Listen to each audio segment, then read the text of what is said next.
Treasure. Did he impart any words or instructions? Guan Hai asked excitedly. As for what he said, Guan Jua recalled the scene. She remembered that the master had said little, merely advising her to be cautious on her journey and that he would be waiting for their return. Seeing her perplexed expression, Guan Hai felt anxious for her. At this rate, how long will it take for the master to marry you? Guan Jua did not understand what she had done inadequately.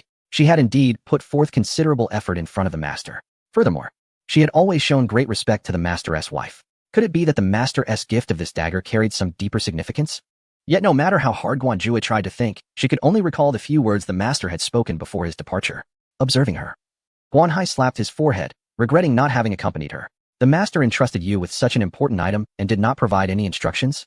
Guan Jua tilted her head, striving to remember. Oh, a spark of realization lit up her eyes. Have you thought of something? Guan Hai exclaimed excitedly. I knew it. The master bestowed upon her a divine weapon. How could there be no words of explanation? This is not merely an ordinary armament, easily obtainable at whim. The thought of losing it sent a chill down Guan Hai's spine. With an innocent expression, Guan Jua remarked. I recall the master saying that we should wait at home for him to return for dinner. Upon hearing this, Guan Hai nearly stumbled in disbelief. Waiting for dinner? He found it hard to fathom that such words came from the master. Are you certain that's what the master said? Rather than instructing you to return the dagger unscathed? No, Guan Jua shook her head. Guan Hai was left speechless. With a beaming smile, she continued, Father, this dagger is a gift for you. The master said it is meant for us. What? Guan Hai nearly dropped the dagger in his hand, startled, and quickly caught it with both hands. My dear daughter, please do not jest with your father. My heart cannot bear such a shock. This is a divine weapon. Do not tease your father. Chapter 71. Following the master closely though he yearned for it, he dared not take the initiative without the master's consent. Observing her father's reaction, she realized her actions were inappropriate. As her father had stated, this was a gift from the master, and giving it away without permission, even to her own father, was unacceptable. With this thought in mind, she shook her head and declared, Father, I absolutely cannot give you this dagger. As you said, it was bestowed upon me by the master. If I were to return without it, having given it to you instead, he might harbor doubts. Guan Hai caressed the dagger with longing and conceded, Indeed, while I too desire this dagger, it is no ordinary object, and you cannot decide its fate.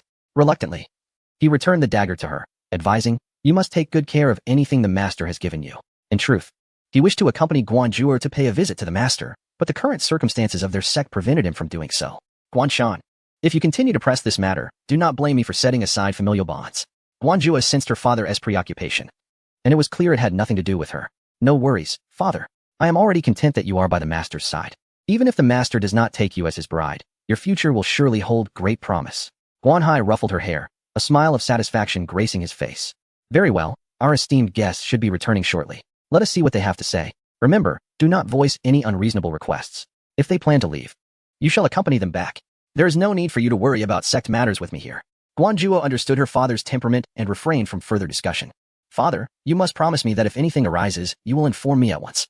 Guan Hai nodded in agreement. At that moment, the disciples below announced the return of Mu Rongfu and his companions. Spotting their figures at the entrance, he patted Guan Jua on the shoulder. Daughter, remember my words. Guan Jua nodded earnestly, her expression slightly grave. Guan Hai then set aside his earlier emotions, stepping forward with warmth to greet them. Welcome back, esteemed guests. Please, take a seat. Mu Rongfu, taken aback by Guan Hai's politeness, had expected him to adopt a more imposing demeanor as the master's father-in-law. To his surprise, Guan Hai was quite amiable. Ah, Guan Zongzhu, there is no need for such formality. The matter has been resolved, Mu Rongfu replied with a smile. Guan Hai, hearing these words, offered a slight bow to the two. I am grateful for your assistance in our sect's time of great peril. Should you ever require my aid, please do not hesitate to ask. Mu Rongfu and Long Outyin exchanged glances, both recognizing Guan Hai's diplomatic nature. Long Outyin squinted slightly, smiling as he said, There is no need for such courtesy, Guan Zongzhu. We are all friends here. Should you need help in the future, feel free to speak up. Indeed, Mu Rongfu added while stroking his beard. The nations of Yin, and Bailing have now formed an alliance, and with Shinwazong here, there is no threat to be concerned about.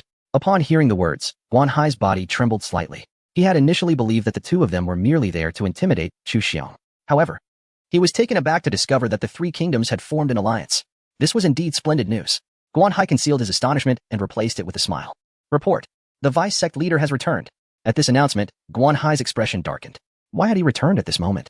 He had intended to resolve the internal disputes of the sect on his own, but now this unexpected arrival had thwarted his plans. Mu Rongfu and Long Outyin exchanged glances, each discerning curiosity reflected in the other's eyes. Brother, why didn't you inform me that we had guests at home? Guan Shan swaggered through the doorway, his gaze sweeping over Mu Rongfu and Long Outyin's group. A chill coursed through him. The intelligence had proven accurate. He had received a confidential report yesterday stating that the two emperors had arrived at the Shinmu sect. He was puzzled about when Guan Hai had befriended such prominent figures, especially since the emperors themselves had come in person. How can you say that? You vanished for days. How am I supposed to inform you? Guan Hai suppressed his inner dissatisfaction and maintained a calm demeanor. Brother, this is where you are mistaken. I have heard from our subordinates that the esteemed individuals before us are the emperors of Dian and Dian. For them to visit our Shinmu sect is a monumental event. How could you fail to notify me? Moreover, I have also heard that they possess heavenly Dao artifacts. Morong Fu scoffed upon hearing this. Whether we possess heavenly Dao artifacts is something you already know. It appears you are quite well informed. We were hoping to learn what you know. Long Outyin echoed disdainfully, indeed. And aside from Chu Xiong, very few are aware that we possess such artifacts. How did you come by this information? The arrogance in his tone did not go unnoticed. And both men regarded Guan Shan with increasing hostility, suspecting him to be of ill intent. I merely heard it from the disciples below. They mentioned that even the Holy Maiden possesses a heavenly Dao artifact. I was astounded. When did such artifacts become so commonplace? Surely, they must have been mistaken. Yet, it turns out they were correct. Morong Fu replied with a cold smile. Shall I bring it out for you to examine more closely? Guan Shan sensed the animosity from the two and gritted his teeth in frustration, realizing that all his meticulous planning was being thwarted by these individuals, refusing to concede. He laughed heartily. Oh, your highnesses, do not take offense. I am but a simple man, and my words may have been inappropriate. I implore you to overlook my transgressions. Long Outyin coldly remarked, you possess a surprising degree of self-awareness. With that, he turned to Guan Hai. When I arrived, I sense that the atmosphere in this mountain seems rather unsettled. Would you like us to assist in clearing out the unruly riffraff? It would save you the trouble. Long Outyin was not one to be underestimated. He could easily see through Guan Shan's ulterior motives. He merely glanced at him, subtly lifting the teacup from the table to savor a sip of tea. Accustomed to the exquisite tea served at the master's abode, I now find it difficult to savor these offerings. Upon hearing this, Guan Shan was momentarily taken aback. He had not anticipated that their conversation would be laced with veiled barbs. The reference to clearing out the lowly minions could only pertain to him. It was evident that these two had uncovered the whereabouts of the members of the Sacred Dragon sect, and were now deliberately speaking in such a manner. Clenching his fists in silence, a shadow of discontent deepened across his countenance. He could only feign ignorance and replied, Haha, surely your majesties have misunderstood. Those individuals are merely disciples of my sect. Long Outyin chuckled softly. Is that so? I observed those figures lurking suspiciously, darting about the mountains like monkeys. I had assumed they were spies. Guan Shan, noticing the subtle display of internal energy emanating from him, felt a slight shock. With a face full of smiles directed towards Long Outyin, he remarked, Rest assured, I shall reprimand them thoroughly. They ought not to practice recklessly in the mountains, for it reflects poorly on us. Chapter 72. A well-planned scheme. Master Guan, do you believe those individuals are your disciples? Long Outyin inquired, casting a glance at Guan Hai. He recognized that this was a matter of familial concern, and as an outsider, he was hesitant to intervene. However, due to his relationship with Guan Zhuer, he felt compelled to inquire. Otherwise, she might return to report to her master and his wife, claiming they were remiss in their duties, which would be utterly unjust. Thus, he posed the question to gauge Guan Hai's stance. Should assistance be required, they would not remain indifferent. Guan Hai's gaze fixed upon Guan Shan, who boldly proclaimed, Am I not right, brother? He emphasized the term brother with particular weight. Indeed, upon hearing those words, Guan Hai's body stiffened. He maintained a stern expression, scrutinizing Guan Shan. Was this an attempt to coerce him? Such trivial matters within the sect need not trouble our esteemed guests. Once you have rested, I shall have Zhuer show you around the sect. Long Outyin discerned the underlying tension and smiled. If that is the case, Master Guan, we shall not impose further. There are matters to attend to in the court. We shall prepare to take our leave. With that, the two rose to depart, prompting Guan Hai to hastily step forward. Instructing someone, prepare the horses at once to escort our esteemed guests down the mountain. Thank you, Master Guan, Long Outyin replied, casting a glance at Guan Shan. Master Guan, sometimes excessive kindness towards others can be cruel to oneself. A true man must act decisively when the moment calls for it. Guan Hai appeared momentarily stunned, aware that the individuals before him had likely grasped the situation. He smiled bitterly, bowing respectfully to the two, expressing his gratitude for Long Di's counsel. Long Outyin felt he had been sufficiently clear. Further discourse seemed futile. As the horses were led forth, they mounted with an air of elegance. Observing Guan Zhuge nearby, Morong Fu could not help but inquire, Guan girl, will you accompany us?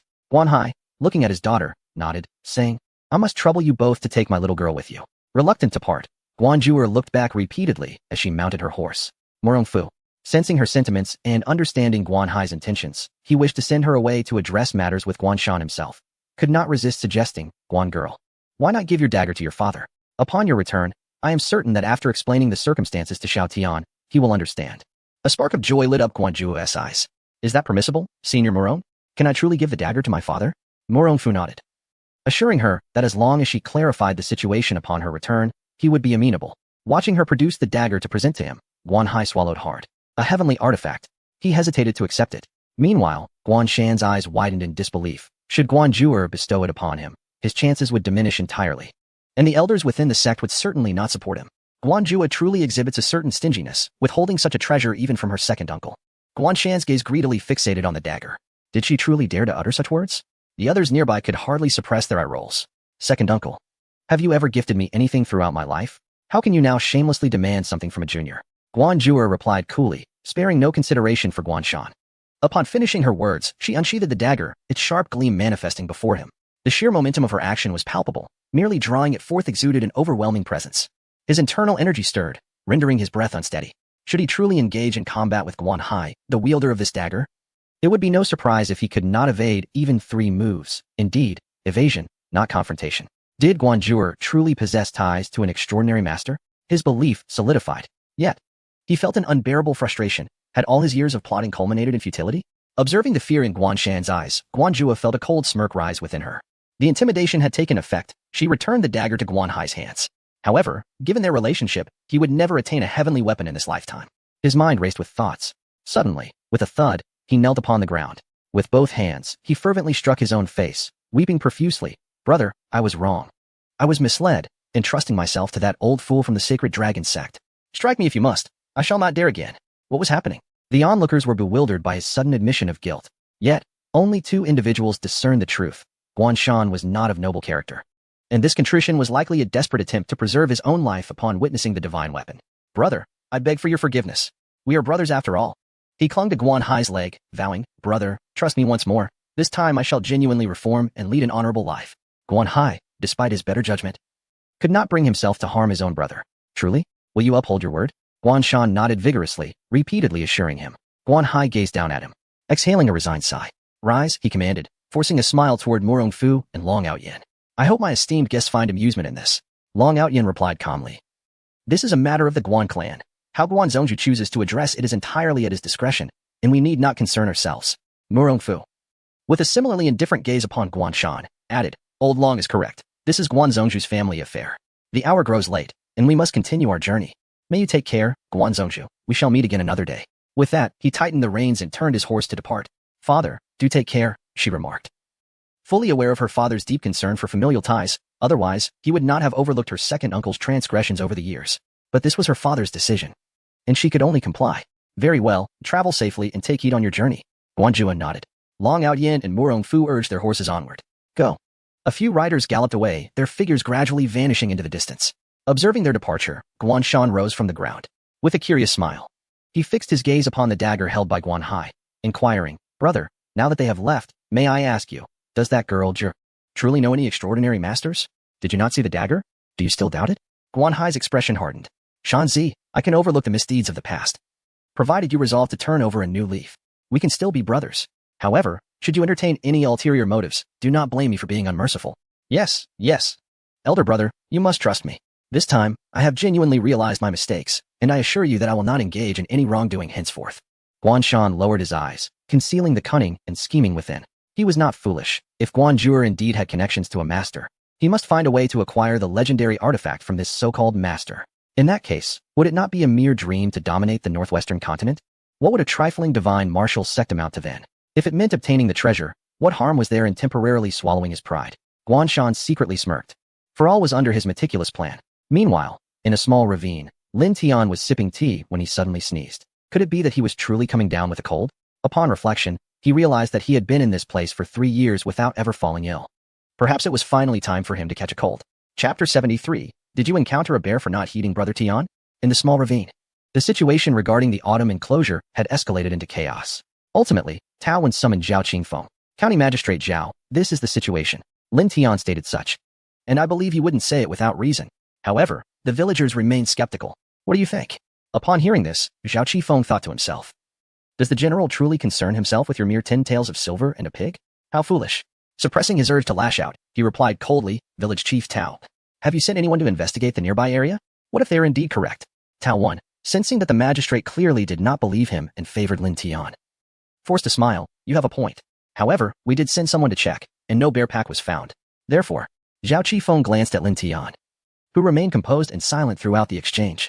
His voice grew colder as he remarked, bears are not like humans, who can predict when they might arrive. What if they come just as people enter the mountains? Who will bear the responsibility then? Taowen was at a loss for words. He could not afford such a risk. We will heed your advice. Whatever you say, we shall do. Having served as village chief for so long, this was his first encounter with such a predicament. He mused that Lin Tian had clearly allied himself with the magistrate. In the future, who would dare provoke him in the village? Even if they had grievances, they could only mutter them quietly. The crowd soon realized there was no hope for the autumn enclosure and began to murmur amongst themselves. Look, County Magistrate Zhao is protecting Lin Tian. In the future, our village will have all the good fortune centered around him. Someone scoffed. If you're so capable, why don't you have your son find a magistrate uncle too? Sister Wang pouted, her voice low yet audible to all.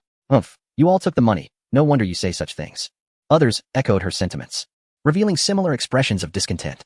They felt as though the silver rightfully belonged to them, yet had been illicitly seized by Lin Tian and Zhao Qifeng. Seeing the growing dissatisfaction among the villagers, Zhao Qifeng furrowed his brow. He thought, how can these villagers be so ignorant? The general is considering their safety by preventing them from entering the mountains. They fail to recognize this and even suspect that he and the general would embezzle such a meager reward. Are they blind? Can't they see the general is laughing at their words? Little did he know, Lin Tian was merely sneering internally, having intended to offer a well-meaning warning. He found himself being slandered by these villagers, which ignited a rising fury within him. County Magistrate, if everyone believes we are lying, then let them be. Li Shaoqiang stepped forward and declared loudly, you can choose to listen or not. We want to stop you from courting disaster. He Xiaohua, standing beside him, was unable to restrain him. Fearing trouble, especially since they were powerless here, she worried that offending the villagers would make their future even more challenging. Li Shaoqiang cast a glance at her, and she hesitantly released her grip. At that moment, Li Shaoqiang appeared markedly different from his usual self. She comprehended that her man's actions were instigated by Lin Tian. However, the villagers remained unconvinced. Yet, for the sake of security, Zhao Qifeng, with a stern countenance, bellowed, enough. This matter is settled. The autumn gathering is cancelled. If anyone dares to stir trouble again, I shall enforce the law. With this declaration, the villagers dispersed, each harboring their own thoughts. As he observed the crowd's departure, Zhao Qifeng finally exhaled in relief, turning to Lin Tian with a beaming smile. Nephew, how do you find my resolution to this issue? Lin Tian replied with a slight smile. Uncle, your handling of the situation is commendable. However, the villagers' remarks were truly harsh. Do they think we would jest with people's lives over such trivial gains? TSK? Indeed, they are unsophisticated and unreasonable. Li Juinji interjected coldly, Uncle, you may be unaware, but such a reward could spare the villagers a decade of toil. How could they not be stirred?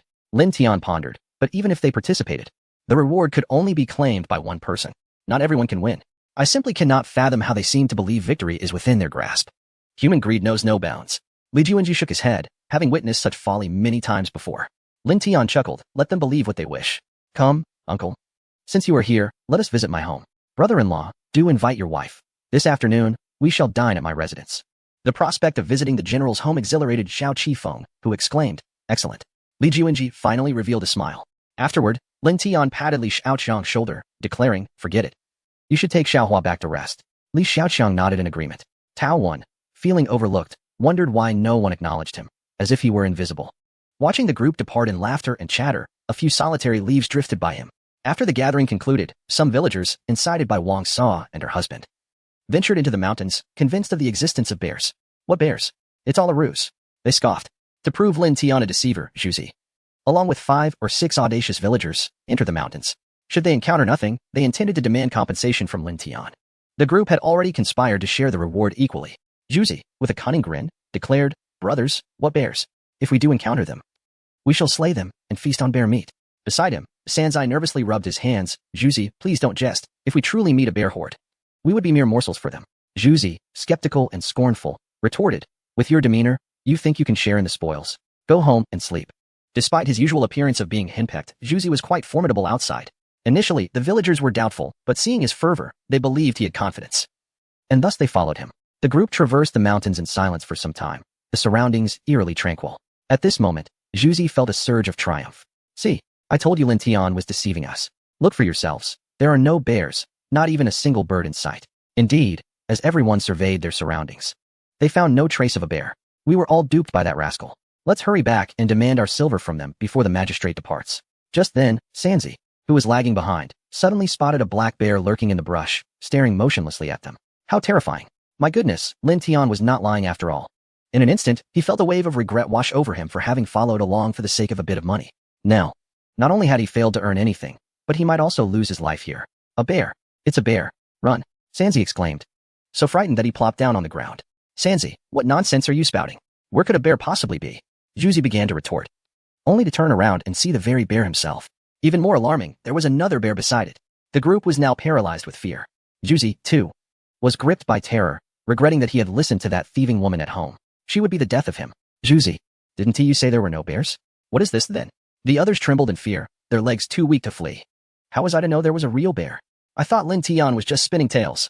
At this juncture, Juzi realized that further words were futile. As the bears drew closer, they stared wide-eyed in horror. Run. Someone finally reacted and took off. Seeing this, the others followed suit. Yet, how could they outrun a bear? Fortunately, they had not ventured far, and their shouts soon attracted the nearby villagers. Lin Tian, who had not gone far, was called back. Tian Gu, trouble? A bear. Juzi and the others ignored your warnings and have encountered a bear in the mountains. Chapter 74, do you wish to recognize the master as your foster father? Lin Tian was gripping a crossbow bolt in his hand. Upon hearing the urgent words, he quickly instructed Zhao Qifeng to gather the villagers to take refuge at the village entrance. He followed Li Xiaoqiang to investigate the situation. Brother Tian, aren't they courting death? We warned them about the bears, yet they still ventured in. Li Xiaoqiang exclaimed with indignation. Let us first ascertain the situation, Lin Tian replied. Upon reaching the foot of the mountain, they found the villagers gathered in a distressed throng. Xiaoqiang, instruct the village chief to lead the villagers to the entrance. They shouldn't be congregating here. If a bear goes berserk and charges out, the injuries will be far greater, Lin Tian urged. Li Xiaoqiang nodded hastily and turned to relay Lin Tian's instructions to Tao Wan. Though apprehensive, Lin Tian cautiously surveyed the woods, his crossbow at the ready. Upon seeing Lin Tian enter the forest, he hastened after him. The families of those who had gone into the mountains were wailing outside in despair. Zhao Qingfeng rushed over, his anger boiling over. What are you crying for? You have the audacity to weep after I just warned you about the bears. You didn't listen. And now look what has happened. It's pointless to cry now. He then turned his ire towards Tao Wan. As the village chief, what are you doing? I just told you to keep a close watch on them. Hurry and take them to the village entrance. Don't just stand here waiting for the bear to come and feast on you one by one. Upon hearing that a bear might emerge, the villagers immediately fled towards the entrance. The scene turned chaotic. Tao Wan quickly followed suit. At that moment, a seasoned hunter from the village quietly trailed behind Lin Tian and his companion as they entered the forest. He was Wei Xiao, a veteran hunter with 2 decades of experience. What Lin Tian had said was indeed true, and he held great admiration for him. Having dedicated his life to hunting without ever marrying, he lamented the potential loss of this ancestral skill. For the past few days, he had been troubled by this matter, but was pleasantly surprised by Lin Tian's keen observations. Upon hearing about the bear pack, he had made a special trip to investigate and discovered a series of footprints hidden among the underbrush, difficult for an ordinary person to spot. With such keen insight, if nurtured properly, Lin Tian could certainly inherit this craft, which was far superior to blacksmithing. However, he felt uneasy about the two venturing into the mountains alone. If they encountered the bear pack, they would merely become prey. Thus, he silently followed behind them. Having traversed this forest for 20 years, it was as familiar to him as his own home. He knew where the underbrush could shield against fire, where was best for hunting, and he was well aware of the terrain. Observing Lin Tian's path, he noted how it cleverly avoided the traps he had set. Discovered my traps, have you? What a clever boy, Wei Xiao thought, increasingly pleased with Lin Tian's prowess. He quickened his pace to catch up with the two, contemplating that since Lin Tian's parents had passed away early, he might consider taking him as a foster son. Over the years, he had saved a considerable amount of silver from hunting, and his home was a fine abode made of quality bricks and tiles. If Lin Tian were to agree, not only could he impart his skills to him, but he could also invite him to reside together. After a century, when he had reached old age, everything he possessed would belong to Lin Tian. Such a splendid opportunity. How could he possibly refuse? Moreover, he believed Lin Tian possessed a remarkable talent in this regard, far surpassing his own aptitude for blacksmithing. After years of forging iron, he had achieved little to show for it. However, learning the art of hunting was an entirely different matter. Once mastered, it would not only sustain a family but also provide a life of abundance. Indeed, if he were to share this fortune with anyone in the village, the young ones would eagerly kneel and call him father. The more he contemplated this, the more favorable Lin Tian appeared in his eyes. Boy, call me father, Wei Xiao exclaimed excitedly, gripping his bow and arrow tightly as he swiftly caught up with Lin Tian and the others. By a stroke of fortune, upon Lin Tian's arrival, he witnessed a pillar being pinned to the ground by a bear, its paw poised to strike. In the blink of an eye, Lin Tian seized a crossbow and aimed it at the bear's head, releasing a flurry of 3 arrows. Thud! The bear collapsed to the ground. The other bears, seeing their leader slain, exhibited fear in their eyes and began to retreat. Lin Tian was equally stunned. He had aimed hastily without time to focus. To his astonishment, he had actually hit the target. His palms were slick with sweat as he noticed the remaining bears glaring at him. Instinctively, he raised his arm once more, aiming the crossbow at them. Realizing they could not contend with Lin Tian's weapon, the bears ultimately turned and fled, albeit with reluctance. Only when the bears had departed did Lin Tian realize his legs had grown weak from fear. Observing the villagers on the ground, some fainted and others injured. He hurried to check on them with Li Xiaoqiang. The pillar, having regained composure, looked at Lin Tian with tears in his eyes, exclaiming, "Thank you, Lin Tian." Lin Tian's hands trembled upon hearing this, though he forced himself to remain calm, replying, "As long as everyone is safe." Had he been in a daze just moments ago? Wei Yixiao, surprised and puzzled, noted Lin Tian's slightly pale complexion. From his vantage point, it seemed Lin Tian had shot in haste. The fact that he had struck the bear was indeed unexpected. At that moment, Lin Tian noticed others were present as well. Turning around, he discovered it was the village's hunting uncle. Had he followed out of concern? "I just couldn't help but come over to check." Wei Yixiao awkwardly smiled. Lin Tian realized that the uncle had indeed come out of worry for their safety. However, given the perilous situation, why hadn't he intervened? That had nearly frightened him to death. Although he frequently hunted and occasionally encountered large game, the big game he referred to as limited to roe deer and wild goats. Should he ever face bears, wolves, tigers, or leopards, his only option would be to flee. Lin Tian offered a polite smile. "Uncle Wei, in that case, let us wake the two who have fainted, and as for the injured ones, we should get them out." After speaking, he looked down at Pillar. "Uncle Pillar, if you're all right, please assist in carrying everyone out. Some of the injuries are quite severe, and they need to see a doctor promptly." All right. Pillar nodded eagerly. Rising to help support the injured, Lin Tian assisted the unconscious Sanzi, while Wei Yixiao supported another person beside him. As they walked, he tentatively inquired, "Lin Tian, do you know how to hunt?" Lin Tian smiled and shook his head. Wei Yixiao thought to himself, as expected, his guess was correct. Lin Tian had merely gotten lucky earlier. With a cheerful demeanor, he continued, "Would you like to learn how to hunt? I noticed that your archery was somewhat rushed, and your technique was lacking, yet I believe you possess a natural talent for it. Would you be interested in learning from me? Learn to hunt." Li Xiaoqiang, who was trailing behind, overheard this and nearly burst out laughing. "Come on, does he think my brother's technique was off? If it were truly lacking, how could he have shot down a 400-pound bear?" He felt that Wei Yixiao was being rather hasty in his judgment. Perhaps his brother had already noticed that someone was tailing them. Someone as low-key as him would undoubtedly feign ignorance. Whether others recognized it or not, he was certain that his brother's hunting skills were unparalleled in the entire Xiao Ditch, or perhaps even in all of Qinga County. "Would you like to learn? Why not let my brother teach you a thing or two?" Lin Tian was taken aback by the unexpected question. He paused for a moment, then smiled. "I'm honored by Uncle Wei's regard for me, but blacksmithing is a family trade.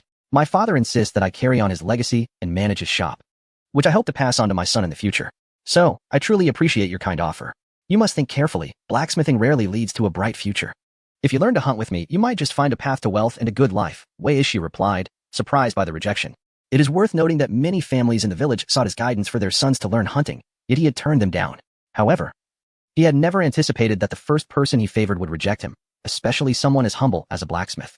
Lin Tian shook his head again. "In truth, there is nothing wrong with being a blacksmith. I am quite content with my current life." Chapter 75, Be My Son. I am not an ordinary person. Look at what he said. With his exceptional skills, does he even need a master? He was ruthlessly rejected, wasn't he? Moreover, look at how well he is doing now. Could he possibly be in a difficult situation if he could lend him 10 taels of silver? You truly do not desire this? It's free. Wei Yixiao, reluctant to give up on Lin Tian, continued, "I could also invite you to move in with me. In the future, I could even recognize you as my godson. Once I depart from this world, my estate would belong to you. Wouldn't you be willing to learn from me then?" Recognize him as a godson. Surely he did not hear that incorrectly. Lin Tian's eyes widened. His pupils momentarily dilated before returning to their normal state. He chuckled softly. "Uncle Wei, I am already married. It would not be appropriate to acknowledge a godfather. And moving into your home seems even less acceptable. Indeed, if my father were to learn of this from beyond, he would surely rise from his grave to drag me down with him. Moreover, I am the sole heir of the Lin family. Such actions would be improper." Wei Yixiao, undeterred, pressed on. "The matter of marriage is inconsequential. Acknowledging you as my godson does not entail that you must change your surname to mine. You need not worry about that at all. Besides, my house is spacious enough for you and your wife, allowing you both to live comfortably without disturbing your married life. Would you not wish for your wife to enjoy a better life? Do you not want her to eat well and live comfortably? Would you not want your son to grow up in a brick house, becoming the envy of the village?" He had long heard that Lin Tian was very caring towards his wife, hoping this would sway him. However, Lin Tian continued to shake his head, once again declining the offer. Li Xiaoqiang scoffed at his sales pitch, likening it to a vendor boasting about their wares. Only a self-important person like Wei Yixiao would make such claims. Could his skills truly warrant a disciple when he was already so accomplished? At that moment, they emerged from the mountains. Wei Xiao's final words reached Lu Yin and S ears in their entirety. Asking her husband to take on a master? Who was this person? With such audacity, Lu Yinren couldn't help but gasp. Husband, are you all right? Upon seeing his wife, Lin Tian smiled warmly. I'm fine. It is they who have troubles. Lu Yinren glanced at the unconscious individuals, their wounds gruesome and their bones exposed, a sight that was both shocking and harrowing. She frowned, yet her heart remained untroubled. Knowing that these individuals had disregarded her husband's counsel and had brought this upon themselves, they deserved it. When they brought the individuals to the village entrance, their families rushed over, crying out in distress. Wang Sa was the first to arrive. Oh, mother, is the head of the family all right? Zhuzi felt a surge of annoyance upon seeing her. If it weren't for her urging them into the mountains, would they have encountered the bear? He thought to himself that this foolish woman nearly cost him his life, and his anger flared. You fat hag, get away. You almost got me killed this time. And I will settle the score with you later. With that, he kicked Wang Sa in the calf. Wang Sa was incensed, shouting in fury and cursing, You Li Wangzhu. Dare to kick me. I shall fight you to the end. In the eyes of the onlookers, Zhu was indeed terrified of Wang Sa. This time, to dare to kick her in front of everyone indicated the perilous nature of their venture into the mountains. The crowd exchanged glances, their expressions a mix of awkwardness and schadenfreude as they observed the couple. Fortunately, Zhao Qifeng had summoned a physician from the city in advance. After a thorough treatment, the individuals in question were out of danger. Through this incident, it became apparent that they had misjudged Lin Tian, and each one offered him an apology. Lin Tian, however, remained indifferent, calmly uttering a few words before preparing to return home with his wife. Lin Tian, are you truly not considering this? Lu Yinren remarked, observing Wei Xiao, who had been persistently following them. Consider? What is there to consider? My husband is an unparalleled master, let alone hunting. With a mere punch, he could fell a bear effortlessly. Ask him to take on a disciple? To acknowledge you as a godfather? To care for you in your old age? Lu Yinren thought this elderly man must be deluded. She gently massaged her temples, wondering if her husband was internally laughing at the absurdity. Well, Uncle Wei, if I were to have another brother, I would certainly let him learn from you. But alas, I do not. I must pass my father's skills down to him. Hence, you should seek another disciple, esteemed elder. Lin Tian, while eager to learn hunting, had promised his father, on his deathbed, to safeguard the family shop. His late father had treated him with utmost kindness, and that was his only wish. He could not betray it. Lu Yinren noticed Lin Tian's conflicted expression. Deep in thought, she mused, Oh dear uncle, is there something amiss with your perception? If there is, you should see a doctor. No. I truly believe you possess great talent. The boys in the village cannot compare. But indeed, they could not. No one could rival her husband. Lu Yinren silently scoffed. Perhaps it's best if I take my leave, Uncle Wei, as I have matters to attend to. With that, Lin Tian quickened his pace, sensing that Wei Ishiu was intent on making him his godson, a role he had no desire to assume. Wait, I haven't finished speaking. I know you've just acknowledged a county magistrate as your uncle. Let me tell you, I am not an ordinary person. I am quite formidable. In truth, he was not an ordinary individual. Ordinary people do not possess such verbosity. His claims sounded utterly insincere, as if he were desperate for others to recognize his supposed uniqueness. If he were truly remarkable, why did he not demonstrate his prowess earlier? Lin Tian scoffed, certain that Wei Ishiu was merely attempting to coax him into accepting a bargain as a cheap son, promising to care for him in his old age. Ah, uncle. It seems my only calling in this life is to forge iron. You should seek another. With that, he took Lu Yinren's hand and hastened away. His reaction elicited an involuntary smile from Lu Yinren. Although her husband was an unparalleled master, unafraid of heaven or earth, it seemed even such a remarkable figure could be taken in by a grand deceiver. Lin Tian, upon hearing her melodious laughter, couldn't help but smile awkwardly. He had never anticipated encountering a bewildering uncle who wished to adopt him as a son. With a resigned shake of his head, he mused that this incident was merely a trivial interlude in his otherwise mundane life. Gazing at his charming and gentle wife beside him, he realized he had no desire to be someone's son. Rather, he yearned for a son of his own. A daughter would suffice as well. That would truly resemble a family. Upon arriving home, Lin Tian sensed a certain emptiness within the house. He pondered the well-being of Zhuer and the others, murmuring to himself before feeling at ease. With the esteemed identity of Lord Murong, he was assured that Zhuer would be perfectly all right. I have informed my uncle and brother-in-law that we shall dine in our home this afternoon. I will check on the kitchen. You tidy up the front hall, he instructed. Lu Yinren nodded, her heart brimming with happiness as she watched Lin Tian head towards the kitchen. Her thoughts drifted back to Wei Xiao, and a smile once again graced her lips. It seemed only that audacious uncle would dare to have a master as his son. Chapter 76. 300 Taels is insufficient, young brother of the Lin family. Do not be so hasty in rejecting my proposal. Upon arriving at the courtyard, Lin Tian could not help but pause at the sound of this voice.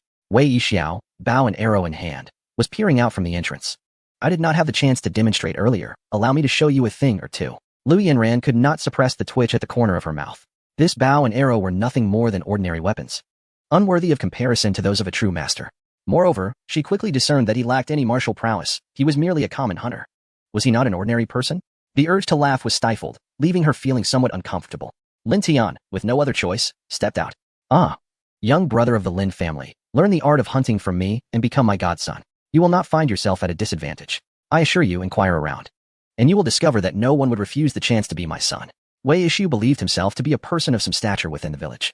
Setting aside the matter of his unmarried status, the taxes he had paid over the years amounted to a considerable sum. Were it not for a hidden ailment, he would have publicly declared his indifference towards women. This secret was one he could never disclose to another soul. Now, having finally encountered a young man he deemed satisfactory, he wished to adopt him as a son, only to find that the young man was unwilling. This was an affront to his pride, compelling him to pursue Lin Tian relentlessly. His boisterous demeanor attracted the attention of onlookers. Lin Tian could not comprehend why he was so intent on adopting him. Oh, perhaps he has grown old and, seeing others with sons, feels a sense of imbalance, longing for a son to the point of madness.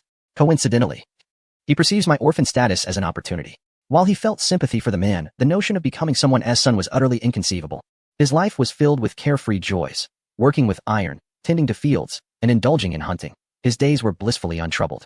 Furthermore, he suspected that Wei Yixiao's longings for a son had rendered him somewhat unhinged, deluding himself into thinking he was anything but ordinary. How absurd. I will let you in on a secret. In truth, I possess 300 taels of silver. If you would acknowledge me as your father, I shall grant it all to you. Wei Yixiao leaned in close to Lin Tian, unveiling his grand offer. 300 taels of silver, a sum that was likely unattainable for anyone in the small valley. With such wealth, Wei Ishu believed Lin Tian would surely nod in agreement upon hearing the proposal. 300 taels. Lin Tian, after a lifetime of laboring with iron, might never earn such a fortune. Now, all he needed to do was acquiesce to the title of son, and the silver would be his. A smile crept across Wei Yixiao's face. Huh?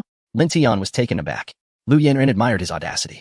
Meanwhile, Zhao Qifeng and Li Juanji, who had hurried over, noticed a crowd gathering at Lin Tian's storefront. Zhao Qifeng, puzzled, inquired, Yanran, who is this man? Lu Yanran, feeling somewhat exasperated, replied, an uncle who wishes to adopt my husband as his son. Huh? The guests at her home displayed identical expressions of disbelief. Zhao Qifeng, gazing at him, swallowed hard and remarked, I suddenly feel an overwhelming urge to give him a thumbs up. His eyes fixated on Wei Yixiao. One cannot help but marvel at how blissfully innocent his smile appears. He is indeed the right-hand man of the great general, tasked with alleviating the general's worries as part of his duties. Thus, I quickly approached and said, Dear sir, we truly appreciate your kindness. However, my nephew must carry on the family lineage. Some matters cannot be forced, wouldn't you agree? Uncle Wei, my uncle speaks wisely, and we are grateful for your goodwill. We hope you understand. Lu Yanran smiled gently, and upon seeing the general's wife supporting him, Zhao Qifeng realized he had made the right move. Lin Tian, noticing the situation, immediately took over the conversation, adding, Indeed, Uncle Wei, as we are all from the same village, should you ever need assistance in the future, do not hesitate to seek me out. Surely, when the great general encounters such individuals, it becomes necessary for him to intervene, and once again, he could assist the general.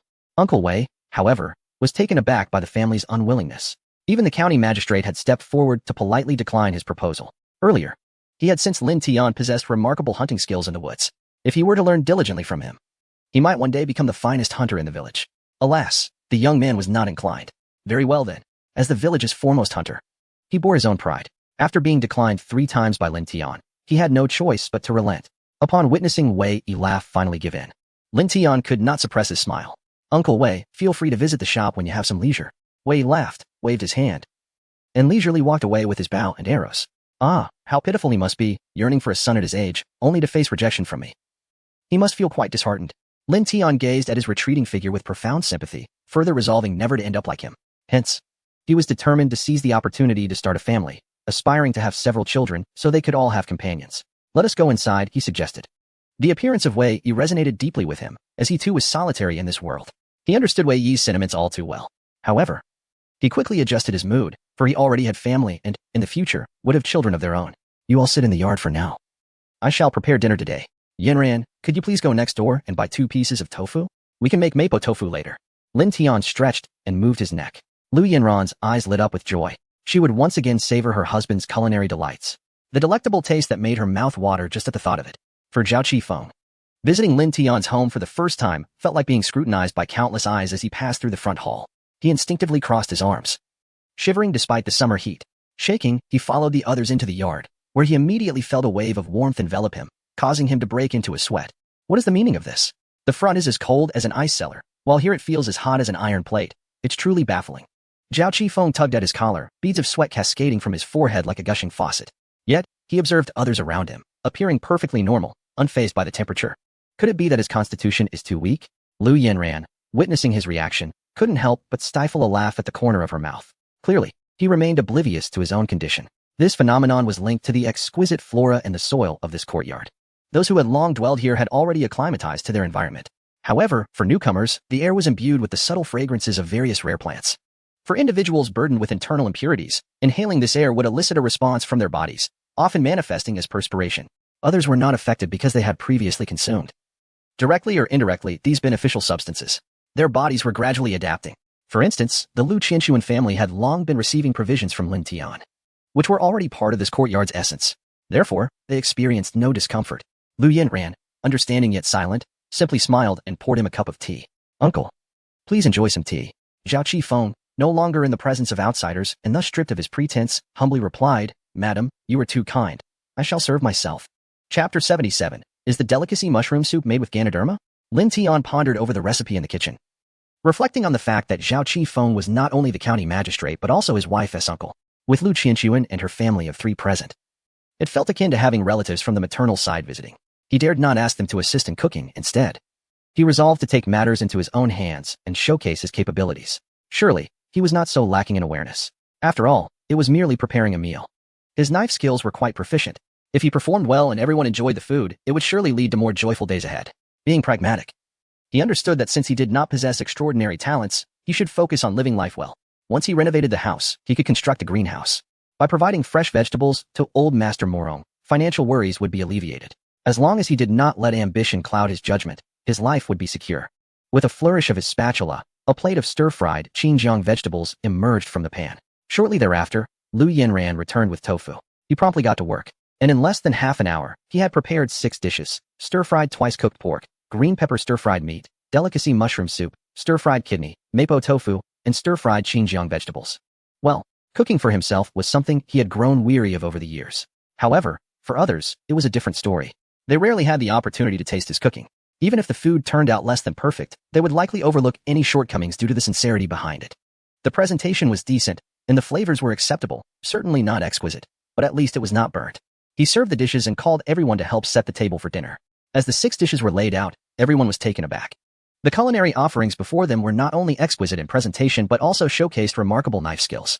Even Li Juanji, who was not adept in the kitchen, could not help but praise, "Brother-in-law, your culinary skills are truly exceptional." Zhao Qifeng inhaled the delightful aroma, utterly enchanted. Having dined at the largest restaurant in the city, he never anticipated that the general's culinary prowess would surpass that of the finest chefs in town. A self-proclaimed foodie, he recognized that these dishes bore the hallmark of a master chef, the kind of artistry that could only be achieved after decades of experience. The tofu was cut into perfectly uniform pieces, having been simmered in the broth without collapsing or becoming mushy. As for the shredded pork with green peppers, the consistency of the peppers and bamboo shoots was impeccable. Such knife skills. He could not help but stare at Lin Tian's hands, which were capable not only of combat but also of culinary artistry unparalleled by others. How fortunate he was to personally savor the dishes prepared by the general. Meanwhile, Lu Yanran was mesmerized by the pot of delicacy mushroom soup. Could it be Ganoderma? The quality suggested it had some age. Although she was not well versed in medicinal herbs, she recognized that this was no ordinary Ganoderma. Was it too extravagant to have stewed an entire pot of it? Alas, had they known the value of these ingredients, they might have hesitated to partake. "Everyone, let us begin. Don't just stare at me," Lin Tian spoke, prompting everyone to begin eating. Among them, the most innocent was the 3-year-old Li Rin. Young children favor milder flavors, particularly the exquisite mushroom soup, which suited his palate perfectly. He eagerly consumed a large bowl and several pieces of Ganoderma. Lu Qianxuan, possessing an astute sense, recognized this as well. When Li Rin clamored for a 3rd piece, she promptly intervened, cautioning him that his delicate stomach could suffer from excessive consumption. Though he longed for more, he could only comply with his mother's advice. She felt a sense of pride watching her child enjoy his meal, but Ganoderma was no ordinary mushroom. If he overindulged, it could lead to complications. "Dear sister-in-law, this mushroom soup is beneficial for children. You may allow him to have a bit more," Lin Tian remarked. Lu Qianxuan had long been informed of Lin Tian's remarkable abilities by Lu Yanran. Upon hearing Lin Tian suggest the soup would be good for the child, she instantly interpreted it as an encouragement for her to let her son drink more, believing it would benefit his health. At that moment, she also noticed that Li Rin, after consuming the Ganoderma, exhibited no adverse effects and seemed to be perspiring lightly. After wiping his forehead with a handkerchief, she was astonished to find the sweat was gray. She had only bathed Li Rin that afternoon, so it was implausible for him to be so dirty. The only explanation was that he had expelled toxins from his body after drinking the soup. Heavens! Her sister's husband was indeed an extraordinary individual. It was simply unfathomable that such a remarkable person would share a meal with them, let alone be her brother-in-law. Surely, their good fortune was about to unfold. She noticed her right hand, holding the chopsticks, trembling uncontrollably, and quickly covered it with her left hand. Yanran had mentioned that her brother-in-law desired a normal life, and they ought to continue feigning ignorance. Cautiously, she glanced at Lin Tian, who was enthusiastically serving Yanran. It was hard to believe, dear, do eat. My brother-in-law's culinary skills are truly exceptional. Li Juanji foolishly placed a piece of lean meat into her bowl. Lu Qianxuan felt a mix of exasperation and amusement. She was uncertain whether to enlighten this simple man. Watching him relish his meal, devouring bowl after bowl, she sighed. Lu Qianxuan looked up to see Lu Yin and watching her as well, and she offered an awkward smile. The two sisters shared a tacit understanding. By the way, brother-in-law, I heard from Yanran that you were considering purchasing the house next door? Lu Qianxuan inquired. Lin Tian smiled and nodded. Indeed, I believe our yard is a bit cramped. We wish to build a larger house so that the yard can accommodate a vegetable garden, making it more convenient for us. Li Juanji chimed in. That makes sense. Your vegetable patch is often pilfered. If you plant them in the yard, those thieves surely won't dare to scale the walls to steal. The mere mention of the vegetables caused Lin Tian to feel a pang of sympathy. After all, they were the fruits of his labor, cultivated with great effort. How dare they steal from the general's garden? Upon hearing this, Zhao Qifeng immediately set down his chopsticks and solemnly declared, they are exceedingly audacious. According to the laws of Dian, all thieves are to have their hands severed. I shall post a notice tomorrow. No, I will inform Taowen at once, so he can relay the news to the villagers. Lin Tian was taken aback by his uncle's fierce sense of justice. Was he perhaps showing favoritism towards him? Regardless, if his uncle proceeded with this course of action, he would no longer have to worry about his vegetables being stolen. With a smile, he expressed his gratitude. I sincerely thank you, uncle. His fondness for his uncle only deepened, prompting him to serve a piece of meat into his bowl. Today had indeed kept his uncle quite busy. He had grown noticeably leaner after an afternoon's toil. Uncle, you ought to eat more. You appear quite thin. Thin? Those present felt Lin Tian's comment was rather excessive. Zhao Qifeng had clearly grown quite portly, not thin at all. Surprised by the unexpected compliment, Zhao Qifeng realized that the general's act of serving him food indicated his satisfaction with his recent performance. After the meal, Lin Tian even packed a bounty of vegetables from the garden for him. Uncle, these are just some homegrown vegetables, fresh and organic. Please take them home to enjoy. Lu Yanran, witnessing this, felt an urge to intervene, for among them were exquisite wild ginseng and Yishouwu. Clearly, Zhao Qifeng lacked an understanding of their true value. As he nodded repeatedly and accepted the offering, unable to restrain herself, Lu Yin and cleared her throat. Zhao Qifeng paused, quickly comprehending the situation. He promptly set down the items. Smiling as he said, I shall forego the vegetables. I will visit again when I have the time. Lin Tian was puzzled as to why his uncle's wife seemed discontented over him merely offering a few vegetables. Did she find his gift too meager? Chapter 78. Rejected by the master in a state of bewilderment, Lin Tian bid farewell to Zhao Qifeng. He wished to keep Li Juanji and his family seated a while longer, to enjoy some tea. Brother-in-law, after this incident, the villagers have certainly changed their perception of you.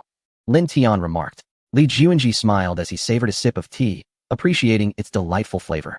This tea is quite exquisite, he declared. Upon hearing his praise, Lin Tian immediately asked Lu Yin to fetch more. No, it's unnecessary. I still have some jasmine tea left from last time. Li Juanji was taken aback, not realizing his casual remark had led to such misunderstandings. Oh, these are grown by me. They aren't particularly valuable. Brother-in-law, if you enjoy them, please take some home. We have plenty. That's not needed. Lu Qianxuan awkwardly stood up, pulling Lu Yin back. Lu Yanran gently added, Cousin, why are you being so polite? Besides, these are all cultivated by my husband. Consuming more is beneficial for your health. Ever since I married him, my health has improved significantly. Has Tia? That's all due to eating these vegetables daily. Indeed, sister-in-law, please don't be so formal with us. It's rare for brother-in-law to enjoy them. Lin Tian smiled openly. Well, all right then. Lu Qianxuan responded with a somewhat unnatural expression. Li Juanji, oblivious to the underlying meaning, thought it inappropriate to take so much while accompanied by his family. However, he was unaware that the package Lin Tian had given him contained the leaves of the finest wild ginseng. The group chatted a bit more about mundane matters before departing. Once they had tidied up, Lin Tian was about to discuss their plans for starting a family with Lu Yin and when he heard a hurried knock at the door. Curiously, he wondered who could be visiting at such a late hour. Could it be that brother-in-law's family had forgotten something? Upon opening the door, he was surprised to find Guanjuer and her companions. Guanjuer, upon seeing him, excitedly rushed forward and embraced his neck. Lin Tian was taken aback, and those behind him were equally astonished. Brother Lin, thank you so much this time, she exclaimed. Thank him? Had he truly assisted her at all? Raising his hands innocently, he replied, Juer, please get up. It's not appropriate for men and women to be so intimate. Let us speak properly. Only then did Guanjua realize her indiscretion. Blushing, she quickly released her grip. Lin Tian nervously glanced around, relieved to see that Lu Yinran had not yet approached. Allowing him to breathe a sigh of relief, he awkwardly looked at the others, contemplating the audacity of this girl who dared to act so boldly in front of so many. Had he just been publicly teased? His lips curled slightly in disbelief. Indeed, a heroine was unlike the ordinary. Her actions were beyond what anyone could anticipate. Ahem. Well then, Miss Guan, let us discuss matters inside, he suggested. Guanjua nodded. Her ears flushed as she followed him inside. Everyone, please take a moment to rest. You must be weary from your journey. Would you like some tea? If you haven't eaten, I can prepare something for you, Lin Tian said with a smile to alleviate the earlier awkwardness. We've eaten on the road, Xiao Tian. You need tea fuss over us. We primarily came to assure you of our safety and to escort Miss Guan home. Mo Rongfu nodded repeatedly, explaining that their urgency in returning was to spare their master any worry. They also intended to report on the situation there. You see, Xiao Tian, we have reached an agreement with that old rogue, Lao Chu, that he is not to trouble the divine martial sect any longer. Moreover, our three nations have formed an alliance, ensuring that we can support one another in times of need. Your surroundings will be considerably more tranquil from now on. Mo Rongfu's expression was filled with anticipation as he gazed at Lin Tian, waiting for praise. Lin Tian was momentarily taken aback. An alliance among the three nations? What prompted them to share this with him? After a moment of contemplation, he could only conclude that they regarded him as a true friend, eager to share their joy. A gentle smile graced his lips as he replied, Is that so? That is truly wonderful. It will make my visits to the North Tomb much more convenient. He had long heard of the sea at North Tomb, renowned for its exquisite seafood, and he had always yearned to witness it. However, financial constraints and the cumbersome process of obtaining travel permits had deterred him, not to mention the time limits that accompanied such journeys. With no airplanes available, much of his time had been consumed in transit. Mo Rongfu and Long Outyin exchanged glances, realizing that their trip had been a resounding success. They had not anticipated that their master wished to visit the North Tomb to see the sea. Although their master possessed formidable martial skills and could traverse effortlessly, he had lived in the manner of an ordinary person and likely would not use his abilities frivolously. His expressed desire indicated a wish to leisurely enjoy the scenic route from here to North Tomb. Brother Lin, if you decide to go, I would be delighted to serve as your guide, Guanjua exclaimed, her excitement palpable upon hearing of their plans to visit the North Tomb.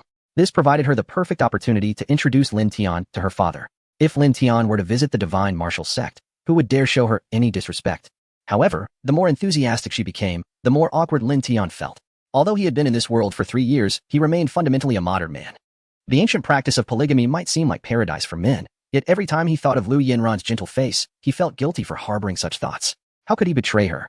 Thus, he looked at Guanjua with delicacy. Well, Guanjua, I understand that those of you from the Jianghu are rather free-spirited, but after all, there are boundaries between men and women. Guanjua paused, her keen intellect quickly grasping his meaning. A wave of bitterness washed over her. She had not anticipated such a rejection. Her nose tinged with sorrow, her eyes reddened, and she hastily rose, lowering her head with a troubled expression. I understand. I shall go see Sister Lu.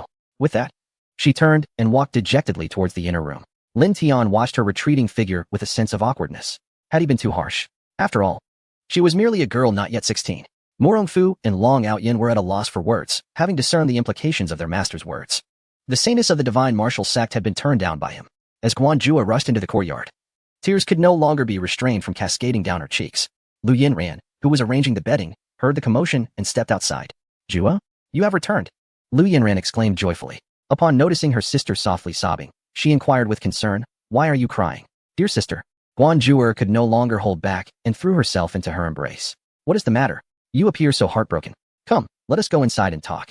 Lu Yinran urged, gently pulling her into the house. Once inside, Guanjua sat at the edge of the bed. Her eyes reddened as she spoke. Sister, just now the master rejected me. Lu Yinran was taken aback. The news was too sudden. She had been preoccupied with making the bed and had not anticipated their return. That shouldn't be. I thought he quite fancied you, she said tenderly. He has always shown concern for you. Did he not send Mo Rongfu and Long Outyin to assist you? If he had no feelings for you, why would he go to such lengths to help? Wiping away her tears, Guanjua replied, I thought so too, but just now. Brother Lin explicitly told me that men and women should maintain a distance, and he mentioned he is already a married man. Isn't that a rejection? She recounted the earlier incident. Lu Yinran, upon hearing this, suddenly comprehended the situation. She playfully pinched Guanjua's nose, reproaching her, You silly child. How could you act so recklessly in front of so many people? The master is quite traditional. Even we dare not behave like that in front of outsiders. You must be more prudent. This matter cannot be rushed. Isn't there is saying that love grows over time? If you truly care for him, you must persevere and not be defeated by a minor setback or hardship. Really, sister, do I still have hope? Guanjua asked with innocent eyes. With a comforting smile. Lu Yinran reassured her. How can you know it won't work unless you give it a try? Her words reignited a flicker of hope in the despondent Guanjua. Chapter 79. The master imparts the skills of Luban. As the time grew late, Mo Rongfu and the others hurriedly took their leave. It would be folly to linger, as a battlefield was soon to unfold. If they delayed any further, they risked becoming collateral damage. Please do visit often, Lin Tian said with a smile, escorting them to the door. His thoughts briefly drifted to Guanjua, who remained in the inner room, and he scratched his head, pondering whether his earlier remarks had been too direct. Well, it would have to be addressed eventually to avoid misunderstandings. He refrained from disturbing the two women and occupied himself with forging iron outside. He intended to invite the same young men who had assisted with Yipongzi to help renovate the house. He would ask Li Juanji to inquire about wages. Once the expansion was complete, he also planned to construct a greenhouse. With these thoughts in mind, he resolved to forge more tools, such as hammers, axes, shovels, and hoes, as they would all be necessary. The anticipation of the days to come filled him with vigor. He soon noticed Guanjua emerging with red-rimmed eyes, causing him to pause momentarily. Big brother Lin, I must take my leave, she said, forcing a smile. Seeing her like this stirred something in Lin Tian's heart. Lu Yinran followed closely behind, her eyes sparkling with mirth. Husband, may I have a word with you? Lin Tian felt a twinge of foreboding. What do you think of Sister Guan? She inquired. Indeed, what one fears often materializes. He managed an awkward smile. She is quite admirable, possessing the grace of a legendary heroine. Do you find her disagreeable? Faced with her innocuous smile, Lin Tian's heart tightened. Not at all, however, my dear wife. I have already wed you. Do you believe your husband is the sort to be swayed? This statement caught Lu Yinran off guard. She had not anticipated Lin Tian's unwavering devotion. Perhaps it was simply that Guanjua was not his preferred type. Realization dawned upon Lu Yinran. She had misinterpreted the situation. What kind of woman does my husband prefer? She asked as jealousy brewed within her. Lin Tian promptly affirmed his steadfastness, sincerity radiating from his expression. I favor my wife, just as she is. Lu Yinran smiled brightly. So it is me you adore. Why did you not say so sooner? In her innocence, Lu Yinran failed to grasp Lin Tian's true meaning, interpreting his words through her own lens. This misunderstanding led Lin Tian to believe she understood him, and he secretly rejoiced at having evaded a potential crisis. All right, husband, it is getting late. You should wash up and rest, she suggested. Lin Tian's eyes sparkled with excitement. I shall take my leave for a bath. As he dashed away, Lu Yinran suddenly realized that her earlier words had been misconstrued. Her face flushed a bright red, akin to an apple. That night was destined to be another filled with harmonious endeavors. The following morning, Lin Tian made his way to Li Juanji's residence to discuss his plans for enlisting the help of those young men. Li Ju nodded, acknowledging that the few individuals were exceptionally skilled workers. Shall I inquire about them shortly? I can gather them at your residence this afternoon to discuss the specifics of the arrangements and the wages, he suggested. Agreed. Once the negotiations were finalized, he led Lu Yinran into the mountains to harvest some timber for future use. Currently, they possessed a little over 100 taels of silver. But after accounting for the cost of iron ore, only 30 taels remained. The exorbitant price of iron ore posed a challenge, as there was but one seller in Qinghe County. The proprietor was a decent man, recalling the decades-long friendship with his father. He consistently provided iron ore with a notably high iron content. However, the owner lived a modest life, relying solely on his daughter. During his last visit, Li Jun noticed that their dining table was propped up on 3 legs and still in use, prompting him to consider crafting a new table for them during this trip to the mountains. He could deliver it while collecting the iron ore. Yet, as they arrived at the foot of the mountain, they encountered Wei Xiao, who greeted them with a smile and a nod. After persistent attempts to coax Lin Tian into acknowledging him as a father figure, he eventually conceded defeat. Lin Tian felt a wave of relief upon realizing that Wei Xiao had stopped pursuing him. Are you venturing into the mountains to hunt? Wei Xiao inquired with curiosity. Not quite. I intend to renovate and expand my house. I'm taking my wife into the mountains to gather some wood, Lin Tian explained. Wei Xiao nodded, greatly admiring Lin Tian's proactive attitude.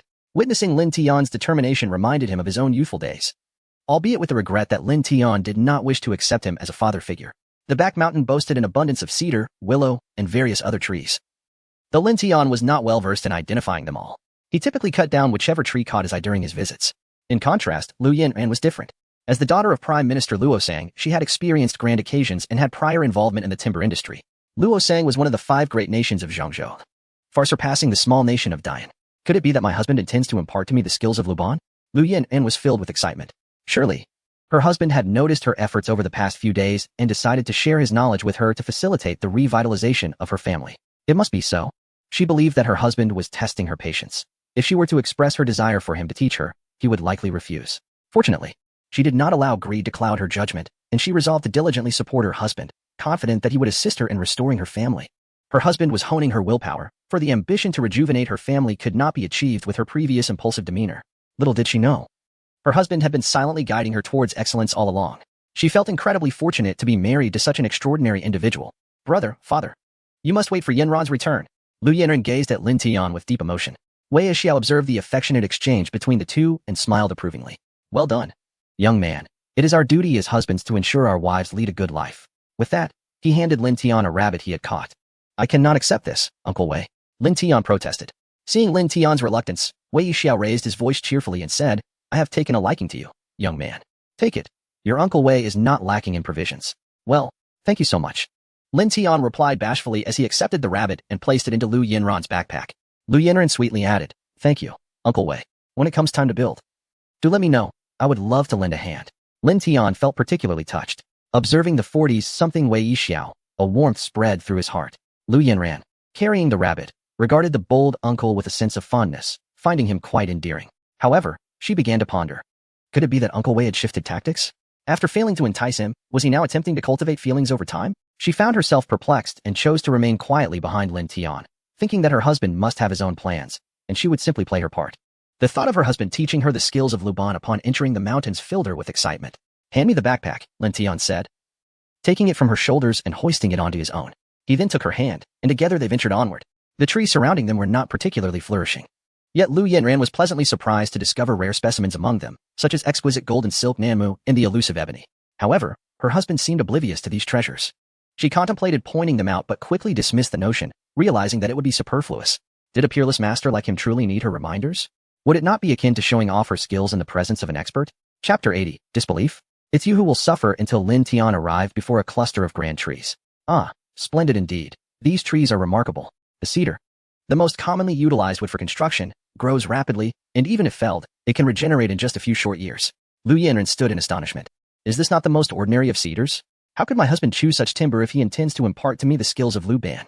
Or perhaps he believes I am a novice, unworthy of handling more precious materials, fearing I might squander them. Such reasoning is the only way to explain Lin Tian's choice of these cedars. As he spoke, Lin Tian produced the axe he had crafted himself and began to hew at the wood with determination. He deliberately selected logs as thick as an adult's thigh, for they were most suitable for construction.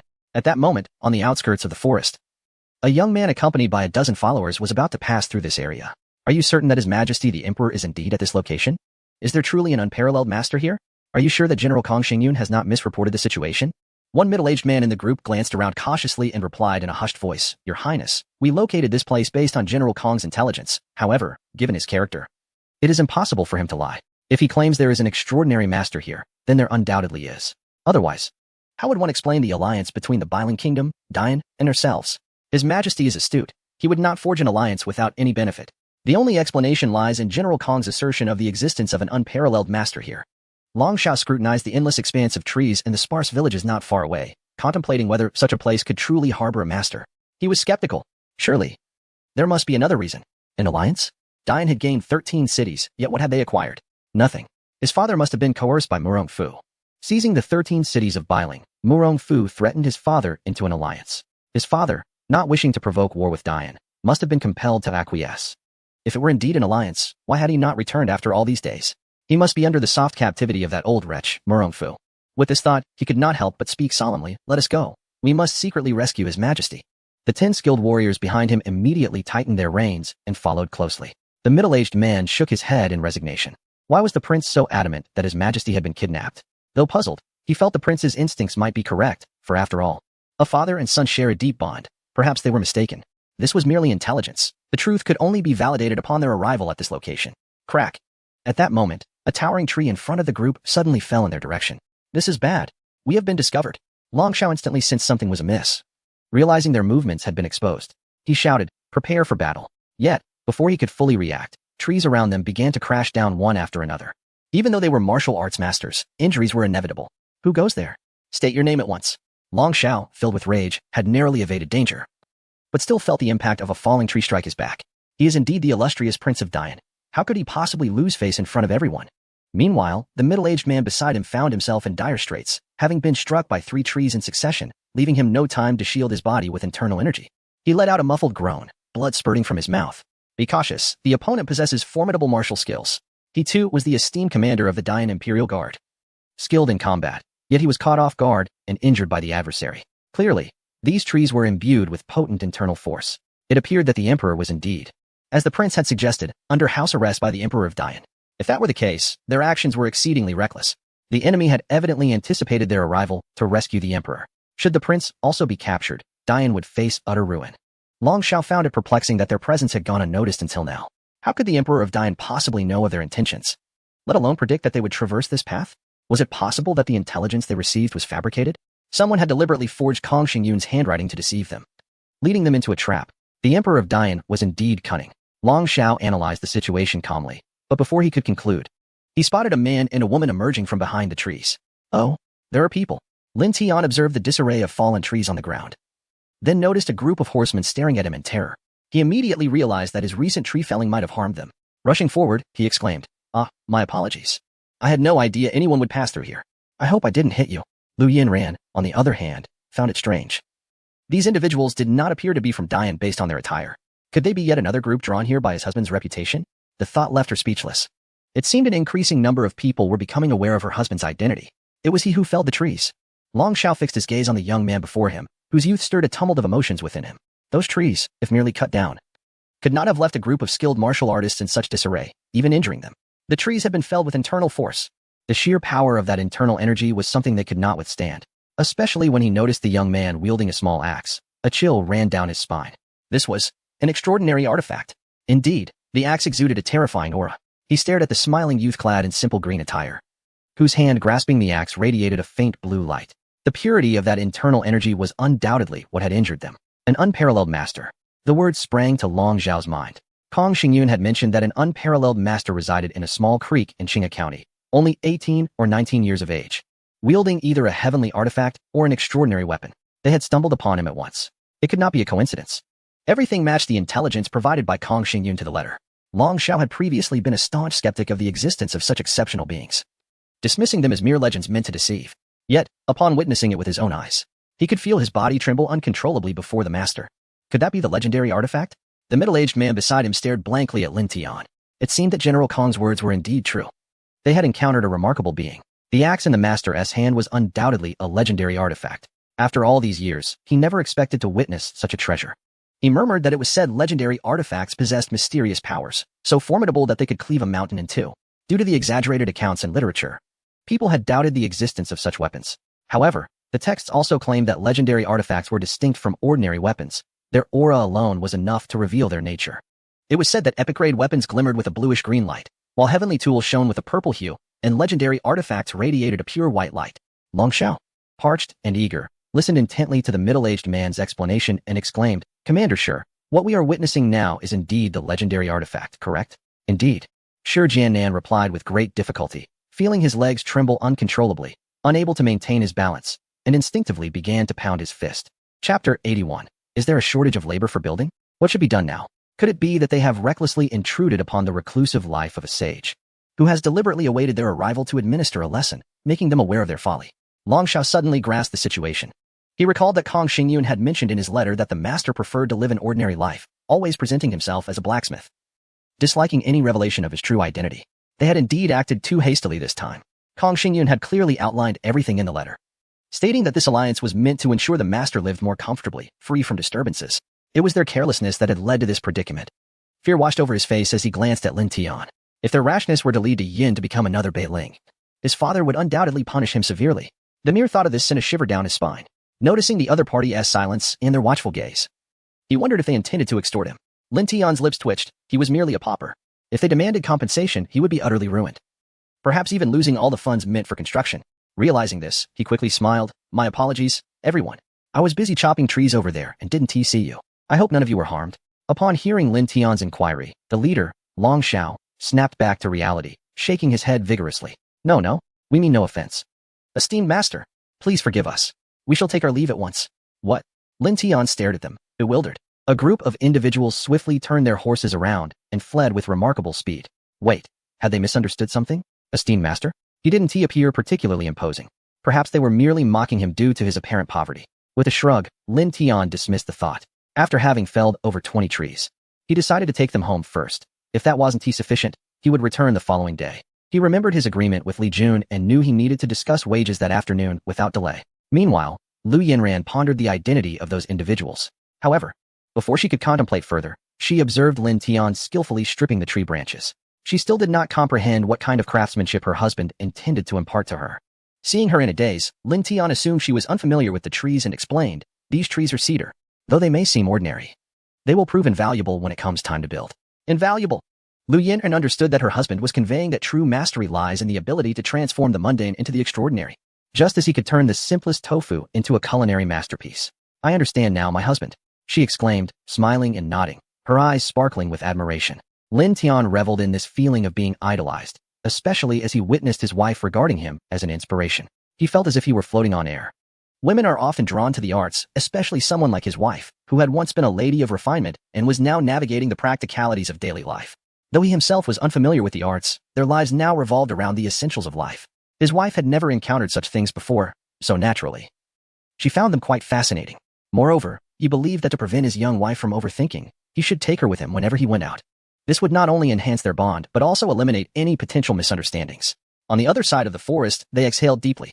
"We managed to maintain our composure, didn't we? I hope the master is not angry," Long Shao remarked as he ran a distance, unable to resist glancing back. The earlier encounter had truly terrified him. He never anticipated that the master would suddenly appear before them. The group behind him wore ashen faces, being seasoned practitioners. They could easily discern the extraordinary treasure held by that master, as well as the unfathomable inner strength he possessed. The mere thought sent chills down their spines. Had they acted rashly in ignorance, the consequences would have been dire. Taking a deep breath, Long Shao looked at his companions, who shared his pallor, and said with trepidation, "Fortunately, we did not act impulsively. This incident was my folly. After we return, I shall write to the emperor to explain everything." He then produced a small white vial from his waist and tossed it to Shi Jiannan. "This is the royal secret Jiuling Dan, which is remarkably effective for internal injuries. One for each of you. Please distribute it accordingly." After saying this, he couldn't help but glance back. His eyes filled with reverence as he gazed at the scattered little villages. Meanwhile, at the small creek, Lin Tian was dragging a tree with one hand, while Lu Yinran followed closely beside him. She wished to assist him, but Lin Tian declined. "My dear wife, your task is simply to keep me company," he said with a warm smile. Dragging 2 trees was not overly strenuous, and with his wife by his side, he felt compelled to demonstrate his masculinity. This was his moment to shine. Lu Yinran, carrying a bamboo basket, was lost in thoughts about what astonishing creations her husband would construct with such ordinary timber. What kind of house could be built from these logs? The more she pondered, the more excited she became.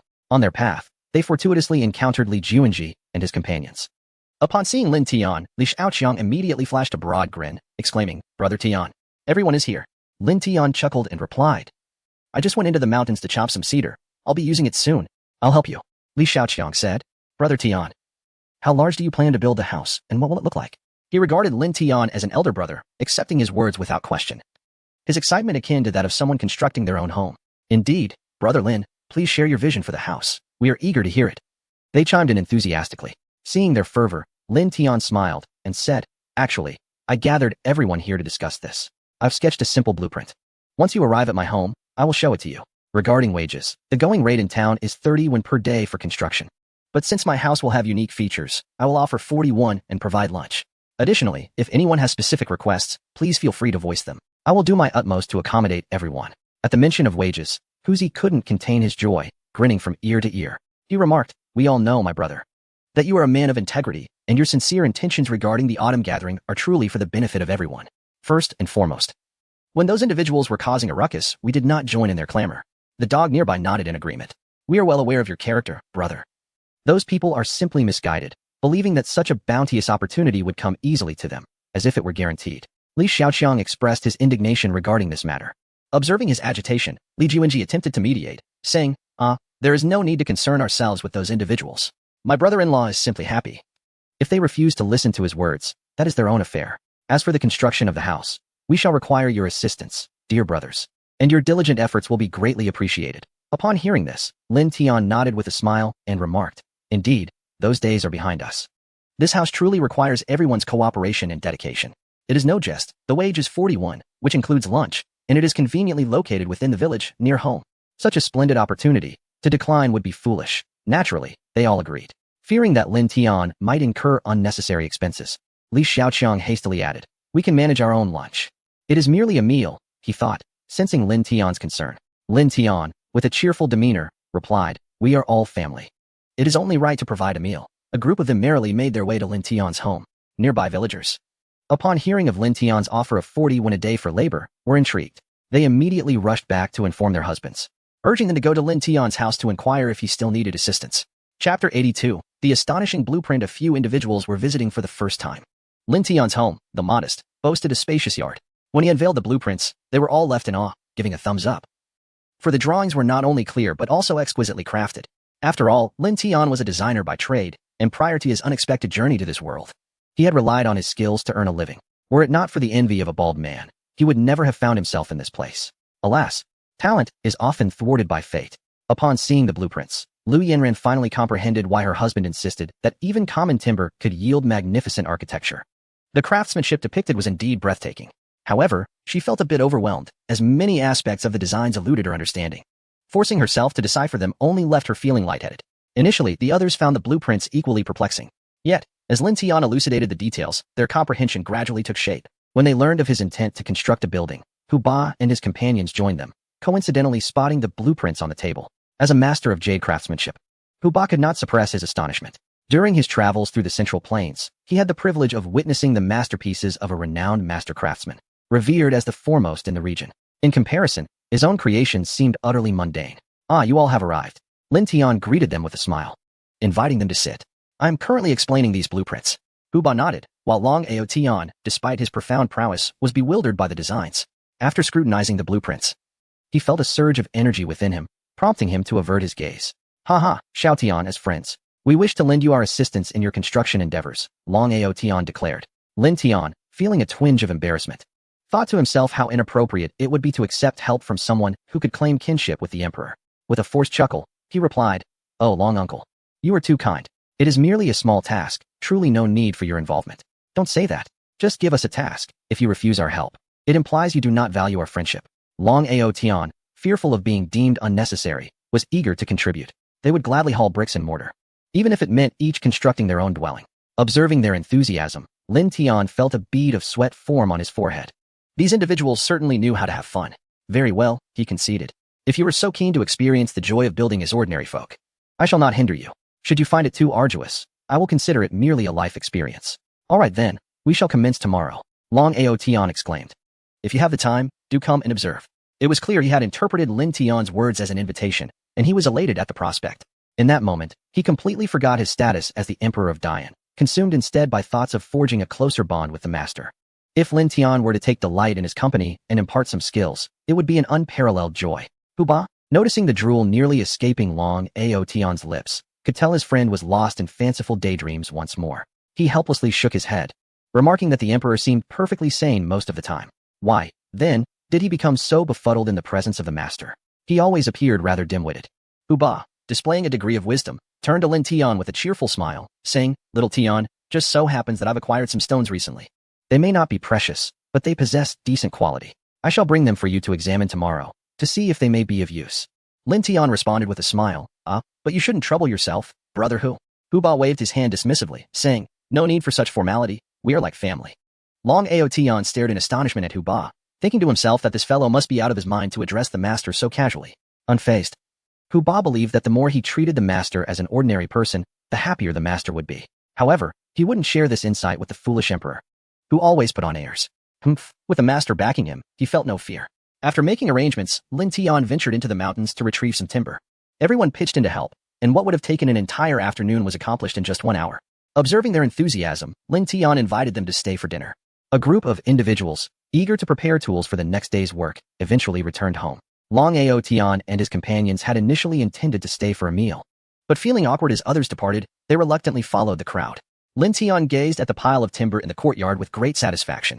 "My dear wife, starting tomorrow, all those who assist with work shall have lunch at our home. Although we may lack wealth, we cannot allow our rice to be mixed with sweet potatoes or potatoes." Lu Yanran nodded in agreement, saying, "I understand, but our dishes may be insufficient. Should I purchase some?" "No need," he replied. "I can make a few bowls and plates. It won't take much effort, and I can finish them tonight. From tomorrow onward, the task of cooking shall fall to you, my dear." Lin Tian smiled. She replied with a bright grin, "It won't be a burden. I shall ask my cousin to help as well." "That works well. You and your cousin can take charge of the cooking." The couple reached an agreement. Lin Tian then recalled old he, who frequently sold iron ore. Without hesitation, he retrieved his wood planing tools, saw, and carving knife, items he had crafted himself, as the finished products were far too expensive. He took it upon himself for anything that could be done by hand at home. Upon seeing him take out these tools, Lu Yanran's eyes widened in astonishment, fixated on the implements in his hands. These were all extraordinary tools, radiating a pure white light, akin to those described in books. She was witnessing them in reality. Are these all your creations, my husband? Lin Tian relished her reaction. Indeed, these are all made by me. They took quite some time. And while they may not compare to the ones outside, they are functional. With that, he selected 2 appropriately sized pieces of wood and began his work. Lu Yanran stood by, eagerly listening as Lin Tian explained his process, wishing she could jot everything down on paper. Her husband remains as jovial as ever. But what does it mean to say he is somewhat inferior compared to others? How can anyone possibly compare? It is utterly terrifying. The more time she spends with him, the more she perceives him as an enigma.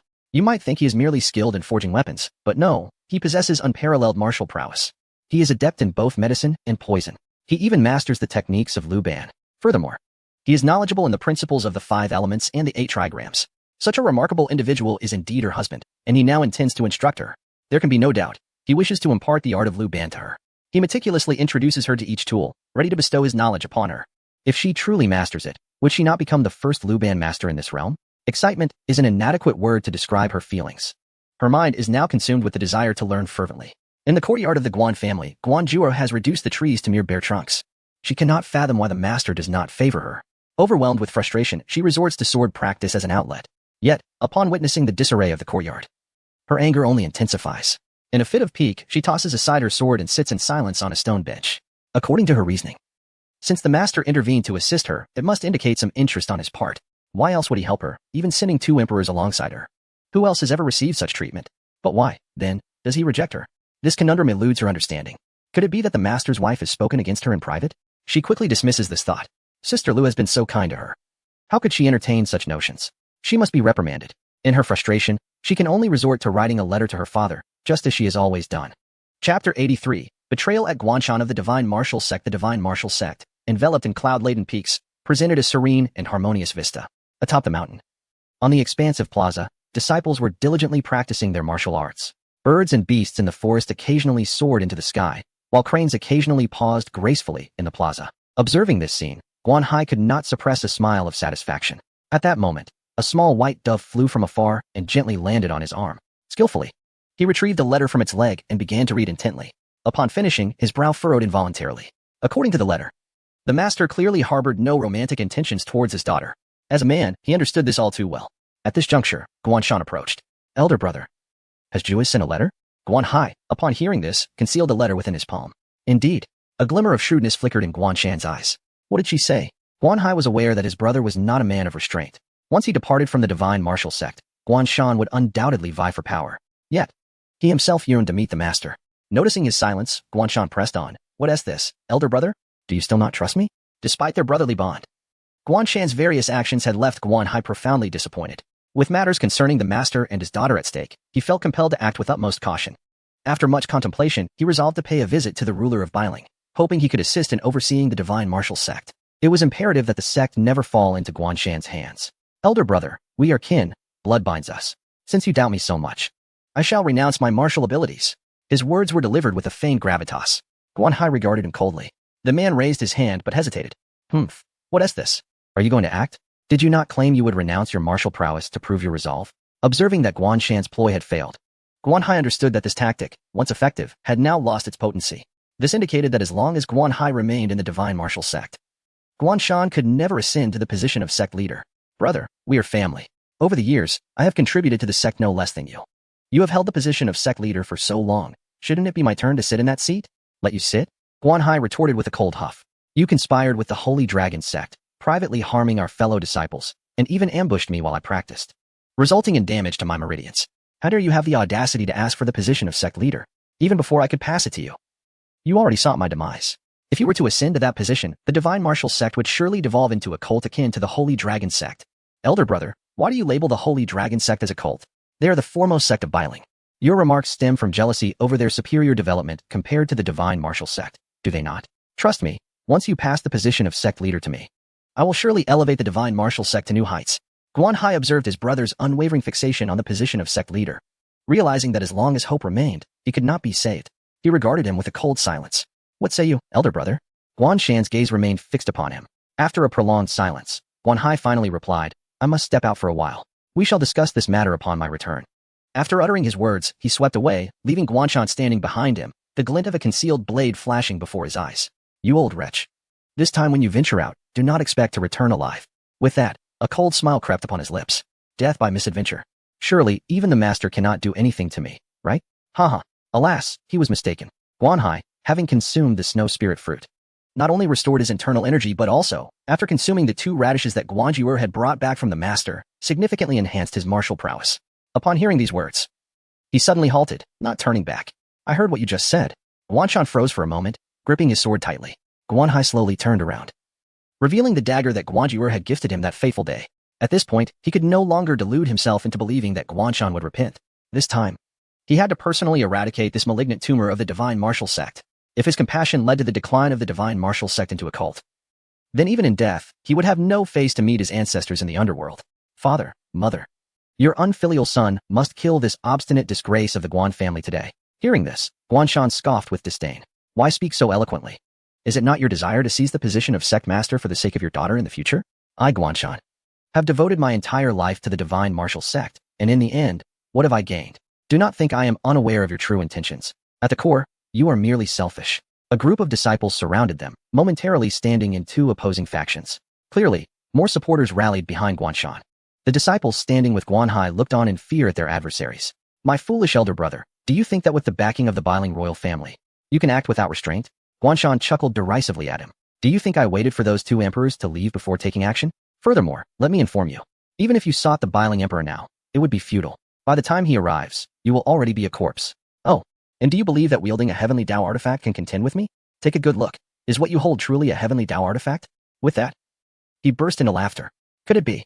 Guanhai sensed danger and lowered his gaze to scrutinize the dagger in his hand. Do not bother looking. The true heavenly Dao artifact is in my possession. As he spoke, he revealed the sword he held, which was indeed the one Guanjuer had given him. How did the dagger end up in your hands? When did you switch it? Guanhai suddenly realized, due to his own carelessness, he had allowed Guanshan the opportunity to capitalize. His face darkened as if drenched in ink. Clap, clap, clap. As Guanshan applauded, many unfamiliar figures appeared in the square. Holy Dragon Sect. Een Blood Sect. Mad Lion Sect. Haha, what benefits did Guanhai bestow upon you that you dare to wreak havoc in my divine martial sect? The master of the Sacred Dragon Sect, Lu Wendong, laughed in anger, proclaiming, I have come today to avenge my second brother. There are witnesses from the great Yin who saw your daughter slay him. Do not attempt to deny it. The master of the Shadow Blood Sect, Een Shirtian, replied with a smile, I am merely here to assist due to my amicable relationship with Sect Master Lu. From the Wild Lion Sect, Xiang Bin chimed in. I too have come solely for the excitement. I can hardly bear 3 days without a brawl. Guanhai observed them, noting the overwhelming numbers against him. With only 100 disciples at his back, the disparity in strength was evident, and it seemed that today, only a desperate fight would allow him any hope of breaking through the encirclement. Ultimately, he had brought calamity upon the divine martial sect. Allowing the master's dagger to fall into the hands of such a vile individual, truly despicable. His immediate course of action must be to find a way to inform the monarch of Biling and request assistance. Furthermore, he needed to notify Jur. Regret consumed him as he reflected on his weakness towards this beast. He had long recognized the wolfish ambition within him. Now, having nurtured a tiger, he faced the consequences. And all blame lay upon his shoulders. There was no point in lamenting now.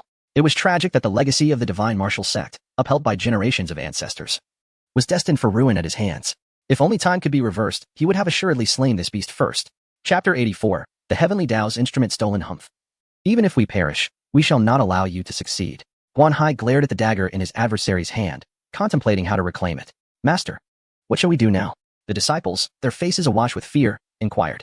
The eldest disciple, Guanyu, filled with righteous fury, retorted, Master, why waste words on such scum? The third disciple, Guanhan, stood resolutely beside Guanhai, sword in hand, prepared to face death. Master, this wretch should have been dealt with long ago. Your compassion for our brotherhood has only emboldened him to attempt your life and usurp your position as leader. Today, we shall risk our lives to vanquish this vile traitor. Their words instantly ignited courage in the younger disciples, who raised their swords, declaring that even if they were to die today, they would slay the traitor. Guanhai looked upon his 2 proud disciples, his eyes reddening as he said, Good children, it is I who have been foolish, bringing you into this peril. Guanhai was acutely aware that, given the current situation, their chances of survival were exceedingly slim. What does it matter about Burtons? Were it not for your master taking me in, I would still be begging on the streets. Guanyu declared fiercely, fixing a menacing gaze upon Guanshan. You treacherous cur, today, even if it costs me my life, you shall not harm my master. The chorus of voices surged, all directing their wrath towards Guanshan. each denouncing him as a wretched cur. His fury bubbled over, nostrils flaring in indignation. You are all such good children. Guan Hai's eyes glistened with unshed tears as he turned his head away, casting the tears aside. Good children, follow me. Today we shall cleanse our sect, he bellowed, channeling all his inner strength. Then, he quietly instructed one disciple, you must sneak down the mountain to seek assistance from the northern imperial family. The disciple nodded and stealthily sought an opportunity to slip away. Since that is the case, none of you shall leave here alive today, Guan Shan proclaimed, surveying the gathered crowd. Esteemed sect leaders, after today, I, Guan Shan, shall prepare a generous gift for each of you. With such a declaration from the deputy leader, the others wasted no time. Let us act. Lu Wenlong had long been eager to initiate the conflict. As the other sect leaders rallied, they raised their inner strength. 4 of them standing before Guan Hai, ready for a fight. The onlookers, seeing their leaders preparing for battle, felt the tension rise. A fierce sect battle was about to unfold. Kill, Guan Hai roared. The disciples surged forward, while he faced off against 4 adversaries. The square was soon engulfed in chaos. Blood splattering upon the stone tiles. Countless fell, blood trickling down the stone steps. One disciple, battered and weary, managed to rise and, taking advantage of the distraction, fled into the woods. Alone against 4, Guan Hai was ultimately brought down into a pool of blood, his white garments stained crimson. Nearby, Guan Yu too bore the marks of battle, multiple cuts leaving him pale and wounded. It is evident that their numbers are far too few to pose any threat. Lu Wenlong sneered, Deputy Sect Master Guan, as per our agreement, I shall personally deal with Guan Hai. Slicing his flesh piece by piece and extracting his bones one by one, ensuring he experiences a fate worse than death. Please do. Guan Shan greedily wiped his dagger. He thought to himself that the Heavenly Dao's weapon indeed possessed formidable power. With a mere flick, Guan Hai would be rendered defenseless. Deputy Sect Master Guan. Do not forget the treasures promised to us, Yin Shi Tian remarked with a sinister smile. Originally, Guan Shan had promised him one of the 3 great treasures of the Shenwu sect, the Millennium Blood Spirit Mushroom, once their task was complete. I have not forgotten. Rest assured, Sect Master Yin, Quan Shizong added, and my reward as well. Fear not, I shall fulfill all my promises to you, Guan Shan assured. Casting a glance at the encroaching pack of predators, Guan Hai felt an overwhelming sense of guilt towards his disciples who had sworn to follow him to the death. Children, do not be afraid. I shall accompany you on the road to the Yellow Springs. In our next life, we shall still be master and disciples, Guan Hai declared. Looking with deep affection at Guan Yu and Guan Han. Master, the 2 young men gazed at Guan Hai, their voices choked with emotion. Have you finished your farewells? We do not have time to witness your heartfelt master-disciple bond. Prepare to pay with your lives, Lu Wenlong bellowed, his sword sparking against the ground. At that moment, 2 groups of soldiers suddenly arrived. Long Shao stood before them and shouted, you shall not act with such arrogance. Chu Xiong personally led 50,000 elite troops, surrounding the entire Shenwu sect without an escape. He stepped forward and coldly admonished, you are being reckless. Just as Lu Wenlong was about to strike, he saw a shadow rushing towards him. He swiftly retreated, narrowly avoiding a fierce sword strike. Though a corner of his sleeve was still severed. Seeing the dense mass of soldiers, his expression darkened. Why are the royal forces here? Lu Wenlong raised his gaze, fixing his eyes on Guan Shan, whose expression clearly communicated that this was not what had been previously discussed. The Emperor of Chu? Guan Shan was taken aback, then smirked, raising his dagger. This is an internal matter of our Shenwu sect. Even the Emperor of Chu should not interfere. Arrogant. Chu Xiang glared at Guan Shan. Had it not been for his own need to speak with Guan Hai, he would not have encountered him.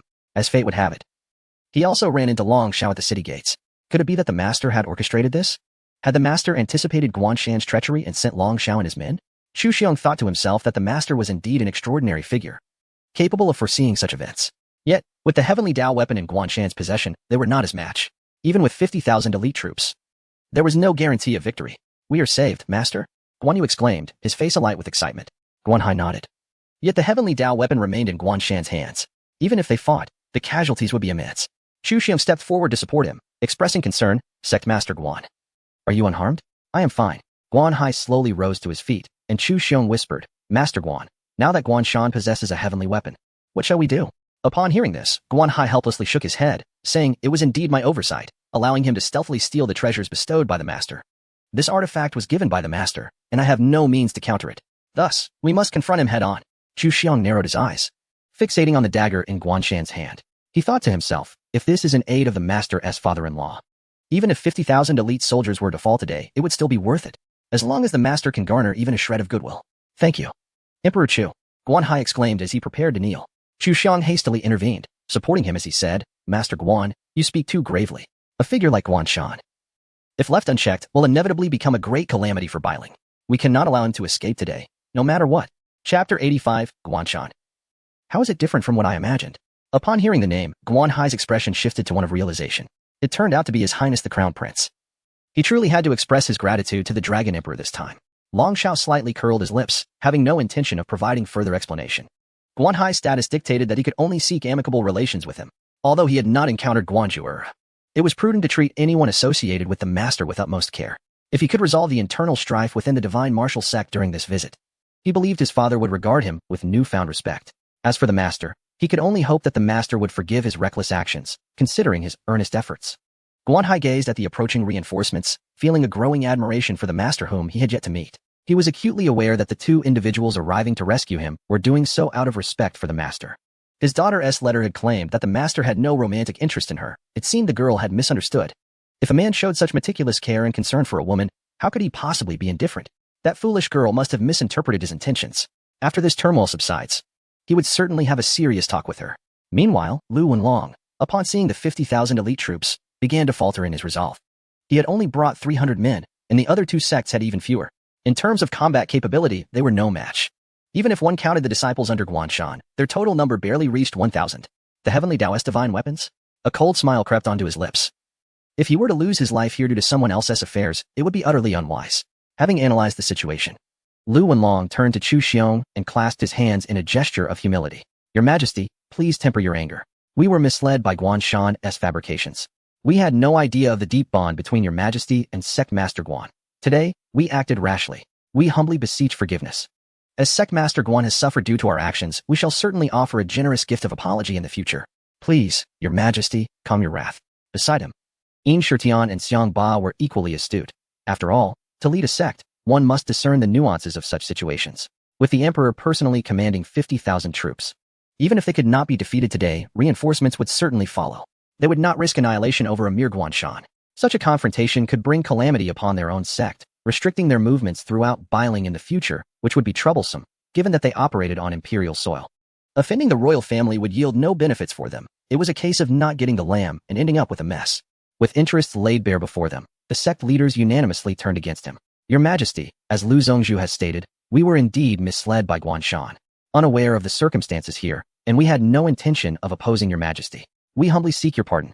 In the future, we shall prepare a generous gift to apologize to Sect Master Guan. Yin Shitian added, somewhat begrudgingly.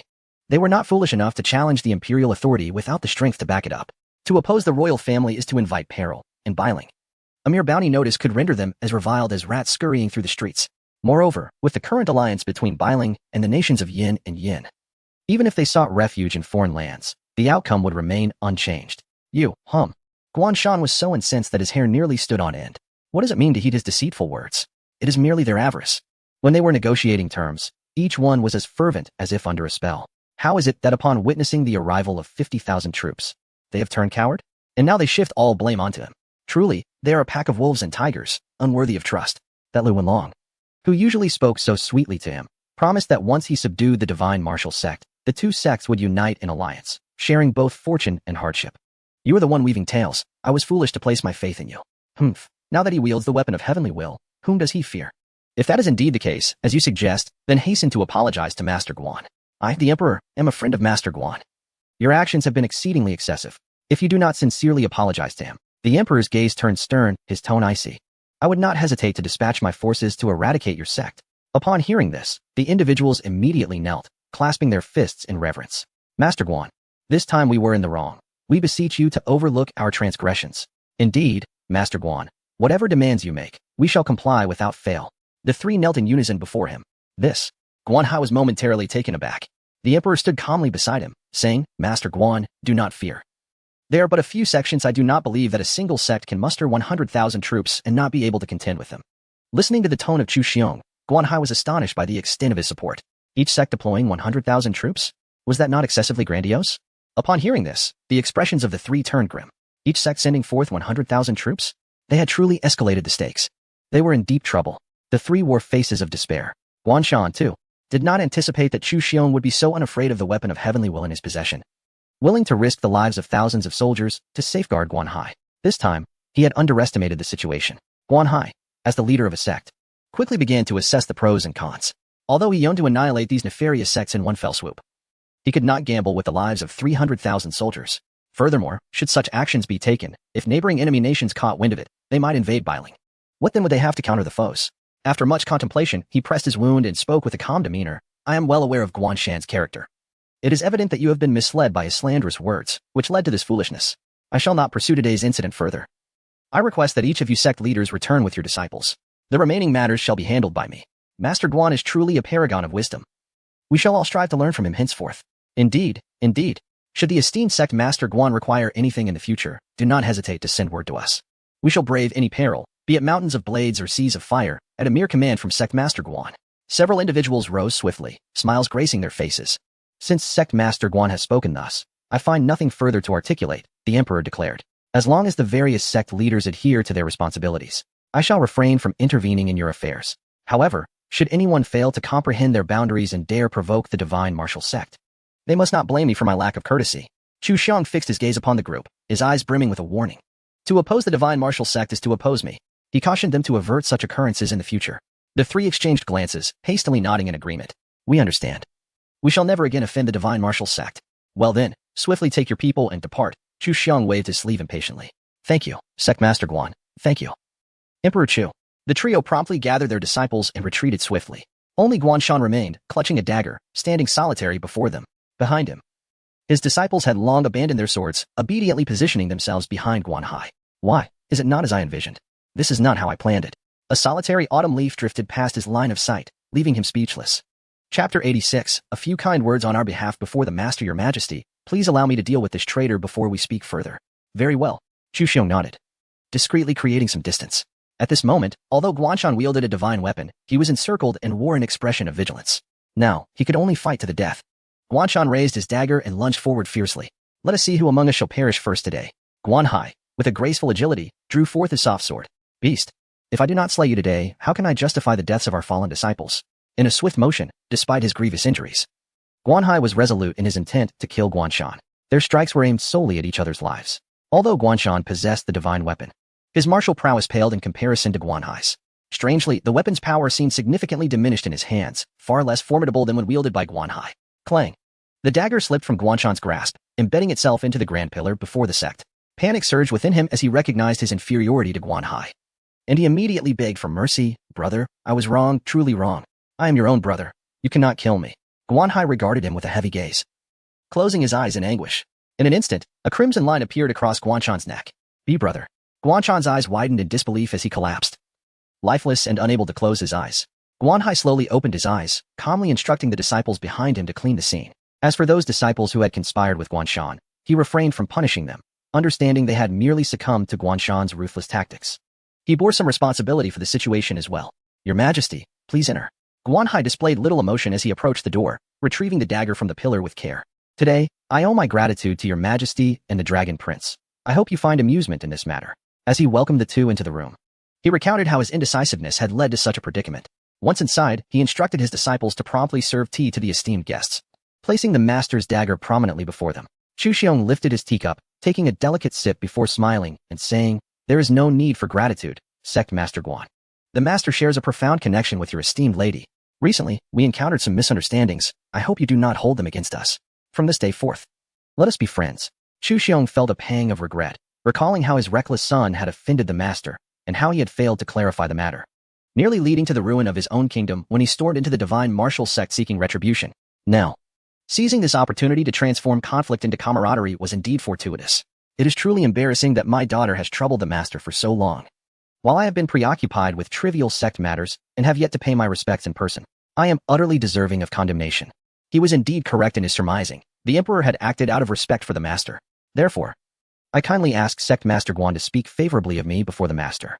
The sovereign, a figure of great stature, spoke with remarkable caution and even referred to himself as I. Guanhai felt somewhat buoyed by this. Your Majesty, please do not say such things. The grace your Majesty has shown to my sect is deeply etched in my heart. Should fortune allow me to meet the master in the future, I shall certainly not forget to mention your Majesty's kindness towards the divine martial sect.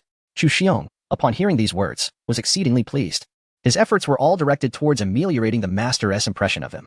Then I must extend my gratitude to Sect Master Guan. Guanhai understood that with the master as his backing, the divine martial sect was destined to thrive. He realized that he must swiftly attend to the affairs of the sect and seek an audience with the master. Delay could lead to unforeseen consequences, and he harbored genuine concerns for his foolish daughter.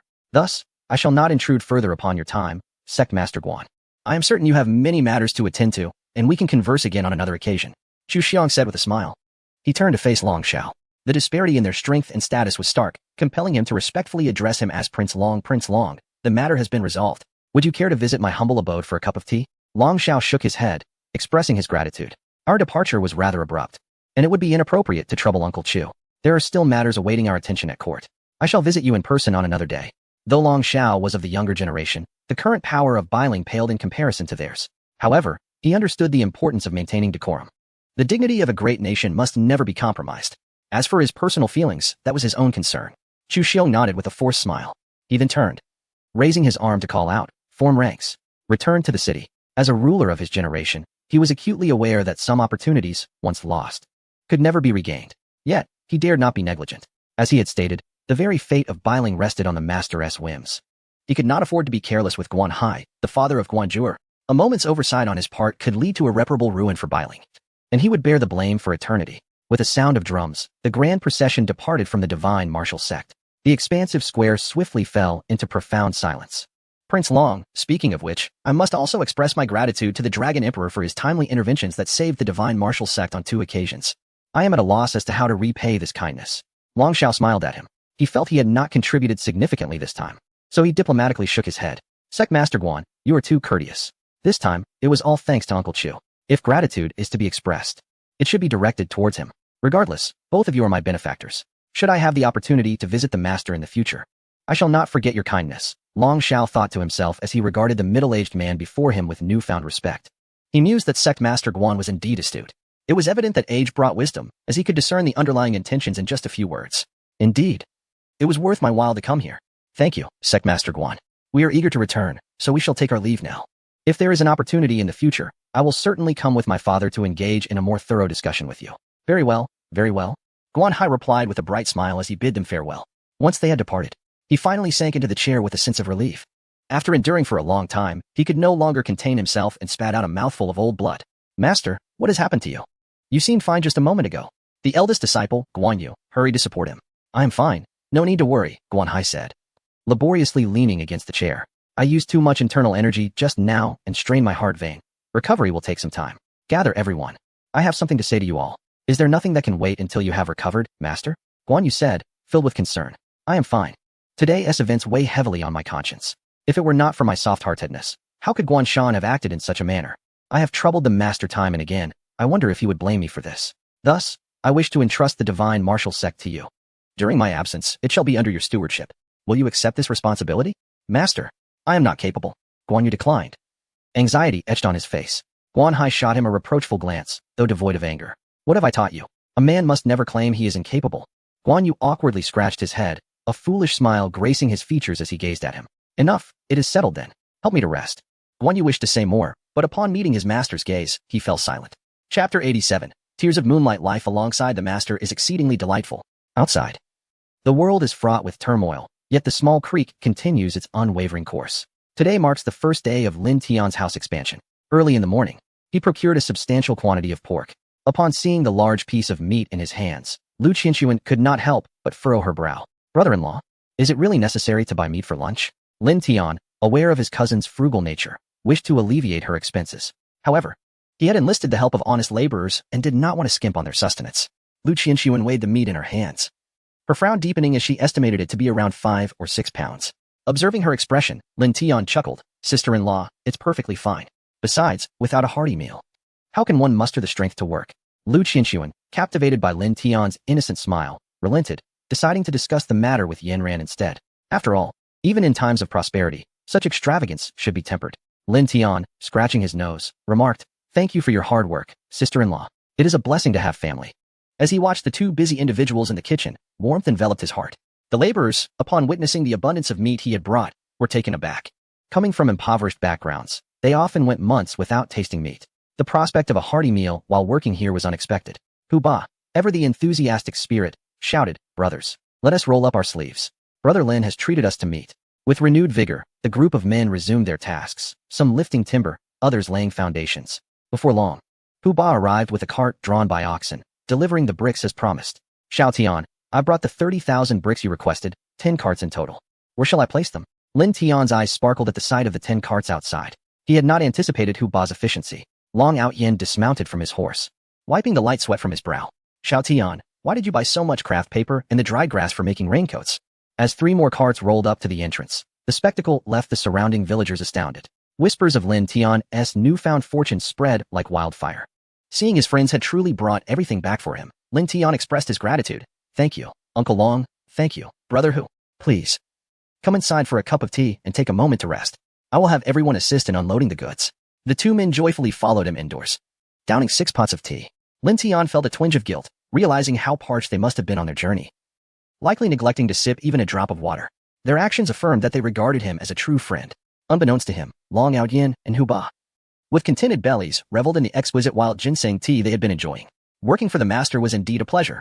They relished being tasked with errands, urging him not to stand on ceremony. As they eagerly gazed at him, their eyes fixated on the teapot. Lin Tian noted their thirst and promptly retrieved 2 bunches of ripe grapes from the courtyard, washing them before presenting them to his friends. He chuckled, remarking that drinking too much water is not advisable. Come, taste these grapes I have grown. They were just picked and are quite delightful, perfect for quenching thirst. Grapes? Long Out Yin's gaze fixated on the plate in Lin Tian's hand, his eyes widening in astonishment. This is the tears of the moon. It is said that in the distant land of the Sand Kingdom, there exists a rare variety of grape, unlike the ordinary round ones, but elongated like the moon. Available in shades of brown, green, and black, with black being the most precious and green coming second. The most extraordinary aspect is that these grapes, under moonlight, exude a glistening juice, resembling tears, thus earning the name Tears of the Moon. He had previously sent emissaries to the Sand Kingdom to procure some, only to be informed that they were exclusively offered as tribute to the 5 kingdoms of Zhongzhou. Now, before them lay the coveted black Tears of the Moon. Noticing that the 2 were merely staring at the grapes without tasting them, Lin Tian pondered if they were concerned about the unusual shape, fearing it might be poisonous. He hastily plucked a grape and popped it into his mouth, explaining, these grapes were dug up from the mountains. Though they may not appear particularly attractive, they are indeed grapes. You can eat them without worry. Long Out Yin swallowed, thinking, Master, we know they are not toxic. We are simply thrilled to be in your company. Otherwise, we would never have the chance to taste such grapes in our lifetime. Hu Ba, equally exhilarated, quickly peeled one and tasted it. The flavor sent them soaring to paradise. Seeing their satisfied expressions, Lin Tian smiled. So how does it taste? Not just good, it is absolutely divine. Long Out Yin exclaimed, giving him a thumbs up. Hu Ba, too engrossed in his meal to respond, nodded vigorously. You both continue eating and take a moment to rest. I will have the items moved in. Lin Tian's courtyard was quite spacious. To the left was a small kitchen, with a well nearby for watering plants and vegetables.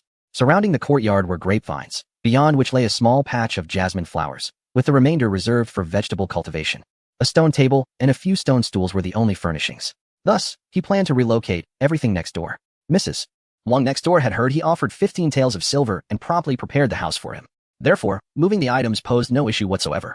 Moreover, upon seeing Lin Tian purchase such a considerable quantity of meat, everyone was invigorated, working diligently without a hint of laziness. They managed to unload a dozen carts of goods in a single afternoon. At mealtime, they gathered promptly to eat. Another grand spread awaited them, with plain white rice served in large bowls, devoid of sweet potatoes or potatoes. Those still working salivated upon seeing the feast, with several burly men rushing over eagerly. Lu Yanran smiled and said, First, wash your hands. Only then can you eat. Yet, some could hardly contain their excitement, and had already taken their seats at the table. Lin Tian merely smiled, urging everyone to take their seats and enjoy the meal. The large wooden table from the front hall was brought out and joined with the stone table. The rice, served in wooden basins, amounted to no less than 4 basins. The 5 dishes were also presented in wooden bowls, including a savory soup. The menu comprised stir-fried cabbage with pork slices, green beans with potatoes and eggplants, spicy tiger skin peppers, cold cucumbers, and a cabbage tofu soup, all prepared according to Lin Tian's culinary repertoire. Lu Qianxuan, while assisting with the dishes, remarked to Lu Yin and that the quantity was excessive. If they continued to eat like this during the construction, they would surely be left impoverished. Lu Yin ran, with a dismissive smile, quietly reassured her that their family had over 100 taels of silver, thus they need not worry. Additionally, the items they had procured incurred no expense on their part. In a moment of realization, Lu Qianxuan understood that those 2 gluttons across the table were footing the bill. However, having indulged in copious amounts of tea and devoured 2 bunches of grapes earlier, they observed that the meal lacked the inclusion of precious medicinal ingredients, leading them to refrain from devouring it ravenously like the others. Furthermore, they discerned that this fare was not crafted by a master chef, as its taste was subpar. Nevertheless, for these farmers, it was a delightful feast. 12 individuals polished off 4 basins of rice and 5 basins of dishes without a scrap remaining. During the meal, Lu Yanran and Lin Tian each consumed only a single bowl, while Lu Qianxuan and Li Juanji managed to eat slightly more, just one additional bowl. Long Outyin and Hu Ba also finished their battle with just one bowl. This clearly demonstrated the remarkable appetites of the others. After the meal, the group of men beamed with satisfaction, patting their bellies contentedly. Huzi called out to his comrades, urging them to resume their work. The crowd hurriedly dispersed, some demolishing walls, others laying foundations. In just one day, they completed the foundation work. As darkness approached, Lin Tian settled their wages, and each individual returned home, content with their earnings. Meanwhile, those loitering at the entrance, inquiring if any work was needed, were promptly rebuffed by him. He was not foolish. It was evident that those individuals merely sought to sponge off a free meal. Chapter 88. The Master constructs a stable what? That rascal Long Xiao has been here? When Kong Xingyun could no longer contain himself and divulged the entire matter, Long Outyan's face was a portrait of disbelief. That lad came here. When did this occur? He had been preoccupied lately with affairs for the Master, having completely forgotten about that boy. What could he possibly want here? And he even crossed paths with the Master. You mentioned that the last time the Master felled trees, he did not utter a word upon his return, and moreover, he had assisted the divine martial sect in resolving the issues at Guanshan. If the Master were displeased, he would not have shown such kindness. Long Outyan analyzed the situation with a calm demeanor. Although his son acted recklessly and offended the Master's thoughts were inscrutable. It was difficult to determine whether he held any feelings for that girl from the divine martial sect. Thus, his son's actions could be deemed justifiable. The Master had not mentioned the encounter with Long Xiao upon his return, which indicated that he was already aware of the happenings at the divine martial sect.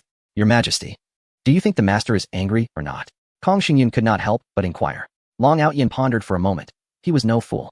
He had seen the Master's axe used for chopping wood, which was more formidable than the Xianyuan Bao. That boy Long Xiao would undoubtedly recognize it.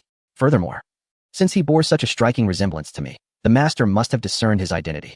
The fact that the Master remained silent suggests he is not pursuing any recklessness on Long Xiao's part, alleviating our concerns. This remains merely conjecture. As for the Master's true thoughts, only he knows. Their speculations would only serve to disturb their own minds. The Master undertakes all with purpose. Since they could not fathom his intentions, they could only quietly adhere to his guidance. As long as the Master is pleased, everything would be in order. Then, Your Majesty, how much longer shall we linger here? Are we not returning? You wish to return? Long Outyan shot him a glance. You are a lone bachelor. Yet you fear you might not find a wife? Upon our return, I shall arrange a match for you, with beauties of all shapes to choose from. Kong Xingyun felt speechless. What was this? Did His Majesty wish to settle down here? He was the Supreme Emperor of Dian. How could he not return? Your Majesty, I do not wish to marry. I merely feel we have been out for quite some time. Are we to remain here indefinitely? Long Outyan glared at him again. Thus, none of you understand my heart. Use your brain to think. If I were to stay here alongside the Master, our Dian would possess a formidable backing. Who would dare provoke us? Even in my absence, Long Xiao is here, is he not? He can handle matters in court with ease. As long as the Master is content, the foundation of our Dian shall be as solid as iron. He was brimming with confidence, convinced that this plan must be executed by him. Upon hearing this, Kong Xingyun gave him a thumbs up. Your Majesty, this strategy is truly brilliant. Long Outyan looked at him with pride. Indeed, I expect each of you to understand the art of war. To conquer without battle is the hallmark of a truly remarkable individual. Following the Master, no one will dare to provoke us in the future. Such a fortunate circumstance cannot be allowed to benefit that old fool, Morong Fu. As he spoke, his teeth clenched in resentment. That fellow claimed to be searching for valuable items for the Master, and I am genuinely curious about what he seeks. Kong Xingyun, with a flicker of inspiration, suggested, why don't I go check it out? Long Outyan, having listened for quite some time, finally remarked, you've said something wise at last. Hurry and go. In the small courtyard, Lin Tian was still organizing his tools. Lu Yin sat on a stool, observing him with keen interest. She occasionally inquired, husband, the house you designed is unlike anything I have ever seen. It is truly extraordinary. Indeed, in Zhangzhou, Luosang is one of the 5 nations, albeit the least prominent. However, she is the daughter of the Prime Minister of Luosang, born of a noble lineage. Yes, it is somewhat special, but once it is completed, it will surely be more comfortable than the house we currently inhabit. Lin Tian smiled and added, from now on, my dear, you won't need to fetch water for bathing or laundry. Everything will be available right in the room. Really? Upon hearing this, Lu Yanran's eyes sparkled with excitement. Washing clothes in the room? What sort of construction is that? Having lived for so long, she had always washed clothes in places with water outside. Your design is truly remarkable. This notion seemed unprecedented. The more she learned, the more curious she became, frequently asking Lin Tian questions. He answered her with great patience, explaining that traditional house designs typically employed a courtyard format, preserving the most primitive architectural style. My design differs. For instance, the bathroom features a separation of wet and dry areas. I have replaced the traditional screen with wooden barriers, coated with waterproof paint and adorned with beautiful handmade bamboo fencing. This not only enhances aesthetics, but also ensures water resistance. Additionally, I will install hooks for added convenience. As for the wooden tub for bathing, I plan to bore holes through bamboo to facilitate drainage, channeling the water directly from here. Lu Yinran listened with wide eyes, momentarily awestruck. Although she did not fully grasp his explanation, it only underscored her own simplicity and ignorance of the master's brilliance. Her gaze towards Lin Tian grew more reverent. Truly, the master is a genius. Who else in this world could conceive such ingenious ideas? No one. Seeing her unwavering attention, Lin Tian smiled and affectionately ruffled her hair. He realized he had become overly enthusiastic and perhaps said too much. In modern times, these concepts are quite ordinary. However, in this ancient setting, many ideas remain unfeasible. Moreover, she is a true product of this era. It is no wonder she struggles to comprehend. No worries, once it's completed, you'll understand. Observing Lu Yin and S concentrated expression, he couldn't help but chuckle. Lu Yinran beamed brightly, her heart swelling with indescribable joy as she looked at Lin Tian. Time flew swiftly, and before long, half a month had passed, the house was finally completed. Long Ao, Tian Hu, and Kong Xingyun arrived early to assist in tidying up the place. Long Outyin stared at the expansive structure before him, utterly unable to believe his eyes. Is this what he created with the dry grass he gathered? What purpose does it serve? Lin Tian gazed contentedly at his new abode. He had transformed the original structure into 4 distinct rooms. Although the layout retained a square formation, the shop had been significantly enlarged, seamlessly connecting with the neighboring space. In the backyard, 2 large greenhouses had been added, and adjacent to the kitchen was a restroom. The exterior of the greenhouses was enclosed by bricks, forming 4 plots of rice paddies. He intended to cultivate lotus flowers and rice within, and perhaps even rear fish. With these renovations, Lin Tian's residence had become the most resplendent sight in the village. However, the greenhouses were an enigma to the onlookers. No one could discern their purpose even after a prolonged gaze. Long Outyin was perplexed, wondering what the master intended with such peculiar constructions. Hu Ba stroked his beard, equally baffled.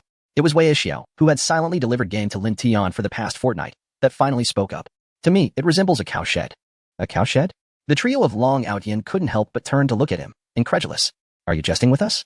Chapter 89. The house is completed. Although Long Outyin found it peculiar, they were unaware of what the master had constructed. He could not resist peeking inside, only to discover that it was empty, with nothing but a muddy floor.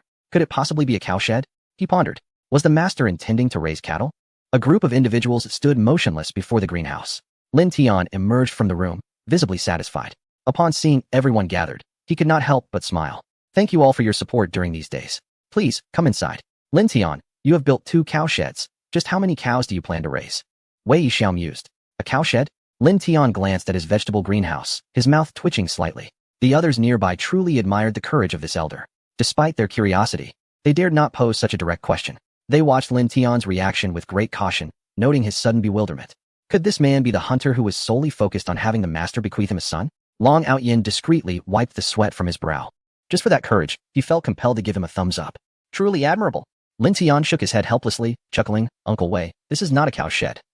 It is meant for growing vegetables. Some vegetables are not available in winter, but with this greenhouse, I can cultivate them even in winter. Growing vegetables. In a greenhouse? Long Outyin immediately grasped the concept. Indeed, the master was extraordinary. His thoughts diverged from theirs. They were genuinely intrigued about what vegetables this greenhouse would yield in the future. No, wait. His gaze sharpened. The vegetables the master spoke of must be those from his courtyard. The exquisite golden jasmine. The supreme wild ginseng. The plump white Hisho Wu. He could not help but swallow hard. This was not merely a greenhouse, it was a premium medicinal field. With this realization, his gaze towards Lin Tian sparkled with admiration. By the way, Xiao Tian, can those bamboo pieces you had made really draw water in? Hu Ba beside him could not resist inquiring. Being a master in jade craftsmanship, he had spent the last few days hollowing out bamboo and was perplexed about whether this ordinary bamboo could truly channel water into the room. Lin Tian, aware of their curiosity regarding his house, led them to the bathroom he had designed. After removing a cork from one of the bamboo tubes, a stream of clear water began to flow forth. Is this? Everyone was taken aback. There was indeed water. All eyes widened in disbelief. Could several hollowed bamboo tubes actually bring water inside? Had it not been for the fact that he had crafted those tubes himself, Hu Ba would have been utterly incredulous. It was important to note that these were merely ordinary bamboo, devoid of any special qualities. Lin Tian clarified, this operates on the principle of water pressure and piping. I might not be able to explain it clearly, but to put it simply, in order for water to flow into the house, it requires a certain pressure to guide it through the bamboo. This endeavor necessitates repeated attempts, as water pressure is influenced by variations in weather, water levels, and air humidity. Should any one of these factors remain unmet, the water will not flow. A group of people, bewildered, found themselves unable to comprehend the intricacies of the situation. Their lack of understanding transformed it into an aura of profundity and mystery in the eyes of the onlookers. Constructing a house. Lin Tian garnered the admiration of those around him. Although it may not be the most opulent in the village, it certainly qualifies as a residence of considerable stature. It is worth noting that prior to this, the only other brick and tile house belonged to Wei Ishiao, apart from the exquisite abode of Guanzhou. Now, witnessing Lin Tian's impressive renovation of the brick and tile house, it became evident that he was not lacking in funds, and thus it felt inappropriate to bring up the matter of recognizing him as a son. The Master's residence is truly a masterpiece of unparalleled brilliance. Long Outyin gazed at the seemingly unremarkable yet profoundly intricate house, unable to suppress his admiration. Particularly striking were the 2 greenhouses dedicated to cultivating medicinal herbs. He yearned to witness the Master's gardening techniques. He pondered the audacity of requesting the Master to allow him to reside there, yet feared that such a proposition might result in a swift expulsion. Come, everyone, let us not linger idly. The meal is ready. At the mention of food, the faces of the men brightened with unrestrained joy. Each day, while laboring here, their meals consisted solely of rice and meat, with even the simplest stir-fried vegetables generously oiled. Back at their own homes, they faced a diet of cornbread and vegetable patties, which were often unpalatable. Thus, they eagerly anticipated mealtimes while working for Lin Tian, though they dared not slacken their efforts. For if Li Xiaoqiang observed any sluggishness, he would promptly urge them on, emphasizing that Lin Tian, out of goodwill for his fellow villagers, had employed them and provided them with fine food and drink. Anyone caught slacking would be deemed a slothful wretch. Upon hearing this, those who had contemplated coasting along quickly abandoned such thoughts. Thank you all for this past fortnight. I raise this cup to you all. Lin Tian lifted his bowl, tilting it back to down its contents in one swift motion. The liquor was sourced by Lu Yanran from the distillery, where she noted that the villagers had a penchant for strong spirits. Initially, Lin Tian had considered sharing his homemade wine, but fearing it might convey a sense of stinginess, he acquiesced to Lu Yanran's suggestion to bring back a few pounds.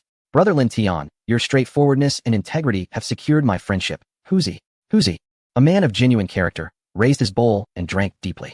Dogzi also stood, beaming amiably. Brother Lin Tian, though our previous encounters were few, I have come to recognize your goodness during this time.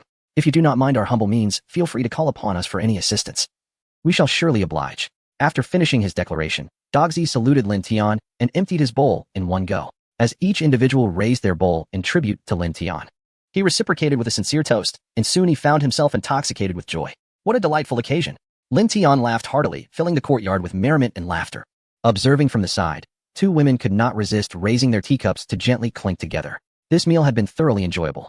As the evening wore on and the guests began to depart, Lu Yanran gazed at Lin Tian, who lay sprawled across the table, her expression tinged with exasperation. Li Juanji kindly assisted in carrying him into the house to rest. Lu Yanran stepped outside to bid farewell to Long Outyin and his companions, sparing the lady of the house from the task. In the absence of others, Long Outyin treated Lu Yanran with utmost courtesy. She smiled gently, acknowledging the efforts of her companions during these days. Her husband was intoxicated, and she needed to attend to him, thus she would not accompany them further. Very well.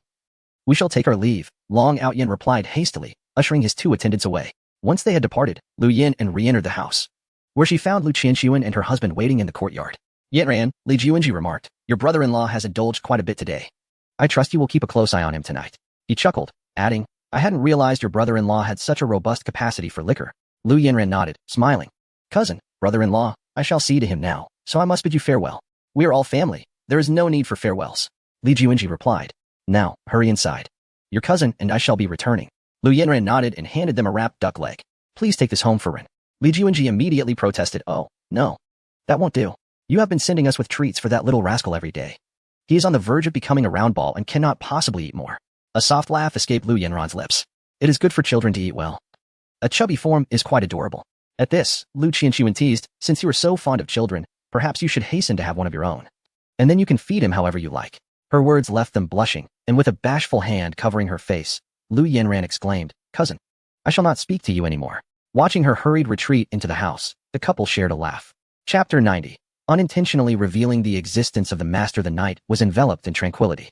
On this particular evening, Lin Tian had a dream in which he wielded a long sword, effortlessly defeating Long Outyin and Murong Fu, a group of martial artists, leaving them in disarray. They admired him greatly, referring to him as the master.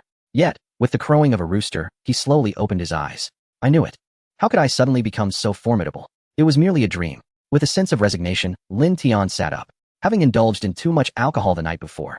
He awoke with a slight headache. Upon noticing the hangover remedy placed by his bedside, warmth spread through his heart.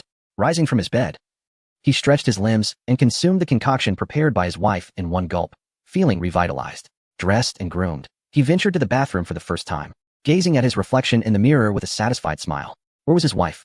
After searching the room thoroughly and finding no one, he glanced outside, pondering whether she had gone to visit her cousin. It seemed they had been secretly plotting something lately, keeping him in the dark. However, he felt it was a rare opportunity for her to pursue her interests. Being cooped up indoors all day was not ideal. Good-hearted individuals often bottle up their frustrations. Entering the front hall, he beheld the shop, which had expanded significantly, filling him with satisfaction. Just as he contemplated lighting the stove, he spotted the long-absent Moronfu arriving. Looking dejected, unable to contain his curiosity, Lin Tian inquired, "Old man, it has been quite some time. What troubles you?" Moronfu, upon seeing him, exclaimed excitedly, "Ah, little Tian." He had intended to procure some rare treasures for the master's wife but unexpectedly found himself detained upon reaching the Qin kingdom. Had it not been for the kitchen knife in his possession, he might have faced dire consequences there. Unfortunately, this incident had inadvertently exposed the existence of the master. Wearing a long face, he feared the master's reprimand. Throughout the past few days, he had been unable to shake off his anxiety. Observing the master's calm demeanor made him even more hesitant to speak. Lin Tian recognized the unspoken tension and understood that Moronfu felt guilty for not assisting with the construction of his home while Long Outyin and others had lent their hands. As the Emperor of Dian, how could he allow an emperor to toil on his behalf? The mere fact that he could visit brought him immense joy. Little Tian. Actually, old man, there is no need to explain. I already know, Lin Tian replied with a smile, inviting him to come in and sit. Before Moronfu could articulate anything, the master seemed already aware. A wave of invisible pressure enveloped him, making it difficult to breathe. It appeared that whatever they did, the master was fully cognizant of their actions. How could the master possess such knowledge? Was it possible that he had dispatched skilled individuals to observe their every move? No, that couldn't be. Moronfu prided himself on his martial prowess. If someone were tailing him, he would certainly have sensed it. Or perhaps the master possessed the ability of foresight through divination. This situation feels rather enigmatic, and Moronfu hesitates to delve deeper into his thoughts. He notices Lin Tian gazing at him with a smile, which inadvertently causes a cold sweat to trickle down his back. Please, have a seat, old man. Lin Tian cheerfully pours him a cup of tea. I never anticipated you were already aware of it. Overwhelmed by anxiety and fear, Moronfu unconsciously resorts to honorifics. You? The term seems ill-suited for Lin Tian. Lin Tian looks at him, bewildered, and Moronfu feels an unsettling pressure from that gaze, making his legs tremble uncontrollably. He fears he has committed a grave mistake. Will the master take his life? Or perhaps annihilate the great Yin and retreat to an unknown place to live in seclusion? The more he contemplates, the more beads of cold sweat form on his forehead. Observing his distress, Lin Tian, puzzled, inquires, "Is it hot in here?" And no, it's not hot. Moronfu stammers, his throat dry. Have a sip of tea. Lin Tian suggests again, extending the teacup toward him. He hesitantly reaches out to accept it. Old man, you seem rather strange today, Lin Tian remarks, unable to contain his curiosity. At that moment, Moronfu is at a loss for words. Ultimately, under Lin Tian's unwavering gaze, he admits with a countenance full of regret. Master, I was wrong. I have revealed your whereabouts, allowing the people of the Qin to be aware of your existence. Lin Tian. He cannot comprehend a single word. Master? Why does this term resurface? It strikes him as remarkably odd. Moreover, the elder before him appears genuinely fearful, not feigning it. He is baffled, his lips twitching slightly as he uncertainly asks, "Old man, what did you just call me?" Seeing the inquisitive look in Lin Tian's eyes, Moronfu shudders once more. How could he forget that the master despises being addressed as such? He has unwittingly provoked the master's ire. Quickly, he shakes his head, insisting, "You misheard. I did not call you master." Lin Tian is even more perplexed. After not seeing him for half a month, why does this old man seem to have lost his grip on reality, speaking incoherently? Clearly, the emperor is not a position for just anyone. It must strain one's mental faculties, leading to confusion. Thus, he offers a polite, albeit awkward smile. Old man, everything will eventually be resolved. There is no need to worry excessively. Upon hearing this, Moronfu springs to his feet as if propelled by a spring, staring at Lin Tian with gratitude. Really? Do you truly believe that? Although he does not understand what has caused such fervor, it appears he has overthought the matter. If his mere words can offer some solace, he feels a sense of joy. After all, matters that concern the emperor are undoubtedly of national significance, likely tied to warfare. With a newly constructed house, he certainly does not wish for conflict. In the past, he had hoped for war solely to profit from national calamities. Now that he has a wife, his perspective has shifted. All he desires is peace and safety, which outweighs all else. The master has indeed forgiven him. Moronfu is in tears. Lin Tian looks on in astonishment, pondering what could possibly have transpired to make a figure of such high stature weep so profusely. It must be something monumental. He quickly pours another cup of tea for him and reassures, "Old sir, everything will pass. You are formidable, and you will surely resolve any matter." How touching. Moronfu never anticipated that the master would hold him in such high regard. Even after committing such a grave error, he has not faced punishment. The master's fondness for him is indeed evident. Rest assured, I will handle it well, he replies. Lin Tian cannot help but smirk slightly. Although he is uncertain what has unsettled the elder today, causing him to be somewhat incoherent, he knows he must cooperate due to the man's formidable presence. Recalling that he had not spoken anything amiss earlier brings him some comfort. I believe you will manage it splendidly, he adds, mustering another smile. Mo Rongfu gazes at him with excitement, his look causing Lin Tian to shudder involuntarily. At the border between the Qin Kingdom and the Great Yin, General He Jun is fervently writing in his study. Before him lies a weapon resembling a kitchen knife. Pausing to reflect on what he has pinned, he cannot help but stop. He is certain he did not misinterpret, that elder indeed wielded a kitchen knife. Moreover, the aura emanating from it was distinctly unlike that of an ordinary weapon.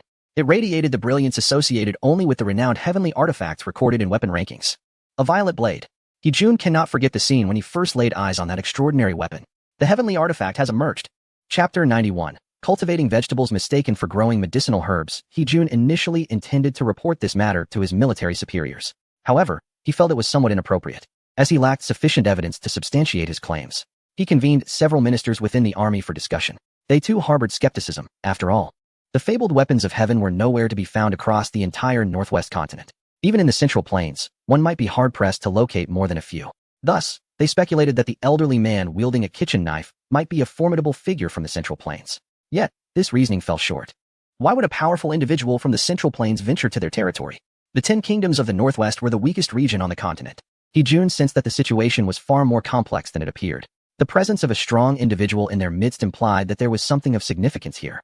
He recalled the recent alliance formed between the Yin, and Bailing kingdoms. Could it possibly be connected to this incident? He Jun dismissed everyone from the room. Reflecting on his encounter with that powerful figure, he vaguely remembered the individual wearing a token at their waist, prompting him to hastily sketch its likeness. Bring me information about the origin of this token. A shadow descended from the rafters, swiftly departing with the paper in hand. He Jun remained restless in his study. Although the alliance of the 3 kingdoms posed no immediate threat, it was unwise to allow others to rest comfortably upon his own bed. If they were to consolidate a formidable power, it would be too late for the Qin kingdom to respond. Yet, the king had yet to respond to his memorial, rendering him hesitant to act rashly. The king's mind was inscrutable, none could predict his thoughts. Meanwhile, Lin Tian, having newly constructed his house, was in high spirits. In recent days, he had been teaching Lu Yanran how to cultivate vegetables in the greenhouse. Lu Yanran diligently followed his instructions, mistakenly believing he was instructing her in the art of growing medicinal herbs. When they discussed the cultivation of the exquisite wild ginseng king, she was filled with inquisitive wonder. Lin Tian elaborated meticulously, particularly emphasizing the need to address pest infestations rather than ignoring them, suggesting the use of mugwort to repel insects. Mugwort. No wonder every medicinal herb you cultivate is so plump and robust, she mused. If it were too troublesome, one could merely plant insect-repelling herbs nearby. However, Lin Tian found their scent unpleasant and chose not to plant them in the yard. Your skills are truly remarkable, she thought, as she listened to insights she had never encountered before, including the concept of hydroponics. How could one possibly grow herbs using only water? Her curiosity intensified. The house, transformed by her husband, was entirely different. The bathroom and shower facilities were exceedingly convenient. One simply pulled out a wooden stopper, and hot water flowed forth. He claimed this was the hot water used for cooking.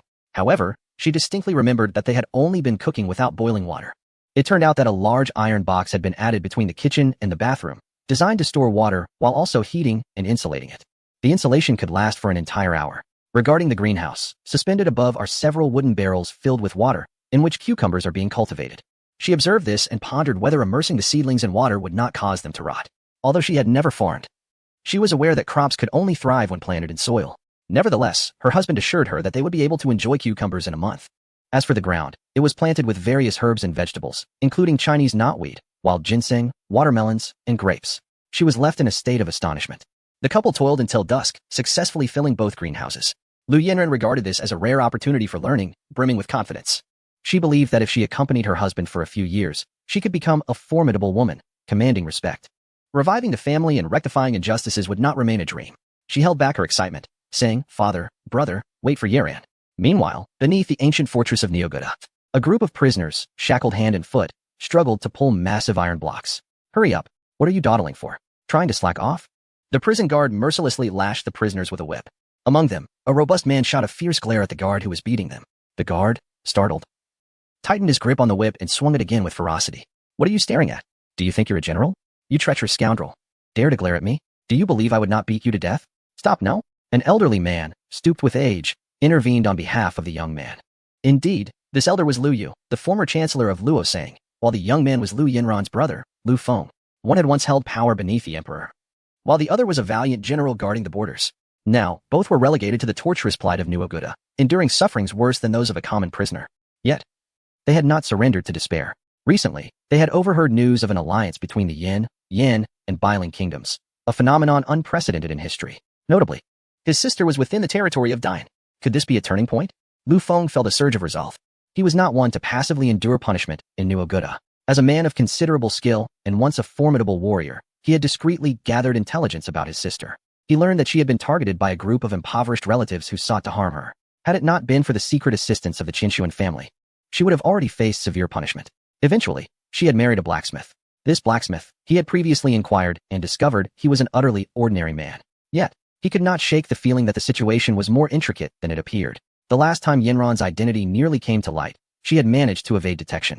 There was something suspicious afoot. Had he not been imprisoned in New Oguda, he would have long since sought the truth. However, the distance from Luosang to Dian was insurmountable. Given the current circumstances, as long as Yinran lived happily, they had little to worry about. A blacksmith was merely a blacksmith, if necessary. He would even be welcomed into the Lu family. As Lu Feng contemplated this, a sharp pain surged through his back, prompting him to glare fiercely at the guard. Enraged and humiliated, the guard retaliated by delivering several more lashes upon him. You dare to glare? Go on, glare. The more you glare, the more I shall strike. And I'll see if I can't beat you to death. These guards of Ninguda were nothing more than bullies who thrived on their authority. If a higher official were to arrive, they would cower in fear, not daring to utter a sound. Lu Feng gritted his teeth, silently enduring the torment. He was somewhat resilient, but Lu Yu was far less fortunate. A man of letters by nature, he could not withstand the ordeal like Lu Feng. His advanced age had rendered him frail, and after receiving a sudden lash, he fainted, his vision darkening. Father! Lu Feng exclaimed, hastily supporting him. However, the guard, noticing Lu Feng's interruption, swung his whip once more. What are you shouting for? Get him back in line. In that instant, the whip landed directly in Lu Feng's grasp. With a swift pull, he sent both the guard and the whip tumbling to the ground. Damn it, this has gone too far. Someone, help. This prisoner is attempting to revolt. His cries summoned over 20 guards who quickly surrounded him. Lu Feng sought to retaliate, but realized that even in his unconscious state, his father clutched tightly to his clothing, restraining him from acting recklessly. Reluctantly, he bit his lip, his eyes filled with a murderous intent as he stared down the guards before him. Someone, strike down this insolent cur. The head guard, emboldened by his rank, sought to seize the opportunity to eliminate Lu Feng. Orders had been given from above to ensure that the father and son remained eternally imprisoned in Ninguda. A glint of malice flickered in the head guard's eyes, which did not go unnoticed by Lu Feng, whose gaze instantly transformed into one of ferocity. Chapter 92. This is a task assigned by the master. He was well aware of the jailer's intentions. With a cold snort, he retorted, who bestowed upon you such audacity? Even in exile, I, the general, cannot be trifled with by a despicable wretch like you. Grasping a nearby stone, he hurled it at the jailer. Ouch. The jailer instinctively shielded his eyes, blood oozing between his fingers. This scene rendered the other jailers, who had initially considered intervening, hesitant to act, fearful of suffering the same fate as their leader. Do you think you are still a great general, Lu Feng? You are now a mere prisoner. Dare to harm me, and I shall ensure your demise today. Death? A mocking smile graced Lu Feng's lips. You are nothing but a jailer. Should I choose to slay you? It would be just that, an act of killing a mere fly. Do you truly believe your superiors would seek vengeance for a fly? They would not trouble themselves over such a trivial matter. You are, at best, a mere insect. Should you perish, it would bear no consequence. Do you truly think I would hesitate to take your life? Why you? The head jailer was considerably shaken by Lu Feng's words, which also served to temper his reckless ambition. The truth was undeniable. He was merely a jailer, and dying over this was hardly worth his life. Withdraw at once. The head jailer, clutching his eyes, felt the pain sharpen his senses. Squatting before Lu Feng, he whispered, I know you have managed to slip out of here before. Lu Feng narrowed his eyes and warned him, should you dare to speak of this, I will crush you where you stand. With a cunning smile, the jailer replied, why would I dare? Lord Lu? General Lu? Haha, from now on, whenever you require my assistance, do not hesitate to command me. Go, fetch me some medicine, Lu Feng instructed coldly. The jailer nodded eagerly, rushing off to retrieve the medicine. Momentarily disregarding his own injury, he promptly returned with a bottle for Lu Feng. Second old jailer, considering your compliance, I shall reveal a secret. The one you currently serve shall not survive until the 5th of next month. Upon hearing this, the jailer nearly dropped the medicine bottle. Not surviving until the 5th meant that the prince's faction had failed.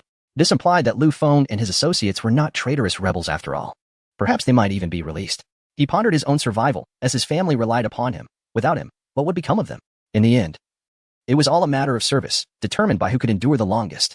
Realizing this, the one-eyed jailer dared not protest. He silently acknowledged that the tides of change were once again upon Luosang. In the courtyard, Lin Tian fed the chickens while tending to their droppings. Nature's fertilizer. He buried the droppings in the soil, plucking grapes while observing Guan Zhuer, who had come to visit. It had been half a month since he last saw her. He wondered if he had spoken too harshly. Yet, overhearing her casual conversation with Lu Yinzhan, he learned that she had ventured to the state of Qin. Luo sang? That place was quite distant. How are you, sister? Have you gathered any news? It turned out that Lu Yinzhan had secretly entrusted the skilled Guan Zhuo to investigate the circumstances surrounding the Lu family. Is my wife feeling homesick? Once. She had never mentioned it. Guan Zhuo stated that she had thoroughly investigated the matters entrusted to her by her sister. Currently, Chancellor Lu and General Lu have been exiled to Ningguta. The Crown Prince and his faction failed in their conspiracy and are now under house arrest by the Third Prince. The situation in Luosang is tumultuous, and it appears that the Emperor is also being detained. Lu Yanran, anxiously clenching her hands, stood up and said, "This is dire. My father and brother support the Second Prince. If this is the case, they are in danger." As they were conversing, Lin Tian approached. "What are you discussing?" Guan Zhuer felt somewhat nervous and shy. Lu Yanran, with a troubled expression, replied, "My husband, I asked Guan Zhuer to go to Luosang to inquire about the situation at home. It seems that a wife indeed longs for her family." He nodded. "Is there any news?" She bit her lip, her eyes reddening as she said, "Not good." "Not good?"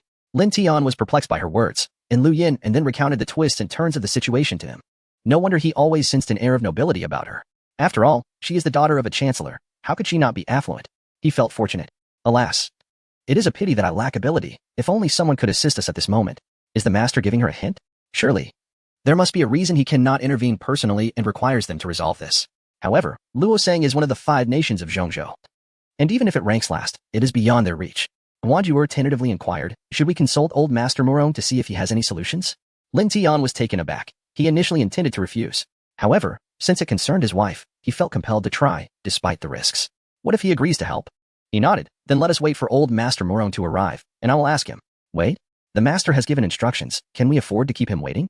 An opportunity for action had arisen. She quickly declared, "I am familiar with old Master Morong. I will seek him out. Brother Lin, you all stay at home. I will return shortly." With that, she vanished in a flash. Guan Zhuer firmly believed that as long as she persevered, the master would ultimately be moved by her efforts. In the Great Yin Imperial Palace, upon seeing Guan Zhuer rush in, Morong Fu thought something must have transpired. "It is like this, old Master Morong." She breathlessly recounted the entire situation. Morong Fu's eyes gleamed with interest. "You are correct. The master is indeed hinting at us. This is the task assigned to us by the master." Guan Zhuer exclaimed with excitement. "Then, old Master Morong, what should we do now? How can we resolve the issues of Sister Lu's family? After all, it is Luosang, which lies a great distance from us. And even an alliance of 3 nations would pale in comparison. Do not be hasty. I need to discuss this with Old Long." Morong Fu signaled her to calm down. "Let us first find Old Long at the Jade Shop, and then proceed to the master's residence to hear his thoughts. Perhaps the master has further instructions." The two made their way to Huba's Jade Shop. Upon hearing Guan Zhuer's account, they were equally astonished. To my astonishment, the esteemed lady is actually the daughter of Prime Minister Rosong, remarked Long Outyin, a look of contemplation crossing his face. He furrowed his brow. For Rosong hailed from a powerful nation that would scarcely regard our modest western territory. The task assigned by the master appears rather daunting. Surely, if the master intended for us to undertake a simple task, he would not have chosen us. Morong Fu shot him a glance, asserting that only through tackling formidable challenges can we truly demonstrate our worth. If we prove inept in handling even this minor affair, what need would the master have for us in the future? Long Outyin conceded that his reasoning was sound. He inquired, "Then we must deliberate on this matter with great care. To negotiate with a formidable nation, we must first fortify our own position. General Kong, bring me the map." General Kong Xinyun retrieved the map and spread it across the table. Long Outyin pointed to the map, stating that currently, Yin, and Bailing have formed an alliance, occupying a strategic position in the northwest. Should we succeed in enlisting the Qin, Zhao, and Chu states as allies, establishing a pact of mutual resource sharing and co-prosperity, the northwest continent would become our domain, rendering even the 5 nations of Zhongzhou hesitant to underestimate us. Morong Fu nodded in agreement, acknowledging that this is indeed the only way to gain leverage in negotiations with Rosong. Long Outyin's gaze sharpened. "Then let us proceed. We shall make our way to the master at once." Chapter 93. Such an unsightly iron box is actually the ancient dragon's treasure chest before long. The group arrived at Lin Tian's home. Upon their arrival, Lin Tian courteously served tea and, feeling somewhat hesitant, began, "Old Master Morong, there is a matter I wish to ask for your assistance with concerning Yin Ran. We have already heard from Miss Guan. Rest assured, Yin Ran's affairs are our responsibility. You can rely on us entirely," they replied with confidence. "However, this matter bears significant weight. I worry it may place too great a burden upon you." Although he yearned to assist Yin Ran, he feared that involving them might lead to dire consequences.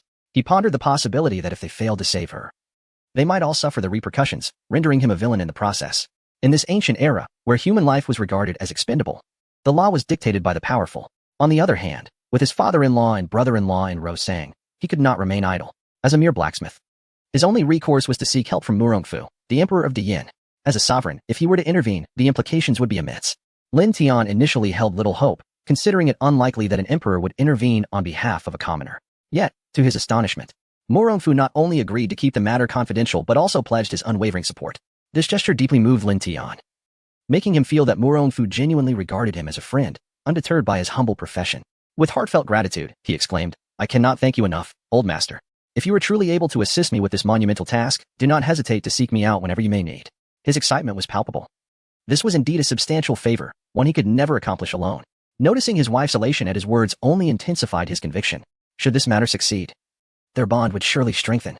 Most importantly, his wife would no longer need to fret about her father and the others, allowing them to live a peaceful life together. In the future, with newfound wealth, he could purchase a carriage and take her back to her family, bringing her joy. As Lin Tian's thoughts spiraled into happiness, his previous declaration left Murongfu and the others in stunned silence. If this matter came to fruition, they could approach the master with any request. Heavens! Surely, this was a test from the master. Long Aotian had not anticipated such a commitment from the master. What if he were to request the crafting of unparalleled artifacts? 1, 10, 100? Or perhaps a single potion capable of annihilating an entire city? He dared not contemplate further. He gazed at Murongfu with envy. Murongfu, equally exhilarated, declared, "With just this statement, I am compelled to see this through, even if it costs me my old bones." Every muscle in his body thrummed with anticipation.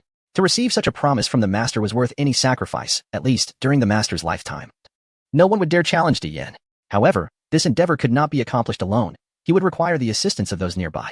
If he were to hoard all the benefits for himself, what if Long Aotian chose not to aid him in secret? He chuckled, stating that this matter required the assistance of the old dragon. Soon, we shall confer. Rest assured, we will ensure the safe return of the individuals involved. Return them? Would that not mean a reunion for the bride's family? The gleam in Lin Tian's eyes intensified momentarily. Very well. I shall trouble the old master and Uncle Long then. Murongfu cast a glance at Long Aotian, his expression clearly conveying, "See, he is quite loyal and does not seek to claim all the credit for himself." This reassured Long Aotian, who smiled and replied, "Fear not. With his two old fellows around, the Yanran family will soon be reunited." Lin Tian nodded with a smile, saying, "I shall not express my gratitude excessively, henceforth. Your matters will be my concerns." Murongfu exclaimed, "Goodness! If they succeed in this task, they will surely prosper." Long Aotian added, "Not just prosper. They are on the path to defying the heavens." Buba remarked, "I am still processing all of this." Kong Xingyun noted, "Indeed. The master has matters that cannot be disclosed. If this endeavor succeeds, they will embark on the road to greatness." Guan Zhuer inquired, "And what of me? Master, have you forgotten about me?" Lin Tian, oblivious to the inner thoughts of the others, merely observed their smiles, reflecting that each of them possessed greater abilities than he. Thus their methods would certainly be more numerous. The hope of saving the individuals was significantly heightened. "Let us all stay for dinner this evening," he suggested. Although Murongfu wished to stay, they needed to return to discuss their plans. Exchanging glances with Long Aotian, he stated, "We shall forego dinner today, another time. Once we have brought back Yanran's family, we will joyously gather for a reunion meal." Long Aotian concurred, "Yes, we shall dine another day." Lu Yanran, touched by their enthusiasm, felt her eyes welling with tears, setting aside her previous biases. "I extend my heartfelt thanks to both of you." Murongfu quickly replied, "Not at all. It is our honor to be of assistance." Long Aotian remarked, "Indeed. Honor? That term is not employed in this manner, is it?" His mind was filled with questions as he looked at the two, who flashed him a grin revealing yellowed teeth. Could it be that the identity of the bride evoked such reverence in them? He couldn't help but ask, "Is Luosing quite substantial?" Murongfu, puzzled, did not grasp Lin Tian's meaning. What did the master refer to regarding its size? Was it larger than Dian? Murongfu could only respond based on his understanding. In terms of land area, Luosing is nearly comparable to the 10 nations of the Northwest.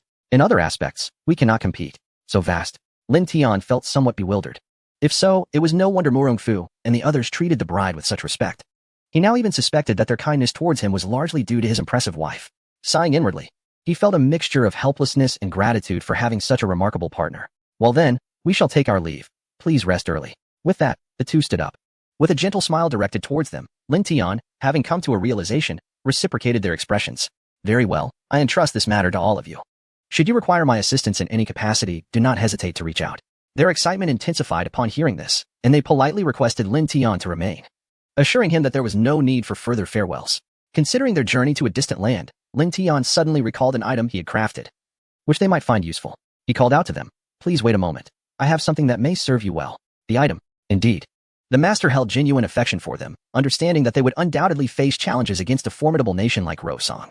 Thus, he had prepared a treasure for them in advance. The master merely wished to safeguard his ordinary life from disruption, allowing them to take the lead in resolving numerous matters. And now, he was bestowing upon them a precious artifact to bolster their confidence. Old dragon, what sort of treasure do you think the master will provide us this time? Morongfu exclaimed, his voice trembling with excitement. I don't know. Long Outtian stammered, his gaze fixed anxiously on the entrance.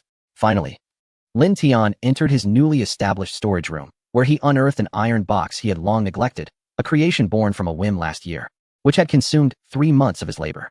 The box was rather unrefined, and its appearance left much to be desired. A chuckle escaped him as he reflected on this. Within it lay several herbs he had gathered from the mountains, some ginseng, a bit of Mountain 7, and a few hemostatic herbs. Unfortunately, his robust health rendered the contents unnecessary for him. He pondered if they had expired, but dismissed the thought. Recalling that the efficacy of traditional Chinese herbs often improved with age, he hurriedly carried the box outside.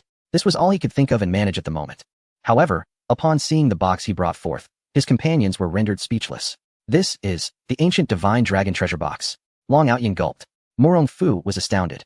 It was one of the 3 legendary artifacts, rumored to have the power to double any item placed within it. Some even claimed it to be the greatest artifact of the Zhangqiang continent. Most astonishingly, this item possessed sentience. It was said to be forged from dragon bones, containing the essence of a dragon soul. The dragon recognized its master, and not just anyone could lay claim to it. Chapter 94, The Master's Trial. Lin Tian, cradling a box, smiled as he exclaimed, "This is a medicine chest I whimsically crafted. It contains some medicinal herbs that I believe you might find useful." Morongfu hesitated to accept it. Lin Tian urged, "Old man, do not turn your nose up at it. I know you are not short of money." Yet, Morongfu remained unresponsive. Lin Tian was taken aback. Did he find the box too shabby? Indeed, he did. Lin Tian's lips twitched. And just as he prepared to retract the offering, Morongfu finally reacted. All right. His stammering demeanor suggested he had encountered something frightfully overwhelming. He slowly extended his hand, feeling no rejection from the divine box. Was he mistaken? His gaze remained fixed in astonishment upon the box. Long Outyin, standing nearby, was equally startled, barely daring to breathe. Seeing their unwavering focus on the box, Lin Tian awkwardly remarked, "Do not be deceived by its appearance. This box is quite functional." Indeed, it held great potential. The master was truly playful, jesting that the divine box was unattractive. Who would not be dazzled by such a treasure? Only a paragon of excellence like the master could deem it unappealing. Morongfu, clutching the box, felt as if he were floating, like a dreamer. As he departed, Lin Tian cautioned him to be mindful of the door, but scarcely had the words left his lips when he collided with it, resulting in a sizable bump on his forehead, yet he remained oblivious. Was the old man unwell again? Lin Tian pondered the underdevelopment of ancient medicine, wondering if this was an indication of cognitive delay, perhaps an early sign of dementia. The bump on his forehead resembled an egg, yet he acted as if nothing were amiss. It was indeed peculiar. Upon exiting, Long Outyin waved a hand before him. "Old Murong, snap out of it." Only then did he come to. "Oh, what is it? What do you need me for?" Observing his state, Long Outyin could not help but chuckle. "Are you so enamored with the divine dragon treasure box that you've lost your bearings? Let us head to the shop and discuss our specific plans." Oh. Morongfu mechanically responded, following Long Outyin like a wooden puppet. Though the master had assigned them a rather daunting task, he had also bestowed upon them the ancient divine dragon treasure box. The master's intention was abundantly clear. He hoped they would make good use of the treasure box and adeptly manage their relationship with Luosang, avoiding the need for force to rescue the lady's kin. However, Morongfu wore a troubled expression. They were entirely unaware of Luosang's circumstances. Even though Giju had ventured to gather information, the veracity of her account remained uncertain. Moreover, Luosang was situated in Zhongzhou, 1,000 miles away from the northwestern continent. Furthermore, uniting with other nations was not an endeavor to be accomplished overnight. He feared the master might grow impatient. Long Outyin shook his head, explaining, "This is precisely why the master entrusted us with the treasure box. The primary function of the divine dragon treasure box, one of the 3 ancient divine artifacts, is to transform what is placed within into 2 portions. Consider the states of Qin, Chu, and Zhao. What do you suppose they desire the most? If they were aware that the master stands with us, do you think they would remain indifferent?" Long Outyin spoke with confidence, asserting that when it comes to display and ostentation, is this not your forte? Indeed. Morongfu's eyes sparkled with realization. He truly is the wily old fox of Yan. The master has tasked them with a mission, so it is inconceivable that he would not assist them in some manner. Bestowing treasures upon them is merely a means to flaunt and showcase their worth. Ideally, it would lead to persuading others into alliances. Surely, the master anticipated that he had previously deceived the monarch of Bailing with a mere kitchen knife, prompting him to employ the same ruse to sway other nations. It seems he misjudged the master's intentions this time. How careless. This matter pertains to the lady. We must proceed with utmost caution. ensuring that only those present are privy to it. Long Out Yin solemnly cautioned Fu. Do I need your reminders? I am aware, Fu retorted with a glare. The significance of this task is self-evident, and he possesses the discernment required. After all, he is the master's right hand, an important subordinate. How could he lack such awareness? Long Out Yin has always been envious of the master's favor towards him, seeking to usurp his position. He is not foolish. What about me? What can I do? Guanju lamented, feeling that she was initially the first to learn of this matter, yet now found herself as an outsider. This deviated from her plans. According to her expectations, once she shared this news with Sister Lu would be immensely grateful. The master would surely harbor affection for her efforts on behalf of Sister Lu. But everything has changed. Has her labor over the past half-month been in vain? The others regarded her with concern. Oh, child, do not fret. There will be opportunities for you to shine. Long Out Yin reassured her with a smile. I sense that the master holds a modicum of interest in you. Some matters require patience, do you understand? Especially with someone like the master. Not just anyone can win his heart. He is observing certain individuals and situations. I believe he has been watching you closely. You must remain composed and not act impulsively, lest it backfire. Yes, I understand, she replied, realizing this was the second time someone had advised her thus. It is said that the player is often blindsided while the observer sees clearly. It appears she has indeed been too hasty. Indeed, if anyone could marry the master so casually, would he still be the master? It is only natural for him to test her resolve regarding her service to Sister Lu, to see if jealousy would cloud her dedication or if she might act as an obstruction. After all, she has witnessed her fair share of such narratives. How could she? She is not the kind of woman with a venomous heart. She must not allow the master to perceive her in such a light. To win his affection, she would never harm Sister Lu's family. All she needs is to ensure she comprehends the worldly experiences of a mortal. Very well. Let us commence with the state of Qin. Old Mu, did you not have prior dealings with those from that region? Let us commence our endeavors from this very point. Dragon Aotion gestured toward the map. It must be acknowledged that in the realm of military strategy, Fu finds himself lacking in comparison. Otherwise, the great Yin would not have thrived for so many years. The existence of Dragon Aotion has played a pivotal role. During his reign, the military prowess and territorial expanse of the great Yin reached unprecedented heights, surpassing any previous emperor. I have previously ventured to the borders of the Qin kingdom, where the commanding general of the city, He Jun, possesses considerable skill. I have engaged him in battle, and it is fair to say that prior to employing the heavenly artifacts, I could not best him.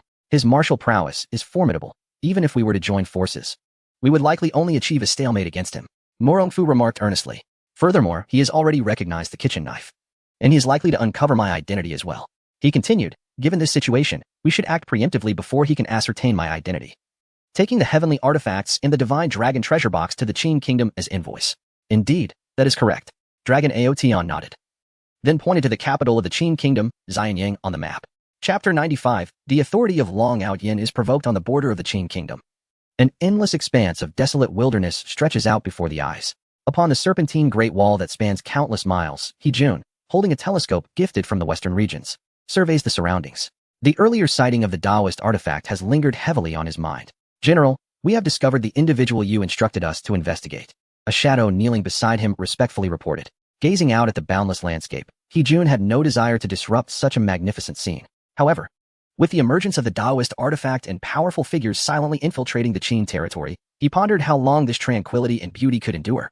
Although the 10 nations of the Northwest had engaged in mutual conflicts over the years, the Qin kingdom had consistently maintained a unique advantage without the interference of other formidable powers.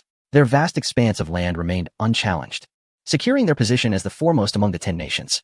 Yet, should a strong adversary target them, the situation would become precarious. He was certain that none of the nations within the Northwest possessed a Taoist artifact. Hence, it could be concluded that the formidable individual he had encountered earlier, wielding a kitchen knife, surely did not belong to the Northwest continent. He Jun sighed. Relay to me the findings you have uncovered.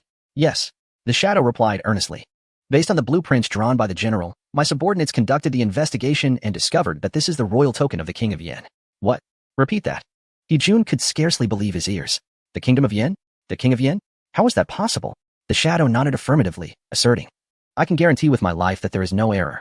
The jade emblem you sketched is unique to the monarch of the Yin dynasty and can command an army of 300,000. Impossible. How could this be? The Kingdom of Yin is but a speck of land. He Jun struggled to comprehend how the King of Yin could possess a Taoist artifact. However, connecting this to the recent alliance between Yin, and Bailing, he speculated that it was likely related. According to intelligence reports, the Kingdom of Yin had been remarkably active of late. Before the formation of the alliance, they had employed extraordinary means to seize 13 cities from Bailing, which is also one of the great powers of the Northwest, ranking third in terms of military might and territorial expanse. It was implausible for a mere kingdom of Yin to extract cities from them. This notion seemed utterly absurd. Yet, if it were true, the only plausible explanation would be that the kingdom of Yin possessed something that compelled Bailing to acquiesce willingly. Or rather, there existed something that instilled fear in them. Jun narrowed his eyes, conjecturing that perhaps the Yin kingdom was in league with Bailing as well. Otherwise, how could a ninth-ranked small nation possibly subdue two of the top three great powers? You shall infiltrate the kingdom of Yin covertly and keep a close watch on the actions of the king of Yin. Report every minute detail to me. Jun spoke in a grave tone, his expression solemn as though preparing for battle. This left his shadowy attendant utterly perplexed. For the general was the war god of the Qin kingdom. What could a mere king of the Yin kingdom possibly stir up? Surely, the general was overly anxious. The shadow guard even speculated that the general's vigor stemmed from his lack of a wife, which compelled him to relentlessly drill them. Surely, if he had a spouse, he would not be so jumpy. At this moment, the shadow guard felt particularly despondent, knowing they were bound for the minuscule territory of Yin, which dampened his spirits considerably. Jun, observing the retreat of the guards, maintained his stern expression, which only deepened in gravity. A nagging sense of foreboding crept upon him. 5 days later, in the capital of the Qin kingdom, Xianyang, at the gates of the imperial palace, the guards remained unmoved even after learning the identities of Murong Fu and his companions, leaving them stranded outside. This incited a furious wrath in Murong Fu and his associates. Long Outyin, in particular, was incensed. After all, he represented the second most powerful nation on the northwest continent. While it might be acceptable for the guards to disregard Murong Fu, to show him disrespect was altogether unacceptable. Young man, do you not see? I am the Emperor of Yin. You are nothing, so hurry and relay my presence. Long Outyin exclaimed, his impatience evident. After his outburst, Murong Fu straightened his posture, unable to suppress a sense of pride. Wasn't it true? Old Long was indeed the second most significant figure on the northwest continent. How dare these arrogant guards of Qin presume to challenge them? A mere gatekeeper could be dispatched by an emperor without consequence. Would the king of Qin really risk his standing over a mere gatekeeper? A dog that barks too loudly is often disdained by its owner. At that moment, Murong Fu envied Long Outyin immensely.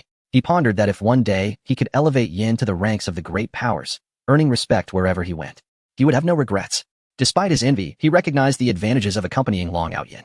The gatekeeper, hearing Long Outyin's proclamation, nearly lifted his chin to the heavens. You think declaring yourself an emperor makes you one? No emperor ventures without an army. You must be jesting. Go back to where you came from. Our king does not permit such encounters. The gatekeeper sneered, paying no heed to Long Outyin's darkening countenance, and added, if you do not depart, do not blame me for being rude. With that, he aimed his spear at Long Outyin. You insolent cur. Long Outyin, fueled by rage, sent the guard's weapon flying with a single strike. In all his life, no one had dared to threaten him with a weapon, let alone act so brazenly after his identity was revealed. Clearly, the soldiers of Qin believed themselves to be untouchable, the unrivaled rulers of the Northwest. Long Outyin scoffed inwardly. Today, they would indeed bring down the so-called invincible Qin. Once Qin submitted, the other nations would surely follow suit, eager to forge alliances. The toughest adversaries must be confronted first. Old Long, why waste words on this cur? Let us eliminate this incompetent gatekeeper. The king of Qin will surely thank us. Murong Fu remarked coldly, stroking his beard with a smirk. Are you truly the sovereign of Yin? Realizing that the situation was dire and that their opponents were formidable, the gatekeeper hastily retrieved the weapon from the ground. Wait, I will go relay your message immediately. With that, he hastily retreated inside. Before long, the city gates swung open. Murong sat in the carriage, chuckling. Old dragon, some individuals are simply beggars for attention. If you don't reprimand them, they might genuinely believe themselves to be formidable. Long Outyin gazed solemnly at the grand imperial city, dismissing the remark with a serious tone. That is merely a dog, unworthy of my attention. We are about to meet the king of Qin, a man of inherent pride and unpredictable temperament. I have had previous dealings with him, and he is not easily dealt with. Everyone must remain vigilant and heed my signals. Murong Fu, being from a smaller nation, had naturally never had the opportunity to engage with the king of Qin. However, Long Outyin's experience as the perennial second-in-command meant he had undoubtedly crossed paths with the king, both overtly and covertly. Thus, it was prudent to heed his counsel. Shortly thereafter, the group was instructed to disembark from the carriage and followed the eunuch to the main hall. The kingdom of Qin, rightfully known as the foremost power in the northwest, boasted a main hall that was not only resplendent but also exuded an air of solemn grandeur, a presence that the kingdom of Yin could not hope to rival. Within the hall stood a middle-aged man adorned with a jeweled cap, disdainfully surveying their presence. This man was none other than the sovereign of Qin, Qinzheng. His gaze was icy, and with a tone of contempt, he remarked, Long Outyin, one must consider the master when striking a dog. Are you so idle that you seek amusement in my presence? Qinzheng considered himself the paramount authority in the northwest, believing that all who beheld him ought to bow in submission. Long Outyin, it seemed, had grown increasingly audacious, genuinely believing that he would not dare to reprimand him. Chapter 96. Qinzheng could not believe that the box was genuine and dared to challenge him. Long Outyin, however, thought otherwise. He mused. Does he truly believe he is the unrivaled champion of the world? How brazen, yet he does not dare to provoke those from Zhongzhou. He can only boast of being the king in the northwest. How conceited. Soon, he shall witness the treasures of the master. Let's see if he can maintain his arrogance then. I hope he doesn't frighten himself into sitting down. Indeed, the master's foresight is remarkable. To deal with such individuals, one must possess extraordinary items to suppress their unfounded confidence. The master is truly an unparalleled sage. Qin Wang, do refrain from speaking so harshly. We are merely here on someone else's behalf, Long Outyin replied casually, standing before Qin Zheng without a hint of trepidation. In fact, their eyes sparkled with confidence, drawing strength from the master's presence. Oh, you state it so. I am genuinely curious about who could compel you, Long Outyin, to serve them. Pray, enlighten me. Qin Zheng retorted dismissively, a look of derision etched on his face. Do not waste my time with tales of Zhongzhou. I have no interest in your boasting. If you dare to come here to provoke me again, do not blame me for being unfriendly. Humph. Do not naively assume that I would shy away from attacking the Yin Kingdom. Attack the Yin Kingdom? What audacity! Long Outyin felt an overwhelming urge to slap him across the face. How could he boast so?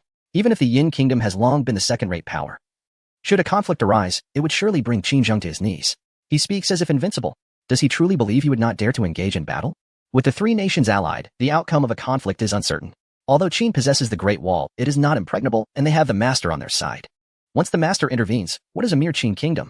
Let us not exaggerate, crafting 500 extraordinary artifacts and assembling a formidable assault team, with their legion poised to reap the rewards, would undoubtedly lead to Qin's downfall in the northwest. What? You do not think that our alliance of three nations can contend with you? Qin Zheng snorted coldly, his regal aura unmistakable. Long Outyin's lips curled into a playful smile as he restrained the eager Murongfu from speaking. He signaled for patience, urging him to trust in his strategy. Individuals like Qin Wang possess inflated egos. Such foes cannot be vanquished swiftly. It is far more entertaining to dismantle them piece by piece. Moreover, after years of being suppressed, it would be rather dull to completely incapacitate him at once. Oh, so. Does Qin Wang believe that our alliance of three nations would still be unable to overcome the Qin kingdom? Murongfu, anxious, realized that Qin Wang regarded their coalition with utter disdain, indicating he was indeed a formidable opponent. Had it not been for Long Outyin's intervention, he would have revealed the treasures bestowed by the master and even summoned the master to intimidate Qin Wang. However, before Long Outyin entered, he had already proclaimed that they should trust him. Now, they were all inextricably linked, like grasshoppers on the same rope. He had to believe in him unconditionally. Was it not true that a motley crew, when gathered together, remained just that, a motley crew? The person standing beside you is the Emperor of Yin, is he not? The King of Qin jeered. Yin Kingdom, Yin Kingdom? Huh. With names so similar, how can you claim you are not birds of a feather? You truly amuse me. Have you come here solely to entertain me? This King of Qin was utterly arrogant. Murongfu gritted his teeth in frustration, incensed that he would dare to mock the name of Yin. I beg your pardon, old Long. I can no longer restrain myself. Little mustache. Do you fancy yourself invincible merely because of that tuft of facial hair? How dare you jest about my Yin Kingdom? Hu looked at him and could not help but murmur, why bring up mustaches? They have done you no harm. Besides, you yourself sport one. I merely find his little tuft of hair exceedingly irksome. Does he think it makes him unique? He struts around as if he is invincible. If he possesses any skill, let us settle this one-on-one. Murongfu vented all at once. You are courting death. Qin Zheng was not to be trifled with. In an instant, he drew his sword from his waist, leaping down to strike at Murongfu. A band of rabble dared to act so brazenly before him, evidently underestimating his patience. Whoosh! Murongfu retrieved a kitchen knife from behind him, blocking Qin Zheng's sword. The Tao of Heaven's weapon. Qin Zheng's pupils constricted, upon recognizing the knife. He recalled the secret letter he had received that morning. Oh, not bad. You have keen eyesight. Knowing this is a weapon of the Tao of Heaven, will you still fight? Murongfu arrogantly caressed his kitchen knife. It seemed the contents of the letter were indeed true. The one who had been sneaking into the Qin kingdom days prior was none other than he. Qin Zheng scoffed. Indeed, it was me. I visited here recently, but upon arrival, I found it utterly unamusing, nowhere near the splendor of my Yin kingdom. Murongfu boasted, his face unblanched, even wiping the knife with his sleeve as if it were a treasured artifact. Qin Zheng observed him, his lips twitching in disbelief. What the devil? When did the Yin kingdom acquire a weapon of the Tao of Heaven? Who can enlighten me on how this treasure came to be? He was taken aback by the audacity of the Yin monarch's bragging. Murongfu smugly replied, just average, third in the northwest. Qin Zheng sneered, ha. Complimenting you has made you puffed up. Long Outyin watched as Murongfu revealed his trump card. Although he too wished to torment Qin Zheng, he found equal satisfaction in watching him being toyed with by Murongfu. Qin Zheng looked at the 5 individuals, all wearing identical smiles, and felt a seething anger welling up within him, his temper nearly igniting his hair. The 3 behind him, who had remained silent, straightened their backs, thinking, do you see? This is a weapon of the Tao of Heaven, a treasure unmatched in the entire Northwest. Moreover, alas, It is unfortunate that despite our benevolence in acquiring this treasure for the purpose of sharing it with King Qin, it appears that he finds little interest in it. Long Outyin remarked as he beckoned to Guanjuer. Such a treasure seems to suggest that King Qin shall never have the fortune to behold it in his lifetime. As he spoke, he gently drew aside the crimson cloth that covered the box. This is the ancient divine dragon treasure box. Qin Zheng gazed in astonishment at the box held by Guanjuer. Indeed, he had encountered records concerning the ancient divine dragon treasure box in his secretary's documents. Its appearance and form were unmistakable. However, it was said that the unparalleled master capable of unveiling the divine dragon treasure box had perished over a millennium ago. Furthermore, whether this treasure box truly exists remains a matter of speculation. Everyone, including himself, believed it to be merely a legend, entirely untrustworthy. Do you think that presenting a counterfeit box could deceive me? The ancient divine dragon treasure box is not something you can casually possess. It is said that within the legendary box lies a dragon soul, which must recognize its master. You all casually handle it, thus it must be a forgery. And you intend to use a fake to deceive me? A forgery? Long Outyin asserted confidently. What if I could prove its authenticity? Prove? Qin Zheng observed the self-assured smile, feeling a fleeting moment of doubt within himself. Yet, he immediately dismissed such thoughts. It is impossible. That box is clearly a fake. Chapter 97. To meet or not to meet. One must consult the master. Although Qin Zheng harbored skepticism, his gaze remained fixed upon the box. One wonders from where you procured such a celestial artifact. Given your capabilities, it seems merely a stroke of luck. Indeed, it is but a fortunate coincidence that a sage resides in the state of Yin, and we happen to be acquainted. A sage? What sage?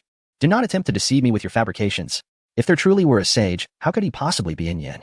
Morongfu, unfazed by the skepticism, casually remarked. So, according to your reasoning, sages cannot exist in my state of Yin but must be confined to your Qin? Is it your belief that sages must adhere to your dictates regarding their whereabouts? The sage's choice to align with us in Yin surely indicates his favorable view of our state. Long Outyin, observing Morongfu extolling his own country, could not help but roll his eyes, signaling that enough was enough. Morongfu smiled, aware that invoking the sage might not be entirely prudent.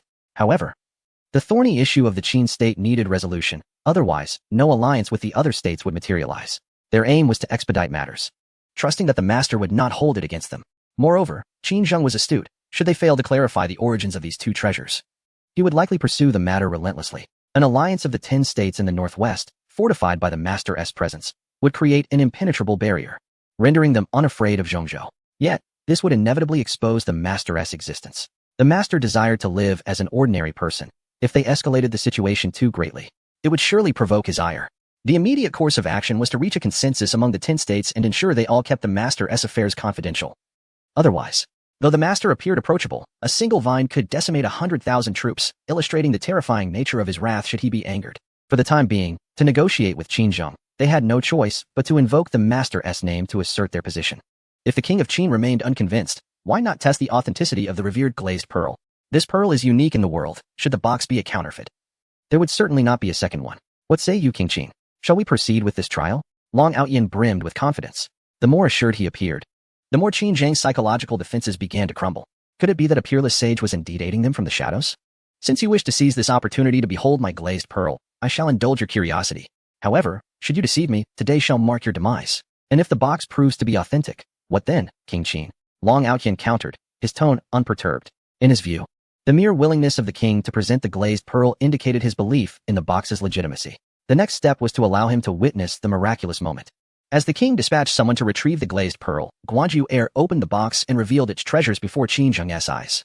Behold, the stargrass, a millennium-old blood ginseng, and the precious mountain 7. The stargrass, known to Lin Tian as licorice, possessed miraculous properties in this era, capable of treating pulmonary tuberculosis. The everlasting blood ginseng is truly a treasure among treasures, renowned for its blood-replenishing properties. Additionally, there exists the elusive mountain 7, rumored to be a rarity unmatched across the vast expanse of the Zhangqiang continent. To his astonishment, both of these miraculous herbs were present. The crux of the matter lies in the fact that these substances serve as remedies for his congenital ailments. The master from the Qin kingdom had once decreed that his lifespan would not exceed 45 years, asserting that such extraordinary medicines would remain beyond his reach throughout his life. In a fit of rage, he had slain that master. Convinced that he would not live past 45, he resolved to pursue whatever he desired before reaching that age, thus earning the reputation of being capricious. Long Outyin gazed at him with a smile, aware that the items placed by the master held profound significance. Observing the Qin king's reaction, he marveled at the master's uncanny foresight. Fortuitously, they did not take it upon themselves to store these herbs at home. The Qin king seemed genuinely intrigued by these medicinal materials, as they were bestowed upon them by that eminent figure before his departure, indicating their utility. Qin Zheng lifted his gaze to Long Outyin, gripping his sword tightly. After a deep breath, he managed to steady his emotions. I trust in the existence of that unparalleled master you speak of. Now, you may reveal to me the purpose of your visit on his behalf, he stated. Long Outyin felt a momentary daze. After 2 decades of dealing with Qin Zheng, he had surprisingly yielded within less than a cup of tea. For the first time in over 20 years, he felt an exhilarating release of the pent-up resentment that had been confined. Henceforth, whenever Qin Zheng encountered him, he would undoubtedly address him as Brother Long. Long Outyin chuckled. The master merely wishes to lead a life of simplicity among ordinary folk, but due to certain issues in Luo sang, and the 10 kingdoms of the Northwest each pursuing their own agendas, he sent us to resolve this matter. He refrained from mentioning the master's lady, as Qin Zheng had yet to agree to an alliance, and he preferred to gauge his response first. Qin Zheng smiled, sheathing his sword and inviting the others to sit.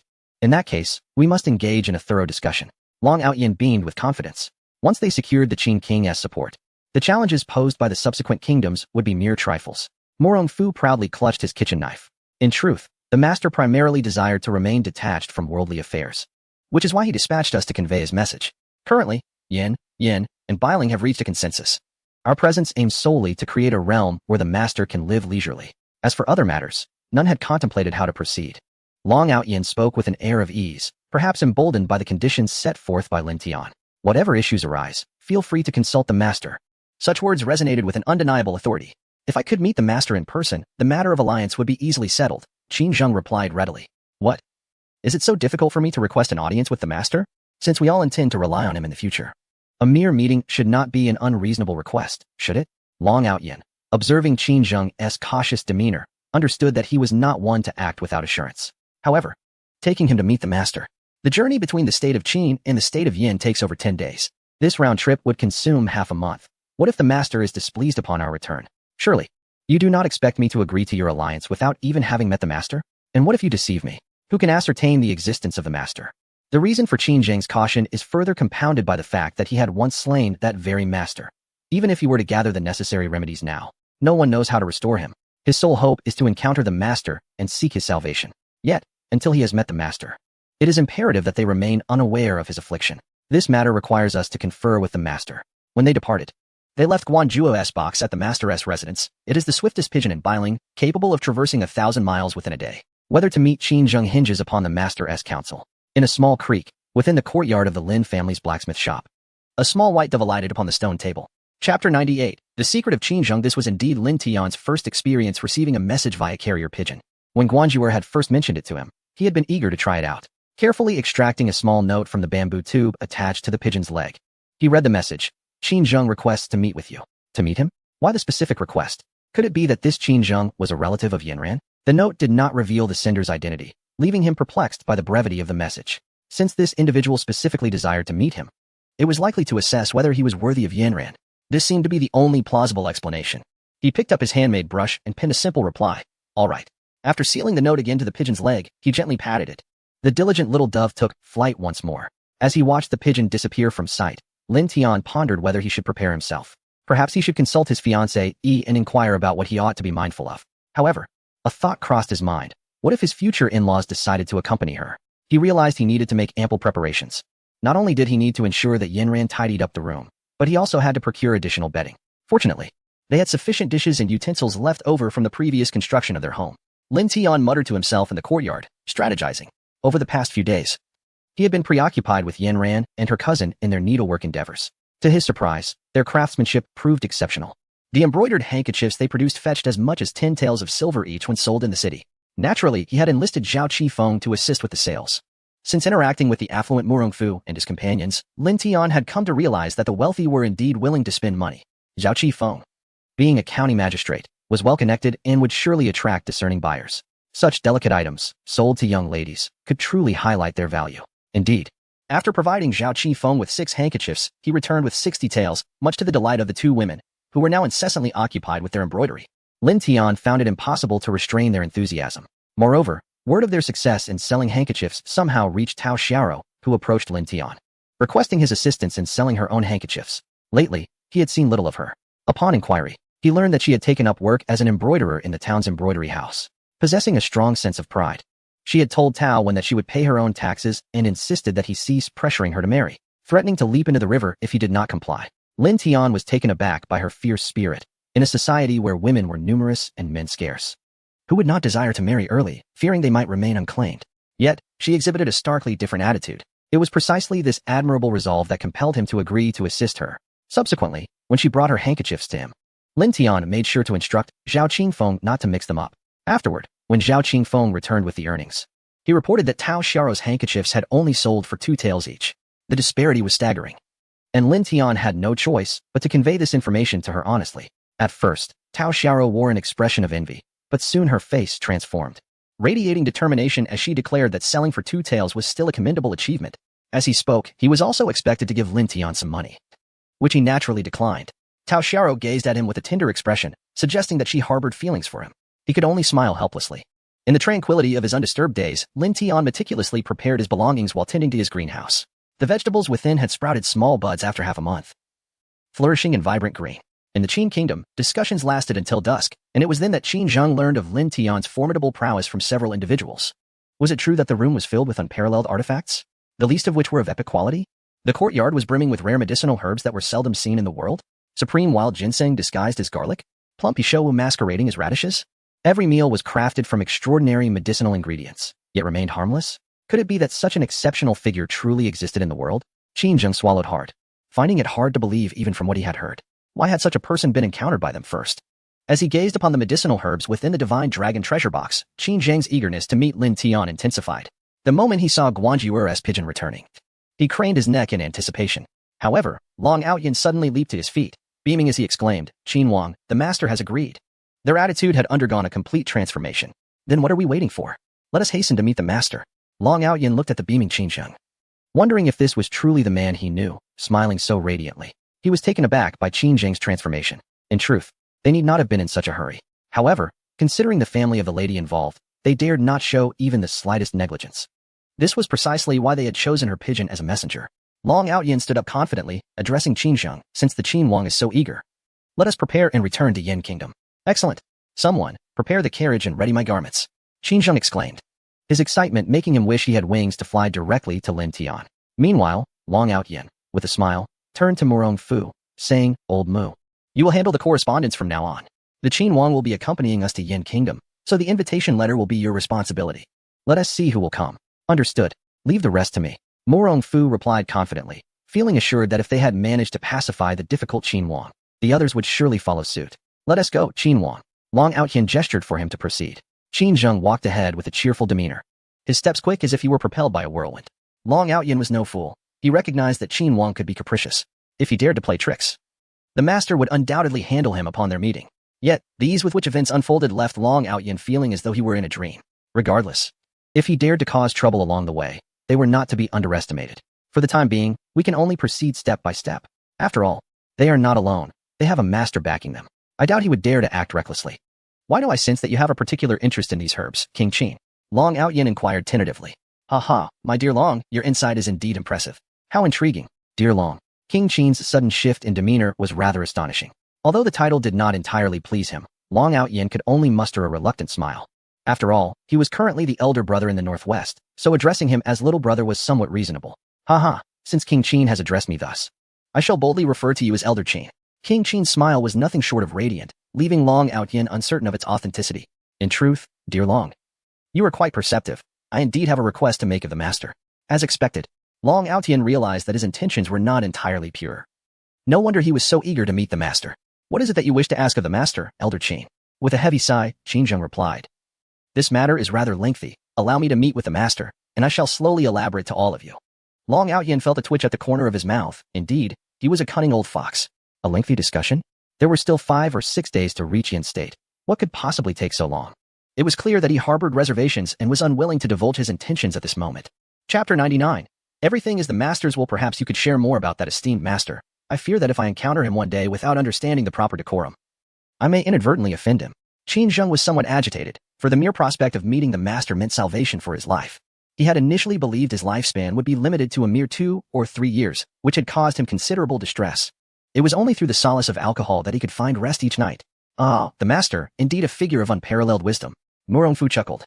"Yet the master does not meet with just anyone. There must be a reason for his willingness to see you." "A reason?" As he pondered the herbs contained within the box, a sudden chill coursed down Qin Zheng's spine. Lost in joy moments earlier, he had failed to consider this pressing issue. How could that extraordinary master be aware of his affliction with pulmonary tuberculosis? This was a secret known solely to the master who had treated him since childhood.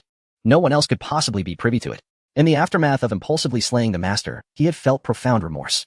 He was certain that no third party could possibly know of his ailment. Could it be that the master possessed the gift of foresight? Such a notion was truly terrifying. Moreover, the reasons for the master's absence from public view were likely far more complex than what Long Outyin and the others had suggested. An extraordinary individual choosing to dwell among the common folk surely had its own rationale. The more he contemplated, the more dread filled Qin Zheng, prompting him to cough violently as he regarded the box. Observing his distress, Long Outyin quickly instructed the carriage to halt. "Brother Qin, are you well? Your complexion appears rather poor. Perhaps we should rest for a moment," Long Outyin inquired. A look of concern etched upon his face. "I'm fine. I was merely overly excited and lost control of my emotions for a moment." Qin Zheng waved dismissively. "There is no need for concern. Let us continue our journey." Pulmonary tuberculosis had tormented him since childhood, and now he had reached a point where no remedy could alleviate his suffering. Any significant emotional upheaval would lead to such a reaction. Mo Rongfu interjected, reassuring the king of Qin that there was no need for undue anxiety. The master's abilities were unparalleled throughout history and shrouded in mystery. We cannot fathom what the master might be incapable of. It seems our every action is anticipated by him. I perceive that you, my king, may have already sensed this truth. He continued with a smile. All of us present have encountered the master through a series of fortuitous coincidences. These coincidences are akin to water flowing effortlessly. If you do not reflect deeply, you will remain oblivious to them. One might even feel that everything has occurred with perfect timing, which is precisely what renders it so unsettling. He gestured towards Long Outyin, stating, "In fact, I was the first among us to meet the master. At that time, Old Long was intent on attacking the Yan kingdom. And amid my own desperate circumstances, I heard that an entire army of 100,000 had succumbed to a mysterious poison within a single day, unaware of the cause." "What? You were unaware at that time?" Long Outyin fixed his gaze upon him, thinking, "So you, old Mu, dared to deceive me back then." Mo Rongfu chuckled awkwardly. "At that moment, I too was oblivious to the master's intervention. Thus, to prevent the tragic demise of 100,000 soldiers, I took Old Long to meet the master. The master had long anticipated our intentions and directly bestowed upon us the antidote, the exquisite golden jasmine.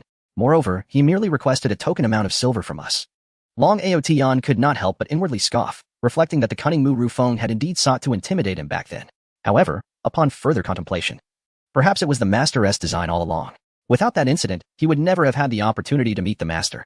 100,000 soldiers poisoned in a single day? Qin Zheng inhaled sharply. Even he could not afford to overlook such a staggering figure. A nation could hardly muster several 100,000 troops. No matter how powerful the Qin state was, it could only mobilize a maximum of 600,000 soldiers. And that was with a full commitment. If he were to truly offend the master, would his 600,000 troops meet the same fate as those 100,000 Yen soldiers, succumbing to poison in a day? The mere thought was terrifying. He believed that anyone capable of procuring such unparalleled medicinal herbs possessed that kind of power. At this moment, he felt a twinge of gratitude that he had not acted impulsively to confront Long Aotian and the others head-on.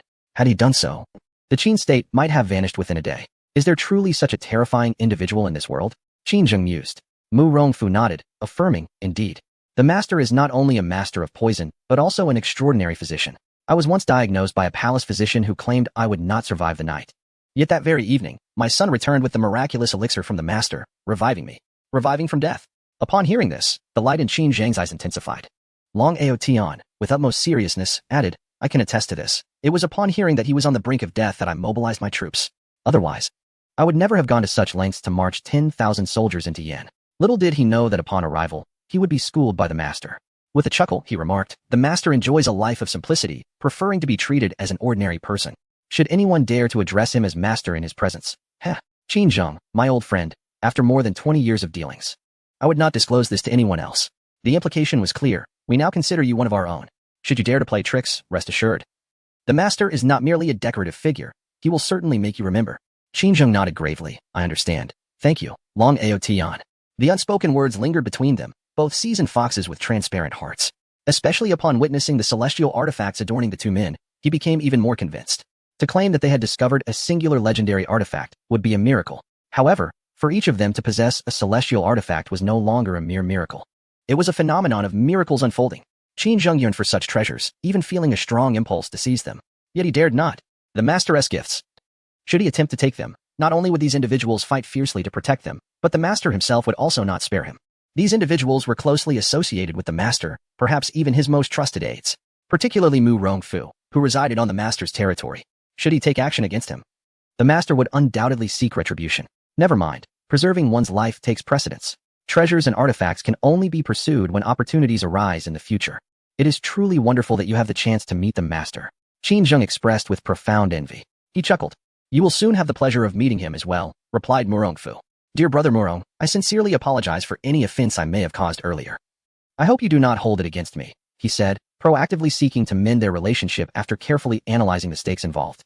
He understood that cultivating good relations with these individuals would serve him well in the future when he might need their assistance in speaking favorably about him to the master. At this moment, titles like the foremost in the Northwest or concerns about face held no weight compared to the importance of meeting the master. The opportunity to encounter the master promised survival and the possession of a heavenly artifact, just as they did. Noticing Qin Zheng's increasingly fervent gaze, Long Outyin exchanged a knowing smile with Murongfu, both fully aware of the unspoken understanding between them. They had only brought others along after receiving the master's approval. Furthermore, once they secured the favor of the King of Qin, their plans would be nearly realized, allowing them to deliberate on their next course of action. Long Outyin turned to Murongfu and remarked, Old Murong, it seems we can discuss our next steps while we proceed. Absolutely. We must enhance our efficiency and not keep the master waiting, Murongfu replied. Listening to their conversation, Qin Zheng grasped the situation. Their purpose in venturing out was to forge an alliance among the 10 nations of the Northwest, all in accordance with the master's directives. Chapter 100. Is there a genetic mental illness in the Murong family? 5 days later, at the Imperial Palace in Yinjing, several individuals disembarked from the carriage. Qin Zheng appeared somewhat astonished. Murong, are we not headed to the master's residence? How have we arrived at your abode instead? Murongfu chuckled, Brother Qin. Do not be hasty. We have just returned. We must tidy up before visiting the master. Upon hearing this, Qin Zheng nodded in agreement. His reasoning was indeed sound. And thus he followed the group into the palace. Once arrangements were made, Murongfu instructed his son to communicate with the master, inquiring about the preferred meeting place, whether it should be at the palace or at the master's home. Murongfu's motives were not entirely selfless. The last time he impulsively took Long Outyin to see the master, that fellow promptly settled in the small town where the master resided. Furthermore, he had entrusted the affairs of the state to his son, just as Murongfu had done. If Qin Zheng were to follow suit, the master's entourage would undoubtedly grow, potentially leading the master to seek solitude elsewhere, leaving Murongfu at a loss for where to find him. Understanding this, Murongbo rode swiftly to Lin Tian's residence. In the courtyard, Lin Tian was busy weeding the newly sprouted bok choy. Boss Lin, Murongbo exclaimed excitedly at the gate, hearing someone call out to him. Lin Tian looked up and, upon recognizing the long-absent Murongbo, smiled warmly. It has been a while, young Master Murong. Murongbo scratched his head, feeling a bit anxious. During this time, my father has entrusted me with all affairs, so I have not had the opportunity to pay my respects to you. You? Lin Tian thought him overly courteous, considering he had merely fortuitously rescued them previously. He was surprised by the respect bestowed upon him, especially given that Murongbo was barely older than himself. He chuckled. My father has sent me to seek your opinion regarding our meeting. Will it be at your place or at our home? Their home? Was that not the palace? Lin Tian was momentarily taken aback, then quickly realized. He thought to himself that the family of his wife must hold an esteemed status. Even the Emperor of Yin would personally attend to them. To host them in his humble abode would surely be an inconvenience. He felt grateful for Murongfu's thoughtful consideration and nodded, smiling. Your father's arrangement is quite appropriate. My humble abode is not suited for receiving guests. Perhaps we should follow your father's suggestion. Hearing this, Murongbo felt an even greater admiration for his father. The carriage awaited outside. Please, allow me to escort you. Lin Tian nodded. Thank you kindly. After securing the door, he joined Murongbo in the carriage. Indeed, the royal carriage was splendid, and its presence in the village drew a crowd of onlookers. Look at Lin Tieji. He has truly prospered. Not only has he built a new home, but his carriage is ever more luxurious. Indeed, what extraordinary fortune has befallen him? First, he marries the niece of a county magistrate, and now he associates with the wealthy. Why do I not possess such luck? During the time of selecting a bride, you were present, weren't you? Did you not express disdain for her perceived inadequacies? How can you now speak with such audacity? The villagers chatter incessantly, their words reeking of envy and resentment. Their ignorance is palpable. Murongbo, fearing his displeasure, could not help but interject. These are merely common folk. There is no need to engage in their trivialities. Let them speak. It bears no consequence for me. As Lin Tian uttered these words, he wore a visage of serene indifference. Murongbo privately admired his composure. The master's lofty mindset remained unperturbed by external distractions.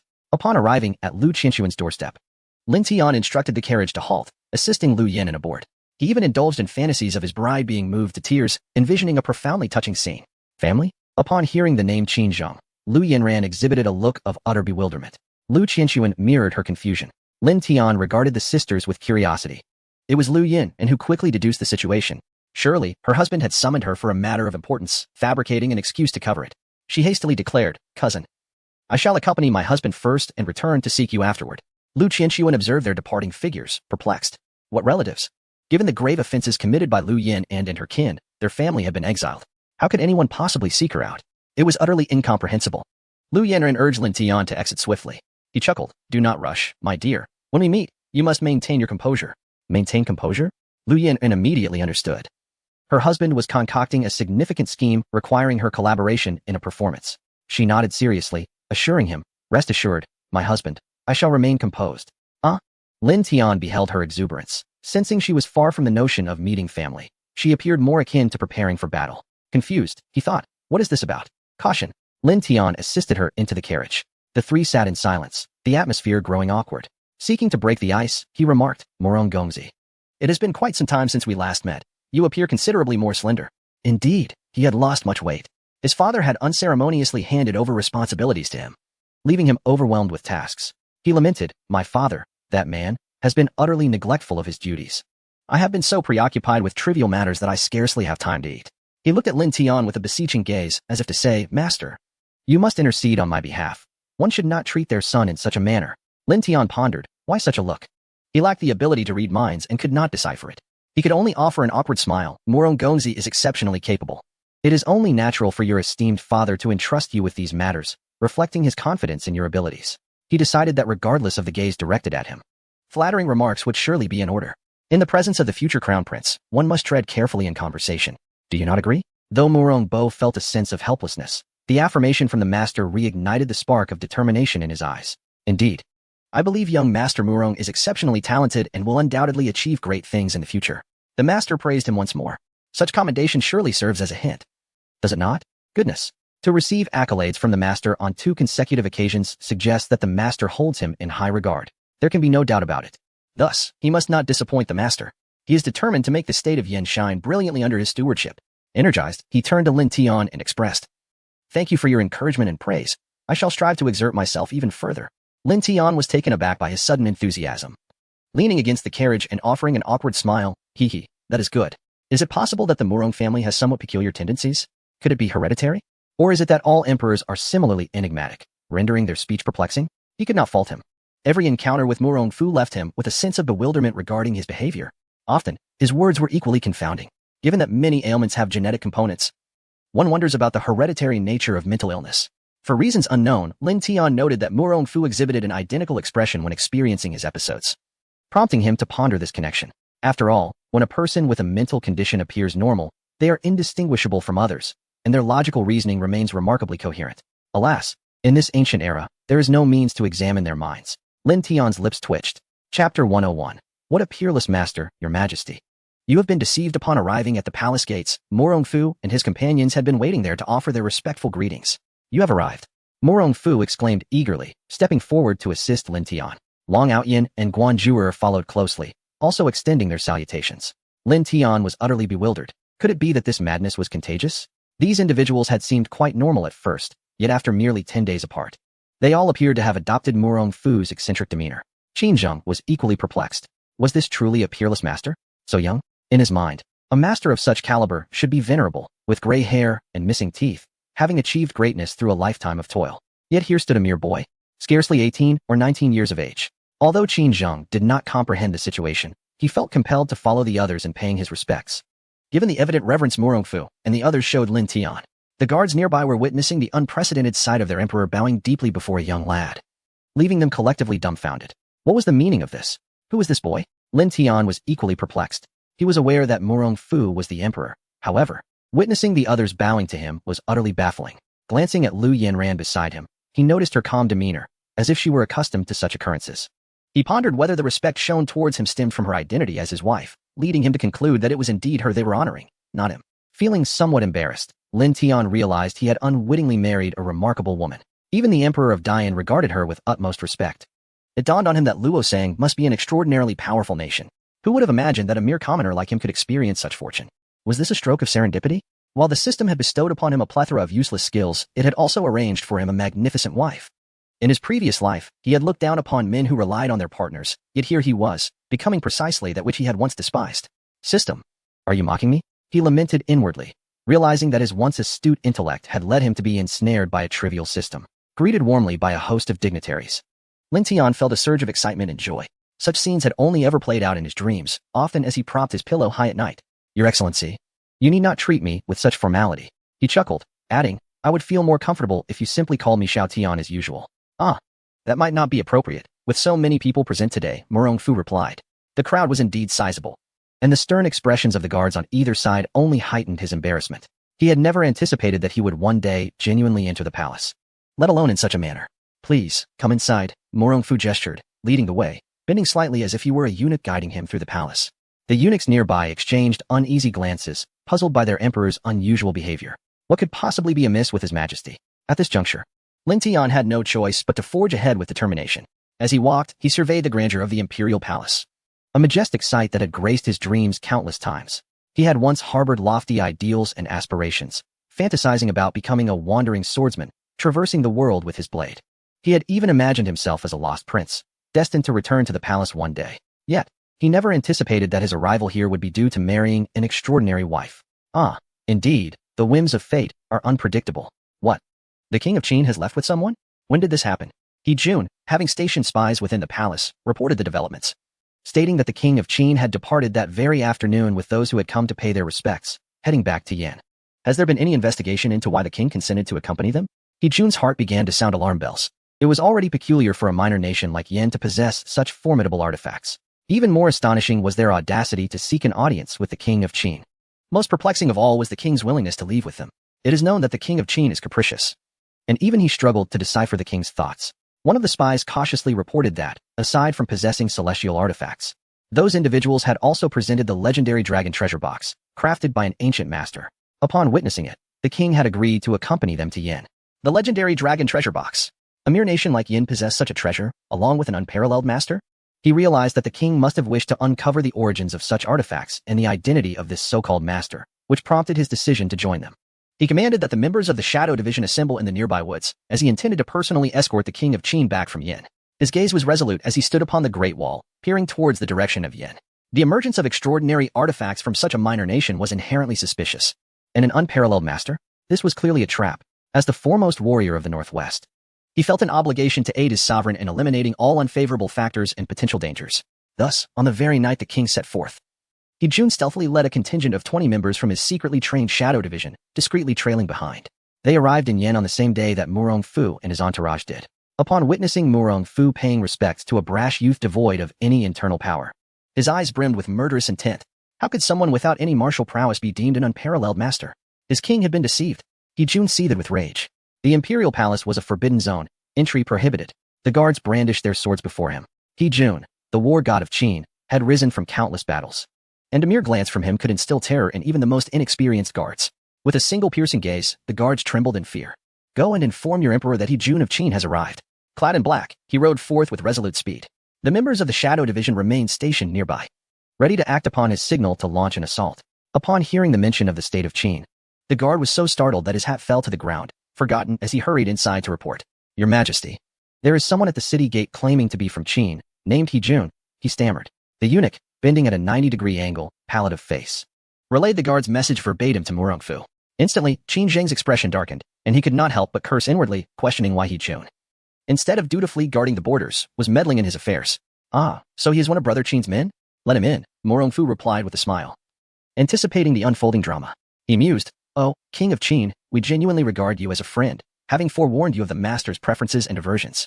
Should this encounter displease the master, that would no longer be our concern. Brother Qin, have you forgotten your subordinate waiting outside? Murong Fu teased. Just as Qin Zheng had barely settled into his seat, and Murong Fu had yet to introduce him to the master, He Jun made his eager entrance. Was he anxious that this group might pose a threat to him? Suppressing his rising ire, Qin Zheng forced a smile, saying, I was in such a rush that I failed to explain everything to him clearly. Not to worry, he will come in shortly, and I will brief him then. So that is the case. Long Aotian chuckled with a knowing glint in his eyes. Indeed, he regarded Qin Zheng as a cunning old fox.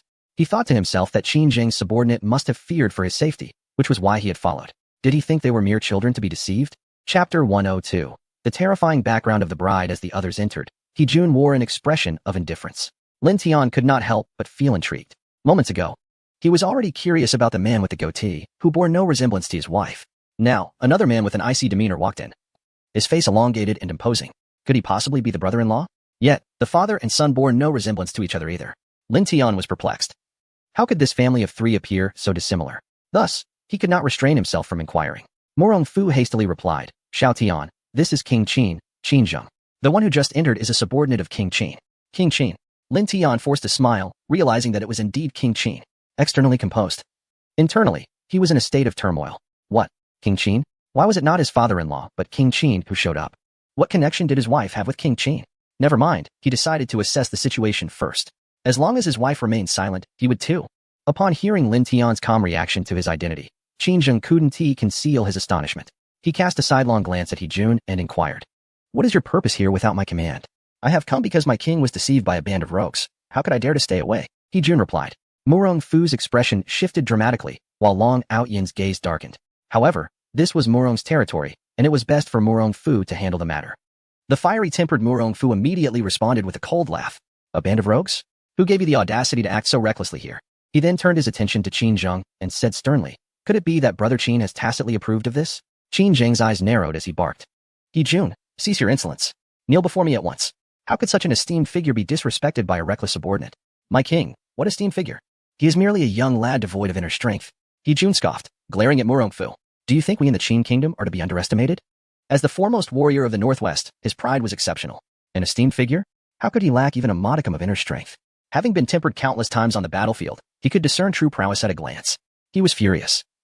The dignified King Qin was being toyed with by a group of petty scoundrels, and he could not tolerate such slander. As the leading power of the Northwest, he must personally escort King Qin back. Impudent! Morong Fu bellowed, drawing a kitchen knife from behind him. Ah, a weapon of celestial design? Let me witness its prowess. He Jun's eyes flickered with a mix of vigilance and fervor. Today, he would personally expose the lies of these rogues. Although the opponent wielded a weapon of celestial design, his Panlong sword was no mere trinket. While it might not match the celestial weapon, it was an epic weapon crafted specifically for him by the foremost master blacksmith of the Northwest. This sword is not wielded lightly, for once drawn, it heralds a massacre. The epic weapon and the heavenly artifact are not of the same caliber. The materials and forging techniques employed in the crafting of an epic weapon pale in comparison to those of a heavenly artifact. To illustrate vividly, an epic weapon stands before a heavenly artifact much like a cheetah before a tiger. While formidable, when faced with each other, the only option is retreat. Should one be foolish enough to seek confrontation, only injury awaits. He Jun's eyes reflected a combative and untamed spirit. Very well, if you seek death, I shall oblige. Morong Fu growled, grasping a kitchen knife as he prepared to charge forth. Wait, Qin Zheng, sensing the situation spiraling out of control, rushed to intervene. But it was already too late. Morong Fu, fueled by rage, could no longer restrain himself, especially when insulted in front of a master. He exhibited zero tolerance. Earlier, He Jun had yearned for a confrontation with Morong Fu, but without his weapon, he had refrained. The potency of the heavenly artifact was something he felt compelled to test personally. A peerless master? After witnessing their altercation, could one truly remain composed? It was laughable. Boom. Crash. Before he could even draw his sword, He Jun felt his knees buckle, crashing heavily to the ground. His body fell uncontrollably, akin to a heavy weight pressing down upon him, rendering him breathless. Yet the ordeal was far from over. At the moment he knelt, his internal energy became utterly chaotic. Cough, cough, cough. Blood surged from He Jun's mouth, unceasing and uncontrollable. Even more terrifying was his body's involuntary trembling, a primal reaction born of instinctive fear. As he attempted to resist, the force bearing down upon him intensified. Bang! He collapsed to the ground, prostrating himself completely. Aside from his eyes, which could still move, not a single finger could he stir. Who was this esteemed figure covertly aiding these petty individuals? Even now, He Jun could not believe that the unparalleled master was Lin Tian, for he was certain that Lin Tian possessed no internal power whatsoever. The elder who had intervened not only possessed remarkable martial prowess but also an internal force of extraordinary purity and magnitude. Consider him, the renowned war god of the Northwest, undefeated across the region. Thus, he surmised that the hidden master could not be from Yin, but rather likely hailing from the Central Plains. Little did you know I was already prepared, sending a mere youth to deceive my eyes, while the true unparalleled master lurks in the shadows. What ulterior motive lies behind your actions? Do you intend to use the king of Qin to threaten the Qin state? Morong Fu could not help but admire his own imagination. He Jun desperately lifted his gaze towards Qin Zheng, veins bulging at his temples. My king, flee. This is their trap. Smack. With that sound, He Jun succumbed into unconsciousness. Morong Fu approached to inspect him, discovering that though his internal organs were injured, he still clung to a thread of life. He could not help but exclaim, Someone, carry him to the royal physician. Moments ago, the master had taken action, leaving the man with a breath of life, undoubtedly refraining from delivering a fatal blow. After all, they still required the cooperation of the Qin king. Murong Fu contemplated that the master was granting the Qin king a modicum of dignity, yet it also served as a warning. Upon witnessing He Jun being carried away, Qin Zheng hastily adjusted his sleeves and knelt before Lin Tian. This individual was undoubtedly a paragon of extraordinary talent, of that he was certain. He had just observed with clarity that the ethereal azure light emanated from the hands of this young man before him. He had nearly been swayed by He Jun's words moments earlier. How foolish of him to have offended such a remarkable being directly. The master must have been exceedingly angered. He Jun deserved his fate. As Lin Tian glanced around, startled by Qin Zheng's sudden kneeling, he thought to himself, who could possibly explain that he had merely been swatting away a swarm of mosquitoes that had been buzzing incessantly in front of him? He feared that with a single breath or an open mouth, he might inadvertently swallow one. Moreover, the mosquitoes were positioned between him and Lu Yanran. If he did not act, this swarm would surely disturb her. Thus, he had been persistently waving his hands to disperse them, even growing somewhat irate as he swatted at them. When he finally regained his focus, he found Qin Zheng kneeling before him, a visage of remorse. This gentleman. Why are you kneeling before me? Please, continue your conversation. In Lin Tian's mind, the formidable prowess of Luo Sang had ascended to an invincible status. He possessed a modicum of knowledge, after all. The Qin kingdom, ranked first among the 10 nations of the Northwest, was not beyond his awareness. Now, witnessing the Qin king kneeling before him, he mused, how remarkable. The lineage of his wife must indeed be extraordinarily formidable. Chapter 103, A Swarm of Mosquitoes. It is indeed my failure in disciplining my subordinates. I beg for your punishment. Witnessing Lin Tian's martial prowess, Qin Zheng could no longer afford to act recklessly. How could such an unparalleled master exist in this world? Qin Zheng suppressed his overwhelming joy, fearing Lin Tian's displeasure. He knelt down on both knees, the sound crisp and clear. The master's earlier display had served as a warning. He Jun, oh He Jun, you are the god of war of the Qin kingdom, seasoned in the battlefield for many years. How could you not discern the unfathomable strength of this master? Now, injured by the master, Qin Zheng dared not plead for him. Fortunately, the master granted him a chance for redemption by sparing He Jun's life. It seems that the words of Murong Fu and the others were indeed accurate. The master aims to unify the 10 nations of the Northwest and still requires him as a pawn. The mere thought of being of service to the master in the future made his heart race. As for punishment, let us forego that. It would be best for everyone to maintain harmony and affection henceforth, Lin Tian said with a smile. He, too, was perplexed by the situation. Yet he found himself surrounded by emperors. At this moment, he felt a wave of anxiety. Why were they kneeling before him? Were these emperors engaging in a game of Tai Chi, using him as a shield? No. Lin Tian silently shook his head. Such speculation was unfounded. His wife was formidable, and the others could not possibly trouble him. There must be reasons unknown to him. Never mind, he would inquire with Yin and when the opportunity arose. For now, he could only adapt to the unfolding circumstances. Thank you. Such occurrences will never transpire again, Qin Zheng solemnly assured. Indeed, the master is truly exceptional, conveying his intentions seamlessly. Maintaining harmony indicates that the 10 nations of the Northwest must remain united, avoiding discord. Affectionate ties signify that not only must the nations be cohesive, but they also ought to regard one another as family, with borders no longer fortified. This necessitated his intervention as the foremost nation in the Northwest. Once, he believed that as long as the Qin kingdom collected tribute annually, no other nation in the Northwest would dare to defy him. It appears now that the master wishes him to fulfill this role. Luo Sang? Qin Zheng silently shook his head, suspecting that Luo Sang was unaware of what had provoked the master. Long Ao Tian observed the unfolding drama with amusement, thinking, Qin Zheng, look at you now. How audacious. Let us see if you dare to remain arrogant before the master. I could easily end you with a mere slap. Just now, I noticed a multitude of mosquitoes nearby. Old master, I have a few mosquito-repellent plants over there. I shall bring you some on another day. Lin Tian chuckled, noting that autumn mosquitoes are particularly painful. He considered that perhaps the palace was too vast, with doors seldom closed, allowing some pests to intrude, especially when they flit about in front of one's eyes. It could drive a person to distraction. His earlier irritation stemmed from a swarm of mosquitoes. However, these words took on a different connotation in Murong Fu's ears. A swarm of mosquitoes. Was the master referring to the other nations? It must be. A swarm of mosquitoes troubling the master's mind clearly indicated the current dilemmas faced by the 10 nations of the Northwest, causing him considerable distress. Comparing them to a swarm of mosquitoes indeed made Murong Fu's lips twitch. The master is indeed angered. As one would not expect such a metaphor from a person of his refined demeanor, Qin Zheng trembled, feeling an unsettling apprehension within. The master's words resonated with both him and Murong Fu, conveying a unified sentiment. One must not show excessive mercy when dealing with these pests. Lin Tian thoughtfully stroked his chin, realizing that in his preoccupation with swatting mosquitoes, he had failed to grasp the entirety of their conversation. It left him feeling somewhat foolish. Fortunately, his wit allowed him to catch on, sparing him from embarrassment before Yin ran, which would have been quite detrimental to his pride. With a chuckle, Lin Tian turned to Murong Fu, feeling a certain camaraderie with him, especially since he was the emperor of Great Yin.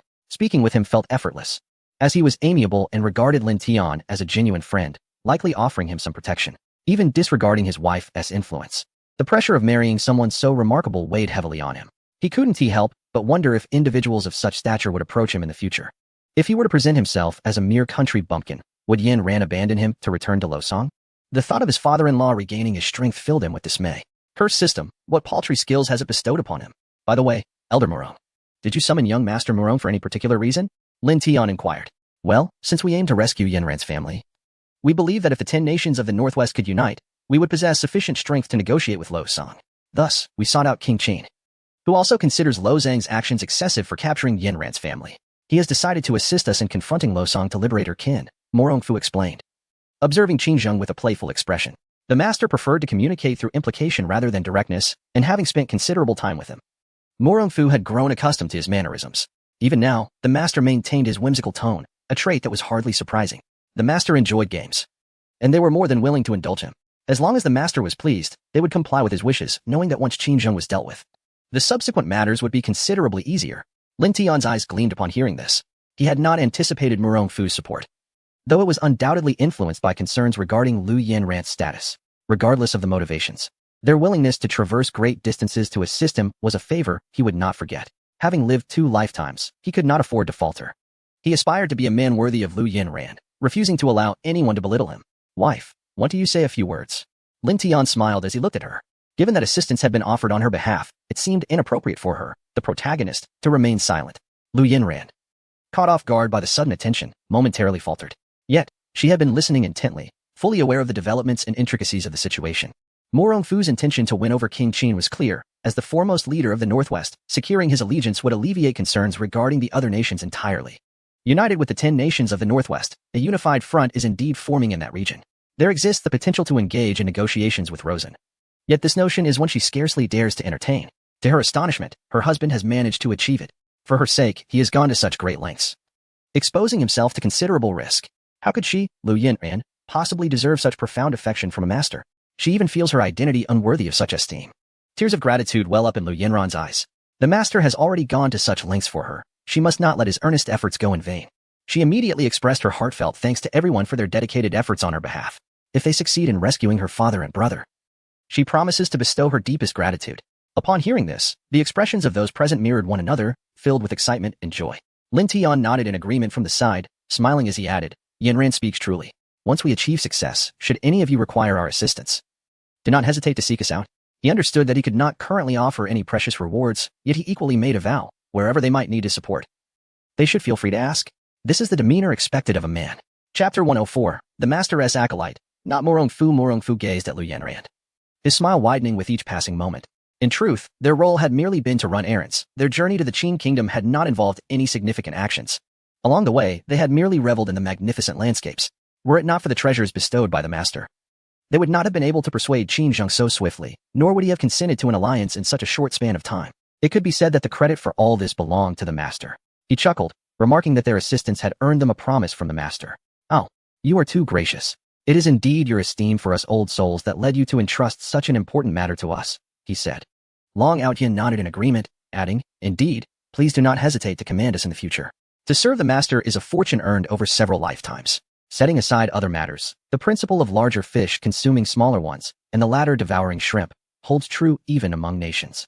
For smaller states, the annual tribute to larger ones constitutes a significant financial burden, all of which ultimately derives from the common folk. The Yin kingdom had originally raised taxes to meet these tribute demands, as they had exhausted their male populace capable of warfare. This illustrates that war not only inflicts immeasurable losses and pressures upon a nation but also renders the common people woefully miserable. This dilemma had long eluded Murong Fu's resolution until Lin Tian provided him with a knife, enabling him to negotiate with Bailing.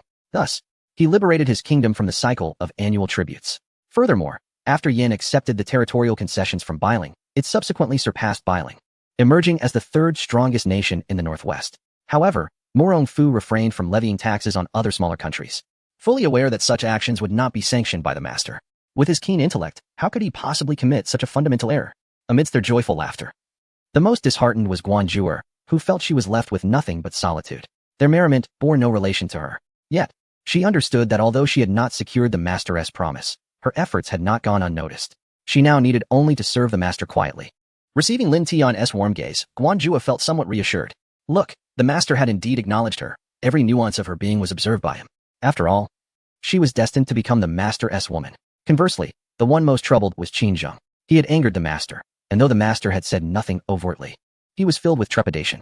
Considering the display of martial prowess just exhibited by the master, combined with the legends Murong Fu had shared about him, Qin Zheng was profoundly anxious about the security of his position as the paramount power in the northwest of the Qin kingdom. Tentatively, he inquired, if that is the case, might we in the Qin kingdom continue to manage our national affairs freely within our own territory? Lin Tian was momentarily taken aback. That is your concern. Why ask me? It seems as though everyone must act according to his whims. However, his face is hardly that imposing. The pleading look in Qin Zheng's eyes left Lin Tian perplexed, causing him to furrow his brow. Upon noticing Lin Tian's expression, Murong Fu immediately grasped the situation and turned to Qin Zheng, saying, Your Majesty, matters such as these can certainly be discussed at a later time. Murong Fu was well aware of Qin Zheng's intentions. This old fox was indeed fearful of losing his esteemed position as the foremost figure in the Northwest. Yet, his actions would only serve to further alienate the master. Did he not notice the master's growing impatience? Lacking such insight, did he still expect to associate with the master? Murong Fu shook his head inwardly. Old Qin, you are faltering. Lin Tian nodded in agreement, affirming the old man's words. There is no need for you to rush. You may deliberate amongst yourselves. Qin Zheng inhaled deeply, while Murong Fu looked on with satisfaction, thinking to himself, Behold, who better understands the master's intentions than I? Each one of them remains oblivious to the master's thoughts, and thus deserves their lack of favor. Qin Zheng now comprehended the gravity of the situation. Murong Fu held a unique standing with the master, and though he had yet to voice his thoughts, Qin Zheng was certain that in 3 to 5 years, the Yan kingdom would undoubtedly emerge as the strongest nation in the Northwest. This thought elicited a bittersweet smile from him. With such an extraordinary ally, the Yan kingdom was destined for ascendance, and the 10 nations of the Northwest might soon find themselves subservient to it. In time, he would have to address Murong Fu as Your Majesty. Your Majesty. A faint, bitter smile crept across Qin Zheng's lips. As the time drew near, Lin Tian interjected, Well, if there are no further matters, we shall take our leave. I have promised someone else to attend to matters at my home this afternoon. He had arranged for Tao Xiao to come over to learn embroidery from Lu Yanran. After witnessing Lu Yanran's exquisite skills, she resolved not to pursue her lessons elsewhere and chose to come each afternoon to study embroidery with Lu Yanran. The items she crafted would be sold together with Lu Yanran's, allowing her to produce 4 or 5 handkerchiefs each month, earning an income that rivaled her family's annual earnings. Tao no longer dared to underestimate her, nor did he pressure her into marriage. Murong Fu nodded, smiling as he suggested, Why not stay for a meal before departing? I shall have the chef prepare something immediately. The imperial chef? Although Lin Tian was tempted to stay and savor the dishes prepared by the royal kitchen, he could not break his promise to Tao Xiao. He had witnessed her dedication and felt a pang of conscience at the thought of making her wait for a mere meal. Thus, he waved his hand and replied, No, perhaps next time. With that, he and Lu Yanran prepared to leave. Murong Fu promptly summoned a carriage and personally escorted the two of them. The guards and eunuchs nearby were left in stunned disbelief. It was well known that no carriages were permitted within the palace, especially not before the main hall. All horses and vehicles were to be detained at the city gates. To be so openly and honorably escorted by the emperor himself was a testament to their significance. Everyone's gaze was fixed upon Lin Tian. How could he, dressed in a manner less refined than a eunuch, elicit such treatment from his majesty? It was perplexing. As soon as she boarded the carriage, Lu Yin turned her attention to Lin Tian. In truth, she harbored numerous questions she wished to pose to her husband. Yet, each time she beheld his delicate visage, the words remained unspoken. Conversely, Lin Tian, noticing her hesitance, could not help but inquire, My dear wife, do you have something to say? Lu Yanran nodded, her eyes fixed on him, a multitude of thoughts swirling within her, ultimately crystallizing into a single expression of gratitude. Husband. Thank you. Thank him. Lin Tian was bewildered. Wasn't there something she wished to convey? How had it transformed into a simple expression of thanks? He had done nothing noteworthy. Could it be that she was grateful merely for not bringing her shame? Lin Tian, in a state of confusion, responded, What do you thank me for? I haven't done anything. Lu Yanran regarded her husband, who feigned ignorance, as usual. She mused that he still preferred to conceal his true identity. Yet, now that they were married, must he always maintain such a facade? Just as she contemplated voicing her thoughts, she noticed the small mirror in Lin Tian's hand. He had felt a painful, itchy bump on his face, undoubtedly a result of a mosquito bite. With so many mosquitoes around, his face was likely host to more than one. Fortunately, he had a small mirror on hand, not out of vanity, but as it was originally intended for Lu Yanran. He merely borrowed it. Indeed, upon inspecting his left cheek, he discovered 3 swollen welts, which ignited his ire. Internally, he cursed, those wretched mosquitoes. Chapter 105, Choosing the Wrong Ally. Yet it must be Prince Luo sang as Lu Yin and observed Lin Tian, who was intently gazing into the mirror with a serene expression. She reflected on the fact that her husband was no ordinary man. He possessed his own strategies and wisdom, which could not be measured by the standards of common folk. Marrying him meant that their relationship could never mirror that of a typical couple. She nearly lost herself in this realization and gently shook her head, reminding herself that she was merely an ordinary woman, almost succumbing to the mistakes that many women often make, overanalyzing everything. This was not conducive. She must continually remind herself of this truth. Lin Tian, unaware of her musings, set the mirror aside and inquired, "Why have you fallen silent?" Lu Yanren smiled tenderly, shaking her head. "Oh, it's nothing. I just suddenly feel that my husband is exceptionally admirable." Ah? Lin Tian was taken aback by her unexpected praise. But as he noticed her reluctance to elaborate, he felt a twinge of curiosity. Although she had long revealed her identity, didn't her earlier demeanor warrant some explanation? He pondered this and said, "Shouldn't you explain what just transpired?" Lu Yanran, somewhat surprised, wondered what he wanted her to articulate. Her feelings? Realizing his intent, she nodded slightly and explained, "The alliance of the 10 nations in the Northwest was, in many ways, a most improbable endeavor. However, through the efforts of Murong Fu and Long Outyin, Qin Zheng ultimately acquiesced.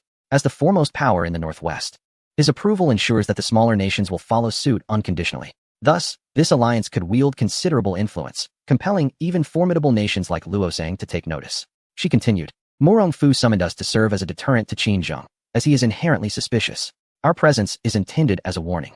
Upon finishing her explanation, she gazed earnestly at Lin Tian, awaiting his feedback. She feared that her analysis might be inadequate and that she had misinterpreted his intentions. Listening to her elucidation, Lin Tian suddenly grasped the situation. Indeed, they were merely ornamental in this grand scheme. Given her status as his wife, her mere presence sufficed to exert influence. The alliance of the 10 nations in the Northwest was essential to counterbalance Luosang, and as the daughter of Luosang as prime minister, she naturally incited trepidation among the emperors of the smaller states. Had she not encountered such circumstances, he feared he might never have witnessed such a moment in his lifetime.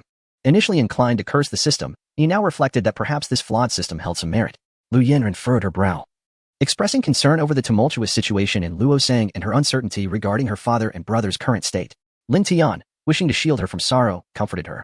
"Do not worry, everything will turn out well." Feeling the warmth of his embrace, Lu Yanran nestled against him, obediently nodding and closing her eyes. In the palace, Murong Fu received a secret missive, his anger nearly reaching a boiling point. "How dare you, State of Chu? You refuse my goodwill and even accuse me of deceit. Am I not speaking the truth? Did Brother Qin not agree to the alliance? If they don't believe me, they can come and see for themselves whether I have deceived them. One after another, how can they be so troublesome? Old Long, if it comes to that, we might as well send 300,000 troops to the kingdom of Chu and settle this once and for all." Long Outyin stroked his stubble and spoke nonchalantly. "Old Mu, please do not be so agitated. It seems that the Emperor of Chu has some connection with the Central Plains, which is why he is so audacious. Patience is key. Old Qin has already dispatched someone to investigate, and we shall receive news shortly." His expression turned grave as he continued. "The kingdom of Chu believes that by aligning itself with the Central Plains, it can act recklessly in the Northwest. We are still unaware of the nature of their ties with the Central Plains or the forces involved, given our lack of insight into the situation there. If we act rashly, we may only end up revealing the existence of the Master. The Master aspires to live a life of an ordinary person. And should this tranquility be disrupted, who knows what actions he might take." Initially, they had anticipated that their plans would unfold smoothly. But it turned out that the kingdom of Chu was secretly colluding with the Central Plains. The situation had become complicated. Clearly, the kingdom of Chu was not as placid as it appeared. Murong Fu nodded in agreement. In the room, it was just the two of them. Long Outyin, not one to mince words, stated plainly, the Emperor of Chu, Zhaoku, is a man of great ambition. It is said that upon ascending to the throne, he exterminated all the princes and princesses, leaving no one alive. Such a person, even if allied with us, would not allow us to rest easy. Murong Fu furrowed his brow. "I concur with your assessment, but if we act impulsively, it will not only delay matters, but may also test the Master's patience." Long Outyin sighed. "Old Mu, since the Master entrusted this matter to us, he expects us not only to handle it well, but to do so splendidly. Ideally without causing him any trouble. Moreover, the Master mentioned earlier that we should discuss matters ourselves. Do you not understand the implication of his words? It is a test of our capabilities." Murong Fu slammed the table. "Then we shall await old Qin's scout to return and see what mischief Zhaoku is up to." Soon after, Qin Zheng arrived with a member of the Shadow Department. "Reveal all you have discovered." Qin Zheng's voice was icy, and his eyes flashed with anger as he glared at Murong Fu and the others. The atmosphere in the room had already been tense, and his words dropped the temperature to the lowest point, the air seemingly laced with the scent of gunpowder. Murong Fu and Long Outyin focused intently on the Shadow Department member, who respectfully replied, "Yes. According to our reliable intelligence, Emperor Zhaoku of the Kingdom of Chu has been in clandestine contact with the third prince of Luosang." "The third prince of Luosang? Is it truly the mastermind behind the suffering of the Master S family?" Huh? Zhao is indeed audacious. It seems he aspires to support a new king, seeking to augment his own power. Long Outyan scoffed, remarking, "What a splendid state of Chu. What a brazen Zhao. Is he courting death?" With this declaration, all three men perceived a shared ruthlessness in each other's eyes. A smirk crept upon Qin Zheng's lips, opposing the master. Kill. Mo Rongfu disdainfully remarked. What is a mere state of Chu, ranked 5th in the northwest, to act so arrogantly? Does he truly believe there is no one to challenge him? Qin Zheng's gaze turned bloodthirsty as he proclaimed, "We shall mobilize our forces to annihilate the state of Chu. Such a person is unworthy of being our ally." Agreed. You speak with great wisdom. Both men concurred with him, particularly Mo Rongfu, who shared Qin Zheng's sentiments. They deemed that the eradication of the state of Chu was indeed the most prudent course of action. After all, the audacity to harm the master's family is an act beyond forgiveness. When shall we march? Mo Rongfu inquired. Qin Zheng gestured toward the map and replied nonchalantly. Leave this matter to me. It shall provide me an opportunity for redemption. Within 3 days, the state of Chu will be expunged from the northwest. The bloodlust in Qin Zheng's eyes intensified. He was seething with rage, desperate for an outlet. State of Chu, Zhao await your fate.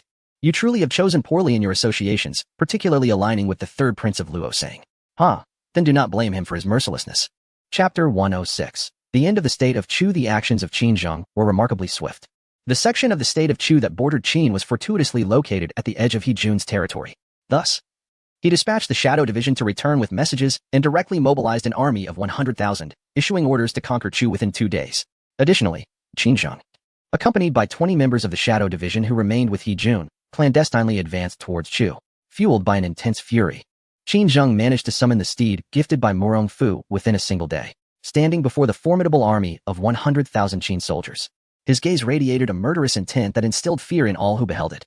Meanwhile, those in the Shadow Division without the steed to hasten their journey were struggling to keep pace. Witnessing the Qin king personally commanding the military campaign, Zhao was struck with astonishment, swallowing hard as he stared, his face a mask of terror. Though Zhao had stained his hands with blood to arrive at this juncture, the overwhelming presence of Qin Zheng revealed an insurmountable chasm between them. In the absence of understanding why Qin Zheng had suddenly mobilized against them, Zhao felt compelled to lower his stature and respectfully inquire, "Your Majesty, I am uncertain as to why you wish to attack our state of Chu. May I implore you to elucidate this matter?" The events transpired so abruptly that Zhao had not anticipated such a turn, leading to a hasty assembly of troops that could barely withstand the onslaught of the Qin forces. The quality of soldiers from the two states was starkly different. Chu soldiers were no match for their Qin counterparts, suffering continuous defeats as it became apparent that Chu was on the brink of conquest. Could it be that the Qin king sought to expand his territory and had finally decided to act? It seemed implausible, for they had annually presented tributes of considerable value, and Qin Zheng had always expressed satisfaction. Moreover, if he intended to wage war, why had there been no prior indication? Qin Zheng offered no further words. His gaze fixed intently upon Zhao, cold and bloodthirsty. "Zhao, you have committed a grave error. You should not have targeted the family of my wife." A trace of a frigid smile crossed Qin Zheng's face. "The family of my wife? Whom do you refer to?" Zhao asked, bewildered. "I fail to comprehend your words." "Your Majesty." "Lu family," Qin Zheng replied, his tone icy. "The Lu family?" Zhao remained perplexed. He pondered where he had offended Qin Zheng or if the latter had long harbored intentions to annex Chu, restrained only by the pact he had initially signed. "Since you cannot recall, allow me to jog your memory. It appears you have cultivated a close relationship with the third prince of Luosang, have you not?" Zhao's heart sank upon hearing this, realizing he had been discovered. "Oh dear, you have gravely misinterpreted me. How could I possibly know who that third prince is?" Qin Zheng replied nonchalantly, "How could you not know? Did you not conspire together to send the father and son of Prime Minister Lieutenant Guda?" Once he finished speaking, Zhao was left in a state of utter confusion. Was Qin Zheng acquainted with Lu Feng? Or was there an underlying connection between him and the second prince? Like Zhao himself, the second prince was a part of Qin Zheng's influence in Luosang. If that were the case, Zhao found himself in a precarious predicament. The third prince and the second prince were adversaries, and the latter was currently under significant pressure from the former, having already lent him an army of 100,000. Unexpectedly, at this moment, Qin Zheng became involved. He was taken aback. What should he do now? Had he known that Qin Zheng supported the second prince? Even with 10 lives, he would not have dared to act. In that fleeting moment, Zhao felt a wave of regret. No. Qin Zheng had clearly referred to someone as my lady. He recalled that the Lu family had another daughter named Lu Yanrian. Could it be her? Reflecting back, it seemed the third prince had mentioned that a woman from the Lu family had fallen off a cliff during their exile, her fate unknown. Could it be that she fell and subsequently found her way to the Qin state, where she encountered Qin Zheng? But that was impossible. The fact that Qin Zheng addressed her as my lady indicated that her identity was one deserving of respect, even from him. What on earth had transpired? King of Qin. Zhao still could not fathom it. What lady was he speaking of? Although he had connections with the third prince, he did not know any lady, let alone her family. Zhao Ke truly could not understand this convoluted situation. The matter of my lady was merely an excuse to justify the connection between Qin Zheng and the second prince, king of Qin. If you intend to attack my Chu state, you need not concoct such a flimsy pretext. It was too late for words now. The two armies were poised for battle, with the kings of both nations personally leading their forces. This in itself was a most terrifying prospect. In an instant, Qin Zheng's gaze turned icy. He raised his sword high and shouted, "Attack!" not allowing Zhao Ke the opportunity to speak again. In that moment, the clash of weapons resounded. The cries of warhorses rang out, and the roars of warriors filled the air. Soon, blood stained the land at the borders. 3 hours later, the flag of the Qin state flew above the city of Chu. Blood still dripped from Qin Zheng's treasured sword as he walked across the blood-soaked ground towards Zhao Ke. At that moment, Zhao Ke finally realized that he was to be executed. He pleaded for mercy, saying, "King of Qin, I was momentarily foolish. Spare my life." Qin Zheng's eyes were cold as he looked down upon him. It was too late for pleas. He raised his sword high. Zhao Ke, terrified, shut his eyes. However, the anticipated pain did not come. He cautiously opened his eyes, only to see Qin Zheng looking at him with a cold smile. Just as Zhao Ke breathed a sigh of relief, believing that Qin Zheng would spare him, the mocking grin returned to Qin Zheng's face. A chill ran through Zhao Ke's heart as he prepared to scramble away. Yet before he could react, his head was severed by Qin Zheng's blade. With a thud, his head rolled a few times before coming to rest beside a corpse. Qin Zheng's gaze remained icy, devoid of any emotion, as he surveyed the ravaged land of Chu. Not a trace of mercy lingered in his heart. Yet he had not forgotten the words of Mu Rongfu and Long Outyen, who had cautioned him before departing, advising against excessive bloodshed. Thus, after conquering the city, he was bound by their admonition to refrain from slaughtering the citizens of Chu. This instruction weighed heavily upon him, and he was determined to heed it. After conquering the state of Chu, the news was promptly relayed back to the state of Yin. Subsequently, once matters in Chu were arranged, it was designated as Chuqing and placed under the jurisdiction of the Qin state. Upon receiving this news, both Mu Rongfu and Long Outyen could not help but admire the swiftness of Qin Zheng. It seemed that he had been thoroughly intimidated by the master and would henceforth refrain from any deceitful schemes. Mu Rongfu remarked with a smile. Long Outyen responded, "Indeed. Although the king of Qin is capricious, he is undeniably a remarkable military genius. Otherwise, the Qin state would not have ascended to the pinnacle of power in the northwest within a mere 2 decades.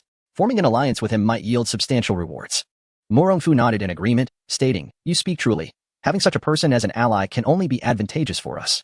As long as the master is present, he will undoubtedly remain subservient. However, I cannot shake the feeling that he gazes upon the master with a hint of ulterior motive. Perhaps I am mistaken." Mu Rongfu pondered aloud, to which Long Outyen replied, "Your perception is quite astute. I failed to notice it. Nevertheless, it is only natural for someone of the master's caliber to have requests." Long Outyen nodded in affirmation, adding, "Indeed, if he has visited the master's abode, it would be surprising if he were not consumed by desire." Both men marveled at the treasures within Lin Tian's home, even harboring curiosity about how he forged such extraordinary artifacts. In that humble blacksmith shop, they contemplated the genesis of these unparalleled divine weapons.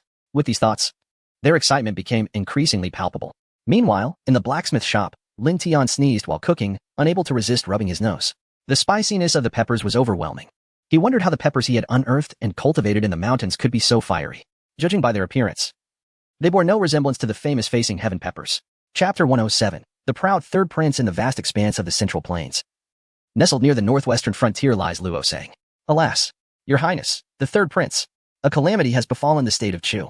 The third prince, Li Bai, stared in bewilderment at the messenger who had rushed in to deliver the news. "What calamity? Speak clearly." His heart raced, as he had been eagerly awaiting word from Zhao Ke. He had been inquiring about the delayed supplies, wondering why they had not yet arrived. Yet, 2 days had passed since the news had spread, and still, there was no response. The report from Chu states that the state of Chu has been annihilated by the state of Qin, and the reason for this devastation is you. It is said that upon learning of your clandestine connection with Zhao Ke, the Qin king dispatched his forces, and within merely 3 hours, the state of Chu was obliterated. "What?" Li Bai exclaimed, his shock propelling him to his feet. Even if the Qin king was aware of our ties with Chu, he would not act so swiftly to attack. To vanquish Chu in such a short span, could it be an attempt to intimidate me? Or perhaps the Qin king has colluded with the crown prince or the second prince, fearing my imminent rise to power and intervening at this critical juncture? As he pondered this unsettling thought, Li Bai's expression darkened. "Is there any further news? Speak at all." "Indeed. Additional reports indicate that the Qin king's assault on Chu was provoked by an error committed by Zhao Ke, who supposedly should not have meddled with the lady's family. According to credible sources, the lady referenced by the Qin king is none other than the eldest daughter of the Lu family." The eldest daughter of the Lu family? The one who vanished during her exile, presumed dead after a fall from a cliff? The messenger relayed the information verbatim to Li Bai, leaving him utterly astounded. When had that exiled woman acquired such influence that the Qin king addressed her as lady? Could it be that she had stumbled upon some fortuitous opportunity?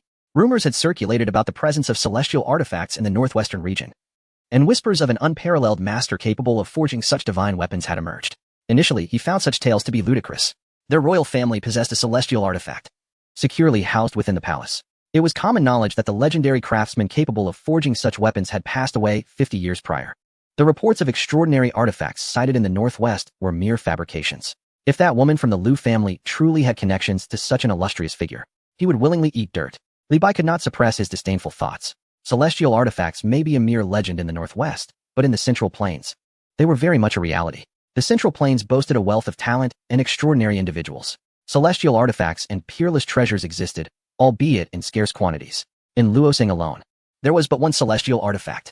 The reason the Long Kingdom had emerged as the strongest nation in the Central Plains was precisely due to their possession of such unparalleled treasures.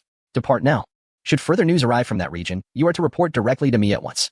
After speaking, he sat alone in the study. The Liu family. How cunning you are. A glint of ruthlessness flashed in Li Bai's eyes. The Liu family was the faction of the second prince. Had it not been for the second prince's desperate efforts to protect their family back then, they would have long since become mere bones scattered upon the ground. How dare they prance about before him? In hindsight, it was indeed his own mercy that had allowed them to survive. Now, harboring a tiger has only granted them the chance to breathe. Bang. With this thought, he crushed the teacup in his hand. Since it has come to this, do not blame me for my cruelty. Someone, prepare the horses. Li Bai commanded once more. Go, bring me the heads of those two from the Liu family. As soon as he spoke, the masked men trembled slightly. Hadn't it been said that their lives were to be spared for the time being? Why the sudden shift to killing? Though confused, as assassins, they had no choice but to unconditionally obey their master's orders. Yes, Lu Yanran, splendid. Let this prince witness the extent of your capabilities. No matter what you possess, this prince can eliminate your entire family before you even have the chance. He chuckled sinisterly. Envisioning the scene of Lu Yin and weeping in despair, Li Bai resolved to journey to Ningguda to inform Lu Feng of this news. Ningguda lay more than 300 miles from the imperial city, a desolate place where political prisoners were held. The land was barren and bleak, with yellow dust swirling in the air. Li Bai's mood was exceedingly poor. For over 10 days of travel, he had maintained a stern expression. Lu Feng was the second prince's most formidable general, commanding 50,000 soldiers of the Liu family, each valiant and capable of standing against 100 foes. However, since Lu Feng's exile, they had seemingly vanished into thin air. This was also why Li Bai had refrained from executing him. He desired the 50,000 Liu family troops. But now, the situation had changed. Lu Yanran had emerged, having found support in the Qin king. A mere Qin king was of no concern to him. Yet, the most pressing issue was the unforeseen unity of the Northwest region. Over the past 10 days, those he had sent to negotiate returned with a singular message. The 9 nations of the Northwest did not require Luosong's backing. When had the nations of the Northwest ever been so united? He was incredulous, even less inclined to believe that Lu Yanran was the cause. Thus, he could no longer wait. He hastily rushed to Ningguda to seek clarity on the matter. After all, if the Northwest united, it would pose a considerable force, especially against their neighboring Luoseng. The territory of Luoseng was vast, ranking last among the nations of Zhongzhou, yet it was comparable to the entirety of the Northwest continent. The border was separated by the Yellow River, whose waters were fierce and treacherous, often plagued by hidden currents. The villagers across the river were impoverished and sometimes suffered from outbreaks of disease. Consequently, Luoseng had shown little interest in invading the Northwest over the years, as it appeared to him that the Northwest was utterly destitute. However, in times of scarce manpower, he remained open to all offers. To the state of Chu, which sought to ingratiate itself with him by every possible means, he promised that once he ascended the throne, he would publicly announce the relationship between Chu and their own clan, Luoseng. Unfortunately, Zhaoku was ill-fated. He did not live to see that day. As he was vanquished by the Qin state, Li Bai arrived at Ningguda. Under the blazing sun, he observed Lu Feng, clad in tattered garments, tirelessly carrying stones. All his previous discontent evaporated in an instant. Your Highness, what brings you here? The second jailer, responsible for guarding Ningguda, hurried over upon seeing Li Bai, ingratiating himself. I have come to see how Chancellor Lu and General Lu fare in their current plight. The jailer, eager to please, responded, everything is as you commanded. They receive merely 2 meager buns each day, and the heaviest, most arduous tasks are assigned to them. Rest assured, each day they endure here is akin to hell. Well done. You shall be rewarded. The jailer, filled with trepidation, dared not accept any reward, fearing that should the third prince discover his covert assistance to Lu Feng, his life would be forfeit 100 times over. He shrank back, nervously muttering, it is merely my duty. Begone, your presence is no longer required here. Chapter 108. Surprised, these are all cooking utensils. Oh, do not look at me with such eyes. How fortunate that the third prince has come to visit us. Surely it is not merely for the sake of observing the bond between father and son? Lu Feng cast a cold glare at Li Bai. You are correct. This prince has indeed come specifically to see you, General Liu, Li Bai declared with pride. Once the spirited General Liu, now reduced to this pitiful state. How lamentable it is. His cat-like expression made Lu Feng feel nauseous. Unable to suppress a cold laugh, he retorted, spare me your nonsense. If you wish to kill or torture, do as you please. Clap, clap, clap. Li Bai applauded, declaring, General Liu truly possesses fortitude. This prince has come to deliver some good news that I believe will pique your interest. Lu Feng narrowed his eyes. His gaze fixed on the stone in Li Bai's hand, gripping it tightly. Li Bai smirked sinisterly, saying, I have heard that the eldest daughter of the Liu family, Lu Yinran, did not perish after falling from the cliff. Not only did she survive, but she has gone to great lengths to save you and your son. It is said she has even managed to secure the aid of the King of Qin. Tell me, what means could a woman employ to garner a man as assistance? TSK, have you said enough? If you dare lay a finger on Yinran, do not expect to leave here alive. Lu Feng's cold gaze bore into him. Are you trying to frighten me? Li Bai scoffed. Do you think this prince was raised in fear? Were it not for your remaining usefulness, I would have killed you long ago. Speak. Where is the 50,000 Liu family troops? Mentioning the Liu family troops? A mocking smile crept across Lu Feng's lips. Even if I were to reveal their location, do you believe they would heed your commands? He spoke with unwavering confidence, striking at Li Bai's sore spot. What he lacked most was military power. The second prince commanded 400,000 troops, while he had 50,000, with an additional 60,000 from the soldiers of Chu. Yet, these numbers were far from sufficient. For the troops under the second prince were far more adept in combat. Should war break out, it would be the soldiers of Luosang who would perish. If other nations took advantage of the chaos to attack Luosang, it would be a perilous situation, fraught with loss. He was not foolish enough to jeopardize his own estate for others. This was also the reason the second prince, Li Qian, had yet to declare war. It was well understood that conflict would yield no benefits for either side. On another front, following the alliance of the 9 nations, a leader was to be chosen. The mantle of leadership was bestowed upon Murongfu. Long Aoyan and Qinzheng were appointed as vice leaders, tasked with providing support. No other reason existed for this arrangement, save for his status as a favored disciple of the master, who trusted and valued him greatly. Long Aoyan and Qinzheng harbored no objections, and the smaller nations voiced none either. With the formation of the allied nations, a series of treaties were established, all centered around the principles of creating a secure, stable, and peaceful environment. After all, the primary purpose of their alliance was for the master. News from Rosanna indicates that the third prince, Li Bai, can no longer wait and has set off for Ningguta. Qinzheng presented a confidential letter to Murongfu. It seems that time is of the essence. We must hasten our journey to Rosanna. If Li Bai harbors malicious intent, all our efforts will be rendered meaningless. Qinzheng stated. Indeed, however, should we not seek the counsel of the master before we depart? Who knows what wisdom he may impart? Murongfu nodded, acknowledging Qin's sound reasoning. The situation is urgent. We must consult the master. With that, the three of them hurried to Lin Tian's residence. Upon arriving at the entrance of Lin Tian's blacksmith shop, Qinzheng gazed at the 5 prominent characters spelling Lin family blacksmith shop, his heart racing with excitement. Could it be that an extraordinary master resides within such an unassuming dwelling? He marveled at the thought. Murongfu led him inside the shop. As he stepped into the establishment, the array of weapons surrounding him resembled a horde of ferocious beasts, leaving him awestruck. The sheer magnitude of these epic weapons sent chills down his spine. Divine instruments of the heavens, legendary artifacts. There were even some weapons emanating an icy brilliance that surpassed his comprehension. Each weapon seemed to possess a consciousness of its own, fixating on him as if ready to consume his very essence at the slightest lapse of attention. Good heavens! Such a transcendent master truly exists in this world. Finding no sign of Lin Tian in the main hall, Murongfu led the 2 men to the backyard. The backyard was lined with neat rows of blue brick houses and featured a spacious courtyard with 2 semicircular pavilions. Adjacent to this was a cultivated vegetable garden. Beside the garden stood a stone table accompanied by 4 stone stools. Exceptional, wild ginseng king, golden great jasmine, 10,000-year-old ginseng. Qinzheng, being knowledgeable, recognized the rarity of these items. Having spent years in search of medicinal materials, he was well acquainted with the value of herbs. 10,000-year-old ginseng. In Qinzheng's understanding, could such a thing truly be cultivated? It was utterly astonishing. 10,000-year-old ginseng, not mere radishes or cabbages, could actually be grown. This backyard was akin to a treasure trove of rare herbs. Each variety found here was nearly non-existent elsewhere. If the outside world were to learn of this, it would surely incite a storm of bloodshed and chaos. Initially, Qinzheng had thought Murongfu and the others might be exaggerating. However, upon witnessing it with his own eyes, he found their descriptions far too understated. It was terrifying. This courtyard housed an abundance of extraordinary medicinal herbs. Qinzheng gasped in astonishment. Just then, he caught sight of something within a square pond constructed of bricks, nearly causing his eyes to bulge in disbelief. An ancient water lily? Anything associated with the term ancient was steeped in legend. Yet, to his astonishment, he found himself witnessing it today. The ancient water lily, rumored to have leaves of black gold, with stems of black and purple, blooms into golden petals, resplendent and rare in the world. Indeed, the round lotus leaves in the pond shimmer with a black golden hue, while the stems, as slender as a pinky finger, exhibit a deep violet shade. These are the ancient water lilies. Do not be alarmed. Here, the master possesses all manner of things, and these are merely ingredients for culinary delights. What? Qin Zheng was left speechless. The ancient water lily is used for cooking? Its value is solely for gastronomic purposes? He had assumed this rare species would be utilized for medicinal purposes to treat or research certain ailments.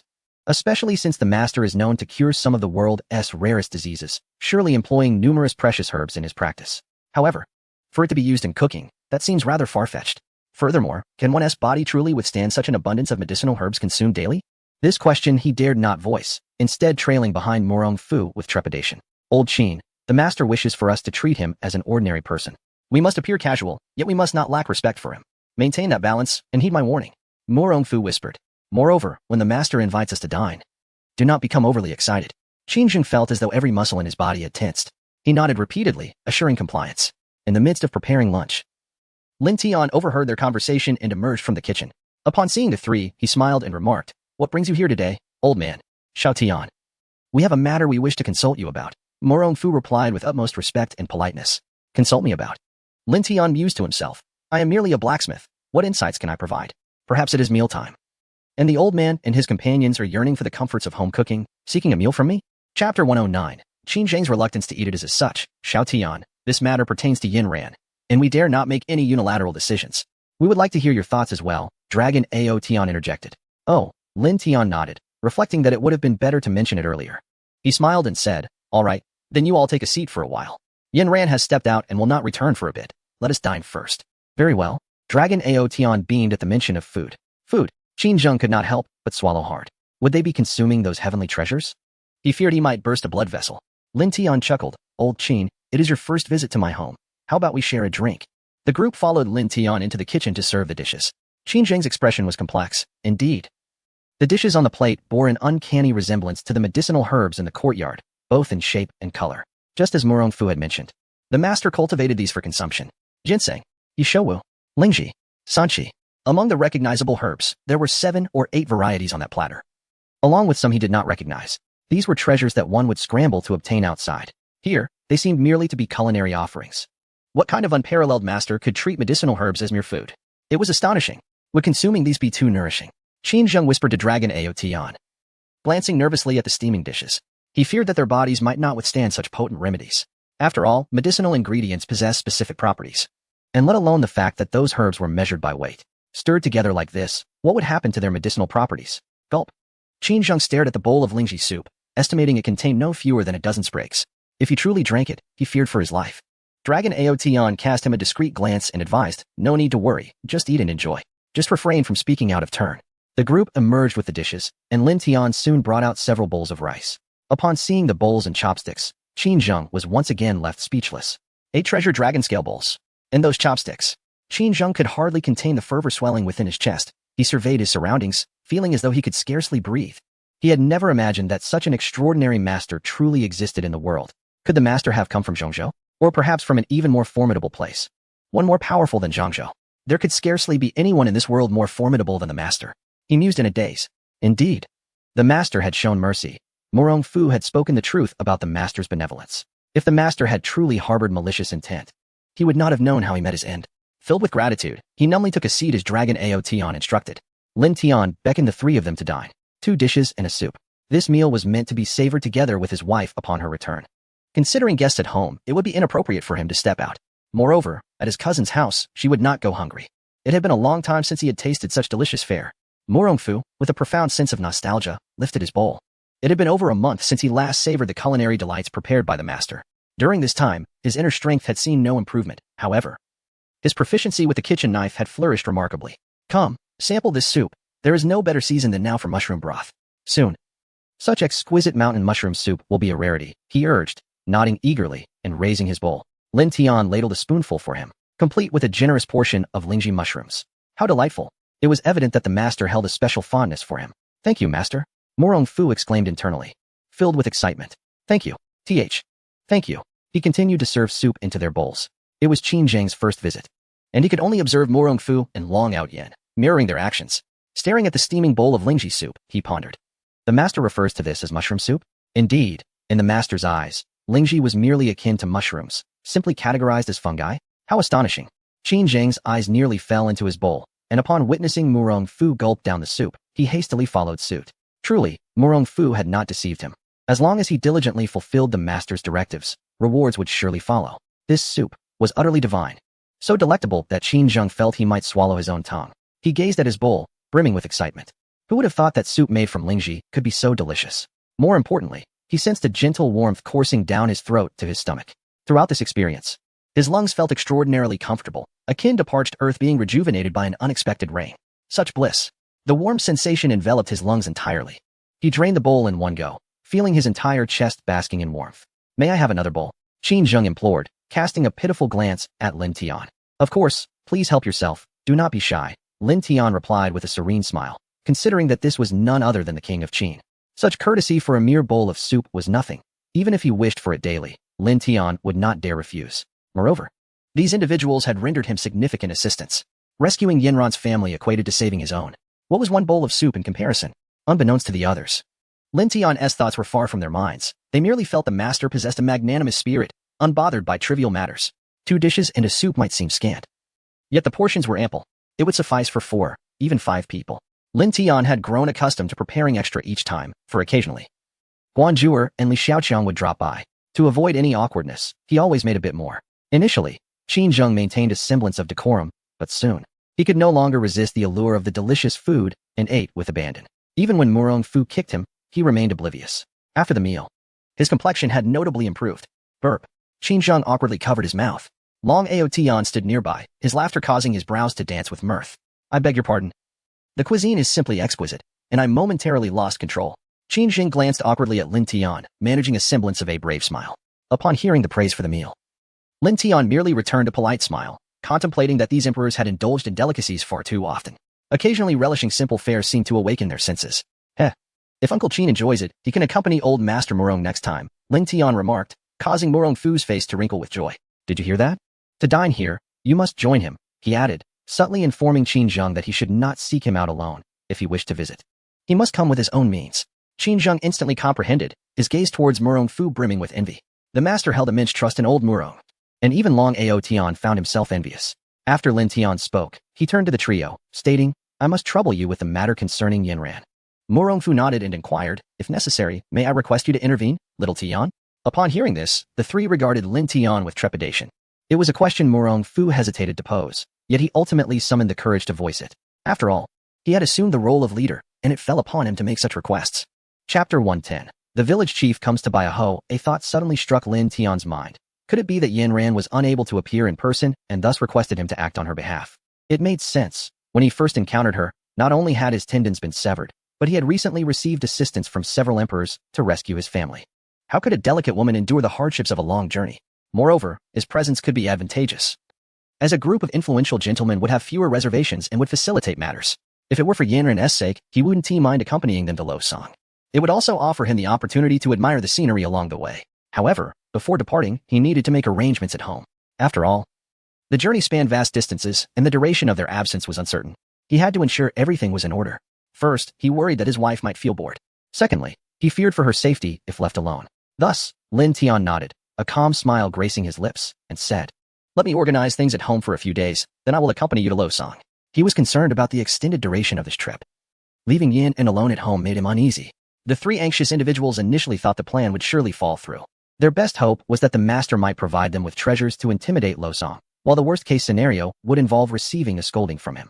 Yet, to their astonishment, the master readily agreed. Was this a dream?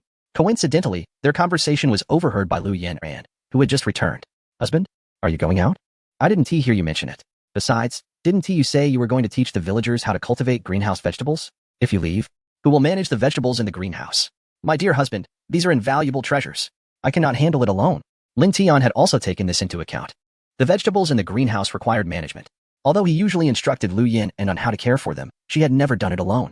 If he truly left and returned to find both greenhouses in ruin, what would they eat this winter? Rest assured, my dear wife, I will teach you how to manage these vegetables in the next few days. Moreover, I am not comfortable leaving you alone at home. Hearing the concern in Lin Tian's voice, Lu Yanran finally relaxed. The 3 men nearby nodded in agreement. The treasures in the courtyard were indeed remarkable. If they were to be ruined, the very thought would break their hearts. Upon hearing this, Morong Fu quickly interjected, "There's no rush regarding the journey. We must first ensure everything is settled at home." Lu Yinran nodded, for the first time agreeing with Morong Fu. While rescuing her father and brother was undoubtedly important, her husband's painstaking efforts were equally significant. If so many precious herbs were to perish, how heartbroken he would be. Lu Yinran said, "Husband, you must teach me well. I will take good care of the vegetables in the courtyard." Lin Tian smiled and replied, "Very well, I entrust them to you, my dear wife." "Indeed." Lu Yinran assured earnestly, "I will protect them well." "What about Ju Er?" Lin Tian asked with a smile. "She is learning needlework from her cousin." Upon mentioning Guanju Er, Lu Yinran suddenly broke into laughter.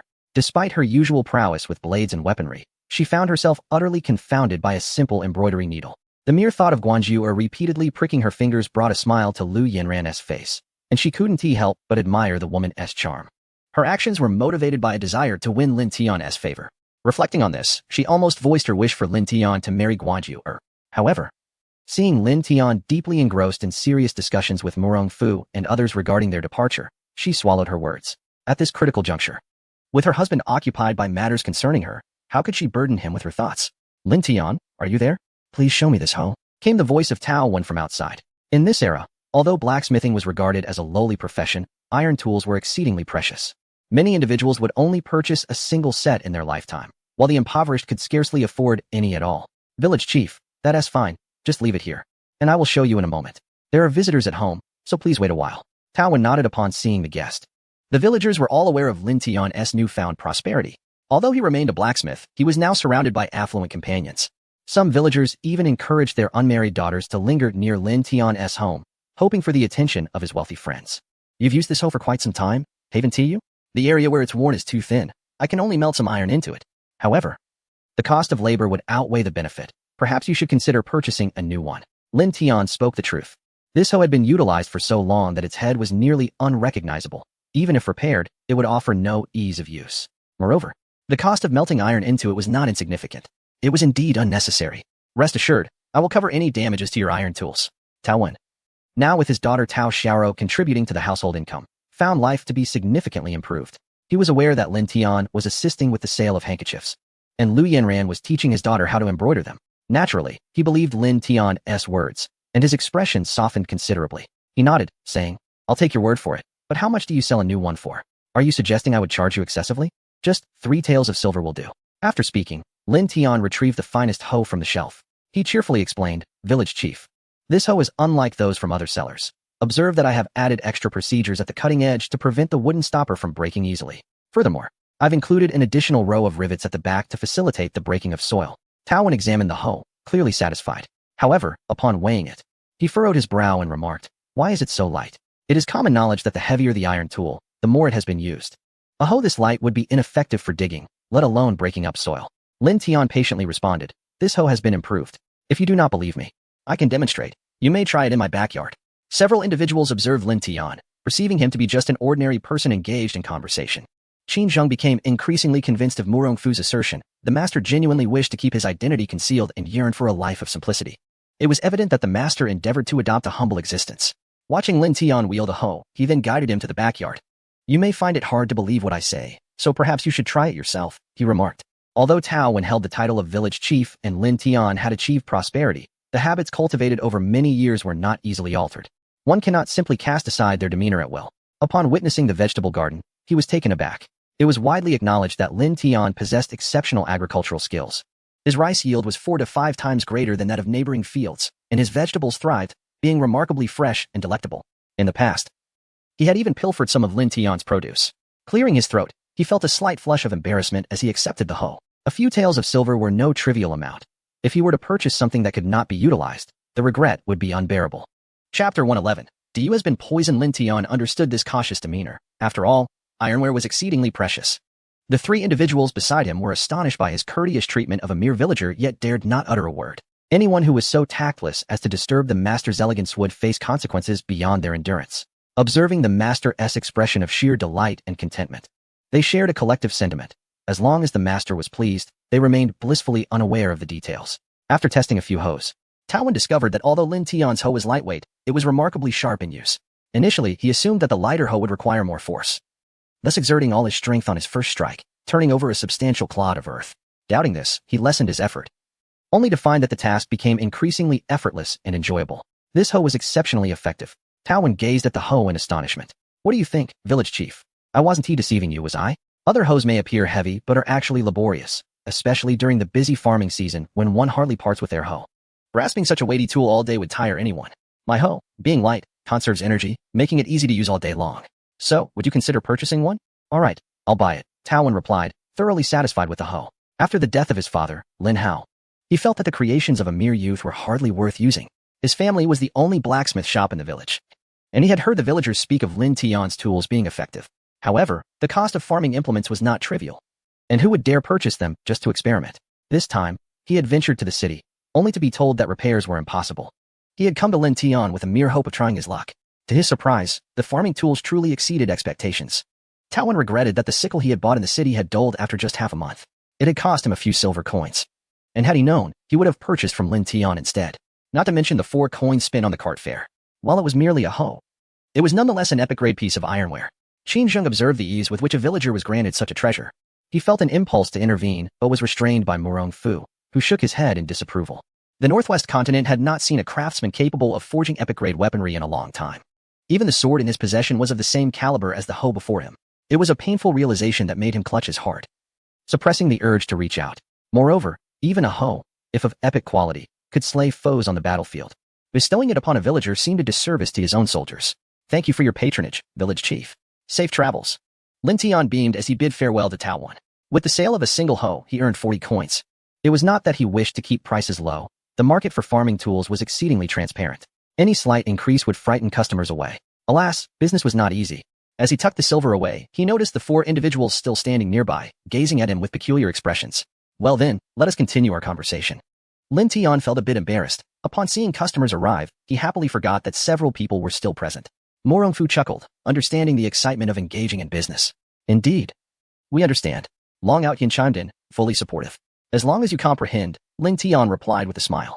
I must inform Yin and about the sale of the farming tools at home. Turning to Lu Yinran, he explained. Most of the tools in the shop are priced between 3 to 4 taels, with the exception of a few larger pots that are a bit pricier, reaching 5 taels of silver. However, rest assured, those 2 pots have been unsold for 3 years. I doubt anyone will buy them. After a moment of contemplation, he added earnestly, if I arrange things here, it will take at least 2 days. Can you wait for that long? Murong Fu quickly replied, of course. That's good to hear, Lin Tian responded, smiling. Then I want tea keep you for tea.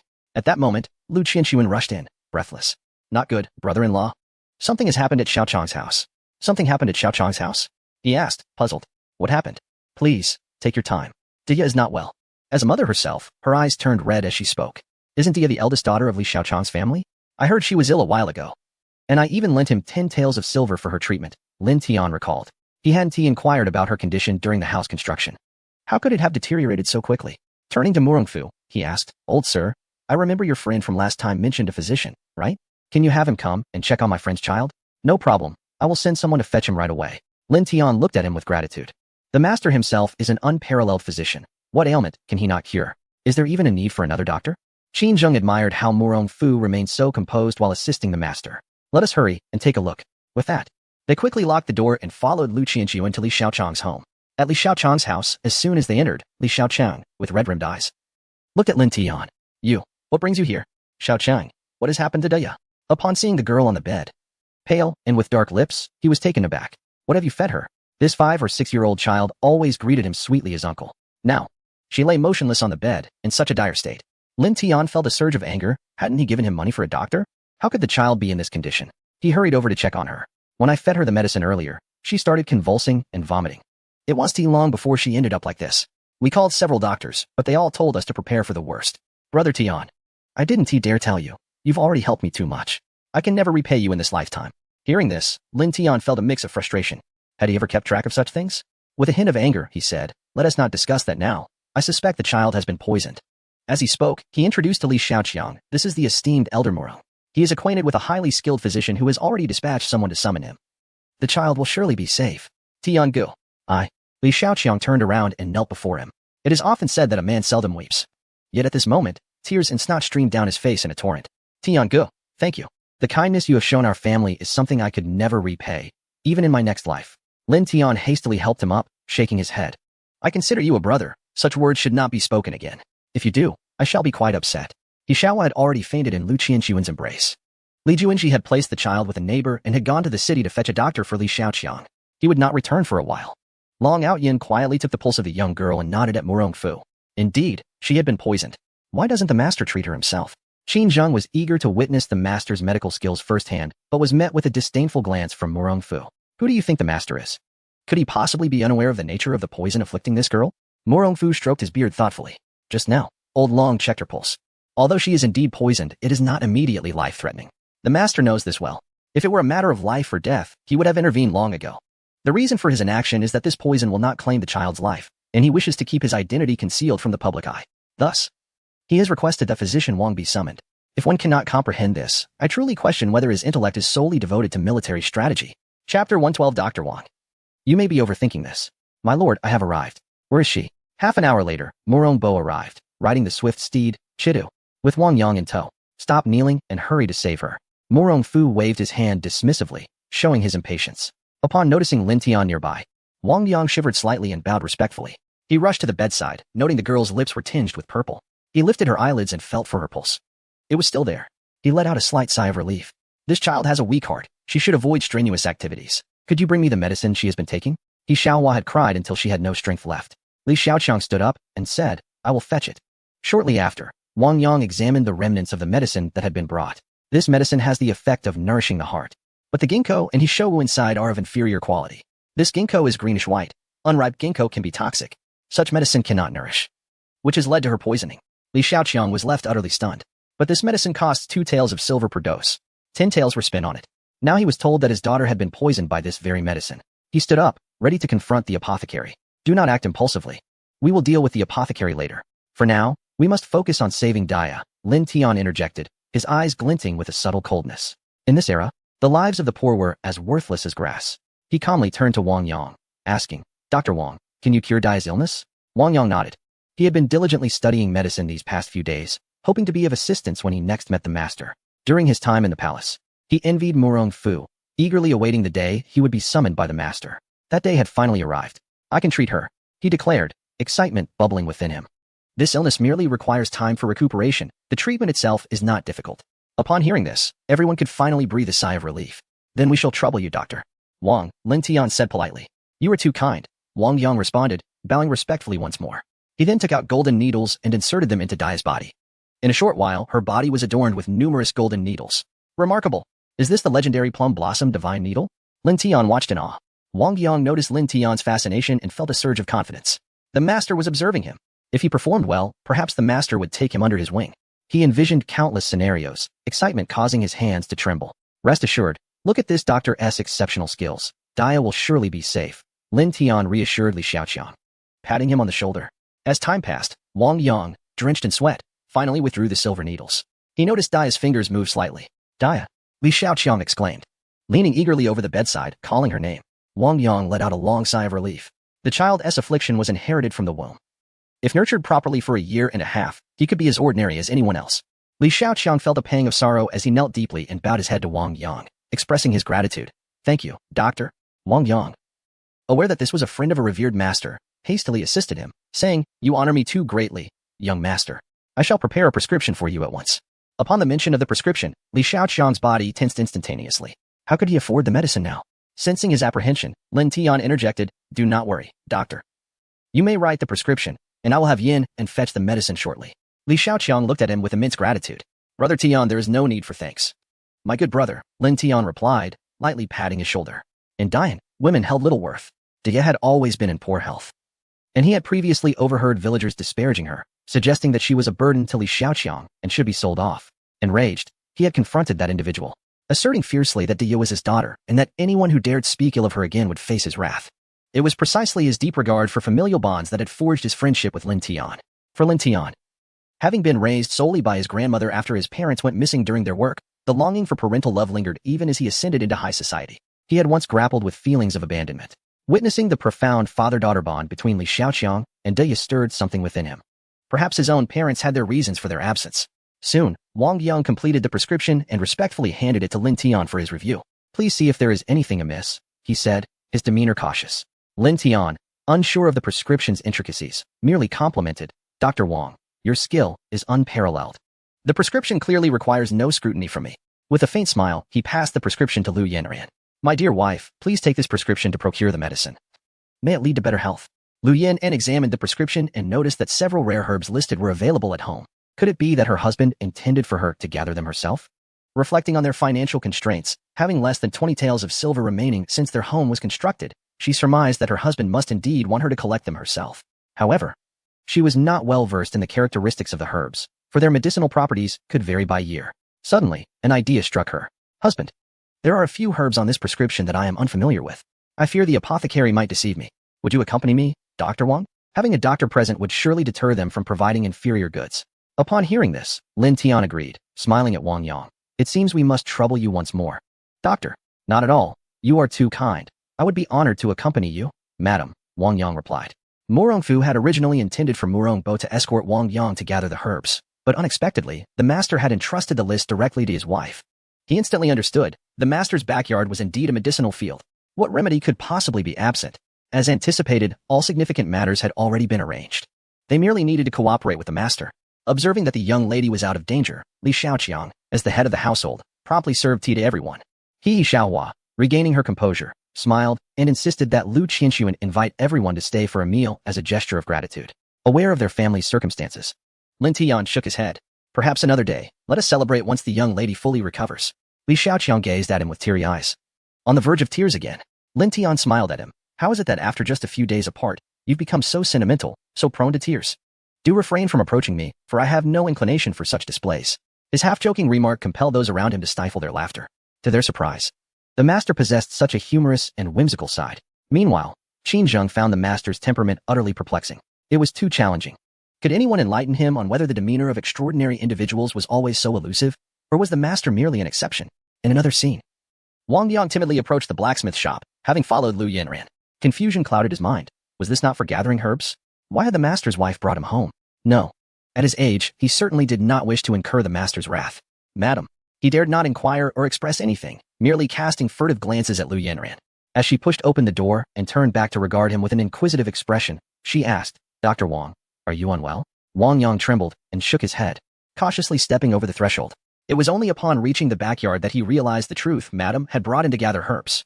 Chapter 113. The marvels of planting skills you do not comprehend here in the herbal garden. Feel free to select the herbs you desire. If any are lacking, we shall venture into the city to procure them.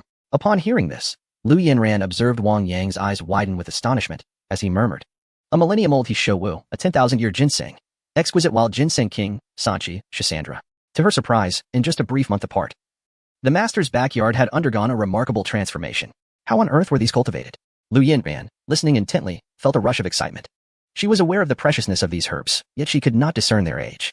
Curiosity piqued, she inquired, Dr. Wang, I must admit my ignorance regarding herbs. Did I just hear you mention this as a 10,000-year ginseng? Wang Yang nodded enthusiastically. Indeed.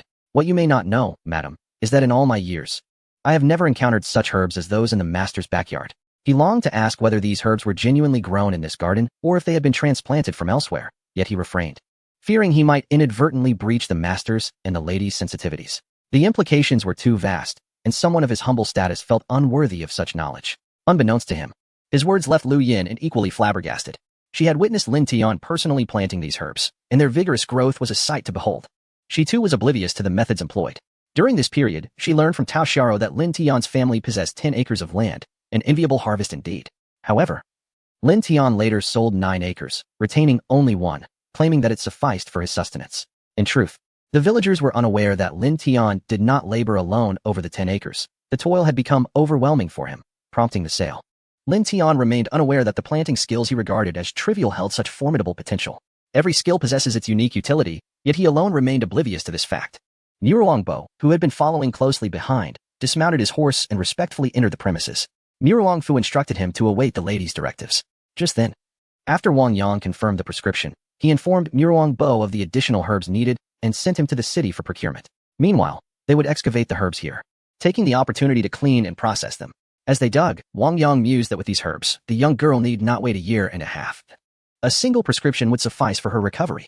Brimming with confidence, he gazed at the basket of herbs, eager to witness the effects on the young lady post-consumption. Before long, Murong Bo returned with the herbs. The three hastened to Li Shaoqiang's home. Along the way, Wang Yang enthusiastically extolled the virtues of the herbs and the master's remarkable prowess. This caused Lu Yin to become instantly vigilant. She furrowed her brow and cautioned, "Dr. Wang, once we arrive, you must refrain from such talk. My husband wishes to keep his identity concealed from the Xiaoqiang family." Wang Yang swiftly slapped himself across the face, exclaiming, "Look at my foolishness. Had it not been for the lady's reminder, I could have committed a grave mistake." Lu Yinren relaxed and gently replied, "Dr. Wang, this medicine is what we purchased from the apothecary." Wang Yang nodded earnestly, reiterating, "Indeed, it was obtained from the apothecary." Upon arriving at Li Xiaoqiang's residence, Wang Yang insisted on personally decocting the medicine, stating that its preparation required his direct involvement. Lin Tian, observing the dedication and responsibility of the elderly man, maintained a smile during their exchange of glances. However, Wang Yang interpreted this differently. He believed the lady was indeed correct. The master wished to keep this family in the dark. Once Wang Yang had prepared the medicine and brought it forth, he Xiaohua administered it, and in mere moments, the young girl awakened. This filled the couple with immense joy. Seeing that the child was unharmed, Lin Tian too breathed a sigh of relief. "Please take good care of your child. We shall take our leave now." "Tian Gu," Li Xiaoqiang called out loudly. Lin Tian turned back with a smile. "No need for further words. Just care for your child." Li Xiaoqiang, tears welling in his eyes, nodded vigorously. "Thank you, Dr. Wang." "Thank you, everyone." Wang Yang shook his head, humbly refusing to take credit. "Do remember, the medicinal herbs all belong to the master." Once outside, Lin Tian expressed gratitude to the others. "I am once again indebted to you, esteemed seniors." Murongfu cheerfully responded, "Little Tian, you need not be so formal. As you said, we are friends." Long Outyin added with a smile, "We are more than happy to assist." Qin Zheng, trailing behind, appeared bewildered, struggling to keep up with the group. Upon reaching the blacksmith shop, Lin Tian warmly served tea to everyone. Qin Zheng picked up his cup, noticing a solitary black leaf floating in the clear tea. It was the leaf of the exquisite wild ginseng. Staring blankly at his cup, he watched as the others casually sipped their tea. Unable to resist, he took a tentative sip, exclaiming inwardly, "My heavens, this is divine." The sweet, crisp flavor of the tea instantly eased his breathing. After finishing one cup, he felt the fiery tension in his chest extinguished, replaced by a refreshing coolness laced with a subtle medicinal aroma. It was as though his once emptied body had been revitalized. This was indeed a remarkable tonic. Just a single cup surpassed the efficacy of the medicine prescribed by the master of the Qin kingdom. The master must truly be an unparalleled sage. Could it be that his youthful appearance is attributed to his daily consumption of such heavenly treasures? What if the master is actually older than they all presumed? At this thought, Qin Zheng shivered involuntarily, his gaze towards Lin Tian filled with increased reverence. "Ellen boss, may I have another cup?" Come, do not hesitate." Lin Tian responded warmly to the first-time visitor, Qin Zheng. Fortunately, Qin Zheng displayed good sense, and after indulging in 3 more cups, he set his cup down, much to Lin Tian's satisfaction with his refined demeanor. One cannot help but marvel at the grace of the emperor, the sovereign of the Northwest's greatest nation. Observing Murongfu and Long Outyin, the two were indulging in their drinks with unabashed delight, each savoring their cup. How envious they made him feel. Qin Zheng watched the duo by his side, his heart brimming with myriad emotions. Initially, he feared that consuming such rare and exquisite treasures would yield no benefit. Yet to his surprise, after treating these medicinal herbs as his daily sustenance, his body felt invigorated instead of weakened. Remarkably, even his old ailments seemed to be on the mend, showing signs of improvement within just a day. However, he dared not be greedy, fearing disapproval from the master. After all, he was not like Murongfu and the others. Tears welled in Qin Zheng's eyes as he thought to himself, "Drink up." The master pouring the tea signifies his forgiveness. Murongfu noticed him sitting obediently beside them, resembling a diligent student, and couldn't help but refill his cup.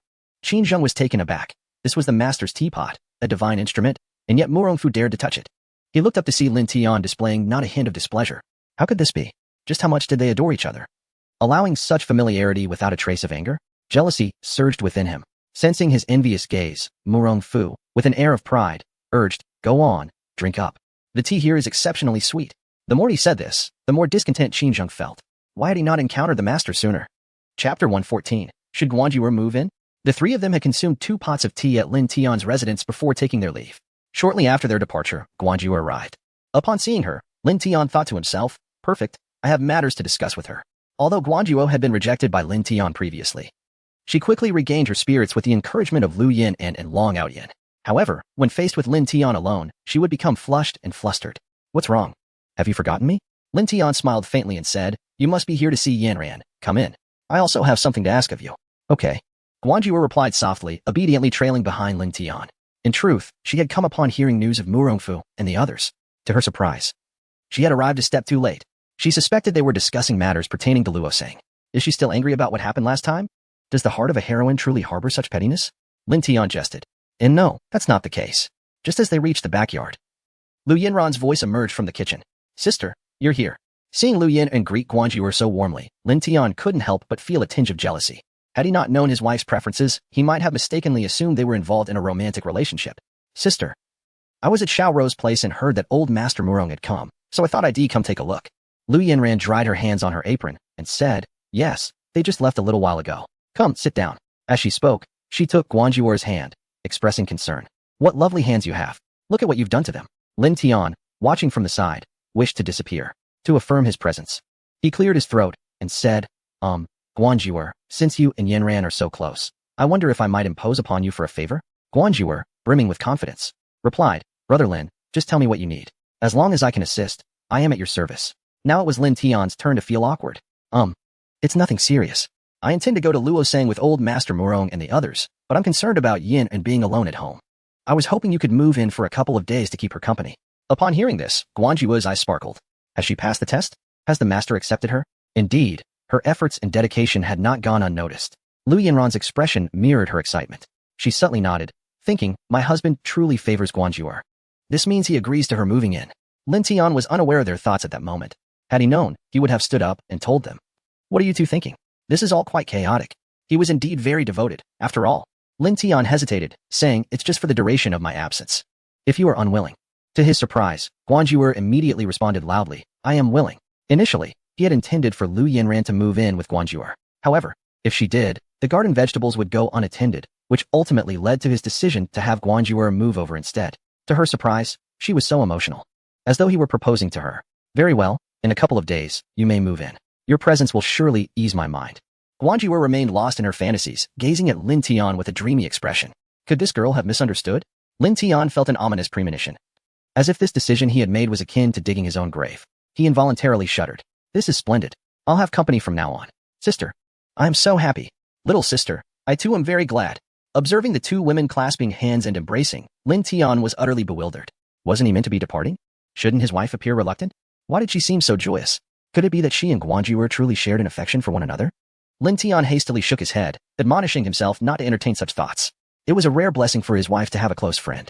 Indeed, a close friend. Then, Brother Lin, I shall go prepare. I will move in tomorrow. I won't be leaving just yet. There is no need to rush. The latter part of his statement remained unvoiced, as she had already dashed out of sight. Watching her retreat, Lin Tian felt an inexplicable sense of relief. My dear, I'm overjoyed. You truly agreed to let Jua move in. Hearing her tone, Lin Tian's instincts warned him that his wife was overthinking. With a frown, he replied, Wife, there is nothing between us. What do you mean, nothing? Lu Yinran was taken aback. Did you not agree? Lin Tian found himself at a loss for words. What do you mean I agreed? I only worry that you would be alone at home, and with no martial arts skills. What would happen if someone with ill intentions were to breach our walls? It is precisely because she possesses martial skills that I allowed her to move in, to protect you during my absence. What on earth are you thinking? Lu Yinran gasped in astonishment, covering her mouth. Lin Tian was caught in a dilemma, neither laughing nor crying. He pondered the peculiarities of women in this era. What woman would not desire her husband to remain devoted solely to her?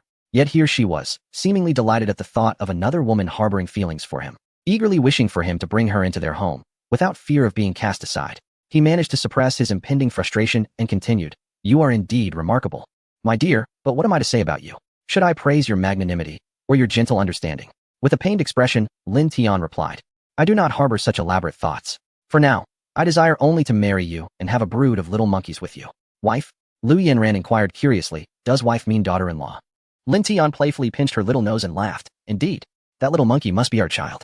Upon this thought, Lu Yinran playfully pounded her small fists against his chest, exclaiming, Husband, you are truly mischievous. Lin Tian's lips curled into a grin as he leaned closer to her ear, whispering, I could be even more wicked. Would you care to find out? Lu Yinran's cheeks flushed a deeper shade of red. Lin Tian wrapped his arms around her delicate waist and promptly lifted her up, kicking the door open with a swift motion. It's still daytime. Lu Yinran nestled in his embrace, shyly murmuring, It's almost dark. Do you truly not have feelings for Jua? She clung to his neck with a curious gaze. This isn't merely a matter of affection. Lin Tian thought it inappropriate to delve into such a topic at that moment, as it would surely disrupt the mood. Yet, observing her earnest expression, he realized that failing to clarify things now might lead to greater misunderstandings in the future. Wife, I believe it is essential to elucidate this matter.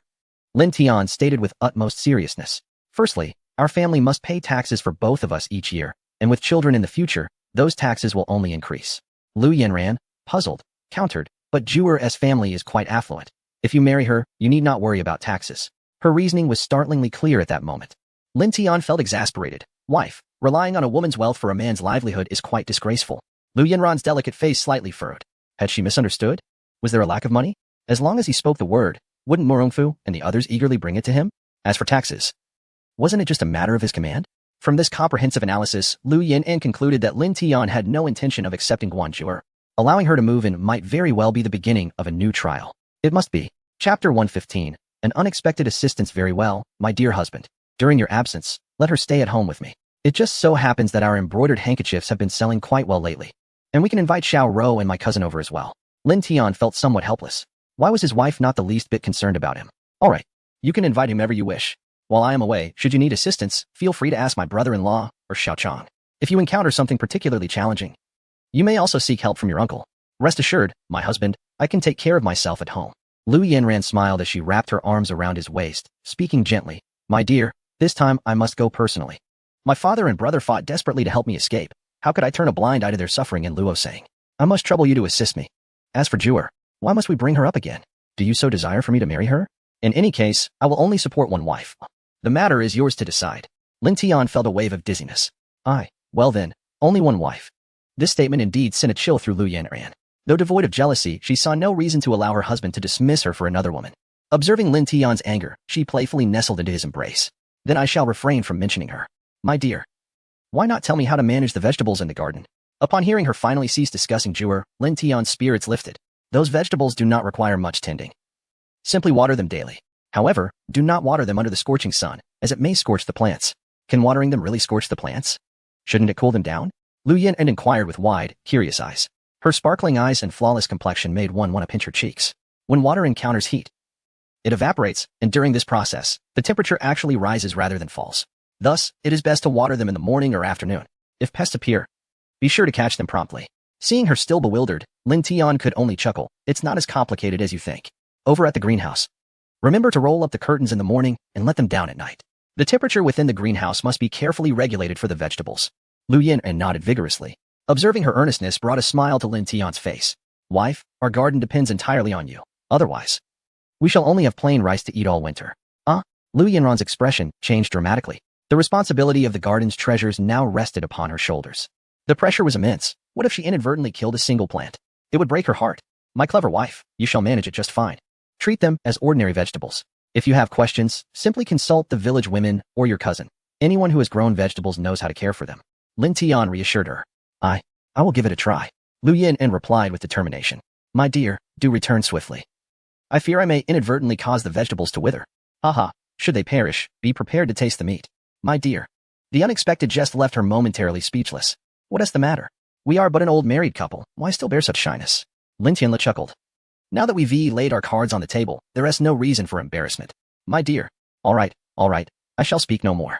Let us retire for the night. Lu Yinran was playfully pinned down, her cheeks as flushed as a ripe apple, bashfully clutching Lin Tian's garment. The night promised to be one that would cause the moon to blush and avert its gaze. Luo sang, Ninguda. The winds of change are stirring once more. Li Bai grew impatient as Lu Feng hesitated to divulge the news regarding the Lu family army. Will you still not speak? Li Bai inquired, his teacup spinning restlessly in his hand. At that moment, a scout approached from behind with alarming news. It's dire, Your Highness. The second prince has instigated a coup while you were away. He now leads an army of 100,000 against the imperial city. What? Li Bai rose abruptly, his voice a thunderous rebuke. What is the current situation? The details remain unclear. General Zhang Ming is valiantly leading the Imperial Guard in resistance. But there are only 20,000 troops within the city, and they may not hold out for long. Clever, Li Qian, a true master of diversion. Even this prince has been deceived. Li Bai's gaze turned icy. It was you, wasn't it? The so-called Northwest Alliance must have been orchestrated by you in the shadows. That Lu Yinran was merely a bait you set to mislead me at a crucial moment. Your imagination is too vivid. We are entirely unaware of matters in the Northwest. Lu Feng denied any connection to the events in the Northwest. To Li Bai, this denial only confirmed his suspicions, his eyes glinting with cold menace, sending shivers down the spines of those around him. No one had anticipated that the refined third prince could be so ruthless in his wrath. Order the 100,000 troops stationed at the western city to be dispatched immediately. We cannot allow them to breach Lin's city. There is no time, Your Highness. The troops at the western city are currently being closely guarded by the second princess forces and cannot provide support. What? Li Bai surged forward, executing a swift and unexpected strike. Lu Feng staggered, blood spilling onto the ground. Indeed, a treacherous villain. How do you aspire to be emperor? Haha, it is truly laughable. Lu Feng coldly wiped the blood from his lips with the back of his hand. Silence. His words ignited Li Bai's fury. Am I treacherous? I cannot match your deceit. You claim to be a paragon of virtue, while secretly colluding with those from the northwest. Lu Feng observed that Li Bai was convinced of their involvement in the northwest affairs, and chose to offer no further explanation. If it truly was Yin and who orchestrated this, he would have to thank her for inadvertently aiding them significantly. They have always wryly lamented their inability to draw the snake from its hole, yet unexpectedly, the northwest has united. Li Baixing, inherently cunning and obstinate, would indeed require some persuasion to be swayed. Do you not fear that I might take your life at this very moment? Li Bai's eyes glinted with ferocity. Before you consider killing me, perhaps you should contemplate your own fate. It remains uncertain whether you can escape from this Ninguda. What? Just as Li Bai's words settled, a multitude of heads appeared from behind the surrounding earth mounds. Ah, so the Lu family army has been concealed right beneath your nose. Lu Feng's lips curled into a smirk. Did you not anticipate it? The person you sought for so long has been by my side all along. Humph. As Li Bai witnessed the growing number of heads, he could not help but retreat, yet his gaze bore no trace of fear. Instead, as he turned, a profound smile graced his lips. Chapter 116. On acting, I deceive even myself very well. Li Bo gritted his teeth and said, Oh, do you truly believe this prince would emerge so brazenly? Suddenly, the tranquil forest was pierced by the resounding clash of weapons.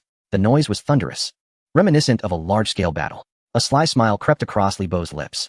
50,000 troops of the Lu family, how frightening. He mimicked a woman's gesture, clutching his chest. What do you think? My acting skills are rather impressive, aren't they? Even my inner monologue has not been overlooked. Li Bo advanced towards Lu Feng, step by step. Do you genuinely think this prince has reached today through mere luck?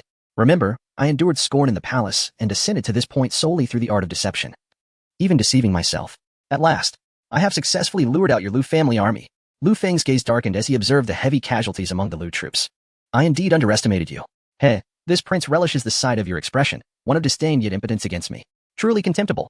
Lu Feng could not help but curse inwardly. Commander, it's dire. Suddenly, numerous soldiers emerged from the forest, surrounding our men, and they have coated their weapons with deadly poison. Our losses are catastrophic. What shall we do, Commander? A soldier clad in armor, bloodied and battered, suddenly knelt before him. Commander, you and the Chancellor must flee. Leave this to us. If you do not leave now, it will be too late. Lu Qing, rise. How can I abandon you to escape? Lu Feng urged, lifting him up. Lu Qing was his cousin and a devoted member of the Lu family, always striving to assist him. Now, he wished to cover Lu Feng's escape. Did he not realize that remaining meant certain death? Commander, the Lu family cannot be without you. This time, the enemy was too cunning, and we were ensnared. If you cannot escape, will not the 5,000 Lu troops perish and bear the eternal disgrace of being labeled traitors? At that moment, Lu Qing suddenly spat out a mouthful of dark blood. Lu Feng caught him, only to notice the wound on his waist. His complexion darkened, lips turning black, indicating poisoning. Lu Qing, do not speak. I will not abandon you. He hurriedly sealed several vital points on Lu Qing's body to prevent the poison from spreading. Yet, this would not save him. To save him and all the poisoned soldiers, he must obtain the antidote from the man before him. Despicable, hand over the antidote. Lu Feng's eyes glinted with ferocity. Li Bo regarded him nonchalantly, as if the lives and deaths of these individuals were inconsequential to him. We are enemies. Do you take me for a fool? Why would I save them? He chuckled. Unless you submit to me, their fates are of no concern to this prince. A bunch of traitors, if they perish, so be it. Alas, their fates rest in your hands. With a mere utterance, their lives could be spared. Yet General Lu is unwilling. Thus, it is you, Lu Feng, who bears the responsibility for their demise. Li Bai's gaze bore into him as he sneered, declaring, You are the true murderer. General, do not heed his words. Our deaths are not in vain. Lu Qing struggled to open his eyes and spoke. I am aware. Do not speak. Lu Feng surveyed the surroundings, noting the heavy casualties among the Lu family army. He understood Li Bai's ruthless nature. He would not allow them to escape this time. General Lu, you must ponder this carefully. These men are your brothers, having fought alongside you through thick and thin. Now, with a single word, you could save them. Will you simply stand by and watch them perish before your eyes? Their parents and wives are eagerly awaiting their return. As he spoke, a cold smile spread across his face. You know how to save your sister, yet you have summoned them to their doom. Ultimately, you regard them merely as tools in your struggle for power against Li Qian. Silence. Lu Feng gritted his teeth, the veins on his temples throbbing. Even as he recognized Li Bai's intention to provoke him, he felt the urgency rising. Are you flustered? Angered?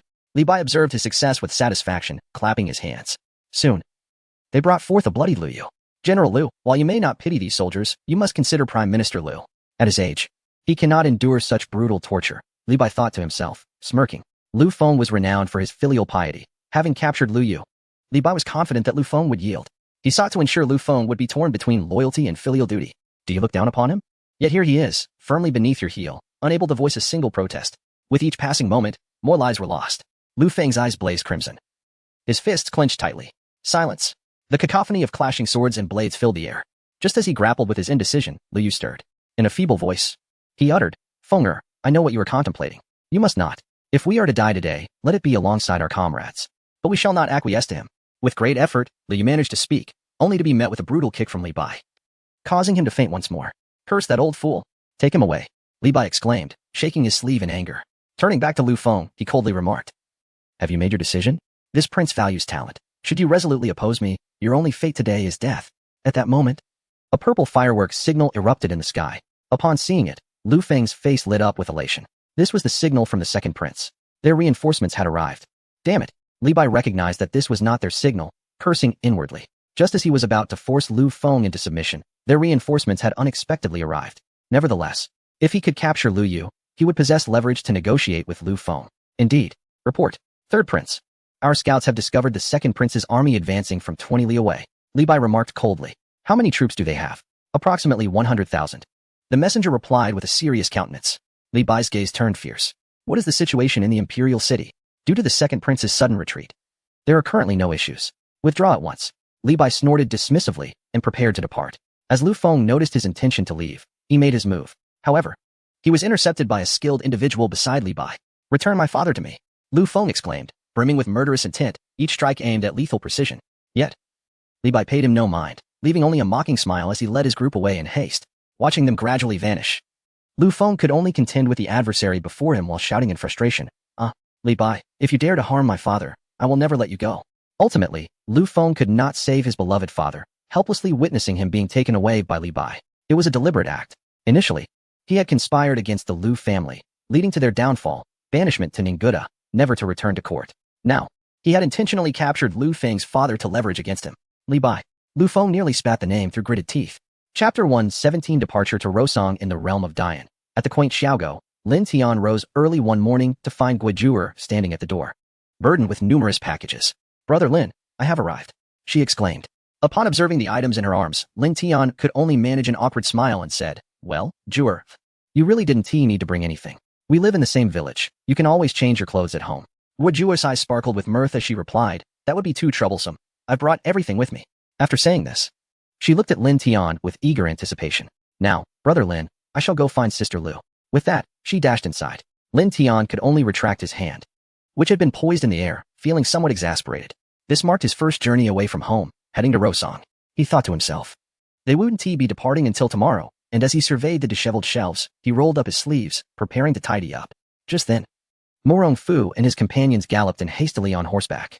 Not good, Xiao Tian. We are in trouble, Morong Fu exclaimed, dismounting swiftly.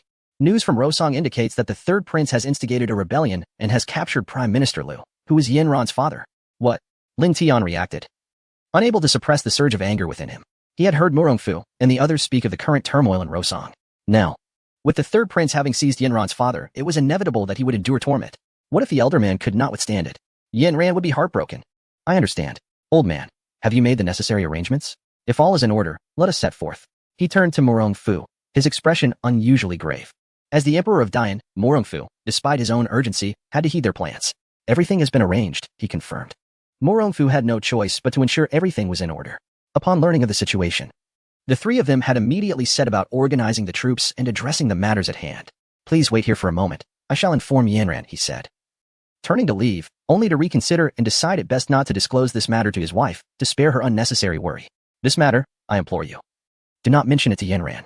Morong Fu and the others understood his intent and nodded in agreement, assuring him they would keep the secret. As Lin Tian entered the house, Morong Fu's expression transformed to one of fury as he declared that third prince of Rosong is doomed. Though Rosong is a formidable nation in the Central Plains, I doubt they can quell the Master's wrath this time. Recalling the Master's earlier expression, which had been akin to one ready to unleash fury, Morong Fu mused that the inquiry about their preparations was less a question and more an admonition regarding their sluggishness. Now, it seems the master can no longer be patient and will take matters into his own hands. However, they could not be blamed for this. The complexities of Rosong were beyond their simple resolutions.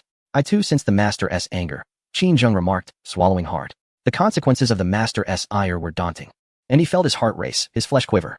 Long Outyan added, the master's aura just shifted to one of cold fury. He is indeed enraged. Old Mu. I shall arrange for the carriage. With that, he mounted his horse and departed. Excellent. Morong Fu quickly responded. Inside the room, the two ladies, in high spirits, were sharing their joy when a knock on the door interrupted them.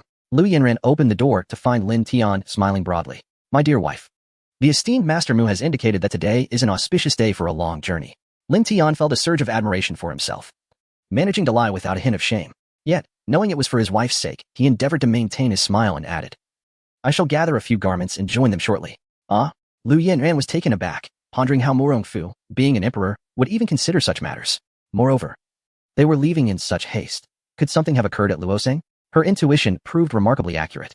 My dear husband, is there some urgent matter at Luosang that necessitates your early departure?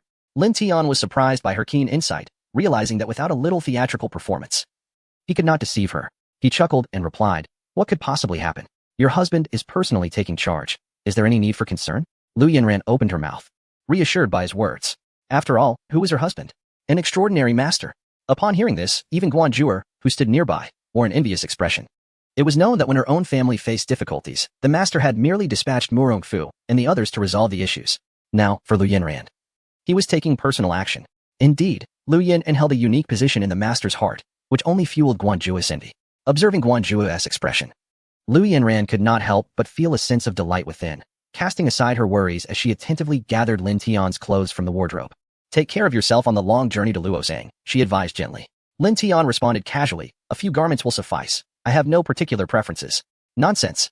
You are embarking on a long journey, and these are the new clothes I prepared for you. You must take them along. Lu Yinran carefully folded the garments, thinking that whenever her husband saw them, he would remember her, though she kept this sentiment to herself. Lin Tian, unaware of her thoughts, continued to prepare. By the time she finished packing, Long Outyan and Hu Ba had arrived with the carriage.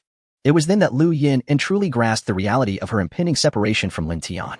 With red-rimmed eyes, she said, My dear husband, please take care on your journey, and remember to write to me. Yes, I will. Just ensure that you keep a close watch on Xiaobai. Xiaobai is the homing pigeon raised by Guan Zhuer. Zhuer, during my absence, I entrust Yinran's care to you. Should anything arise, have Xiaobai notify me.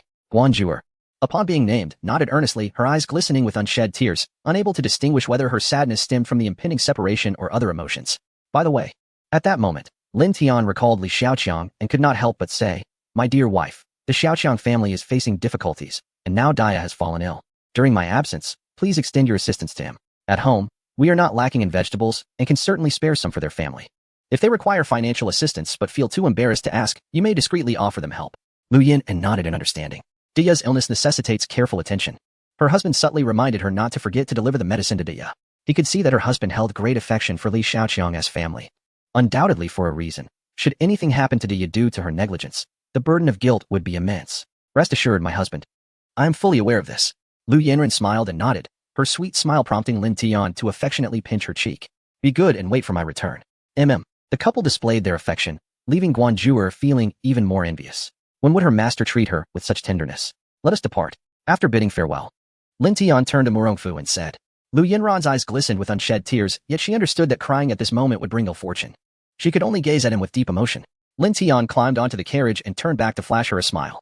Husband, Lu Yinran murmured softly. Lin Tian responded, Stay at home and await good news. She nodded vigorously.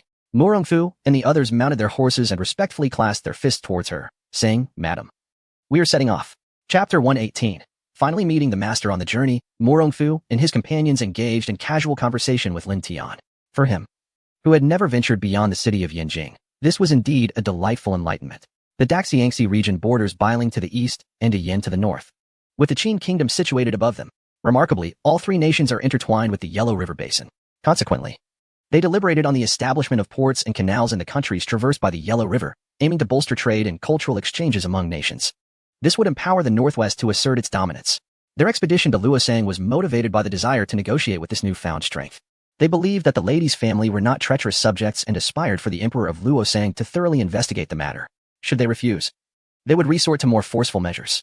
However, such actions would forever tarnish the lady's family with a stigma. Their reluctance to act hastily stemmed from this consideration. Otherwise, the assembled forces of the 9 kingdoms in the northwest would be sufficient to challenge Luosang. Yet, they understood that such a course was not the master's intention. All present were emperors of profound wisdom and martial prowess, contemplating their actions with careful deliberation. They gazed at Lin Tian, who wore a beaming smile. and they couldn't help but exhale in relief. The stakes were exceedingly high, and they dared not be negligent. Once conflict erupted, it would inevitably result in rivers of blood. No one desired such a grim reality.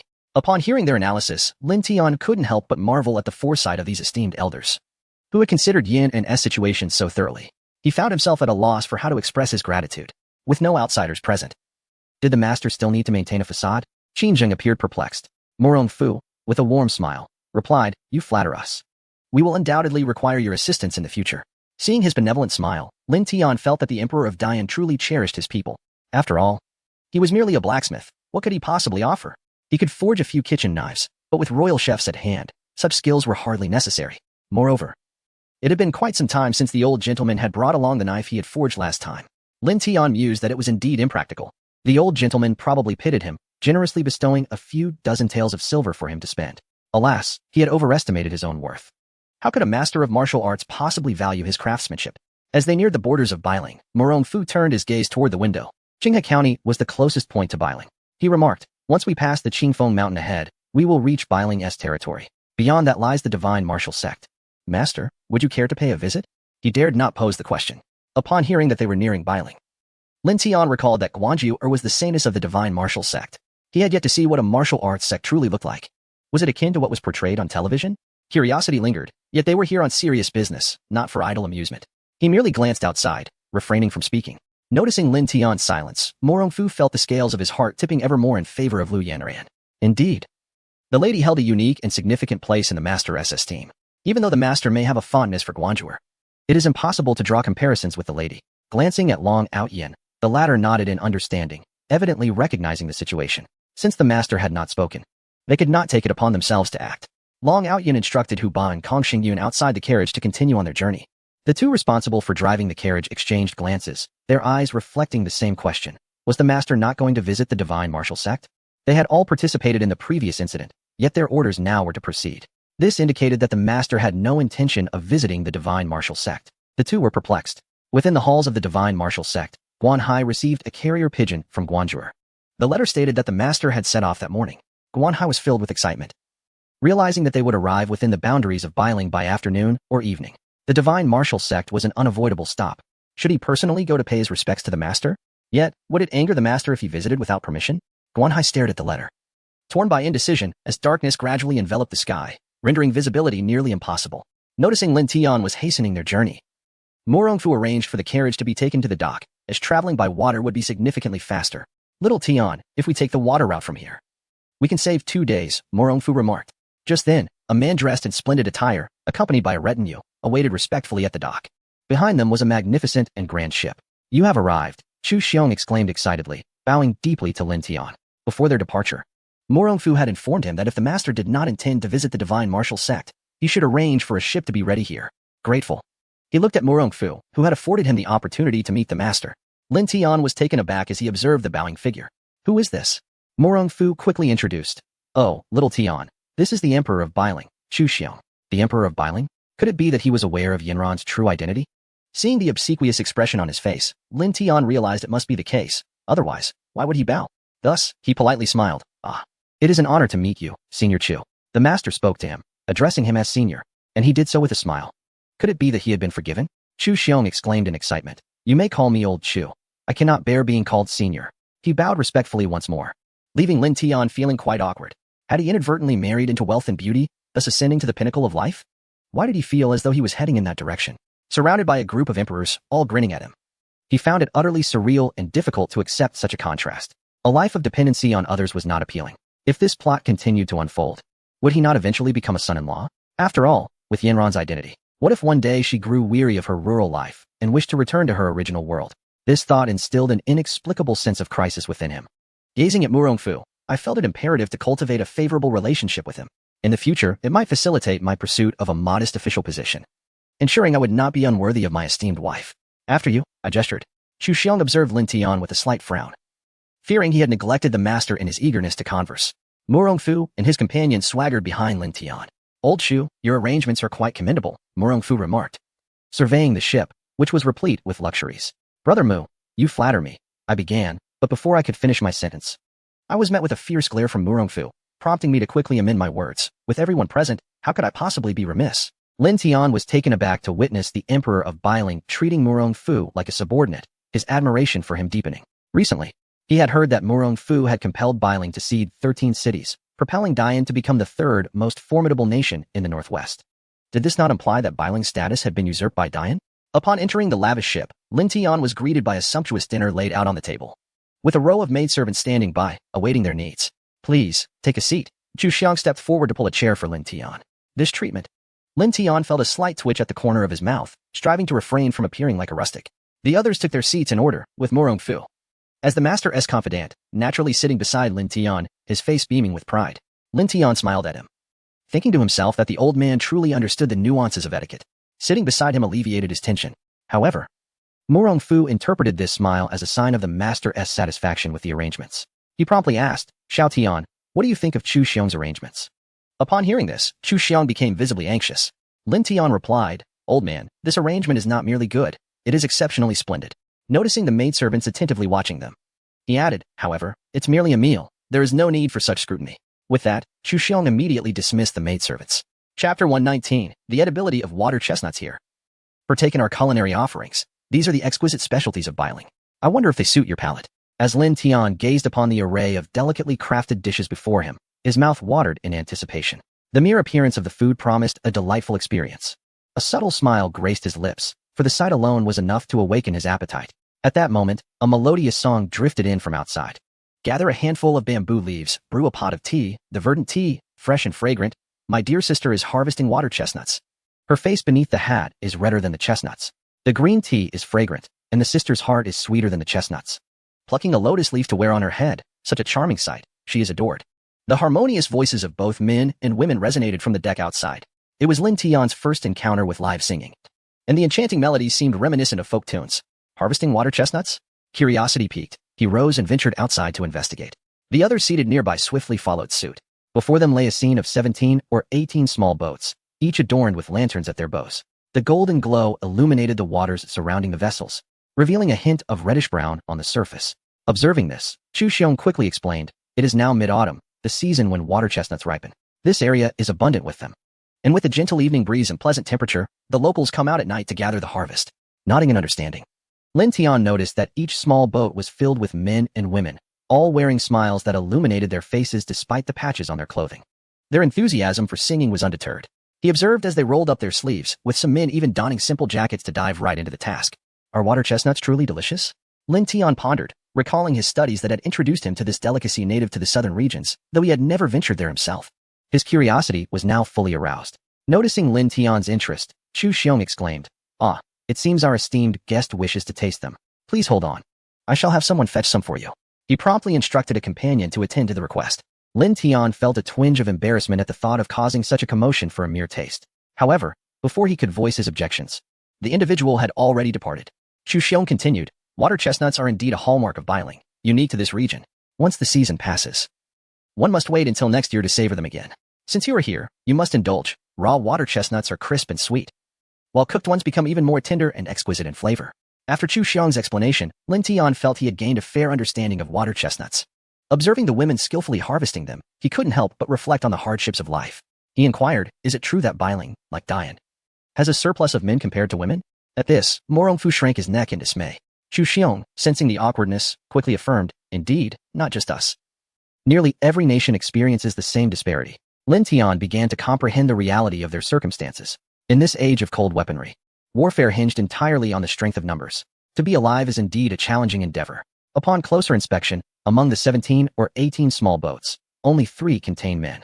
The other women, well, their presence in the dead of night suggests their purpose extends beyond merely gathering water caltrops. The songs they sing reveal as much. Our boat's passage here won't disturb them, will it? Lin Tian inquired. The water caltrops float on the surface. Our passing will not affect them. Chu Xiong attentively explained to Lin Tian, also sharing tales of the customs and traditions of Bailing.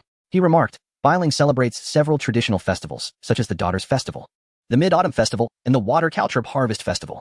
The Daughters' Festival occurs at the onset of summer, while the Caltrop Festival takes place in mid-autumn. As you are aware, in a society where men outnumber women, these festivals serve to enhance opportunities for social interaction between the genders. Sometimes, it is merely a matter of one such opportunity. At this point, Chu Xiong's cheeks flushed noticeably. Murong Fu chuckled heartily. Ah, you people of Bailing are still rather conservative. Look at me. In our Dian, it is customary for men and women of suitable age to marry. As long as a man can support his wife, he may wed freely. The same holds for our Dian. If a man has affection, he can bring her home, he continued. Hearing this, Lin Tian couldn't help but break into a cold sweat. Was it necessary to boast about such matters? It hardly seemed worthy of pride. Yet, in recent years, Dian had faced continuous warfare, resulting in a sharp decline in the male population, while oppressive taxes burdened the common people. Morong Fu pouted. The current alliance of the 9 nations in the northwest alleviates the tax burden. Dian's internal situation should improve considerably. Upon hearing this, Lin Tian felt a surge of joy. This hinted at a potential tax exemption. He could save 20 to 30 taels of silver each year. He smiled broadly. However, Morong Fu shook his head. Taxes cannot be evaded. Precisely because the 9 nations are allied, we must bolster our military strength. Should a powerful nation attempt to provoke us in the northwest, what shall we do if our forces are insufficient to resist? In these times, warfare is a commonplace occurrence. Dian has long been bullied due to its weakness. At this, Long Outyin could only force a smile. Old Mu, we have become acquainted through our conflicts. Let me drink 3 cups in penance to make amends. Morong Fu, with a proud demeanor, watched as he accepted the wine brought by a serving girl. Indeed, drinking 3 cups in atonement. Hearing their conversation, Lin Tian couldn't help but reflect on Lu Yanran as a victim of this era. Even with her noble status, she was subjected to such treatment. What fate awaited the common people? They would likely perish without a trace, considered fortunate to find even a pit to be buried in. The individuals gathering water caltrops, despite their cheerful demeanor, would suffer greatly should conflict arise. Your Majesty, the water caltrops have been harvested, a nearby serving girl announced. Presenting the cleaned and peeled caltrops. Please, do have a taste. Chu Xiang said respectfully, observing the tender white caltrops. Lin Tian picked one up and placed it in his mouth. Crunch. The taste was not as delightful as imagined, merely a subtle sweetness upon entry. Was it truly delicious? Morong Fu picked one up and swayed it in his hand. Quite good, Lin Tian remarked after tasting. Then his gaze fixated on the group of fishermen. Their melodious voices rippled through the night, so pure and enchanting that it made Lin Tian reminisce about Lu Yanran. How he longed to return swiftly. The master expressed a desire to hasten their journey. Morong Fu immediately turned to Chu Xiang, pulling him aside to whisper, "Did you hear? The master wishes to proceed quickly. You must disembark without delay, lest you offend him. The wrath of the master is formidable. You are well aware of this." Yes. We shall depart at once." Chu Xiang dared not provoke the master. He promptly bowed respectfully to Lin Tian, saying, "The hour is indeed late. Please rest well. For the journey ahead is long. I shall await your return in Bailing." Lin Tian, momentarily lost in thought, was roused by Chu Xiang's words. Noticing the time, he smiled and nodded. "Thank you for your hospitality, Senior Chu. Upon our return, we shall enjoy a drink together." Chu Xiang, filled with excitement, replied, "Excellent." He could hardly contain his eagerness, missing no opportunity to curry favor with the master. Chapter 120. How wonderful it would be to have a phone after Chu Xiang departed. The group returned to the cabin. Gazing at the sumptuous spread before them, Lin Tian's appetite was thoroughly awakened. Delicious. He sampled each dish with delight. However, the others, having already experienced Lin Tian's culinary creations, found little appeal in these ordinary offerings. Curiosity flickered in their eyes as they observed Lin Tian. Could it truly be that delectable? Master seems to be relishing every bite, muttered Long Outyin softly. Perhaps he is so accustomed to exquisite delicacies that these humble meals taste delightful to him? Morong Fu replied. That is quite possible. Just consider, we grow weary of consuming such fare daily. Surely the master feels the same. Indeed, he cannot seem to stop eating. Lin Tian savored every mouthful, feeling utterly content. Noticing the 3 staring blankly at him, he wiped his mouth and exclaimed, "Old fellows, why aren't you eating?" Morong Fu answered, "We aren't particularly hungry." Lin Tian pondered for a moment, realizing that they, being royalty, dined on such meals every day, unlike him, who had never tasted such delectable dishes in his lifetime. The disparity between people was striking. At that moment, he couldn't help but activate his grievance system. Which fortunate soul had traversed to this realm and ended up in his pitiful state? To think he might weep over a mere meal. No. This was not just about the meal, it was about the system. What a wretched skill. What use was it to him? Having cursed it silently in his mind 1,000 times, he knew it would not alter his circumstances. Once satiated, Lin Tian finally set down his chopsticks. Sensing the boat gliding gently forward, he strolled back onto the deck, where the moon had risen, glowing brightly like a playful pup. Turning to glance behind him, he spotted the faint lights of Kai Ling's vessel on the horizon. Looking to either side, they had navigated from the broad waters into a narrow waterway. Towering cliffs adorned the banks, with jagged rocks jutting forth. The rushing river crashed against the cliffs, sending sprays of water into the air, while dark currents swirled ominously. From the dense, shadowy forests, the distant cries of wild beasts echoed, imparting an eerie and foreboding atmosphere to the night. "Xiao Tian, it's late, you should rest." Morong Fu kindly advised from the side. "All right," Lin Tian nodded. Perhaps due to the novelty of his journey, he felt no inclination for sleep. Following Morong Fu to the cabin, He was informed that this would be his room. Rest well, Morong Fu said before retreating to his adjacent chamber. Once alone, Lin Tian lay on the soft bed, yet sleep eluded him. Having lived a solitary existence, how could he possibly sleep without his beloved by his side? A self-deprecating smile crept upon his lips. He tossed and turned, unaware of when slumber finally claimed him. The ensuing days passed aboard the vessel until, on the 5th day, they finally arrived at the easternmost boundary of the Qin Kingdom, Finching. Finching serves as a significant frontier for the Qin state, bordered by Luosang only by a river. Consequently, small watchtowers were erected around the waterways for military defense, with each tower spaced 500 meters apart, manned by patrols of 10. Qin Zheng elucidated that Luosang is likely aware of the recent demise of the Chu state, prompting him to bolster the number of patrolling soldiers, resulting in each watchtower now being guarded by 100 men. Long Outyin nodded in agreement, noting that the third prince, while appearing genteel, could ruthlessly annihilate an entire city without a flicker of hesitation. Qin Zheng affirmed this, recalling that this incident occurred a few months prior, in which the city destroyed was the homeland of the second prince's mother, a clear affront directed at the second prince. Morong Fu scoffed, declaring that such a cruel individual is unworthy of kingship. Qin Zheng, with a hint of melancholy, acknowledged that while power struggles within royal families are commonplace, the indiscriminate slaughter of innocents marks him as unprecedented. He pondered the fate of Prime Minister Lu should he fall into such a man's hands.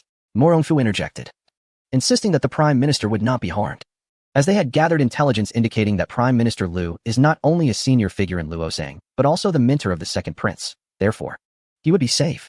However, Morong Fu remained skeptical, arguing that a man capable of mass slaughter and the confinement of his own father cannot be expected to possess any humanity. Qin Zheng provided a definitive response. There would be no lack of suffering. Upon hearing this, Lin Tian furrowed his brow and inquired if there were any strategies in place. Please, take a seat. Qin Zheng replied respectfully, motioning for a map to be brought forth and spread upon the table. As you can see, we have amassed 800,000 troops near the river. The people of Luosang are surely aware of this. Qin Zheng continued earnestly, according to reliable sources. The third prince commands over 500,000 soldiers, while the second prince possesses a comparable force. Additionally, several other generals hold around 200,000 troops collectively. Currently, we are in a state of observation without engaging them in battle. If we were to initiate conflict, they might cease their internal strife and unite against us, yielding an outcome we do not desire. He proposed that they first dispatch someone to contact Lu Feng, informing him of their intentions, and then have him reach out to the second prince, combining their forces to compel the third prince to surrender. This approach is feasible. It minimizes casualties. And if all goes well, we might resolve this without deploying our troops, he mused. Yet, this is merely our conjecture. We cannot ascertain whether we can indeed reach Lu Feng. Alas, if only there were a telephone, it would be a matter of a single call. Lin Tian murmured to himself, believing his words went unheard. Unbeknownst to him, the others present, all martial practitioners, had keen hearing. Telephone? What is that? They wondered. In their long lives, they had heard tales of ancient wonders, but this telephone, was it an artifact surpassing even those of antiquity? How astonishing.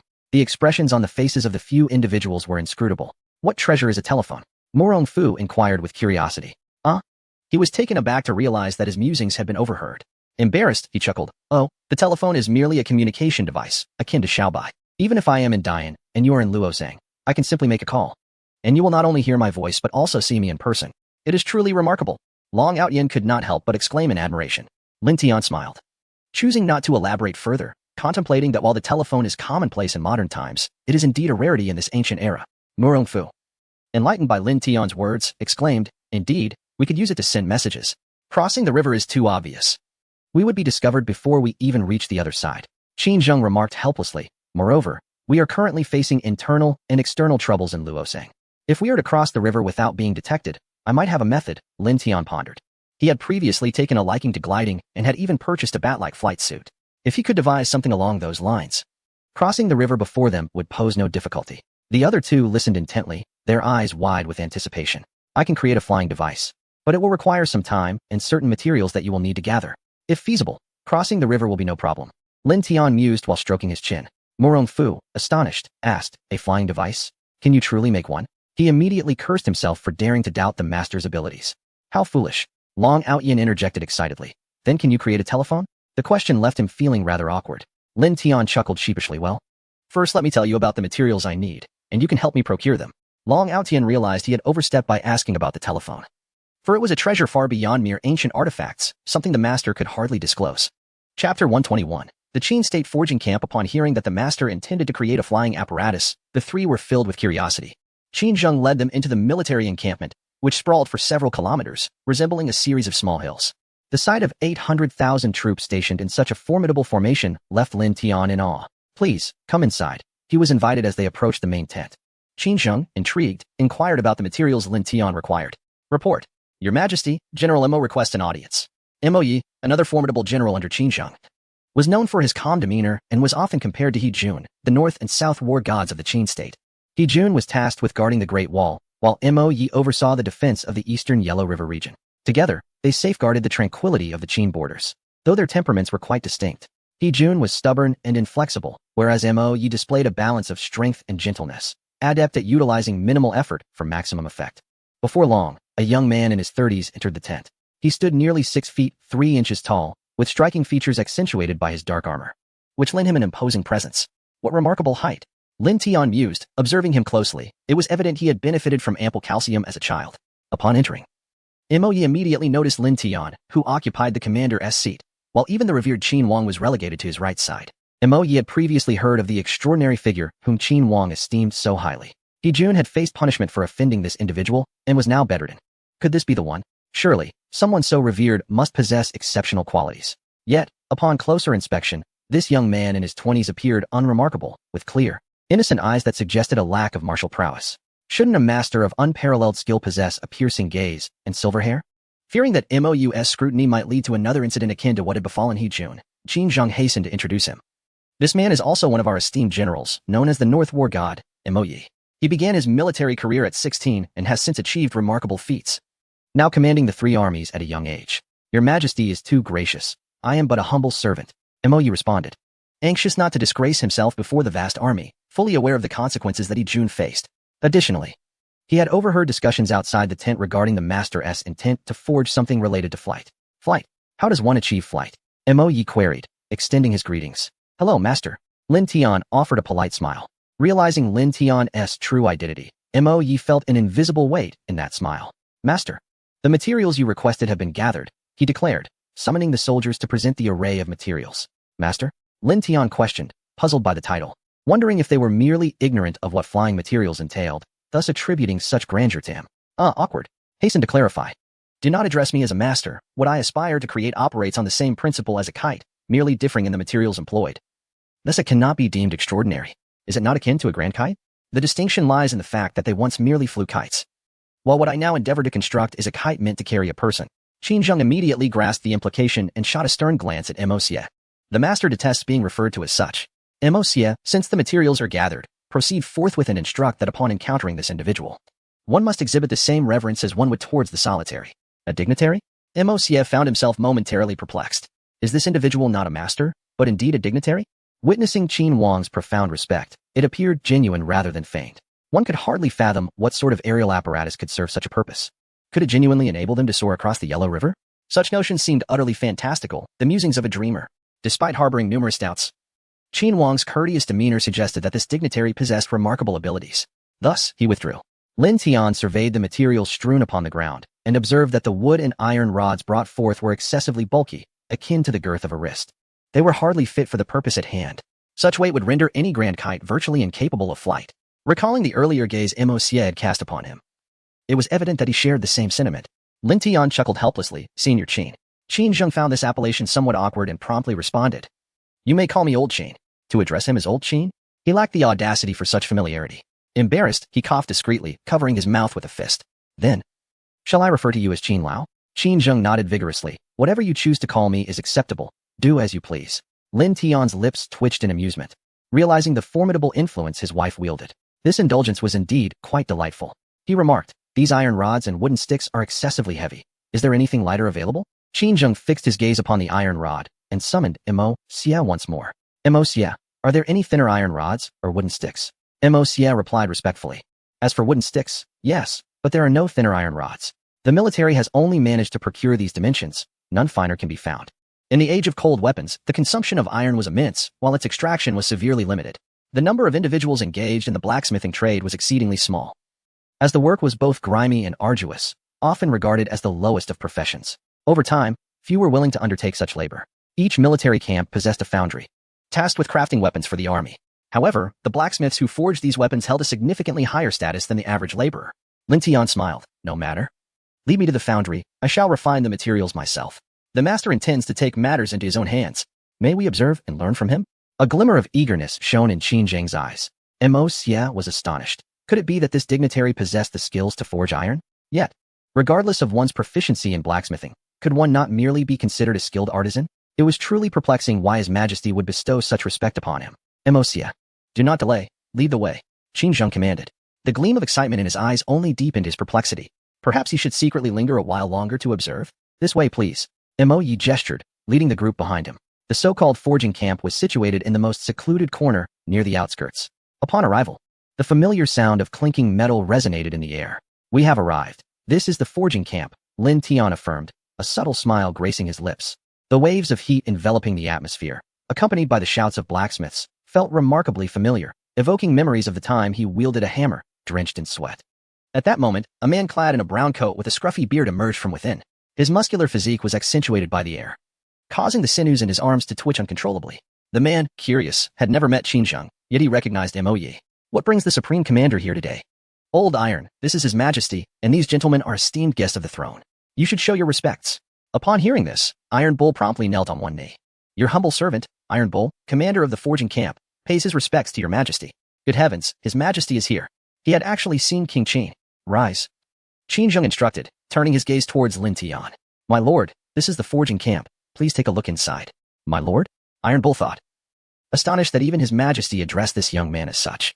He swallowed hard, pondering whether Lin Tian hailed from the Central Plains, where the most formidable figures were believed to reside. After all, they were about to confront Luosang, one of the 5 kingdoms of the Central Plains. Chapter 122. The arrival of spring in the forge. Everyone, please take your leave and rest. I shall remain here, Lin Tian expressed, his eagerness to wield the hammer palpable. With so many gathered around him, he felt their presence was more of a hindrance than a help, and he lacked the authority to command them. However, to the others, his words carried a different implication. The master was clearing the area, unwilling for them to learn his craft. How careless of them. They had hoped for a visual feast, only to discover that their intentions had been discerned by the master long ago. They exchanged sheepish smiles. Since you insist, we shall take our leave. Should you require anything, do not hesitate to summon us. Remember, whatever the master instructs, you must comply without question. Indeed. With that, Qin Zheng issued a command, and all present, aside from the few, knelt before him. Lin Tian could not help but admire the emperor's commanding presence. It was truly formidable. Thus, Qin Zheng departed, glancing back frequently. He noticed Lin Tian, smiling as he engaged in conversation with Captain Tainyo. Captain Tai, may I borrow one of the forges inside? Startled, Tainyo responded, My lord. You may simply call me Tainyo. Feel free to use any of the forges you desire. Thank you kindly, Lin Tian replied with a grin. Tainyo found this nobleman to be exceedingly affable. However, he was skeptical about Lin Tian's claim of being a blacksmith. Could this slender figure truly wield a hammer? He hoped the man would not injure himself in the process. Unaware of Tainyo's thoughts, Lin Tian maintained his cheerful demeanor. Tainyo, unsure of how to express his doubts, diverted his gaze toward the entrance, where General Mo seemed to be eavesdropping. He swallowed hard and informed Lin Tian, My lord. Our forge has 160 forges, with a total of 500 smiths and laborers. We currently possess 500 bags of iron ore.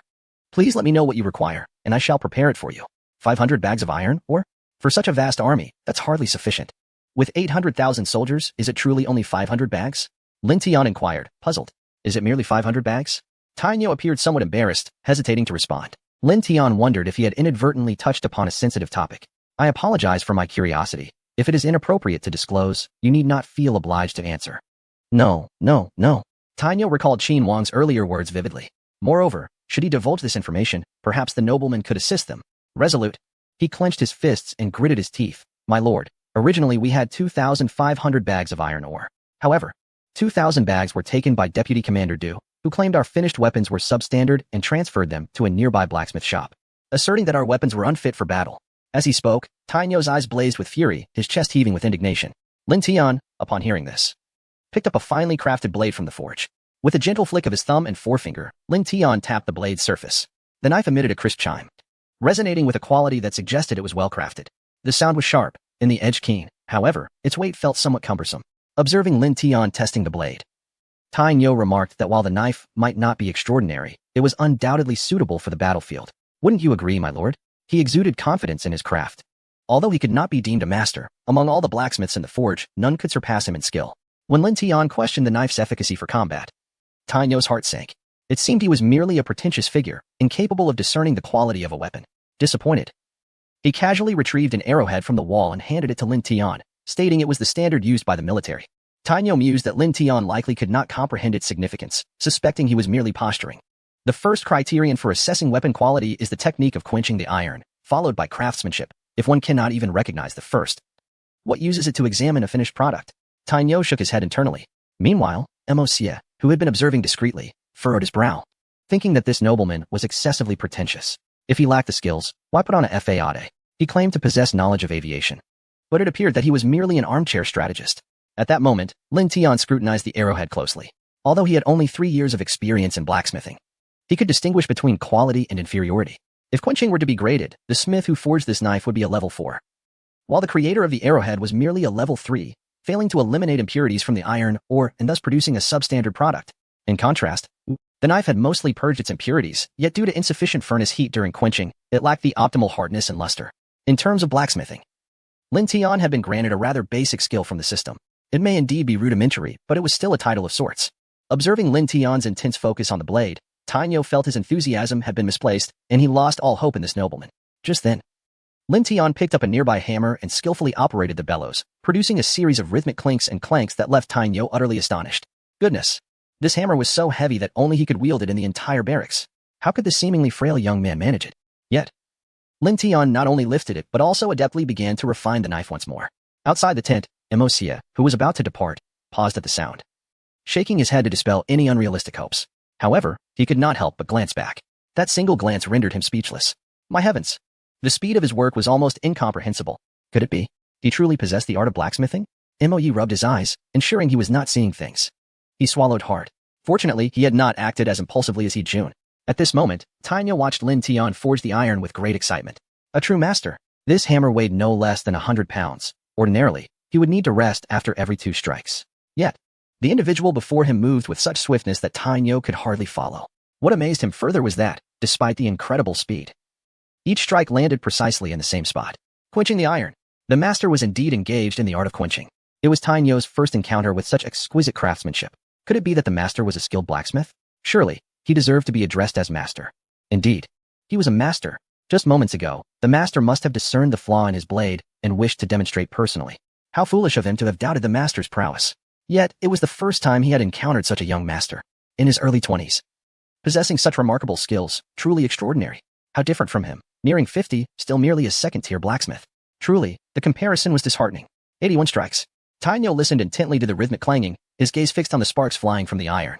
A total of 81 strikes. Not once did the master pause. Astonishing. Such a petite figure concealed such immense power. Tainyo admired him so much that he felt an urge to kneel and pay his respects. However, at his age, the master would surely not accept him as a disciple. With a splash, plop, plop, plop, the iron plate emitted a series of sounds as it entered the water. When Lin Tian retrieved the iron plate, a piece quenched to perfection lay before Tainyo. He smiled as he set down the tongs, declaring, "It is done." Chapter 123. If he is a master, I shall devour the hammer. Look, isn't this better than before? Lin Tian remarked, only to realize in his exhilaration how overly enthusiastic he had become. How had he developed such a penchant for blacksmithing? With a wry smile, he added, "Please don't be upset. I have been forging for some time now, and simply couldn't resist the urge to pick up the hammer upon seeing it in the furnace." Iron Bull, finally grasping the situation, quickly responded, "No, no, no, my lord. You may forge as you please. I merely wish to observe your technique from the sidelines. This is a once-in-a-lifetime opportunity." He felt emboldened to express his wish. The spring of our foundry is upon us. With the master present, how could that deputy dare to act arrogantly? Aha! Iron Bull could hardly contain his elation. Certainly, that is agreeable. We can also exchange forging techniques. Lin Tian replied with a smile. Xie, watching from outside, was astounded. He hadn't anticipated the master to be not only skilled but also so affable. It was no wonder that the king of Qin held him in such high regard. Yet, the deputy? His brow furrowed in concern. That was the queen's brother. And he dared not act against him. Otherwise, he would have dealt with him long ago. Since Iron Bull had already mentioned it to the master, it seemed best for him to refrain from interfering. As long as the master remained in the foundry, the king of Qin would likely visit frequently. It was quite possible that the matters concerning Du Wei would eventually reach the king's ears. At that point, even without a word from him, the king would surely investigate the matter thoroughly, keeping the master's reputation in mind. In a sense, he was fortunate to be associated with the master, as he could rid the military of a significant cancer without lifting a finger. Hey, Du Wei, your days of ease are numbered. A smirk of derision graced Xie's lips. Inside, upon hearing Lin Tian's affirmative response, Iron Bull erupted in joyous cheers. Quick, summon the brothers. From this day forth, our foundry is at work. The two blacksmiths guarding the entrance peeked in, bemused. They thought their commander had lost his senses. To act so irrationally before a royal guest, was that not courting disaster? Seeing Iron Bull's excitement, Lin Tian felt increasingly embarrassed. He was all too aware of his own limitations, a humble blacksmith from a small creek. This camp commander, Iron Bull, was merely flattering him due to the king's respect. Ah, how close he had come to being deceived. Thankfully, he maintained some self-awareness. You mentioned starting work. Do you have any specific weapons in mind? Iron Bull cheerfully inquired. My lord, you may not be aware, but recently, a batch of crossbows in the military has rusted due to prolonged storage in the warehouse. General Mo has instructed us to remelt and forge them anew. Crossbows? Lin Tian's eyes sparkled at the mention. Where are those crossbows now? They are in the barracks. Allow me to show you. Iron Bull eagerly led the way, his heart racing with excitement, contemplating that perhaps the master would demonstrate once more, given his good mood. Quickly summon the brothers. The esteemed gentleman is about to demonstrate how to forge crossbows. Upon hearing this, the guard outside nearly dropped his jaw in disbelief. The very gentleman in question? With such slender limbs, could he truly wield a hammer? The onlookers shared a sentiment akin to that of an iron bull. After all, those who forge iron are typically robust, towering figures, muscular and imposing. Just look at the two of them, while they may not resemble the camp commander. At least they possess a sturdier build than that gentleman. That esteemed gentleman. How amusing, indeed. Nevertheless, as the commander has commanded, we must gather our brothers. We wouldn't want to incite the gentleman's ire, for that could lead to dire consequences. Ah, you are right. Regardless of the gentleman's whims, we must comply. Oh, come now. Must you speak in such a manner? You are giving me goosebumps. In the resting area of the forge camp, the two newcomers struck their gong.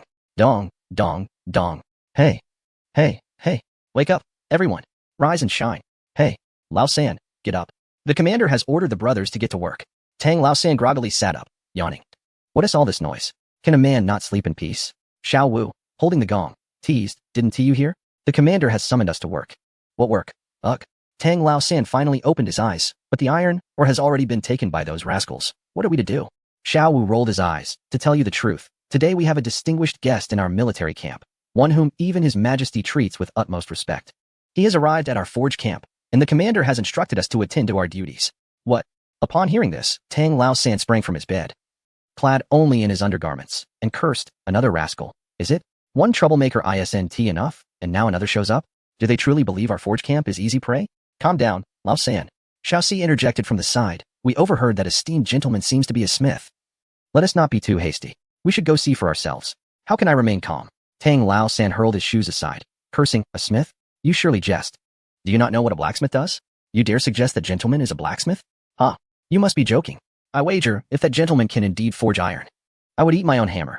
Xiao Si, exasperated, urged, less talk, more action. Let us gather everyone outside. A blacksmith really? In this day and age? Who would still choose to be a blacksmith? You must be teasing us. Tang Lao San continued to grumble. Before long, a group of lethargic soldiers, clad in specialized work attire, stood at the door. This was distinct blacksmith garb, unlike the usual military uniforms, featuring no sleeves. In the depths of winter, the forge camp was filled with burly men clad only in their bare skin. Let us go. Tang Lao San strode confidently at the front of the line.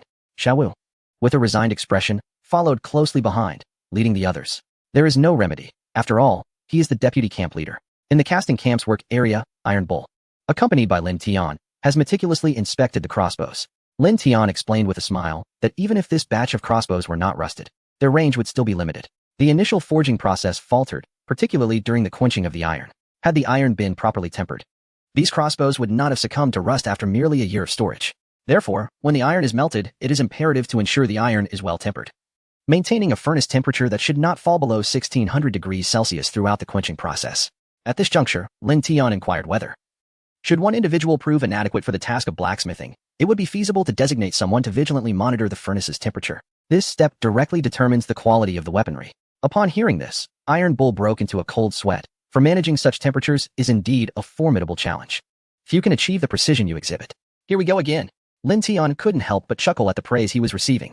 It hadn't been long, and already he was being lauded excessively. Fortunately, he possessed the self-awareness to recognize these compliments as mere flattery. While he would not claim that the weapons he forged were extraordinary, they were undeniably superior to those produced here.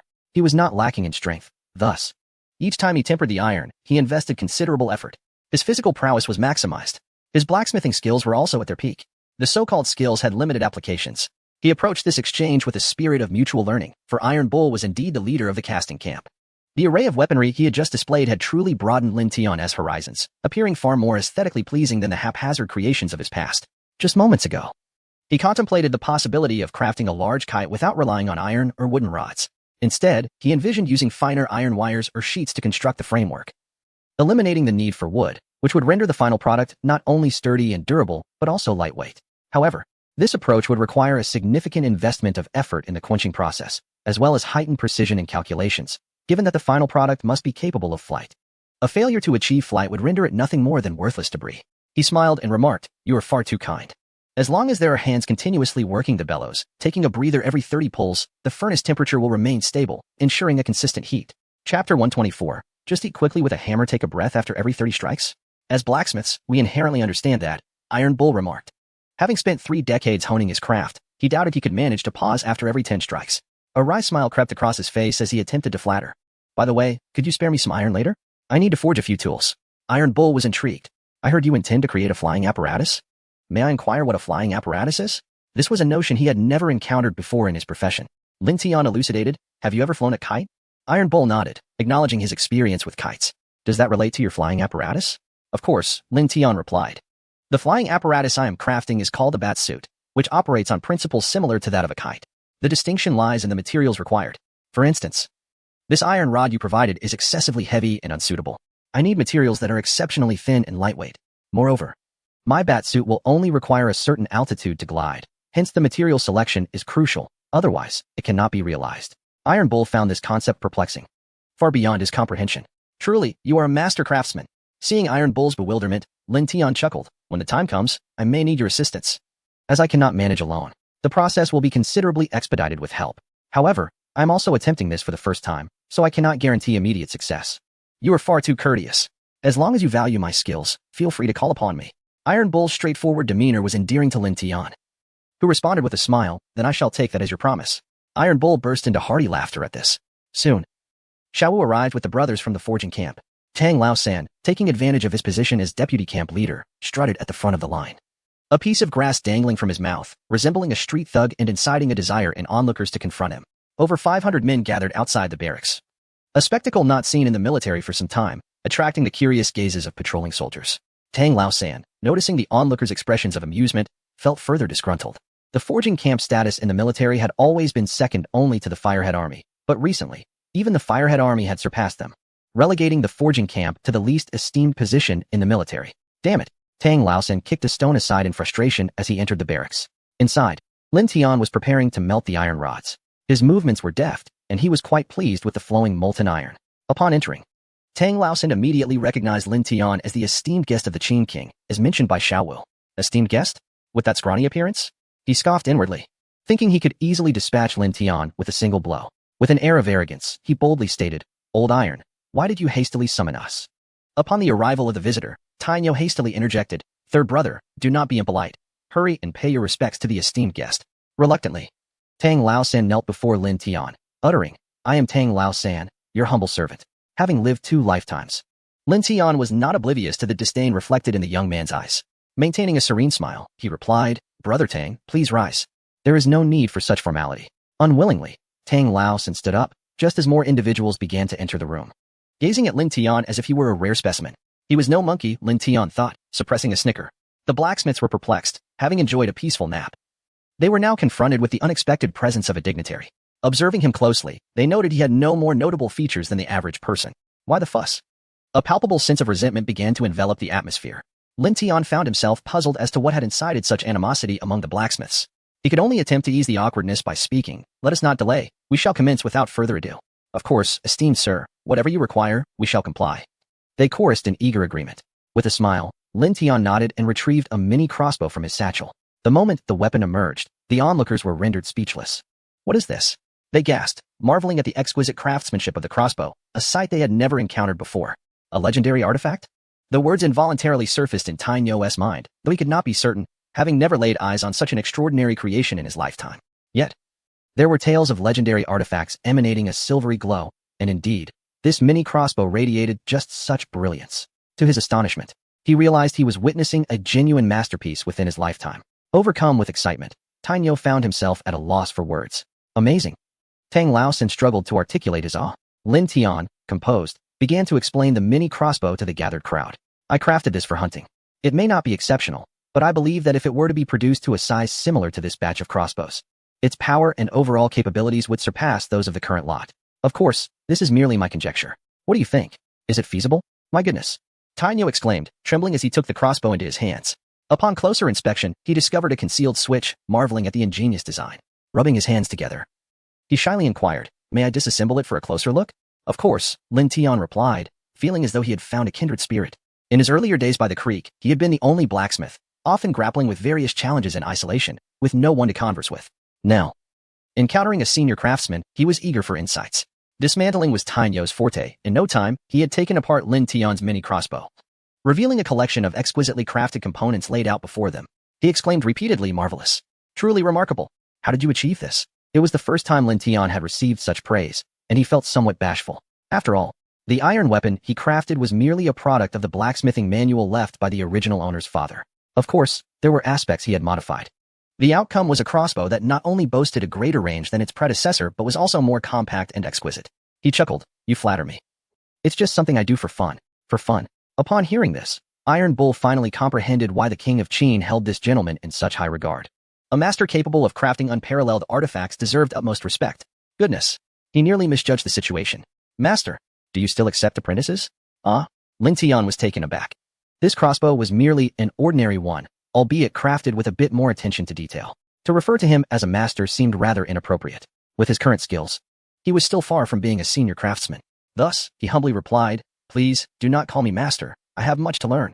Iron Bull gazed at him with excitement, thinking how truly modest this master was.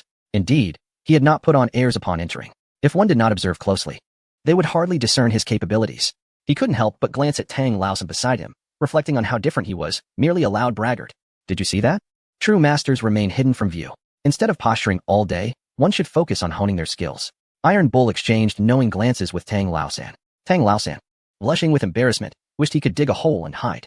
He had intended to undermine the newly arrived gentleman but ended up striking himself in the face instead. "Here, Laosan, the hammer," Xiaowu chuckled as he tossed the hammer to him. "Now, eat up." Tang Laosan looked at him, utterly disheartened. Chapter 125. I am not a healer at long last. The items produced by Lin Tian thoroughly captivated the hearts and minds of the onlookers. Moreover, he was a master capable of crafting peerless artifacts. Gasps of awe filled the air as everyone regarded Lin Tian with profound reverence. What a twist. They shifted allegiances faster than turning pages in a book. Lin Tian couldn't help but chuckle inwardly. Had they truly been deceived by him? Was it merely this diminutive crossbow that led them to mistakenly regard him as a master craftsman? Or perhaps, was his skill level indeed that of an advanced artisan? Could it be that his abilities had ascended to such heights, while he had previously remained oblivious to the broader world beyond his humble surroundings? How perplexing.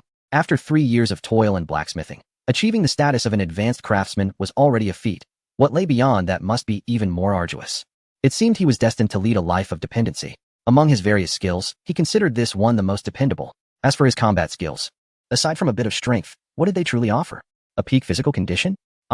Merely a safeguard against common ailments, saving him the expense of medical care. His farming skills? Well, he had never lacked rice or vegetables. And his medical expertise? It was the most underwhelming, a mere title without substance. It paled in comparison to his weaving skills. Ultimately, it was evident that blacksmithing was the most practical skill of all. How else could it take him 3 years to earn such a title? The more he pondered, the more he found it absurd. Iron Bull observed Lin Tian as he fluctuated between frowning and smiling, feeling an unsettling sensation. Just moments ago, he had been unaware of Lin Tian's mastery. But now that he was enlightened, he sensed an intangible pressure emanating from him. Even a fleeting glance felt overwhelmingly bright, making it difficult to maintain eye contact. Esteemed sir, what shall we do next?" Lin Tian replied with a smile. "I propose we divide those present into 2 groups, one to assist me in completing the flying contraptions, and the other to expedite the production of the crossbow bolts required by General Mo. Please assign 6 craftsmen to my side, along with 3 forges. As for the rest, based on the various components of the crossbow bolts, assign personnel accordingly for processing. Once all parts are ready, we shall assemble them together. This way, if one person were to undertake the entire task alone, it would consume an inordinate amount of time. By dividing the labor, we can eliminate such concerns." "Excellent!" Iron Bull exclaimed, his excitement palpable as he regarded Lin Tian. He interpreted Lin Tian's strategy as a precaution against them stealing his techniques, prompting the separation of tasks. However, Lin Tian had no such intentions. To him, the fabrication of these crossbows was not particularly complicated. It merely required a finer touch than the designs they had conceived. Unbeknownst to him, his perspective on complexity had far exceeded the norm. The faint glimmers appearing on the ironwork were merely reflections from the quality of his forging. After all, he was no martial artist. Everyone followed his directives and took their respective positions. It was Lin Tian's first experience witnessing such a multitude engaged in the craft of blacksmithing. Moreover, everything was executed precisely as he had instructed. I could not help but feel a surge of satisfaction. Tainyo assigned Tang Laosan and Xiao Wu to Lin Tian. At this moment, Tang Laosan dared not utter a word, standing obediently beside Lin Tian, awaiting orders. He himself had wished to join Lin Tian's ranks, but alas, he was tasked with overseeing the production of the crossbow bolts. Clang, clang. The resonant sounds of forging echoed once more through the military camp. 500 individuals hammering iron together was indeed a magnificent sight, Lin Tian mused. In the main military tent. What? Are you serious? The group gathered around the map table rose to their feet in excitement upon hearing that Lin Tian personally led the foundry workers to complete the crossbow bolts. Heavens! Did I hear that correctly? Qin Zheng murmured. Mu Rongfu pouted. Why do good things always seem to come to you first, old Qin? Qin Zheng's face beamed with delight, his joy evident.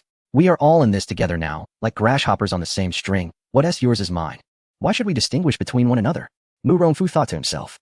Fortunate that they had been astute enough to include a clause in the agreement stating that all weapons crafted by the master would be shared among the 9 nations. Thank goodness. Otherwise, it would have truly benefited the king of Qin. Qin Zheng, overjoyed, proposed, shall we go take a look? Mu Rongfu shot him a disapproving glance. Old Qin, calm down. The master specifically asked us to leave so as not to disturb him. Are you seeking a reprimand by disobeying? Long Ao Tian concurred, Old Qin. If you wish to risk a scolding, do so alone. Do not drag us along. Perhaps due to the excitement of the news, Qin Zheng's breath quickened, and he could not suppress his old ailment. In an instant, his jovial demeanor turned to one of distress, his face paling as he clutched his chest and collapsed to the ground. Hey, old Qin. Mu Rongfu quickly rushed to support him. It was the first time they had witnessed him in such a state, leaving them momentarily bewildered. Someone, hurry and summon the military physician. Qin Zheng, struggling to breathe, looked distressed. This startled the two nearby. Mu Rongfu questioned, Old Qin, are you ill? You seemed perfectly fine a moment ago, not a sign of sickness. Quickly call for the master. My ailment can only be cured by the master. What? Mu Rongfu gazed at him in astonishment. When did you fall ill? This is no trivial matter. Have you been pretending all along? With great effort, he nodded, enduring the excruciating pain. Yes, and with that, he succumbed to unconsciousness. Seeing this, Mu Rongfu and Long Ao Tian immediately lifted him onto a couch. Observing his labored breaths, they could not help but frown. Long Ao Tian remarked, his condition seems difficult to treat. Mu Rongfu shot him a glare. With the master present, what illness cannot be cured? I was once on the brink of death, and the master revived me. He still has breath. He will not perish. At this moment, Lin Tian was preparing to commence his work when he suddenly heard someone exclaiming in distress. This is terrible. What is so terrible? Why the commotion? Tainyo scolded the out-of-breath soldier. It's the king. He has fallen ill, and I have been sent to summon you. What? The king is unwell? When did this happen? Tainyo gasped in shock. Just now, replied the soldier. Upon hearing this, Lin Tian hastily set aside his wedding hammer and declared, let us go. Take me to him at once. He then turned to Tainyo and instructed, you should have the brothers prepare the crossbow bolts. I will address the rest later.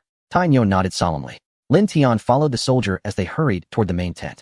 As they ran, he pondered, this is peculiar. Shouldn't a military doctor be summoned for an illness? Why am I needed? I have no medical knowledge. He quickly inquired. Have you called for the military doctor regarding the king's illness? The soldier nodded vigorously, stating, yes, one has been dispatched. The king instructed me to summon you. Ah, that is more like it, Lin Tian responded. They dashed to Qin Zheng's side, where they found the ailing ruler lying feebly on the bed. Lin Tian could not help but ask, what affliction has befallen Lord Qin? You ask us. How could we possibly know? The two standing by the bed shook their heads in unison, indicating their ignorance. Moments later, the military doctor arrived, shaking his head and furrowing his brow. Lin Tian remarked, could it be some obscure ailment? Even the military doctor seems perplexed. Observing the doctor's expression, Mu Rongfu directly inquired, speak quickly, what illness afflicts the king? The doctor trembled in fear, nearly collapsing under the intense scrutiny. Qin, the king, this illness resembles tuberculosis. Tuberculosis? Lin Tian's countenance shifted dramatically. That disease is contagious, is it not? The military doctor shuddered at the implication, clearly aware of the disease's transmissibility. Long Outyen furrowed his brow and asked, is there any remedy? The doctor, trembling, replied, the king's illness has persisted for many years. I fear it may be untreatable. Upon hearing this, Lin Tian's frown deepened. With a swift wave of his sleeve, he coldly declared, your presence is no longer required. You may leave. Turning. Both men fixed their gaze intently upon Lin Tian.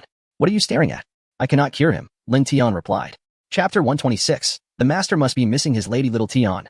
Although old Qin is treacherous, capricious, and exudes a particularly haughty arrogance, he has turned over a new leaf and is now striving to become a better person. Should we save him? Lin Tian, Long Ao Tian, After Morongfu spoke, he glanced at Lin Tian with uncertainty. He too wished to save old Qin, yet the question remained, how? He was not a doctor. Though he possessed some medical skills, he had never actually put them to the test. Besides, such skills are not easily practiced. Would he dare experiment with a life? Please. He is far too timid for that. He wouldn't even harm a lab rat, let alone use a person as a subject for experimentation. Little Tian, we understand that you wish to conceal your identity, but this matter concerns life and death. We implore you to save old Qin. What is this all about? What identity does he wish to hide? Lin Tian awkwardly replied, I believe you have misunderstood. I am merely a blacksmith, skilled only in forging. Healing is beyond my capabilities. Alas, the master is unwilling to extend his aid. Murongfu was puzzled. Reflecting on it, Qin Zheng had not offended the master throughout their journey. Why then? Would the master be willing to help him in the past, but refuse to assist old Qin now? It seemed that his standing in the master's eyes differed from theirs, and he could not help but feel a sense of pride. Long Ao Tian, too, was perplexed, observing Murongfu's smugness. He pondered how the master had been willing to intervene on his behalf previously, yet declined to do so for old Qin. Could it be that old Qin had somehow offended the master, leading him to feign ignorance and withhold his support? Upon witnessing Lin Tian's refusal to treat Qin Zheng, both men felt a pang of sympathy. Old Qin, if only you had better luck. Shortly thereafter, Imosia arrived, having heard the news. Upon seeing the ailing King Qin, he angrily exclaimed, Where are the military doctors? The king is gravely ill. Murongfu waved his hand, saying, They just left. Stating that your king suffers from pulmonary tuberculosis and that it is untreatable. Pulmonary tuberculosis? Imosia was taken aback. He had never heard of their king having such an affliction. Furrowing his brow, he insisted, Tuberculosis is contagious. The king could not possibly have this illness. It must be a misdiagnosis by that quack. Someone, go fetch a proper physician from the city. The soldiers behind him hurriedly took their leave to find a doctor. Imosia cast a cold glance at Lin Tian and the others, suspecting that their arrival had coincided with the king's illness. Could this be a conspiracy? They spoke sweetly of a coalition among the 9 nations, but in truth, it seemed that the Yin and Yin nations sought to take advantage and annihilate their Qin nation. It must be so. Their king had always been in robust health, and he had never heard of any complaints. Now, suddenly incapacitated. It was inextricably linked to the presence of these individuals. Yet, without evidence, he could not prove them to be the culprits. Noticing Imosia's hostile demeanor, Morongfu remarked, General Imo, why do you regard us so suspiciously? We are not the ones who caused your king's illness.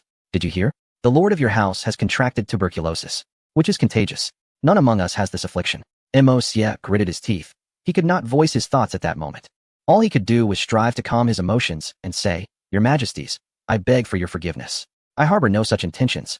However, given the severity of your condition, it would be prudent for you to withdraw, lest you risk contagion. You. Murongfu was incensed by these words. His earlier gaze had clearly conveyed a different sentiment, yet he refused to acknowledge it. This infuriated him further. Long Aotian intervened, calmly stating, General Imo makes a valid point. Old Mu, let us step outside for now. Our presence here does little to assist. After speaking, he gestured for Murongfu to observe Lin Tian, who remained silent and unobtrusive. The two refrained from further agitation and followed Long Aotian outside. Upon seeing them depart, Lin Tian also exited. As soon as they stepped out, Murongfu could not resist glancing at Lin Tian, pondering what the master could be thinking. Why did he not save old Qin? The thoughts eluded him meanwhile. Lin Tian contemplated the contagious nature of tuberculosis and considered procuring some Isida's root to guard against the virus.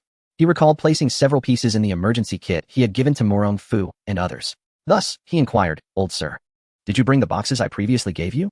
Murongfu immediately nodded. Yes, I have them. They are with me. Lin Tian smiled and replied, Could you retrieve them for my use? Ah, is the master preparing to intervene? Murongfu was taken aback. Hadn't he just stated he would not assist? Curious as he was, he quickly responded, I will fetch them right away. Excellent. I shall await your return. Lin Tian surveyed his surroundings and stopped a patrolling soldier, asking, Excuse me, could you direct me to the kitchen? The kitchen? You mean the cooking area? Just go straight and take a turn. You will find it. Thank you. Lin Tian glanced toward the rising smoke in the distance, contemplating brewing some medicine there. After all, this was an ancient era where medical knowledge was not as advanced. If he were to succumb to infection here, it would be a grave misfortune. His wife awaited him at home. Should he perish here, she would surely remarry. No.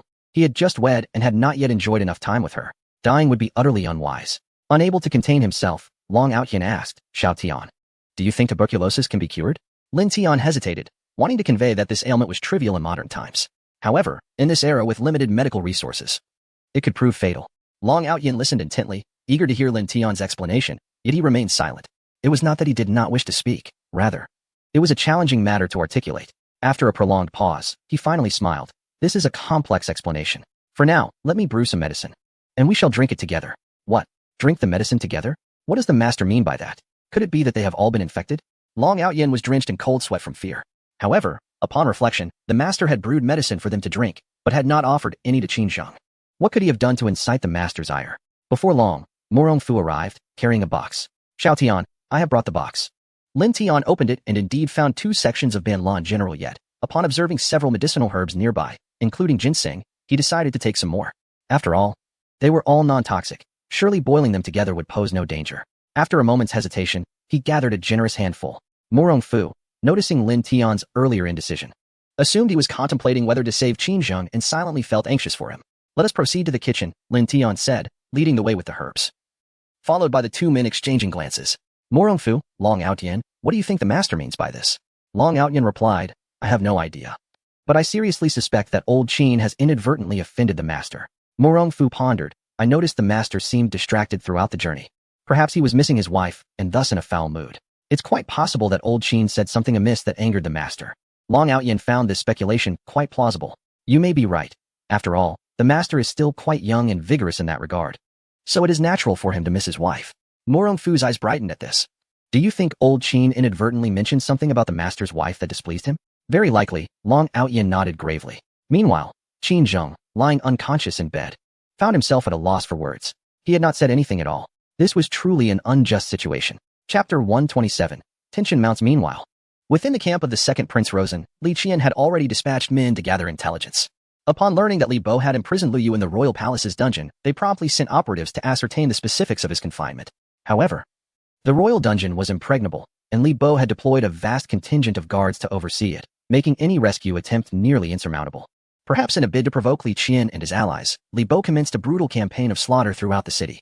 Anyone associated with the Lu family or Li Qian, or who had merely crossed paths with them, was mercilessly exterminated. As a result, fear gripped the populace. The streets were littered with corpses, and only the patrolling soldiers dared to venture out. Although the citizens harbored deep-seated hatred for Li Bo, none were brave enough to resist. For those who dared to oppose him had all met a gruesome fate. Their bodies displayed gruesomely upon the city walls, rows upon rows, a horrific sight to behold. The ministers in the court were equally paralyzed by fear, acutely aware that supporting such a tyrant would lead them to a similarly grim fate. Living each day with their lives hanging by a thread, with no avenue for retreat, they understood that should Li Bo suspect their disloyalty, their end would be a singular word: death. Infuriating, Lu Feng exclaimed, slamming his fist upon the table. Feng, do not act rashly. Li Bo would not dare to harm our mentor, Li Qian replied, clad in dark attire, his thin lips parting slightly. Our mentor is also my mentor. That madman seeks to exploit our emotions to drive us to madness. This is a trap. The dungeon lies behind the palace, underground. If we make a move, they need only guard the entrance to capture us. Lu Feng, upon hearing this, despondently replied, I understand, but my father's health deteriorates with each passing day. I fear he may not survive until our victory.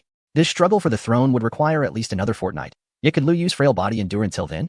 Li Qian fell into contemplation.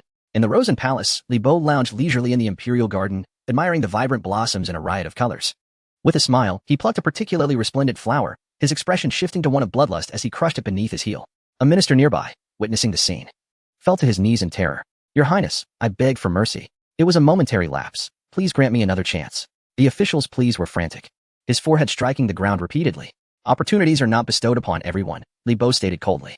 If you cannot seize what is given to you, then I shall pass that opportunity to others. With a casual flick of his finger, he commanded a nearby guard, who promptly executed the minister with a swift stroke of his blade, blood splattering upon the crimson pillars without eliciting even a blink from Li Bo. Rest assured, Your Highness, we shall cherish this opportunity and ensure the second prince's faction does not prevail. The remaining courtiers trembled in fear as they witnessed the minister's swift demise, shaking like leaves in a storm. Oh, how could I have forgotten about you all? His eyes were devoid of emotion, coldly scanning each individual on the ground. He slowly raised a finger. Before the finger could even move, Zhang Ming beside him could no longer restrain himself. Your Highness, this is a crucial moment for employing resources. Executing them would be futile. It would be far better to allow them to redeem themselves. Indeed, indeed. General Zhang speaks wisely. Third Prince, please grant us another chance. Li Bai's lips twitched slightly. His eyelids involuntarily lifted as he gazed at Zhang Ming, who was pleading on the ground. With a cold smile, he remarked, Since General Zhang has interceded on your behalf, I shall, for his sake, grant you another opportunity. A cold sweat broke out on Zhang Ming's back. Although he was over 40, he still felt a lingering fear in the presence of Li Bai, not daring to provoke him. After all, a person skilled in deception, whose eyes were filled with the essence of slaughter, possessed no trace of humanity. Thank you, Your Highness. Zhang Ming knelt, having made his appeal. Li Bai showed no intention of allowing him to rise. Unable to resist, he looked up, only to find Li Bai wearing a faint smile as he regarded him. General Zhang, do you believe this prince is too benevolent? If every time a mistake is made, someone pleads for mercy, then my intentions would no longer be virtuous. It was over. His plea had only served to anger this embodiment of wrath. Yet, if he continued this course of execution, there would be no need to engage with the second prince, as all would be slaughtered. I acknowledge my error. I should not have spoken so rashly. I beseech your highness to forgive me. Li Bai coldly laughed. General Zhang, what do you think will happen if this prince becomes displeased? Cold sweat beaded on Zhang Meng's forehead. How could he possibly know? Given Li Bai's disposition, he would surely demand an explanation. Or perhaps, he wished to use this as an opportunity to punish himself. He had staunchly defended the city gates, yet half of his troops had perished. Although Li Bai had said nothing at the time, he had secretly harbored discontent. He had spared him only because he still had use for him. Coincidentally, the towns entrusted to his defense had fallen one after another. His fury had yet to be unleashed, and now he had unwittingly placed himself in the line of fire. It seemed today he could hardly escape punishment. Please, your highness, pass your sentence. Zhang Meng braced himself. Ah, General Zhang, truly worthy of being the commander of the three armies, your awareness surpasses that of others, and your spirit of setting an example is commendable for all to emulate. Li Bai waved his hand in approval, laughing heartily. The audacity and cruelty in his gaze were unmasked. Anyone daring to provoke him must perish. In his eyes, all life was but akin to ants. Just as he was about to impose punishment on Zhang Meng, a eunuch beside him whispered a few words into his ear. He raised an eyebrow and said, "That old fool wishes to see me? Inform him that this prince has no time for such visits. Who does he think he is to demand an audience?" Anger surged within him. Grabbing a nearby teacup, he hurled it violently. Why did everyone feel the need to oppose him? Why could he not ascend to the throne? Even that useless crown prince could be emperor? He possesses both literary prowess and military strategy. How could he possibly be inferior to the others? Yet, curiously, none wish for him to ascend the throne. Your highness. A nearby eunuch witnessed the cup striking Zhang Meng squarely upon his forehead, his complexion paling. Presently, within the palace, all eyes are upon Zhang Meng commanding the battle. Should he suffer any misfortune, it would fall upon Li Bai to take the field personally. Drip. Blood from Zhang Meng's forehead fell to the ground. Yet he maintained his stance. Your highness, please do not succumb to anger. Zhang Meng lifted his gaze to him, speaking earnestly. At present, Prime Minister Liu is in our grasp, and the second prince dares not act recklessly. Upon hearing this, Li Bai regained his composure. Bring forth a medic to tend to General Zhang's wounds. He commanded coldly. This prince's momentary lapse was regrettable. I implore General Zhang to harbor no ill will. His words, though framed as an apology, lacked any semblance of sincerity. Zhang Meng felt a wry smile forming within. He could already envision his inevitable fate. Could such a person truly become emperor? He shook his head. Impossible, your highness. Do take your rest. I shall take my leave for now. The hint of self-mockery at the corner of his mouth was skillfully concealed, unseen by anyone. Perhaps, from the very beginning, he had aligned himself with the wrong faction. With increasing conviction, he realized that the future of Luosang must not be entrusted to such a person. Alas, it was all too late. Chapter 128, The Aftermath. Invincible as Zhang Meng stepped out, he was met by another general hurrying through the door. This man, the commander of the city defense troops responsible for safeguarding the Yellow River region, bore a serious demeanor. His arrival signified that turmoil was also brewing across the Yellow River. With internal strife and external threats, Zhang Meng felt a bitter pang at the corners of his mouth. Li Bai's time was running out. Gazing up at the overcast sky, a silent sigh escaped his lips. Ultimately, he had not turned back. What? Say that again. Are those people in the northwest truly planning to ally with Li Qian and his faction? Li Bai's fury ignited once more. He could not fathom why everyone seemed intent on opposing him. Even those unrelated from the northwest wished to meddle. Why was it so arduous for him to ascend to the throne? Grinding his teeth, he inquired, have they made contact with Li Qian? The commander shook his head. The Yellow River's currents are treacherous. Crossing it is impossible. Furthermore, during such critical times, we have stationed guards in every accessible area, ensuring that not even a fly can pass through. The commander understood that if the Northwest Army joined forces with the second prince, their chances of victory would be nearly non-existent. What scheme had Liu Yanran employed to garner the allegiance of the Northwest nations? Had they uncovered any leads regarding this perplexing matter? This question had haunted him for quite some time. The scouts dispatched to gather intel had yet to return, leaving him in a state of restless uncertainty, as if trapped in an unsolved mystery. Now that the enemy was at his doorstep, he remained oblivious to the situation. Truly a bunch of inept fools. I demand you uncover the reason within 3 days, or you will answer for it with your heads. Yes. The commander accepted the order and withdrew. Li Bai, seething with rage, found this situation utterly maddening. How could a formidable intelligence network like Luosang still lack crucial information? He could scarcely imagine who possessed the audacity to defy him. Cursed be this predicament. Moreover, he dared not venture beyond the city walls. The other nations in the Central Plains were merely watching, poised to seize any opportunity that arose. If he were to falter at this crucial juncture, all his years of painstaking effort would go up in flames. It was enough to drive him to the brink of madness. If he discovered who was clandestinely supporting Lu Yin and from the shadows, he would not let them escape unscathed. Wait. He seemed to recall that the second prisoner had mentioned Lu Yinran marrying a humble blacksmith in Yin country. Could it be that blacksmith? No. It was inconceivable that a mere blacksmith could possess the power to unify the Northwest. Such a notion was utterly absurd. Li Bai felt he had been overly tense lately, even to the point of believing such nonsensical theories. Rubbing his temples, he staggered back to his chamber. Meanwhile, across the river in the military camp, Lin Tian gazed hesitantly at the dark concoction simmering in the pot, reluctant to take a sip. He pondered how he had lost his senses, daring to concoct all the medicine in one cauldron. What if it proved fatal? The two individuals standing nearby observed his furrowed brow. Morong Fu murmured softly, "Is the master hesitating whether to offer this to old Qin?" Long Outyin replied, "Who knows?" The two dared not utter a word, silently observing Lin Tian as he stirred the concoction in the pot. Lin Tian was apprehensive. Moments ago, he had been overcome with excitement, eager to test his medical skills. However, the thought of medicine being 3 parts poison made him reconsider the recklessness of his actions. He had wasted several roots of Isatis indigotica. Surely, they would have been more flavorful when boiled alone. Now, he hesitated even to consume it himself. Perhaps he should let them try it first? Lin Tian noticed the two watching him intently. With a mischievous grin, he announced, "The medicine is ready. It cures ailments and strengthens the healthy. Would you care for a bowl? Cures ailments?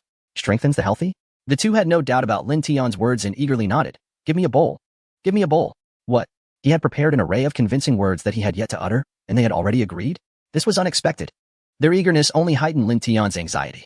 He fervently hoped nothing would go awry. Should he, perhaps, refrain from drinking it? Before he could voice his concern, he watched as the two eagerly lifted their bowls and drank heartily, not even blinking. Lin Tian was dumbfounded. "You finished already?" Morong Fu wiped his beard after finishing and remarked, "Delicious." Long Outyin, wearing a satisfied expression, added, "Indeed. After drinking it, I feel remarkably lighter.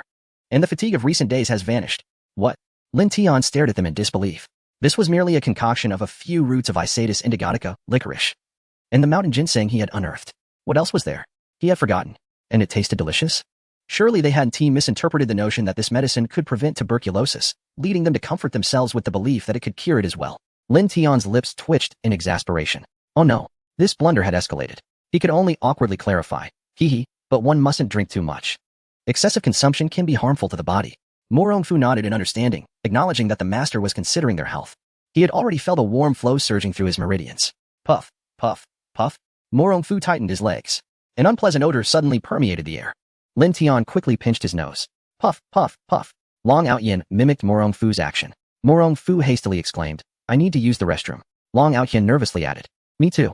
The two rushed out like the wind, leaving Lin Tian, who wore a grim expression. Thankfully, he hadn't drunk it. The after effects were too potent. Especially the odor, it was overwhelming. Lin Tian abandoned the pot and dashed outside, only to be met by the aftermath of the two's expulsion. The soldiers outside remained oblivious to the unfolding events, their faces etched with extreme discomfort. Those unable to bear it succumbed to the urge to vomit nearby. The devastation was unparalleled. It was imperative that he vacate this place swiftly, otherwise, he too would succumb to the noxious fumes. Within the latrine, an incessant series of sounds echoed. For a mile around, no one dared to approach. Morong Fu, his face reddened, exclaimed, "Old dragon, I feel as though I cannot stop." Long Outyin, rendered speechless, retorted, "As if I were any better." Morong Fu continued, "Yet I feel an increasing sense of comfort." Long Outyin, his countenance darkened, replied, "I detest conversing while relieving myself. It disrupts my concentration. The stench is so overpowering that it fills my mouth with its foulness, and not all of it is mine. Just the thought is revolting." An hour later, the two emerged from the latrine, feeling remarkably refreshed. Morong Fu surveyed the surroundings, perplexed. Where is everyone? Why is it so quiet? Long Outyin shot him a glance and replied sternly, "They have fled from our foulness. Who can withstand that odor?" Morong Fu chuckled awkwardly and tightened his fists. "However, I feel as though after consuming that bowl of medicine, my body has become more robust, even invigorated." Though Long Outyin deemed this description somewhat crude, he could not deny its truth. He too sensed a significant improvement in his bodily functions. Morong Fu's eyes sparkled with enthusiasm. "Come, let us quickly prepare a bowl for old Shane." Long Outyin, concerned, cautioned, "The master did not instruct us to give it to him. Will he be upset if we take such liberties?" Morong Fu replied, "Are you foolish? Why would the master brew this medicine if not to assist old Sheen? It is evident he intends to aid him. However, since old Sheen has offended the master, a measure of discipline is warranted. Yet, the master also seeks to extend a hand of forgiveness. This is the essence of a slap followed by a candy. Do you think the master brought us here merely to brew medicine for our consumption?" Long Outyin found merit in his reasoning. After all, among them, he was the one who understood the master best, and the master placed the greatest trust in him. Chapter 129. Emosia questions his existence. The two individuals approach the tent, each carrying a bowl of dark concoction, only to be intercepted by Emosia, who stood guard outside. Upon seeing the potion in their hands, he instantly sensed malevolent intent. With their king now in a state of deep unconsciousness, the 80,000 troops of the allied Qin army represented their entire military strength.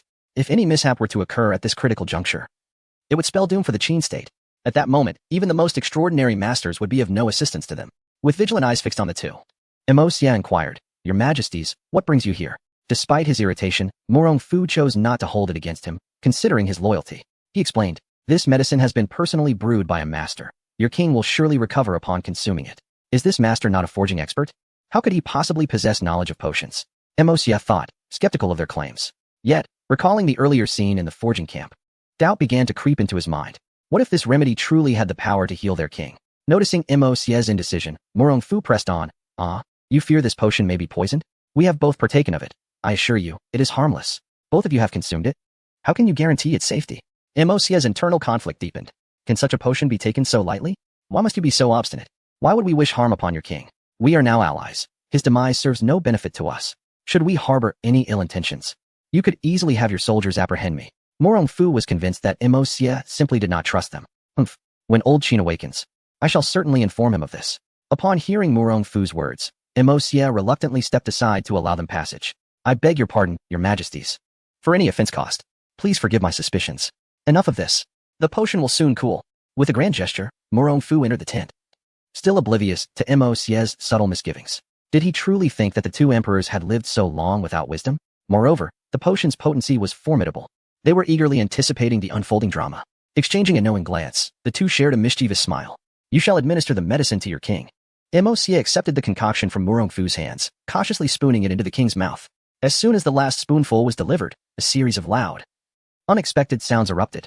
Morong Fu and Long Aotian sprang to their feet and hastily exited the tent. Emosia, still bewildered by the commotion, turned to see Qin Zheng sitting upright, his eyes ablaze with intensity. "Your Majesty, how do you feel?" he inquired. Before Emosia could finish his question, another peculiar sound echoed through the air, accompanied by an unmistakable, pungent aroma. "Your Majesty, have you passed gas?" Emosia hesitated to voice his inquiry. Yet the overpowering stench was nearly overwhelming, causing him to feel lightheaded. He was astounded by the sheer potency of the king's flatulence. As he stood up, poised to flee, his wrist was firmly grasped by Qin Zheng. "Quickly, bring me the chamber pot." Emosia, on the verge of tears, could only stifle his breath as he complied. In the main tent, the sound of flatulence echoed incessantly. The soldiers outside had long since vanished without a trace. Emosia, his eyes misty, dared not leave, for he still had to fetch the chamber pot for his king. 1 pot, 2 pots, a total of 3 pots.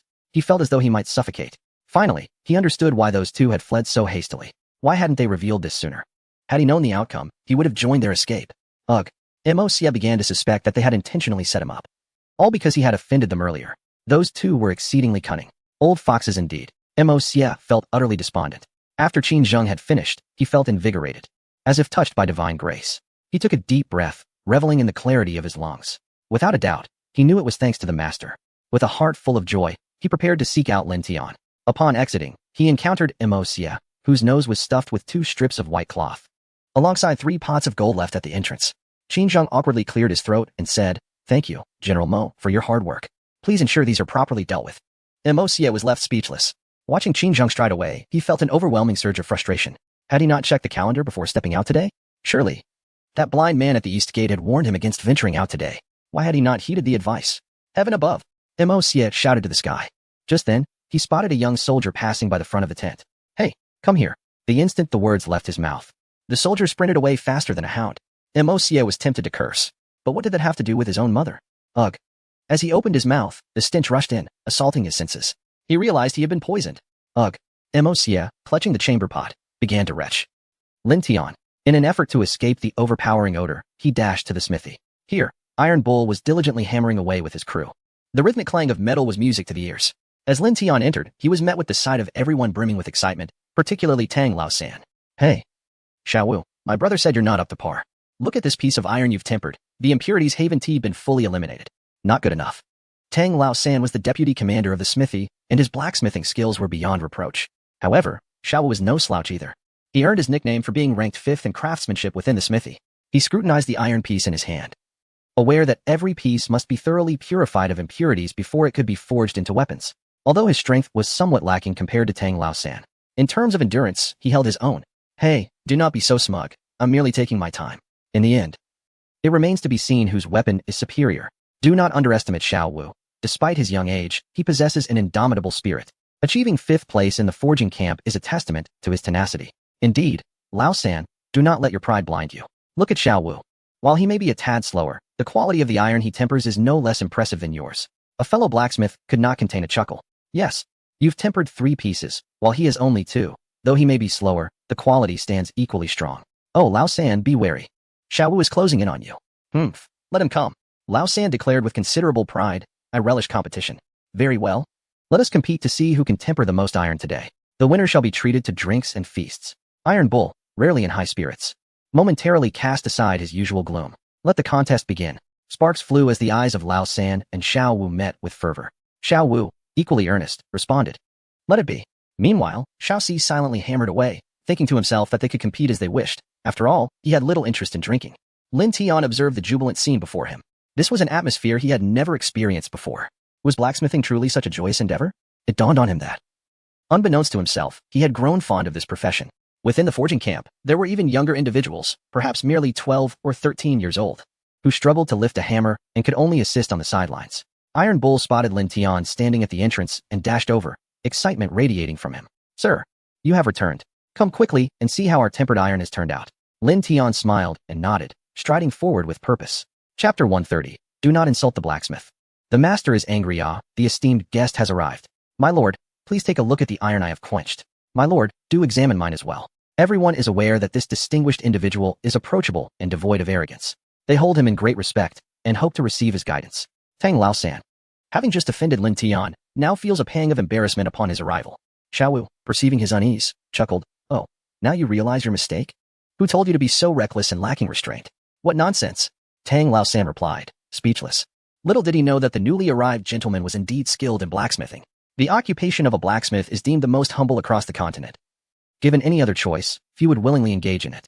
Moreover, it is hard to believe that even a guest so esteemed by the king would be a blacksmith.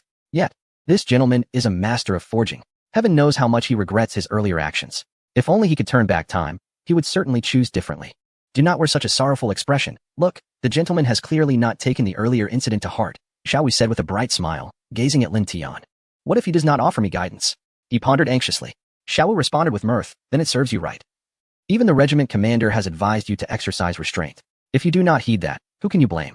Besides, the gentleman has not punished you. So you should be secretly delighted. A grave offense like disrespect could easily warrant 50 lashes. Would you care to manage that? Tang Laosan was thoroughly vexed. He had no retort for Xiao Wu's teasing. 50 lashes could indeed be quite painful. He stole a glance at Lin Tian, who was enthusiastically explaining the intricacies of crossbow bolt production to Tang Yo. For instance, the switches. 3 switches correspond to 3 distinct methods of use. Particularly, the firing pin. If there were an error during its crafting, the crossbow would not only fail to launch arrows but would also misfire even if it could. Upon hearing this, Tang Yo experienced a moment of enlightenment. After 30 years of professional blacksmithing, he had never encountered such a sophisticated design for crossbows.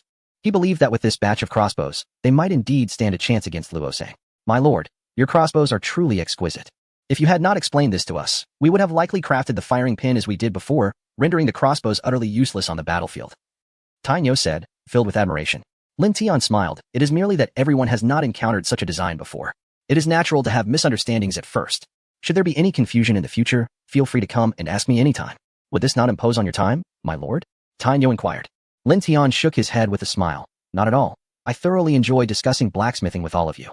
The crowd, upon hearing this, was filled with excitement, praising Lin Tian as the most affable master they had ever met. Just as they were engrossed in conversation, Morong Fu and Long Ao Tian entered, their faces adorned with triumphant smiles. Upon seeing Lin Tian, they beamed like blooming flowers. However, Lin Tian felt a twinge of guilt, worrying that they might have come to reprimand him. He was unaware that the concoction, after being mixed, could rival the potency of a powerful laxative. It truly was unintentional.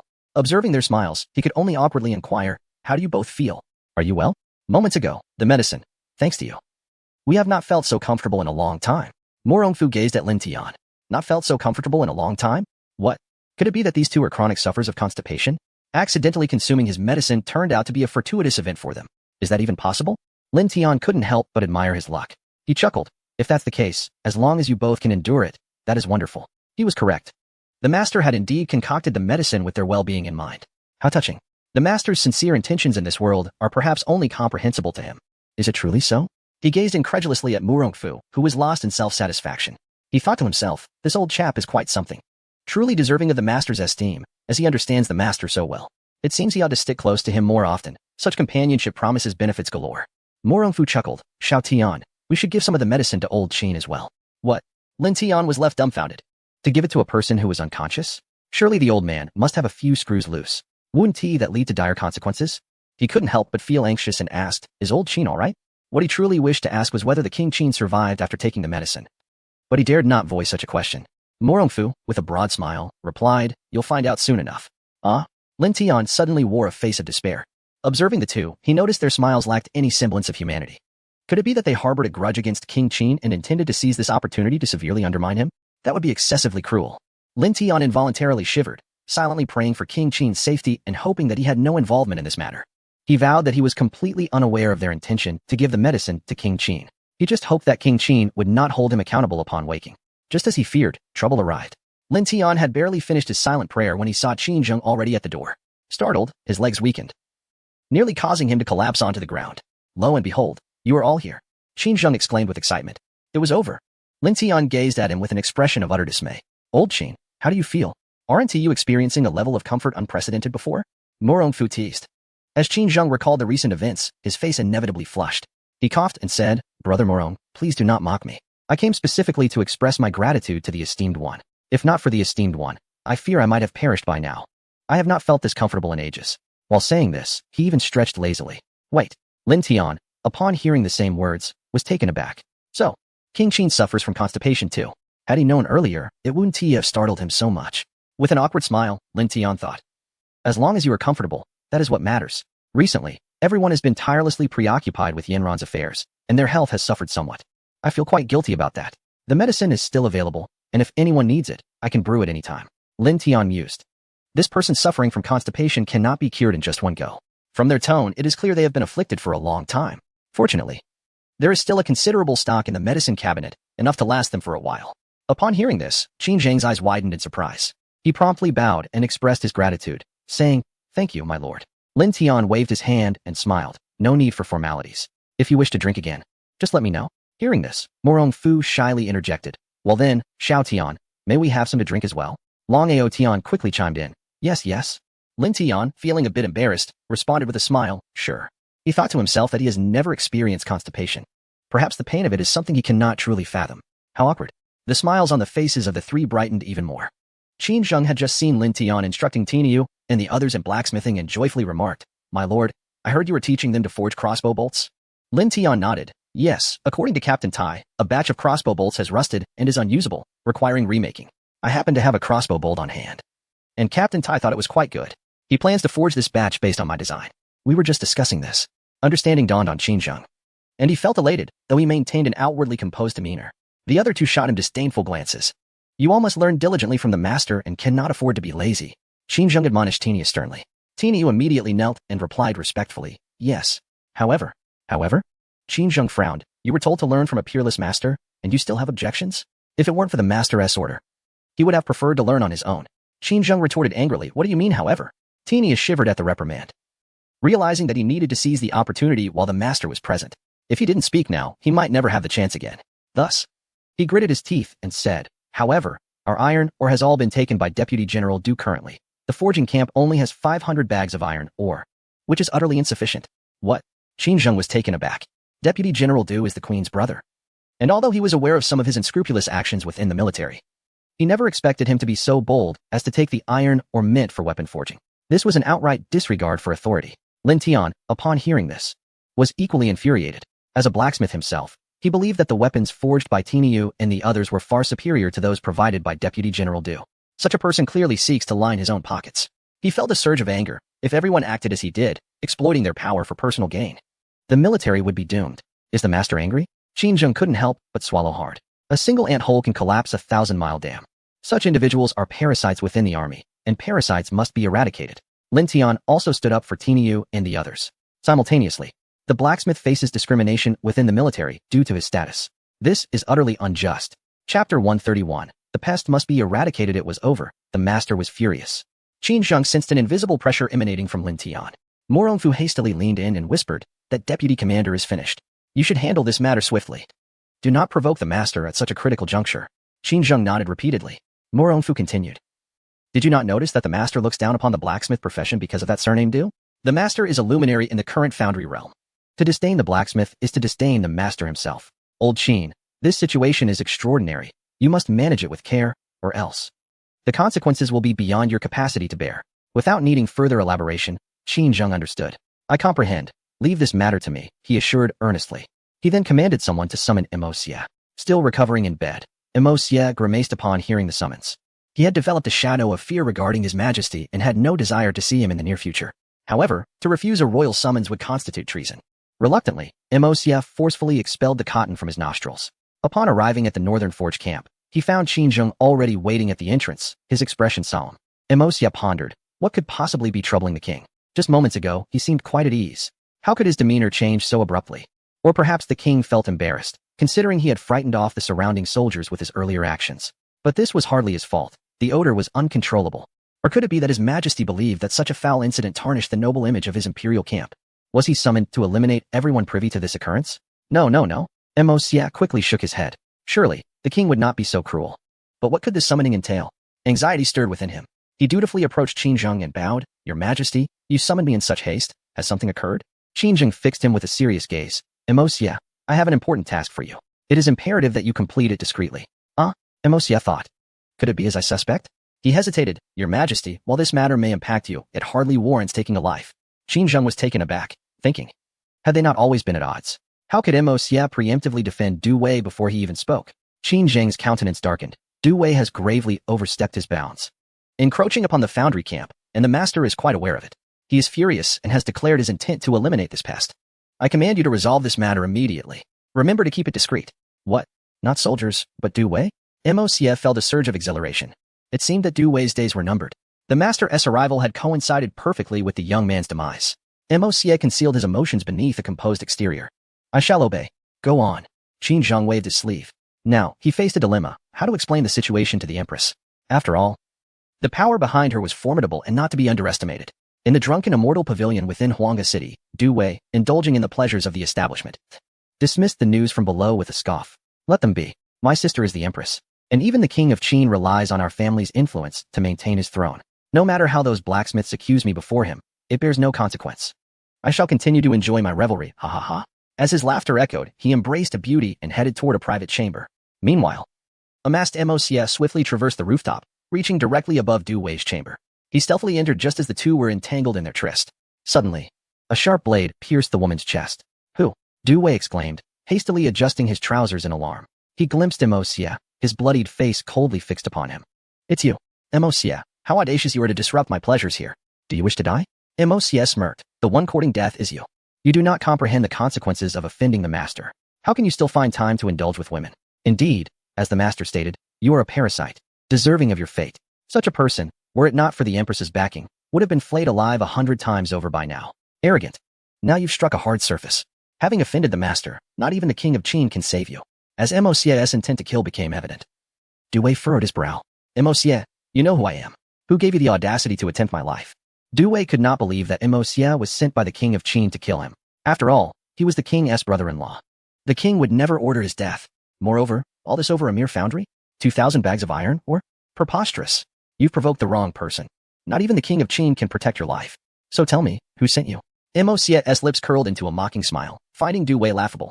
The Du family indeed held considerable influence both in court and society, with Du Mei as the empress and Du Yun having allied with the third prince of Chuyun kingdom. Even the king of Qin held a degree of trepidation towards them. However, the king had summoned him to eliminate Du Wei, proving that the master was indeed furious. "What did you say? I don't believe you. If you dare, say it again. Qin Zheng sent you to kill me? Impossible. Absolutely impossible."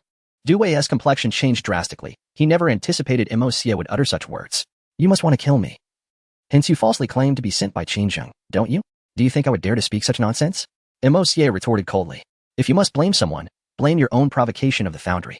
As soon as he finished speaking, Mo Xie's sword lunged toward Du Wei's chest. Indeed, his prowess was commendable, akin to the southern and northern war gods of the Qin kingdom.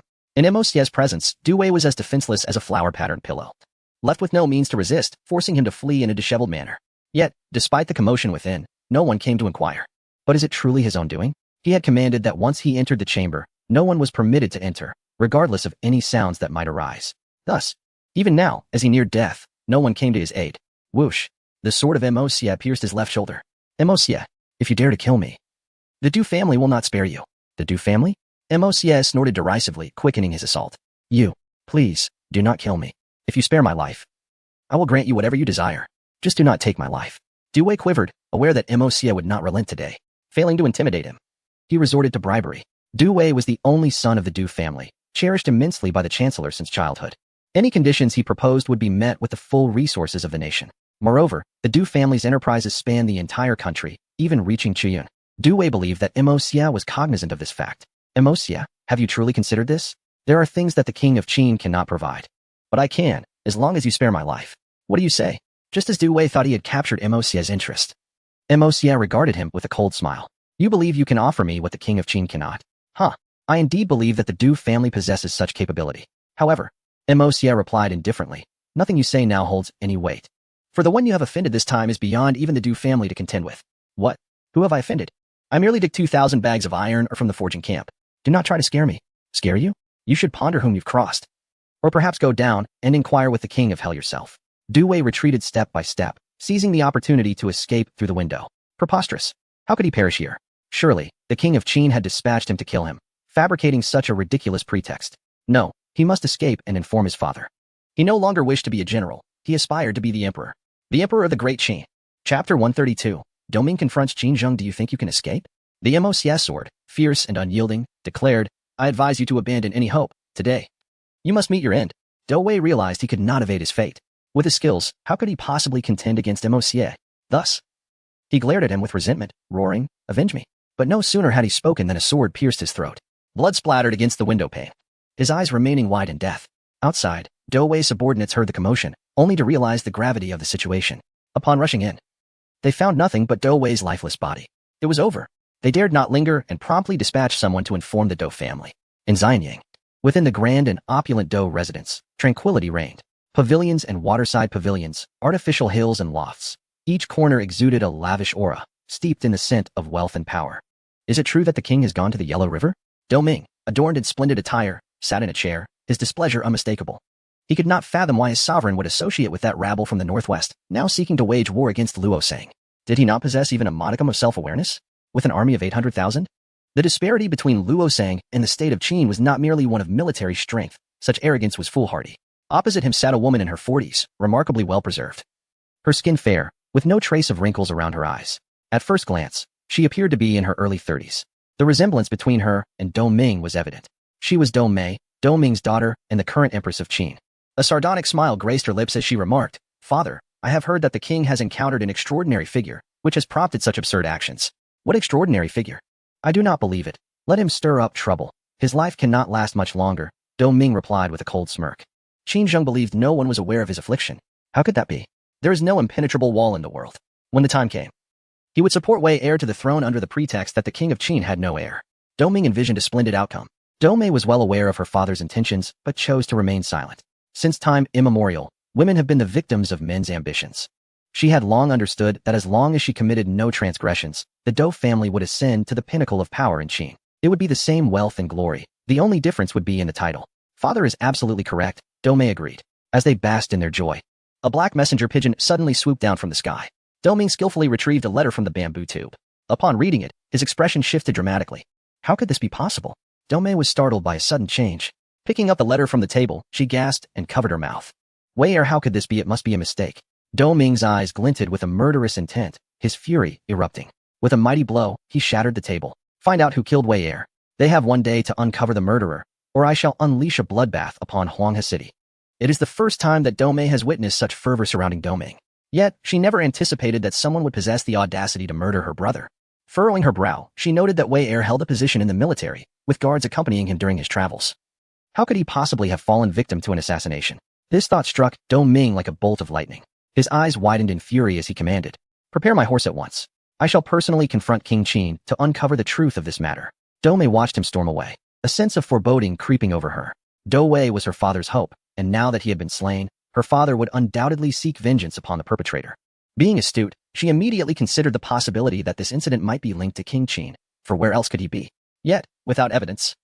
Even if she suspected his involvement, what could she do? A hint of derision flickered in her eyes. Her survival thus far had relied solely on her keen intellect. Atop the mountain, Mo Xie stood motionless with his sword, having just slain Do Wei. The setting sun illuminated his profile, rendering him strikingly formidable. Gazing down at the military camp below, he exhaled heavily. He felt no remorse for killing Do Wei. It was an act he had long desired to commit. The ambitions of the Do family were well known to all. The king's next decision would merely serve to shatter the fragile veneer of their relationship.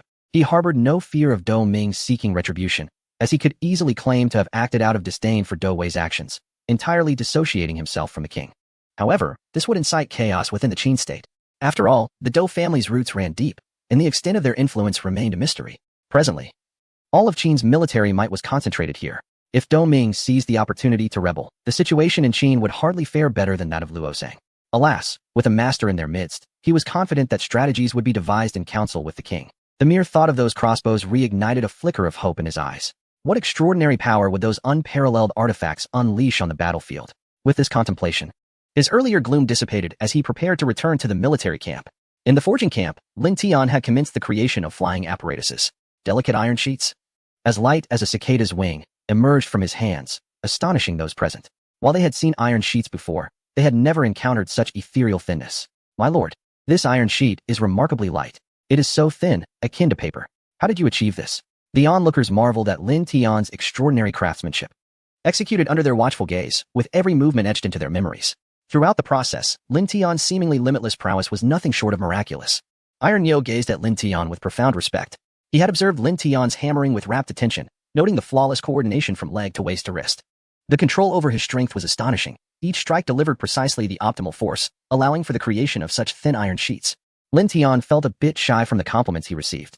After all, after years of forging, it was the first time he had been praised by a fellow artisan. Oh, it's nothing. As long as everyone manages their strength well, it can be done, he humbly replied. However, the notion of controlling one's strength was easier said than done. One had to simultaneously purge the impurities while ensuring the iron did not warp during the hammering process, a feat that was beyond the capability of an ordinary individual. In fact, even skilled craftsmen often struggled with this task. Taking a deep breath, he said, "My lord, you are too modest." Holding a piece of iron, he glanced at some waterproof fabric he had gathered from the ground. Then, picking up a pen, he began to sketch beside the forge. As a designer in his previous life, drawing posed no challenge for him. In a short while, he had outlined the structure of the bat suit they were to create. The iron pieces they had just forged were intended to serve as the framework for the garment. Additionally, some iron buckles needed to be crafted. Yet, he wondered, could such a lightweight attire truly enable flight? Iron Bull couldn't help but question this. Is it really capable of flying? Murongfu watched intently from the side, while Long Outyin was at a loss for words. A crowd gathered around Lin Tian, captivated by his craftsmanship. Immersed in his own world, Lin Tian wielded the hammer, oblivious to the presence of those around him. When he finally completed all the necessary components, he noticed that the crowd had dispersed. Looking up towards the entrance, the dawn light illuminated the tent, painting the sky with hues of morning blush. The melodious chirping of birds filled the air. It was indeed morning. Lin Tian stretched lazily, gazing at his masterpiece with great satisfaction. The only task remaining was to conduct an experiment. My lord, are you finished? Iron Bull entered, carrying a bowl of congee, 2 steamed buns, and several small dishes. Upon seeing Lin Tian's beaming smile, he realized that a significant achievement had been reached. His curiosity piqued. He wondered what kind of flying apparatus it could be. This is called a bat suit. It cannot take flight from level ground. It requires a certain altitude to soar. Lin Tian explained with a smile, inviting him to join. Let us eat something first, my lord. You haven't had a meal all night. Lin Tian nodded, patting his empty stomach, and quickly finished his meal before heading out with his belongings. On the way, he encountered Murongfu and others who had come looking for him. Thus, a group of them set off towards the mountain summit, drawn by Mo Xie's claim that there was a precipice there, which was perfect for taking flight. Chapter 133. Soaring into the sky at the precipice of the mountain summit, obscured by clouds and mist, one could not fathom the depths below. It is said that at such heights, even the most skilled martial artist would have nearly no chance of survival if they were to fall. Present were only those proficient in martial arts, with the exception of Lin Tian. Thus, when Lin Tian proposed to attempt flight from this lofty perch, he was met with vehement opposition from the assembled crowd. They suggested substituting him with another soldier for the trial. After all, he was an unparalleled master. Should any misfortune befall him, the repercussions for them would be immense. However, the bat suit was not something just anyone could master. Lin Tian himself could not guarantee his ability to navigate or operate it effectively. Xiao Tian, I believe this endeavor is far too perilous. Perhaps we should reconsider? Mo Rongfu urged, concerned for Lin Tian's safety. Nevertheless, Lin Tian had already assembled the bat suit and felt confident in its integrity. The fabric's strength exceeded his expectations. Having had numerous experiences gliding from mountain peaks in his previous life, he was optimistic about the success of this flight. Do not worry, I will return with good news. Lin Tian smiled gently, moving his arms in preparation. Are you truly going to fly? The master is indeed remarkable, but at such heights. Is it truly safe? Mo Rongfu observed Lin Tian's unwavering confidence, gradually easing his own anxieties. The master was an extraordinary individual. They could not allow their perception of him as an ordinary person to cloud their judgment regarding his capabilities. If this flight were to succeed, they could stealthily infiltrate Luosang. In light of the current tumultuous times, where the enemy maintained a constant watch, crossing their defenses would be as difficult as ascending to the heavens. If the master's flying apparatus could indeed take flight, then Luosang would pose no threat to them. Indeed, who would have imagined we could traverse the skies? Xinzheng remarked, his gaze intense. Lin Tian waved to those behind him with a beaming smile before leaping into the abyss. Master, Tainyo exclaimed, unable to contain his excitement as he stepped forward. The others crowded around the cliff's edge, peering down into the mist. Amidst the clouds, a dark figure plummeted rapidly. Oh! Lin Tian shouted with exhilaration, spreading his arms wide as if he were a swallow gliding through the sky, his form gradually diminishing amidst the clouds. The master has flown away. Tainyo gasped, his eyes wide with astonishment. It turned out that the seemingly peculiar apparatus truly allowed one to soar. How miraculous! Qin Zheng marveled, astonished by Lin Tian's extraordinary craftsmanship that enabled flight akin to that of a bird. This revelation profoundly challenged their understanding of the possible. However, my lord. Troubling news from Xianyang. The chancellor himself has come to Huanghe City, likely concerning the matter of the capital's guard, Moxia whispered, clearly anxious. He had taken great care to keep this under wraps, yet the identity of the capital's guard was unmistakable, and given the circumstances of the recent death in their vicinity, it was implausible that Du Ming would let this transgression go unpunished. He might already suspect their involvement. Qin Zheng and Moxia exchanged knowing glances, their thoughts aligned. Was there a third person who witnessed the moment you ended his life? Moxia shook his head. Then that settles it, Qin Zheng replied calmly. Even if they were aware, there is no evidence to substantiate that I was the one who killed him. What does it matter if they know? Does he truly believe I would shy away from confronting the Du family? Moxia pondered for a moment, but the Du family's influence was widespread throughout the Qin state. Engaging them in conflict at this critical juncture would not bode well for us. Indeed, they would become the second Luosang. In such a scenario, we would have no time to engage in battle. What is there to fear?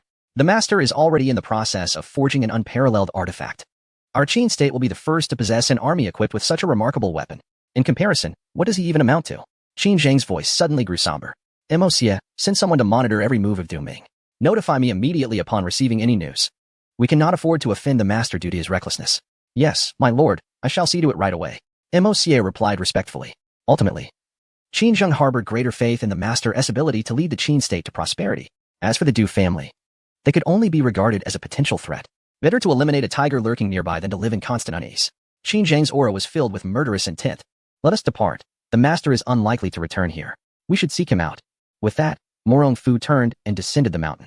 In the skies, Lin Tian was soaring through the air, exhilarated beyond measure.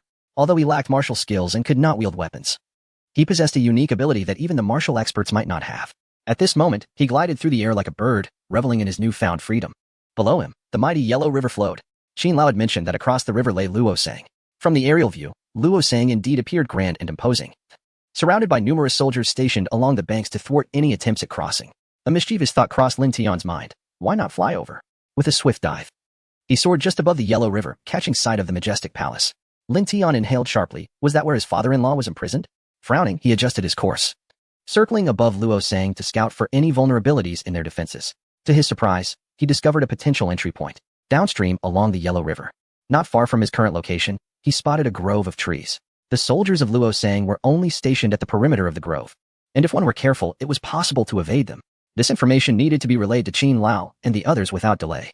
With that thought in mind, Lin Tian promptly changed directions and flew towards the Lingqin army camp.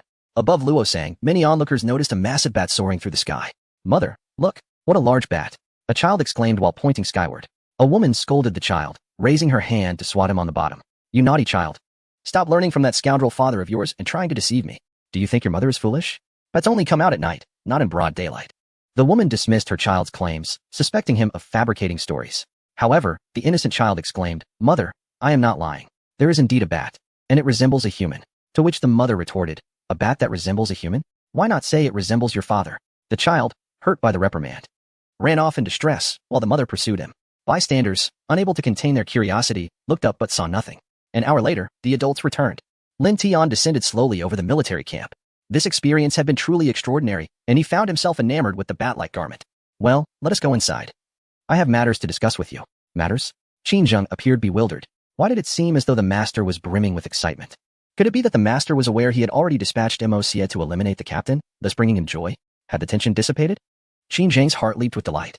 At noon, under the blazing sun, the personnel in the military camp were diligently engaged in their training and patrols. Upon seeing Lin Tian, everyone offered their respects. Throughout the day, Lin Tian's reputation resonated throughout the military. A master craftsman capable of forging flying apparatuses that allowed humans to soar through the skies. What an astonishing marvel! Chapter 134. 500 bat suits within the confines of the camp. Qin Zheng wore a look of exhilaration. The master had returned safely. This confirmed that the flying apparatus could indeed facilitate flight. If they could hastily commission a batch from the foundry overnight, would they not have the opportunity to launch a surprise assault on the royal palace of Luosang? My lord, what is it that you wish to convey to us? Qin Zheng inquired with curiosity. Lin Tian nodded, a smile gracing his lips. I just observed from above that there exists a grove along the lower reaches of the Yellow River, where Luosang soldiers only patrol the periphery. I believe this could be advantageous for us. We can cross the river from there. Lower Yellow River? Qin Zheng scrutinized the map. Are you referring to this location? Lin Tian glanced at the markings on the map and affirmed, indeed, that is the spot. Qin Zheng furrowed his brow, however. This place is 50 miles distant from our current location. Might that be too far? Mo Rongfu interjected after a moment of analysis. This location is indeed favorable for crossing the river. I had also contemplated dispatching personnel from here, but I too thought the distance was excessive. The round trip could consume considerable time. Moreover, the terrain along both banks is quite open, lacking any cover. Upon hearing this, Lin Tian realized the wisdom in their observations. He had underestimated the complexities involved. He could only mask his embarrassment with a smile. Mo Rongfu, noticing his discomfort, quickly reassured him. Xiao Tian, your flying apparatus is remarkable. If we take off from the cliff we just discussed, with our soldiers carrying fireballs made from tung oil, we could soar over the kingdom of Luosang and drop them unexpectedly. Additionally, we could seize the opportunity to contact General Liu. Long Outyin concurred wholeheartedly. According to the latest intelligence, the imperial city is currently occupied by the third prince, Li Bai, while the troops of the second prince are stationed to the west of the city. This delineation makes it easy to distinguish targets and minimizes the risk of collateral damage. After witnessing Lin Tian's successful flight, the group reached a consensus. This plan appears feasible. I am not a military strategist, and my understanding of warfare is limited. However, this approach seems sound. Though crafting these suits will require some time, let us have the foundry workers put in extra hours. I will instruct them on how to fabricate these components. By the way, how many bat suits do you require? Lin Tian pondered aloud, recalling that he had only managed to complete one overnight. If 500 were needed, assuming each could produce one in a night, would that suffice? Qin Zheng gazed at Lin Tian with fervent anticipation, realizing that the flying apparatus was referred to as a bat suit. Hesitantly, he stammered, 500 suits? Lin Tian contemplated, it is indeed feasible to produce 500 overnight. Qin Zheng stuttered. He had initially intended to suggest merely 5, fearing that the master would deem him greedy. After all, this was a legendary artifact, and it was unlikely even Luosang could produce a single one. To his astonishment, the master proposed 500. Splendid. This is truly remarkable. Qin Zheng exclaimed, his joy rendering him almost disoriented. Calm yourself. We are a coalition, old Qin. Do not forget our prior agreement, Mo Rongfu gently reminded him with a cough. Long Outyin regarded him with utmost seriousness. Qin Zheng let out a derisive laugh and said, I have not forgotten. How could I dare to forget? Rest assured, my friends. Upon hearing his response, the two felt their guards lower. Naturally, they were not concerned about Qin Zheng betraying them. After all, they were the trusted confidants of the master. What was there to fear? Observing Lin Tian already instructing the brothers in the forging camp to commence their tasks, the three of them began to envision the scene of blazing fires throughout Luosang City in their minds. In the Luosang Palace, Li Bai was jolted awake from a nightmare. He had dreamt of the city gates being breached, the palace engulfed in flames, and himself being pierced by 1,000 arrows, burning alive within the Golden One Hall. It was terrifying. The waves of heat felt all too real. The dream was so vivid that he broke out in a cold sweat. He rose from his bed, disregarding his shoes, and hastily gulped down tea from the table. Li Qian, do you intend to disturb this prince even in his sleep? Li Bai furiously hurled the teacup to the ground and bellowed towards the outside, summon Yin Su. The eunuch stationed at the door, startled awake from his pleasant dreams, quickly exclaimed, summon Yin Su. Yin Su was summoned to the palace in the dead of night. Upon seeing Li Bai in his nightclothes with red-rimmed eyes, he immediately realized that the prince had not slept well. Has the matter I commanded you to investigate been resolved? Li Bai inquired. Yin Su replied respectfully, yes, but I find it somewhat absurd. Oh, speak. Let this prince hear how it is absurd.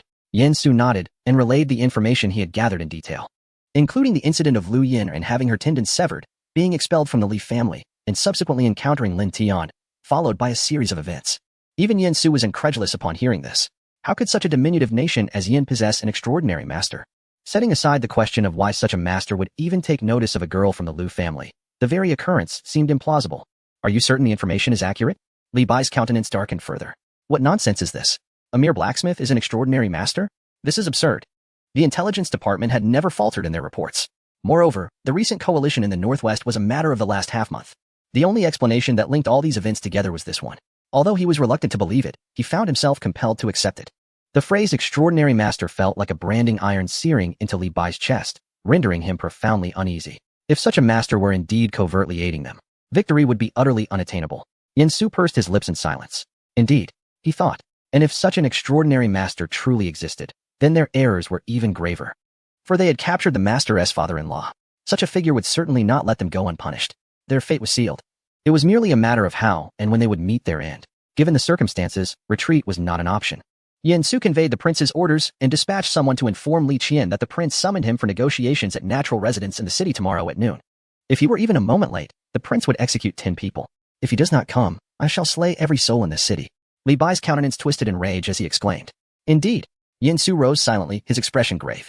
He wished to voice his thoughts but ultimately swallowed his words. In the western military camp, upon receiving Li Bai's missive, Li Qian remained silent, his face stern. Lu Feng scoffed, that heartless scoundrel, Li Bai dares to threaten you with the lives of innocent civilians. How utterly vile. Li Qian replied coldly. If he were to refrain from such actions, I would suspect he were an impostor. This is clearly a trap. Are you truly going? Shall I not go? That man is utterly deranged. If I do not, he will undoubtedly massacre the citizens. Li Qian stated calmly, the populace is blameless. If he were to annihilate them, well, what would it matter if I ascended to the throne? A nation devoid of its people is no nation at all. Upon hearing this, Lu Feng's eyes turned icy. I shall accompany you. Li Qian shook his head. No. You must remain with the troops.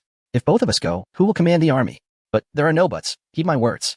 Li Qian's tone was resolute, leaving no room for argument. Lu Feng had no choice but to acquiesce. By the small creek, Lu Yinren lay on a bed beside Guanzhur. Lu Yinren mused. I wonder how things are faring for my husband. Guanzhur reassured her, Sister, do not fret. Brother Lin is personally involved. Uncle Lu and Brother Lu will surely be safe. Yes, Lu Yinren nodded quietly, indeed. My husband is an unparalleled figure. Nothing shall befall him. Her duty now was to safeguard their home and the precious herbs in the courtyard. Chapter 135, Your Highness. You should not have come to the West City. Li Qian arrived as promised, accompanied by 300 elite soldiers. The townsfolk, upon hearing of the second prince's arrival, furtively opened their windows, their eyes alight with excitement. Earlier that morning, Li Bai had disseminated the news, and there were concerns that the second prince might not appear, fearing it would be akin to walking into a trap. Yet, to everyone's astonishment, Li Qian indeed rode in on a magnificent steed. Some felt a sense of pity for him, while others deemed him foolish, believing that one should preserve their resources for future endeavors. Conversely, many were moved, seeing in him the embodiment of a ruler dedicated to his people. A multitude began to spit towards the direction of Li Bai, their anger boiling over. How dare he? Kill him. We will not stand idly by. The long-suffering populace could bear no more, and they surged forth, toppling the soldiers who stood in their way. Those who rebel shall face justice. Li Bai waved his hand dismissively, unfazed by the chaos unfolding around him. Alas, how could ordinary citizens possibly contend with trained soldiers? Faced with the defenseless crowd, the soldiers unsheathed their swords, and one by one, the people fell to the ground. The very ones who had contemplated charging forward now recoiled in fear. Indeed, while Li Qian had arrived, the stark reality remained that they could not overpower soldiers armed with blades. The sanguine truth shattered many illusions, awakening them to the reality that they could not eliminate Li Bai. Come on, continue. I relish watching your struggles, your cries, your blood excites me. Come, kill me. Li Bai sneered, his eyes glinting with madness. Do you think that with Li Qian's arrival, you possess hope? Today, this prince shall personally extinguish what you deem your hope. In the throes of insanity, Li Bai was a twisted figure. Li Qian furrowed his brow as he gazed upon the rows of innocent townsfolk bound before him. As you requested, I have come. Release them immediately. Li Bai, irked by Li Qian's righteous demeanor, retorted, You heard them. They wish to kill me. Do you truly believe I would let them go? He laughed maniacally. Bring forth these traitors and let this prince deal with them. You, Li Qian exclaimed. What is it that you seek? Do you think I possess such mercy? What a jest. You know better than anyone what manner of person I am. Li Bai's arrogance soared, for he was acutely aware that Li Qian would not disregard the lives of the common folk.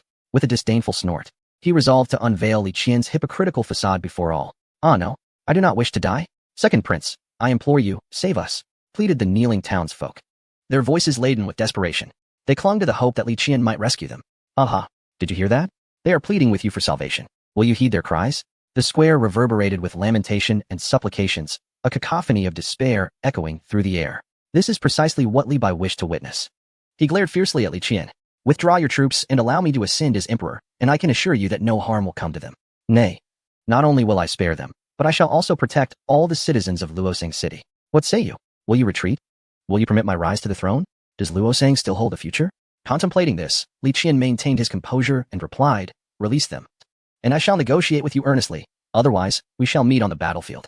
Upon hearing this, Li Bai erupted into laughter, declaring, behold, he is but a hypocrite. Utterly indifferent to your lives. Li Qian furrowed his brow. Should I acquiesce to your demands, the people of Luosang will inevitably fall victim to your wrath. Indeed, he is untrustworthy. He is the deceiver. A few in the crowd remained clear-headed. As those words echoed, Li Bai's gaze swiftly darted toward the source of the voice. With malicious intent, he retorted, very well, since you seek death, I shall grant it to you. Kill them. Li Bai held no belief in the existence of unparalleled masters. If such beings truly existed, why not reveal themselves? It was all a ruse concocted by Li Qian and his cohorts. They fabricated tales of extraordinary masters merely to create a pretext for their own ascension. Ultimately, they were no different from him.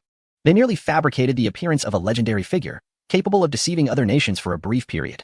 However, with the passage of time, the truth would inevitably surface.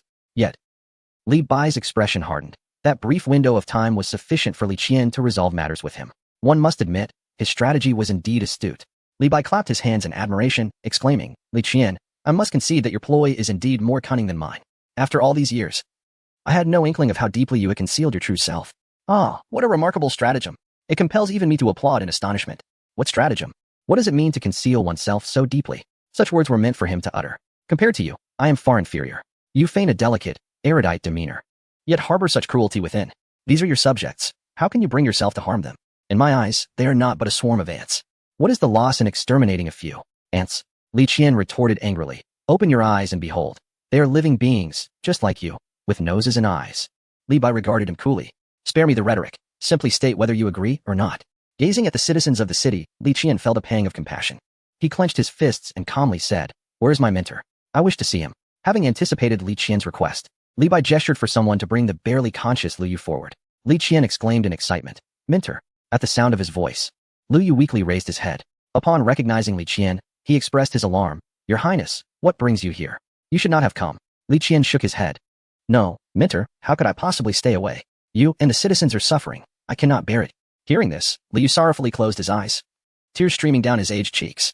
Very well, you have seen him. Now, can you tell me whether you are willing to withdraw your troops? Li Qian furrowed his brow, releasing his mentor. I am prepared to exchange my life for that of my father and my mentor. Li Bai dug at his ear, responding. Do you believe you possess the standing to negotiate terms with me? At that moment, the archers atop the city wall had encircled them completely. The accompanying soldiers swiftly formed a protective barrier around Li Qian. With a mere command, I could have you pierced by 1,000 arrows in the blink of an eye. Li Bai declared with a sense of triumph. This prince is aware that there is still a Lu Feng outside. Out of camaraderie, I shall grant you one night to contemplate your fate. With that, he barked an order, bring the second prince to the dungeons, where he can have a proper reunion with Chancellor Lu. Li Qian's soldiers were stripped of their armor, and he coldly regarded Li Bai as they bound him. Li Yu observed him, shaking his head in dismay. Your Highness, you should not have come. Li Qian smiled at him, replying, Mentor, if I do not come, the citizens of this city will suffer. My life is my own, but their lives are equally valuable. I must be here. Hearing this, Li Yu parted his lips, feeling a mix of relief and a tinge of despair. Outside, there was only the wind. Could he possibly contend with Li Bai? Chapter 136, The Fiery Descent.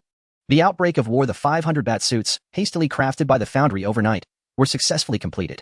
Upon witnessing the finished products, everyone was filled with exhilaration. Qin Zheng remarked, It is truly exquisite.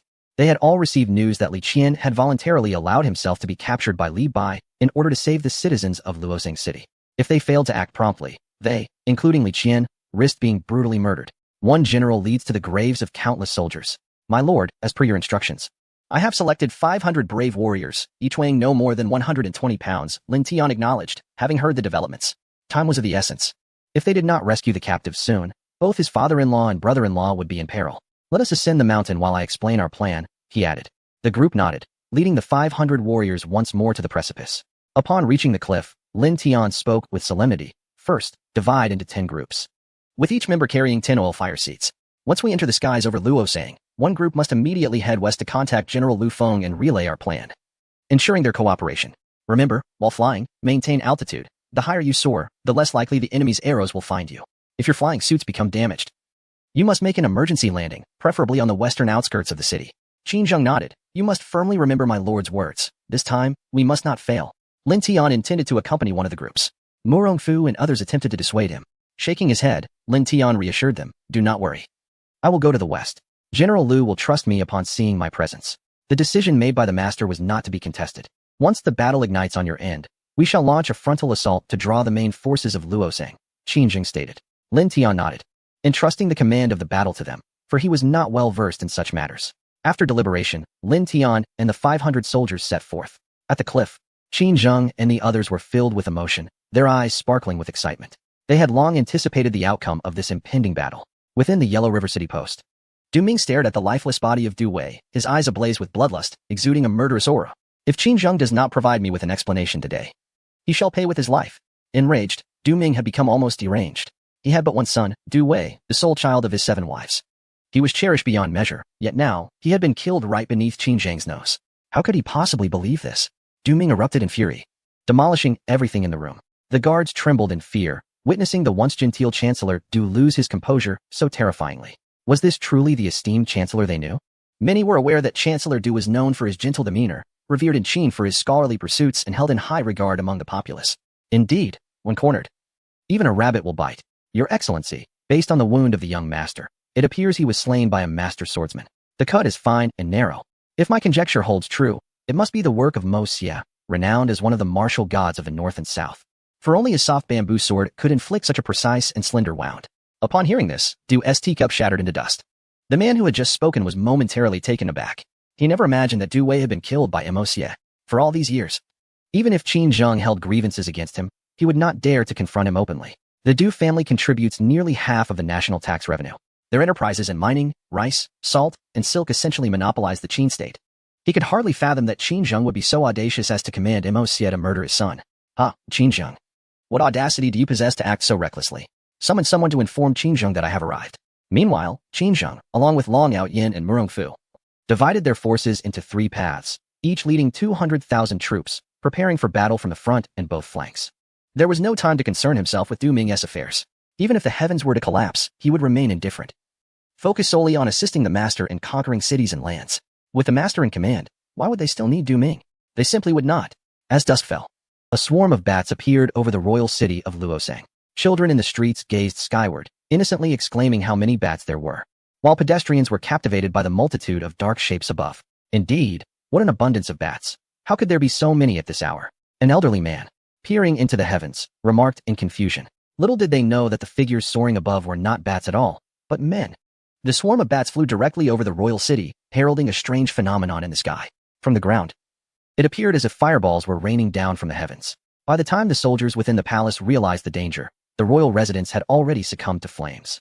Report, Your Highness, the sky has suddenly unleashed fiery rain, igniting multiple areas of the palace. We implore you to evacuate swiftly. Fiery rain. It has come to pass. Li Bai sprang from his chair, his face ashen. The ancients were deeply superstitious.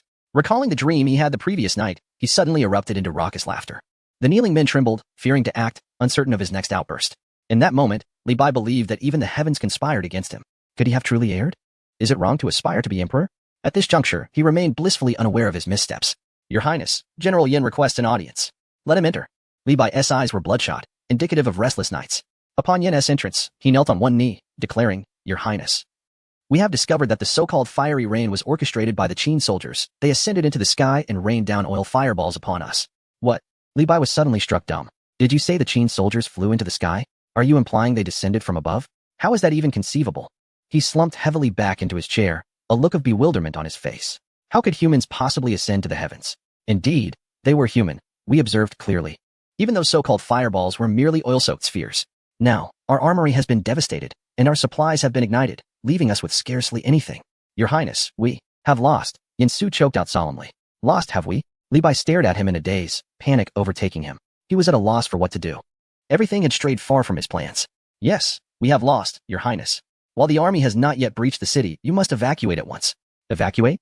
To where? Under heaven's expanse, there was no refuge left for him. Contemplating this, he snarled, No, I will not retreat. Even in death, I shall ensure that Li Qian accompanies me to the grave. What this prince cannot possess, neither shall he. Your Highness. Yin Su exclaimed passionately. You must hurry. Li Bai. His eyes aflame with fury, commanded. Yin Su gazed at him, recognizing that any words would be futile against the now frenzied Li Bai. Once, in his youth, he had offered Yin Su the opportunity to join the military. Would you accompany me, to become my right hand? The scene from that time remained vividly etched in his memory. Alas, the boy he once was had long since faded away. Yin Su's eyes brimmed with tears. Chapter 137. Reaching the city and achieving victory, the people of Luosang were in a state of fervor. Even the heavens could no longer bear witness.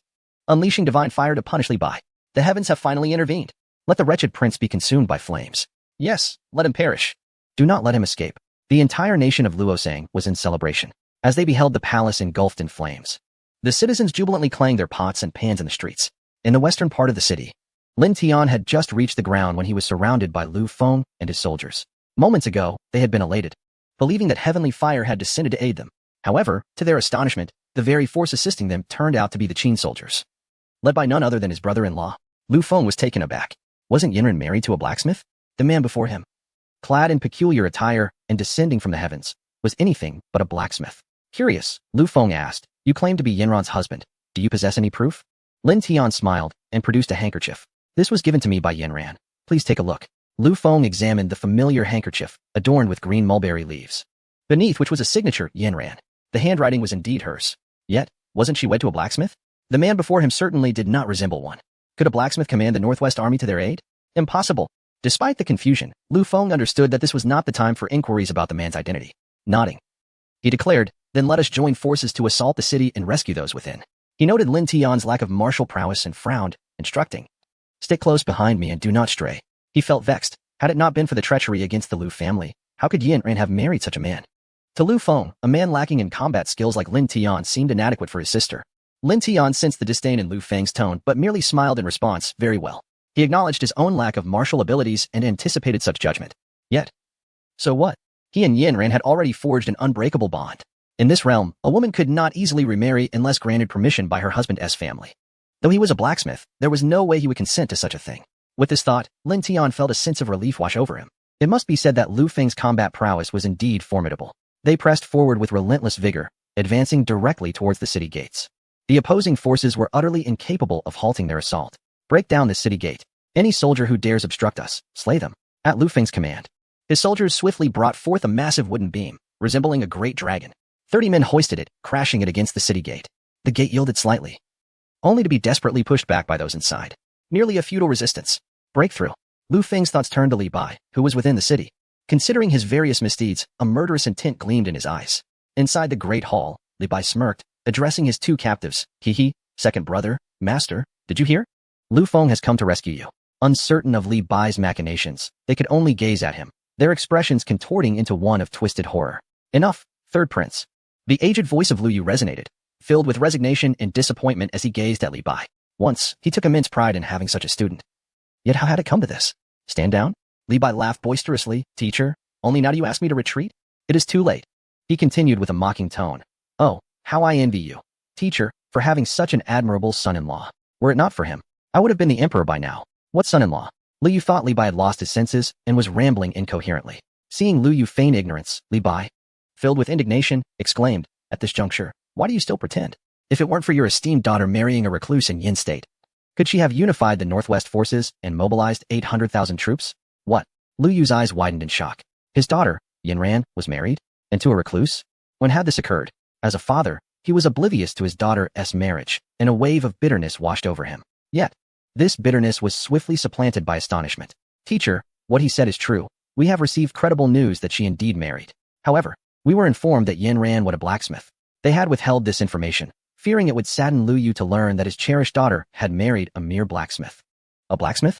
He is a master capable of forging unparalleled artifacts. Without his assistance, do you think you could have triumphed over me? That celestial artifact soaring in the sky was crafted by his hands. Li Bai cackled maniacally. What heavenly retribution? What divine intervention? You merely stumbled upon a fortunate encounter with a master. His expression twisted into one of rage. Why do all good fortunes favor you? I am unwilling to accept that despite my relentless efforts, fate seems to conspire against me. Those who attain the Tao receive support. Those who stray from it receive little. Third prince, do you not grasp this truth? Lu Yu sighed deeply. Suddenly, Li Bai lifted his gaze to fixate on him, a sly smile creeping across his face. Teacher, at this point, I can escape no longer. With you and my second brother accompanying me, I shall not be lonely in the underworld. With that, he abruptly drew back the curtain behind him, revealing a mass of dark, ominous objects. It was tongue oil. Li Qian's pupils dilated in horror. Li Bai intended to perish alongside them. At the city gates, a series of resounding crashes echoed as the gates, unable to withstand the onslaught, finally yielded. The army commanded by Lu Feng surged into the city, the drums of war resonating with an indomitable spirit. The soldiers that stormed into the city were valiant, causing the enemy forces to crumble and retreat in disarray. The citizens, upon seeing Lu Feng, were invigorated as if fueled by a surge of adrenaline. Armed with hoes and sickles, they charged toward the fleeing soldiers, eager to unleash the pent-up fury of the days past. The ground was littered with the bodies of the fallen, smoke swirling in the air as the battlefield bore witness to the carnage.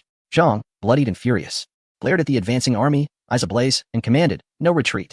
Hold the city at all costs. The fugitive must be executed on the spot." At the command, the fleeing soldiers were compelled to grasp their weapons in defense. Yet, how could these demoralized warriors withstand the might of Lu Feng's army? Those armed dared not move forward.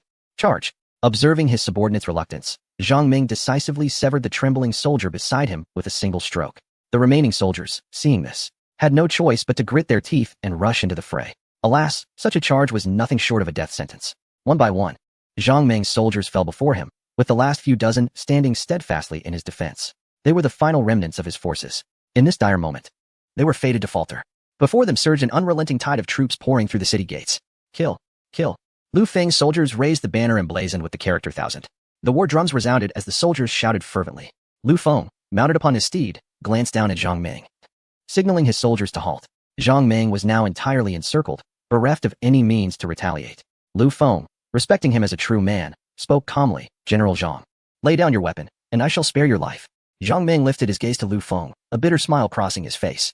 The god of war truly lived up to his reputation. Zhang Ming accepted his defeat with grace. Whether to kill or to maim, he would comply with whatever Lu Feng desired. Each served their own master, and for the vanquished, there was but one fate: death. You are all soldiers of Luo Sang, not foes. Lay down your weapons, and I will not slay you. The few soldiers beside Zhang Ming exchanged glances, ultimately relinquishing their arms. Observing this, Zhang Ming made no effort to impede them. Instead, with a sudden glint in his eyes, he pivoted the blade in his hand, preparing to end his own life. Chapter 138. So you are the peerless Master Clang. The blade was struck to the ground by an iron arrow. The arrow pierced through the weapon and embedded itself into the earth. A chilling aura emanated from the arrowhead. Lu Feng abruptly turned to glance behind him, only to see Lin Tian wearing a sheepish grin. Well, surrendering is not shameful. Life is precious, so why resort to self-destruction?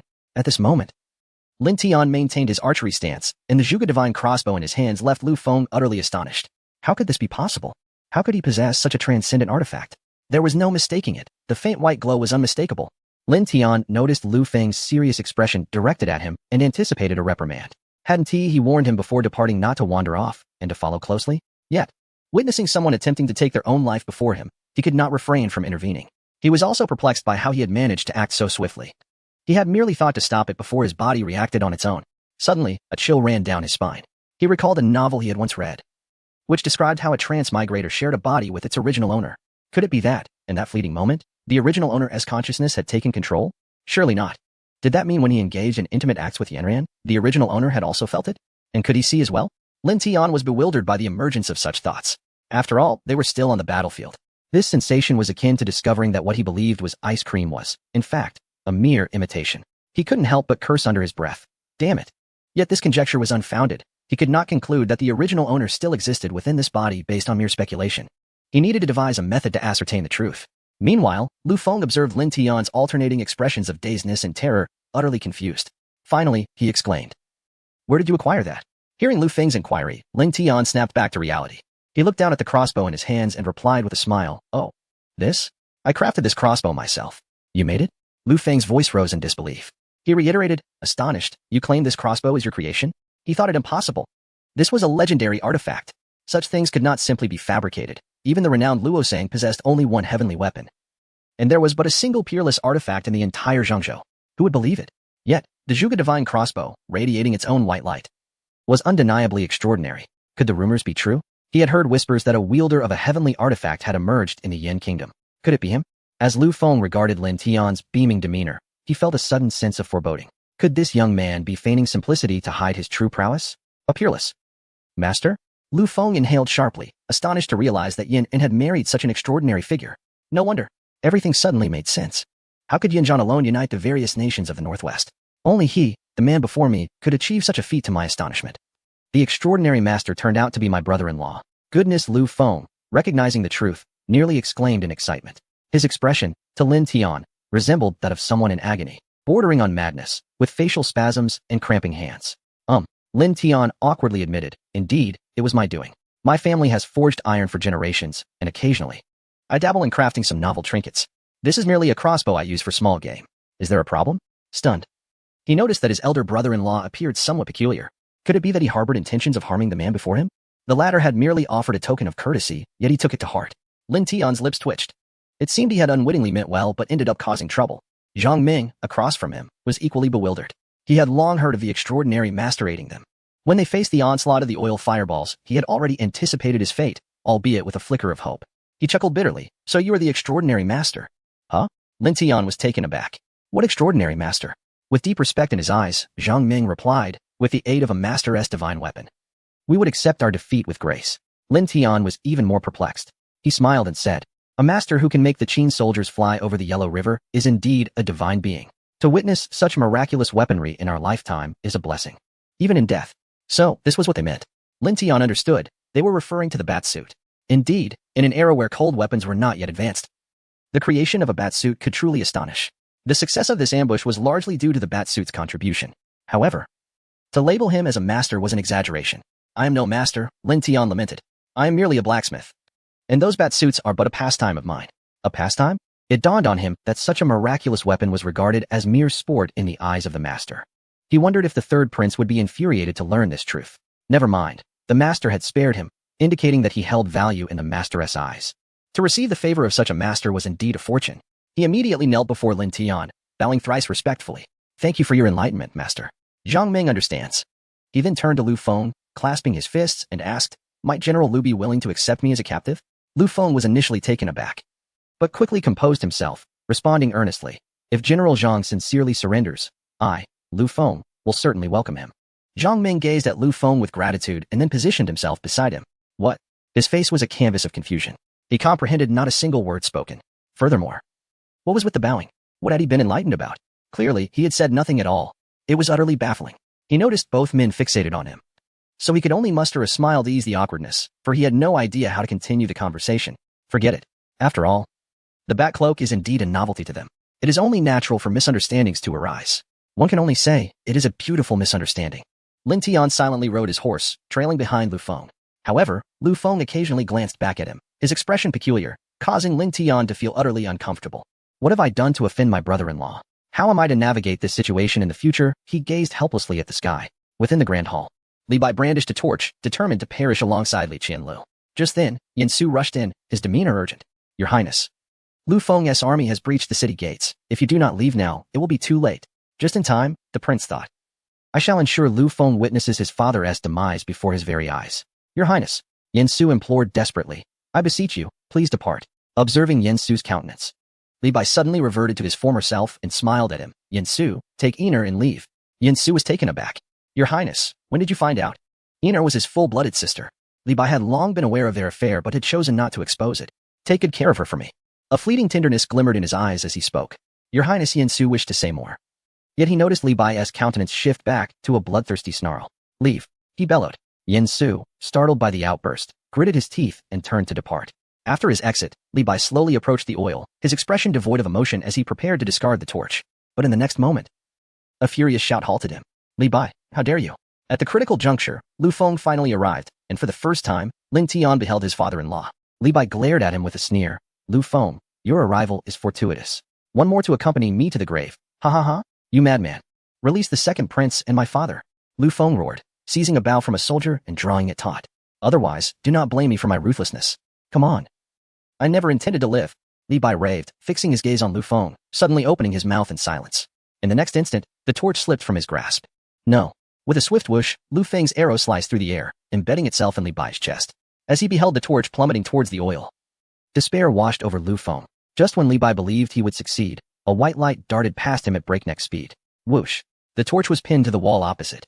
Li Bai, his face twisted in bitterness, glared at Lin Tian. You are that, but before he could finish his sentence, he collapsed, eyes wide in death. Lu Feng's arrow had struck true, piercing his heart. He had harbored murderous intent and could not show mercy. As for Lin Tian, He let out a heavy sigh of relief. Just now, he pondered that if the torch were to fall, everyone present would be reduced to mere charred remains. Thus, he hastily retrieved his crossbow. Yet, that peculiar sensation from earlier inexplicably returned, sending a shiver down his spine. Could it be that this body truly harbored another soul? He could not help but tremble. Chapter 139. The father-in-law's discontent. Why is everyone looking at me? It was merely an accident, a stroke of luck, Lin Tian stammered, feeling a twinge of guilt. The more he attempted to clarify the situation, the more convoluted it became, for everyone had witnessed him release the arrow. We shall discuss your actions later. For now, we must focus on saving lives, Lu Feng asserted, his voice trembling noticeably. The individual before them was capable of crafting unparalleled artifacts, and moreover, he was his own brother-in-law. The abruptness of the situation felt surreal, akin to a dream. Lu Feng had prepared himself for a desperate fight, yet he had not anticipated receiving assistance from such a remarkable figure. A scout had just reported that the other 4 nations of Zhongzhou were poised to invade, their armies stirring restlessly at the borders. Eager to seize the opportunity to divide Luo sang. Yet, unexpectedly, a brother-in-law had emerged, one of extraordinary prowess. Not only Lu Feng, but those present regarded Lin Tian with peculiar expressions, wondering who he truly was. Could he possibly be a master summoned by Lu Feng? Father, second prince, are you unharmed? Lu Feng inquired as he untied the ropes binding them. They flexed their wrists, and Li Qian, filled with curiosity, remarked, "Who is this brother? I have never seen him before. His skills are remarkable, and judging by his attire, he does not appear to be from our country." Li Qian scrutinized Lin Tian, hesitating to voice his thoughts, for the stranger had just saved their lives. Without him, they would have surely met a grim fate, unable to stand here and converse. He is Yanran's husband. What? Lu Yu exclaimed, his eyes nearly bulging from their sockets. What do you mean, Yanran's husband? I do not recognize any marriage of my daughter that has not received my approval, although they had been rescued moments ago. So, it is indeed Miss Lu's spouse. What a pleasure to meet you. May I inquire your esteemed name? Li Qian asked with a smile. I am Lin. With the single character Tian, Lin Tian replied. Ah, brother Lin. I am deeply grateful for your timely intervention, Li Qian expressed, bowing slightly. However, I am curious about this crossbow and arrow you possess. From whence do they originate? Li Qian's gaze had not strayed from the divine artifact in Lin Tian's hands, for it was indeed a legendary weapon. Moreover, the martial arts Lin Tian displayed earlier were unlike anything he had ever encountered, reaching an extraordinary pinnacle of power. He wondered what kind of martial technique could achieve such heights. This was a delicate matter to broach upon their first meeting. Yet upon hearing Lin Tian claim to be Lu Yanran's husband, the situation became intriguing. If his conjecture was correct, the unification of the northwest front lines was undoubtedly attributable to this very man. Li Qian recalled whispers of a heavenly instrument emerging from the northwest, though he was uncertain of its veracity. If true, it would imply the existence of a hidden master in the northwest. With Lin Tian wielding such a divine artifact, he surely had ties to this enigmatic figure. Contemplating this, Li Qian's demeanor towards Lin Tian grew increasingly courteous. This crossbow and arrow are truly remarkable. Lin Tian listened to the compliments regarding the crossbow arrows he had crafted, feeling a touch of bashfulness. After all, he had recently deemed himself a master craftsman, albeit self-proclaimed. However, considering the esteemed status of his interlocutor, he cautiously replied, expressing his gratitude for the praise. Beside him, Lu Feng observed, pondering how remarkable it was, an unparalleled artifact, fashioned by none other than the person before him. Lu Feng raised an eyebrow, curious to witness the expression on Li Qian's face upon discovering the truth. Would he still have the audacity to call himself Brother Lin? How amusing. Fortune had turned. The extraordinary master was his brother-in-law, a claim unlikely to be believed by anyone. Ah, dear brother, it is truly commendable that you have wed such an extraordinary figure. Yet, poor Lu Yu bore an expression filled with resentment. As if he wished to devour Lin Tian whole, he lamented internally, feeling as though the prized cabbage he had nurtured for years had been devoured by a swine. In that moment, the joy of surviving calamity dissipated. Your Highness, now that Li Bai is deceased and the imperial city has fallen, it is imperative to locate His Majesty. Li Yu felt a profound aversion to seeing Lin Tian. Merely gazing at him ignited a fire within, almost compelling him to deliver a sound thrashing. Li Qian nodded, leading his entourage to search the palace thoroughly, yet they found no trace of Li Min. This was perplexing. Where had Li Bai concealed him? Just then, a timid eunuch stepped forward, trembling, claiming to possess knowledge of the matter. Quickly, tell us where His Majesty is hidden. The young eunuch, in terror, revealed. I witnessed the third prince taking the emperor to the Cold Palace a few days ago. The Cold Palace? Li Qian furrowed his brow. It was the very place where Li Bai's mother had been imprisoned during her lifetime. Let us proceed there. A foreboding feeling washed over Li Qian. As they arrived, they discovered Li Min lifeless in the dried well of the Cold Palace. It appeared he had been dead for several days, with crows already pecking at his corpse. Ultimately, he had not been able to let go of that matter. Li Yu remarked bitterly, this child, all he did was for the sake of revenge. Li Qian remained silent. For 20 years prior, Li Bai's mother had met her demise in that very well, the reasons for which remained shrouded in mystery. The young Li Bai had been sent to be raised under the care of the favored consort, who had been neglected, leading to frequent bullying during his childhood. All of this was known to him. Lu Yu chose to remain silent. The subsequent events were beyond their control. What lay ahead was a matter for the Li family. Li Qian instructed his men to retrieve Li Min and prepare for his interment in the royal mausoleum on an appropriate day. Once these arrangements were made, he led his entourage to the grand hall. All the treacherous ministers had been captured, kneeling on the ground, awaiting their fate. At that moment, Li Qian sat upon the dragon throne, his presence radiating an unyielding authority, declaring, "His Majesty has fallen victim to Li Bai's treachery. However, I acknowledge that you all were misled by Li Bai, thus I shall be lenient in your punishment. Take them away for now. I shall address their crimes on another day. Your Highness, show us mercy. We were coerced. Your Highness, spare me." The minister on the ground was dragged away. Li Qian appeared weary. At that moment, Morong Fu and his forces had already reached the city gates, yet they were halted by Li Qian's soldiers. Report. The Northwestern United Army, led by Morong Fu, Long Outyin, and Emperor Qinzheng, request an audience with the third prince. Quickly, let them in. Li Qian maintained a semblance of courtesy, for they had aided him. It could be said that without the Northwestern United Army holding back the majority of Li Bai's forces, the battle would not have concluded so swiftly. Thus, both emotionally and logically, he ought to meet with them. As Morong Fu and the others entered, upon seeing Lin Tian unharmed, they rushed towards him. "Xiao Tian, we have arrived." Lin Tian felt a surge of excitement. "At last, you're here." With Morong Fu and the others by his side, Lin Tian felt emboldened. Otherwise, before the people of Luosang Kingdom, he always felt a twinge of inferiority. Especially under the piercing gaze of his father-in-law, akin to that of a butcher's knife, he dared not meet his eyes. He was at a loss as to how to address his father-in-law. The arrival of Morong Fu and the others allowed Lin Tian to breathe a sigh of relief. He smiled and said, "Elder, everything has gone smoothly, I trust?" Morong Fu nodded, responding with a smile. "Everything has proceeded as you anticipated." "What does that mean?" Morong Fu winked at him. Lin Tian immediately understood. Such excitement. The elder truly comprehended him, recognizing his father-in-law's discontent, and thus helped him save face. Gratefully, he responded with a smile, "As long as it is smooth." Indeed, Lu Yu, upon witnessing Morong Fu's respect towards Lin Tian, grew even more perplexed. Why did these three emperors seem to hold this blacksmith in such high esteem? Chapter 140. Resolving matters with the father-in-law, he was perplexed, contemplating what to inquire yet feeling a sense of embarrassment. Although Li was a sage of his time, he was also an elderly man steeped in traditional values. In his eyes, his daughter deserved to be matched with a noble scion, not a mere blacksmith. The thought of such a union was not only disgraceful but would also subject him to ridicule among the court officials. This marriage was unacceptable. Once the second prince had settled affairs here, he would personally journey to the Yin Kingdom to retrieve his daughter and arrange a more suitable match for her. Lu Yu's daughter, even if previously wed, could certainly find a man of far greater stature than a blacksmith. Lu Yu seethed with indignation, his anger intensifying with each passing moment as he regarded Lin Tian with increasing discontent. Lin Tian, feeling awkward, introduced himself, saying, "Father-in-law, I am Lin Tian, Yin Yin's fiancé. How dare you address me so?" Lu Yu retorted, ready to erupt in anger, but was restrained by Lu Feng, who smiled and nodded at Lin Tian, saying, "Let us set aside family matters for now and focus on resolving the current situation." Lu Yu shot a fierce glare at Lu Feng, questioning him with his expression. "Why do you stop me?" Lu Yu, being merely a scholarly man without martial prowess, failed to recognize the extraordinary weapon Lin Tian possessed. However, the two bystanders were acutely aware of it, especially Lu Feng, who feared his father might inadvertently offend Lin Tian. Regardless of their familial ties, Lin Tian was no ordinary individual. Though Lu Feng had a hint of pride, he felt a sense of trepidation in Lin Tian's presence, which stemmed from the absolute dominance that the strong held over the weak. Lin Tian was touched by Lu Feng's intervention. Realizing that his brother-in-law had a favorable impression of him, likely due to the earlier incident where he inadvertently saved his father-in-law, Lin Tian felt a headache coming on. The disparity in their statuses was not something that could be easily bridged. After all, in modern terms, he was attempting to climb the social ladder. Yet, this was not a choice he had made. If given the option, he would have chosen a prince or an emperor, not a blacksmith. He suppressed his frustration towards the system and forced a smile, nodding in acquiescence to his brother-in-law's words. Morong Fu observed Lu Yu's demeanor and pondered whether the old man was unaware of Lin Tian's true identity. It was evident that Lu Yu was ignorant of martial arts. He then turned to Lu Feng, understanding dawning upon him.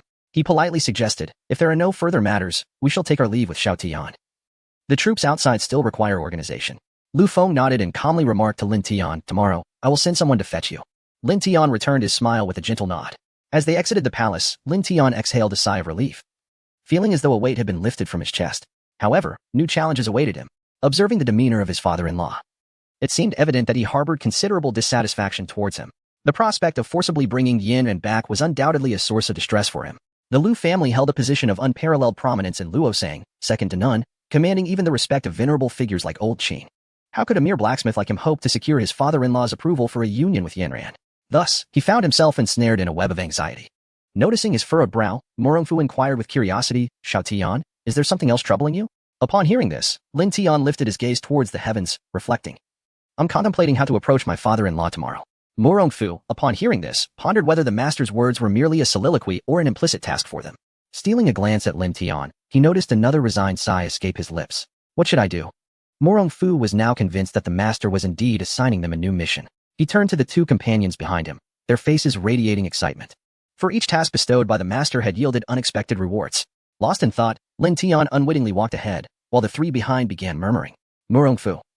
Has the master arranged another task for us? Long Aotian queried, puzzled. What task? I didn't hear anything, Qinzhong nodded in agreement. Affirming that he too had not caught any mention of a task from the master. Morongfu, looking at them with disdain, retorted, so. You two have not been paying attention to the master's words at all. What did the master say just now? Long Aotian recalled. It seemed he was troubled about his father-in-law. Morongfu shot him an exasperated glance and turned to Qinzhong, demanding, Old Qin, repeat the master's exact words for us. Let us hear it. Qinzhong, looking bewildered, replied, I think he said, tomorrow, I have to meet my father-in-law. What should I do? Is that it? Morongfu nodded, satisfied. Precisely. But how does that relate to the master assigning us a task? I didn't glean any indication that this was a directive. Shaking his head, Morongfu elaborated. The master's speech is often veiled. You must listen attentively and discern the true meaning behind his words. He even added, what should I do? Which is clearly directed at the three of us. How could you not perceive that? Long Aotian appeared perplexed, while Qinzhong stared blankly at Morongfu, struggling to comprehend. Morongfu, exuding confidence, asserted, of course. Have you not noticed that I consistently grasp the master's intentions? I am not a mind reader. I simply pay close attention to his earnestness. Let us not forget the master's purpose in bringing us along. It is not merely for our amusement, but rather so we can represent him when he cannot, voicing sentiments he finds inconvenient to express. That is our role. Upon hearing this, the two instantly understood. Casting admiring glances towards Morongfu, Long Aotian chuckled, remarking on the cleverness of his companion. Were it just old Qin and myself, we would likely have offended the master without even realizing it. Qinzhong nodded in agreement, having just acquired 500 back garments and an equal number of crossbow arrows. He now possessed 1,000 unparalleled artifacts. Good heavens! If the master were to take offense, all would be confiscated, leaving him with nowhere to express his sorrow. Both Qinzhong and Long Aotian, emperors of great nations, held no disdain for Morongfu, the emperor of a smaller realm. Rather, they exhibited profound respect for him. After all, he was a favored individual in the eyes of the master. The repercussions of incurring his displeasure could be dire. In light of future generations, their demeanor towards him was exceedingly gracious. Morongfu brimmed with pride, for he was the one who understood the master best. Thus, we must ensure to secure matters with his father-in-law before the master meets him tomorrow, he declared earnestly. Did you notice how General Liu and the second prince were particularly courteous towards the master? This indicates that they are already aware of his identity. Only Prime Minister Liu remains in the dark. Long Aotian reflected on the earlier scene, nodding in agreement. Now that you mention it, I recall that the master was holding crossbow arrows. Any martial artist would recognize their significance, but Prime Minister Liu, being a civil servant, is evidently ignorant of martial prowess, and thus cannot appreciate the arrow's potency. Morongfu smiled and nodded. Indeed. Therefore, we need only assist the master in selecting some gifts and accompany him to meet Prime Minister Liu tomorrow. I am confident that General Liu will disclose the master's identity to him tonight. As the conversation reached this juncture, the three shared a harmonious smile. Chapter 141. Surprise. Your son-in-law is an extraordinary talent in the dead of night. At the Liu family residence, Liu gazed at the cobweb-covered gate, overwhelmed by a wave of nostalgia. The once splendid entrance had fallen into disrepair, remnants of its former glory long faded. Father, let us enter, Liu Feng gently assisted him through the threshold. Tomorrow, I shall send someone to tidy up the house. Observing his frail father, Liu Feng could not suppress a pang of sorrow. I have caused you so much suffering. Liu looked at him with a heart full of gratitude. Fenger, you have done more than enough. Having a son like you brings me great comfort. Yet, the thought of Yanran marrying a mere blacksmith made his heart race, nearly taking his breath away, resulting in a fit of violent coughing. Father, are you unwell? Allow me to summon the imperial physician, he exclaimed, urgency in his voice. Quickly, fetch the physician. Liu grasped his wrist, shaking his head. I am fine. It is merely the thought of that man being Yanran's husband that unsettles me. He coughed again. Realizing the source of his father's distress, Liu Feng's expression turned serious. Father, allow me to help you back to your room. Once we are inside, I will explain further. Upon reaching the chamber, Liu settled onto the bed. Confusion etched on his face. Fenger, what were you about to tell me? Taking a deep breath, Liu Feng replied, Father, you must promise me not to become agitated when I reveal this matter. Liu was taken aback, pondering if the second prince had concealed further affairs from him. With a grave demeanor, he urged, speak, I can bear it. Lu Feng nodded slowly and said, "The individual you encountered earlier is indeed Yinran's husband." Upon hearing this, Lu Yu's temper flared. "I refuse to accept it. Since time immemorial, it has been the duty of parents to arrange marriages. Such disgraceful conduct could only occur in a place as small as Yin country. That man is not but a blacksmith. How could he possibly be worthy of Yinran? I have already decided that once we settle here, I shall personally go and bring Yinran back, finding her a more suitable match." Lu Feng was momentarily taken aback. He had not anticipated that in such a short span, his father would have already restructured his sister's future. He wanted to laugh, but held back. For he knew his father remained oblivious to his brother-in-law's true identity. Would he still say such things if he knew? Clearing his throat, he feigned composure. "What if I were to tell you that Yinran's husband is no ordinary blacksmith? Will you dismiss the notion with disdain? Even if you were to describe him as a flower, he remains a blacksmith. In the end, he might aspire to be a master blacksmith, but he is still just a blacksmith. What difference does it make?" Lu Yu's irritation grew as he perceived Lu Feng was inadvertently defending Lin Tian. Lu Feng, however, remained unperturbed, unable to stifle a chuckle. "Father, what if I were to reveal that the Northwestern Allied forces heed his command? Would you still regard him as merely a humble blacksmith?" "What?" Lu Yu's eyes widened in shock, as if they were as large as bronze bells. Immediately rebutting, he exclaimed, "Impossible. Do not deceive me. That rascal must have said something to you to persuade you to speak on his behalf." Humph. Lu Feng shook his head, concealing his smile. He spoke earnestly, "Father, I assure you, I am not deceiving you. Consider carefully why the Northwest United Army would extend their assistance to us. What benefits could they possibly gain from aiding us? Moreover, the most critical point is, why would the Northwest unify their stance? Who could command the allegiance of the various nations in the Northwest?" A barrage of questions rendered Lu Yu speechless. He continued, "Furthermore, you witnessed the celestial phenomenon of falling flames, did you not?" Lu Yu furrowed his brow, pondering the connection between such a phenomenon and his own situation. "Of course there is a connection," Lu Feng asserted solemnly, "for those were not mere falling flames, but rather fireballs of tung oil that he cast from the skies while soaring above the imperial city with Qin Qin." "What?" Lu Yu's voice suddenly escalated. "How could this be? How can a person fly in the sky? It's impossible." Not only Lu Yu, but even Lu Feng himself would have found it hard to believe had he not witnessed Lin Tian descend from the heavens. The attire he wore earlier was indeed extraordinary, enabling flight. Had he not seen it with his own eyes, he would not have dared to believe that a person could soar through the air like a bird. It was utterly astonishing. Lu Yu stood in shock, muttering, "Isn't he a blacksmith? How could he possess such abilities?" Lu Feng shook his head, expressing his feelings. "Father, do you remember how he rescued you and the second prince in that critical moment?" At this point, Lu Yu was utterly bewildered. He nodded. Lu Feng continued, "You lack martial knowledge, so it is natural that you cannot perceive the extraordinary martial prowess he possesses, nor recognize that the crossbow he wields is a peerless artifact." Peerless artifact. Even though Lu Yu was not well versed in martial arts, he certainly understood the significance of the term. The formidable Dragon Kingdom had attained its status as the foremost among the 5 nations of Zhongzhou precisely because of a peerless artifact. Lu Yu seemed to recall something and hastily inquired, "Quickly tell me, who exactly is this blacksmith?" Taking a deep breath, Lu Feng replied, "According to rumors, a figure possessing a heavenly weapon has emerged in the Northwest. If my guess is correct, he should be that very person." "A figure?" Lu Yu was perplexed. While he understood martial arts, he was not familiar with weaponry. Nevertheless, he comprehended the meaning of the term figure. He swallowed hard. Lu Feng elaborated, "In other words, he is not an ordinary blacksmith, but rather a master capable of forging heavenly weapons and peerless artifacts." Lu Yu was taken aback, stammering, You mean to say he can even forge peerless artifacts?" Lu Feng nodded. "Indeed, the crossbow that saved you was crafted by his own hands." "Father, do you still doubt me? Would I deceive you?" He certainly trusted his son's words. However, he struggled to accept that his own son-in-law was a master. Just moments ago, he had eyed him with disdain. What a disaster. What if, in a moment of displeasure, his son-in-law were to obliterate them? Panic-stricken, he asked, "Fenger, did I inadvertently offend Lin, my son-in-law?" "What? Son-in-law Lin?" Lu Feng's mouth twitched. Reflecting inwardly, he mused, "Father, your ability to change your demeanor is astonishing. Just a moment ago, you looked down upon that humble blacksmith, and now, upon learning of his true prowess, you have entirely shifted your perspective. Even as my own father, you cannot help but exhibit disdain." Within the palace, Li Qian found himself seated in the former chambers of Li Min, still preoccupied with thoughts of Lin Tian.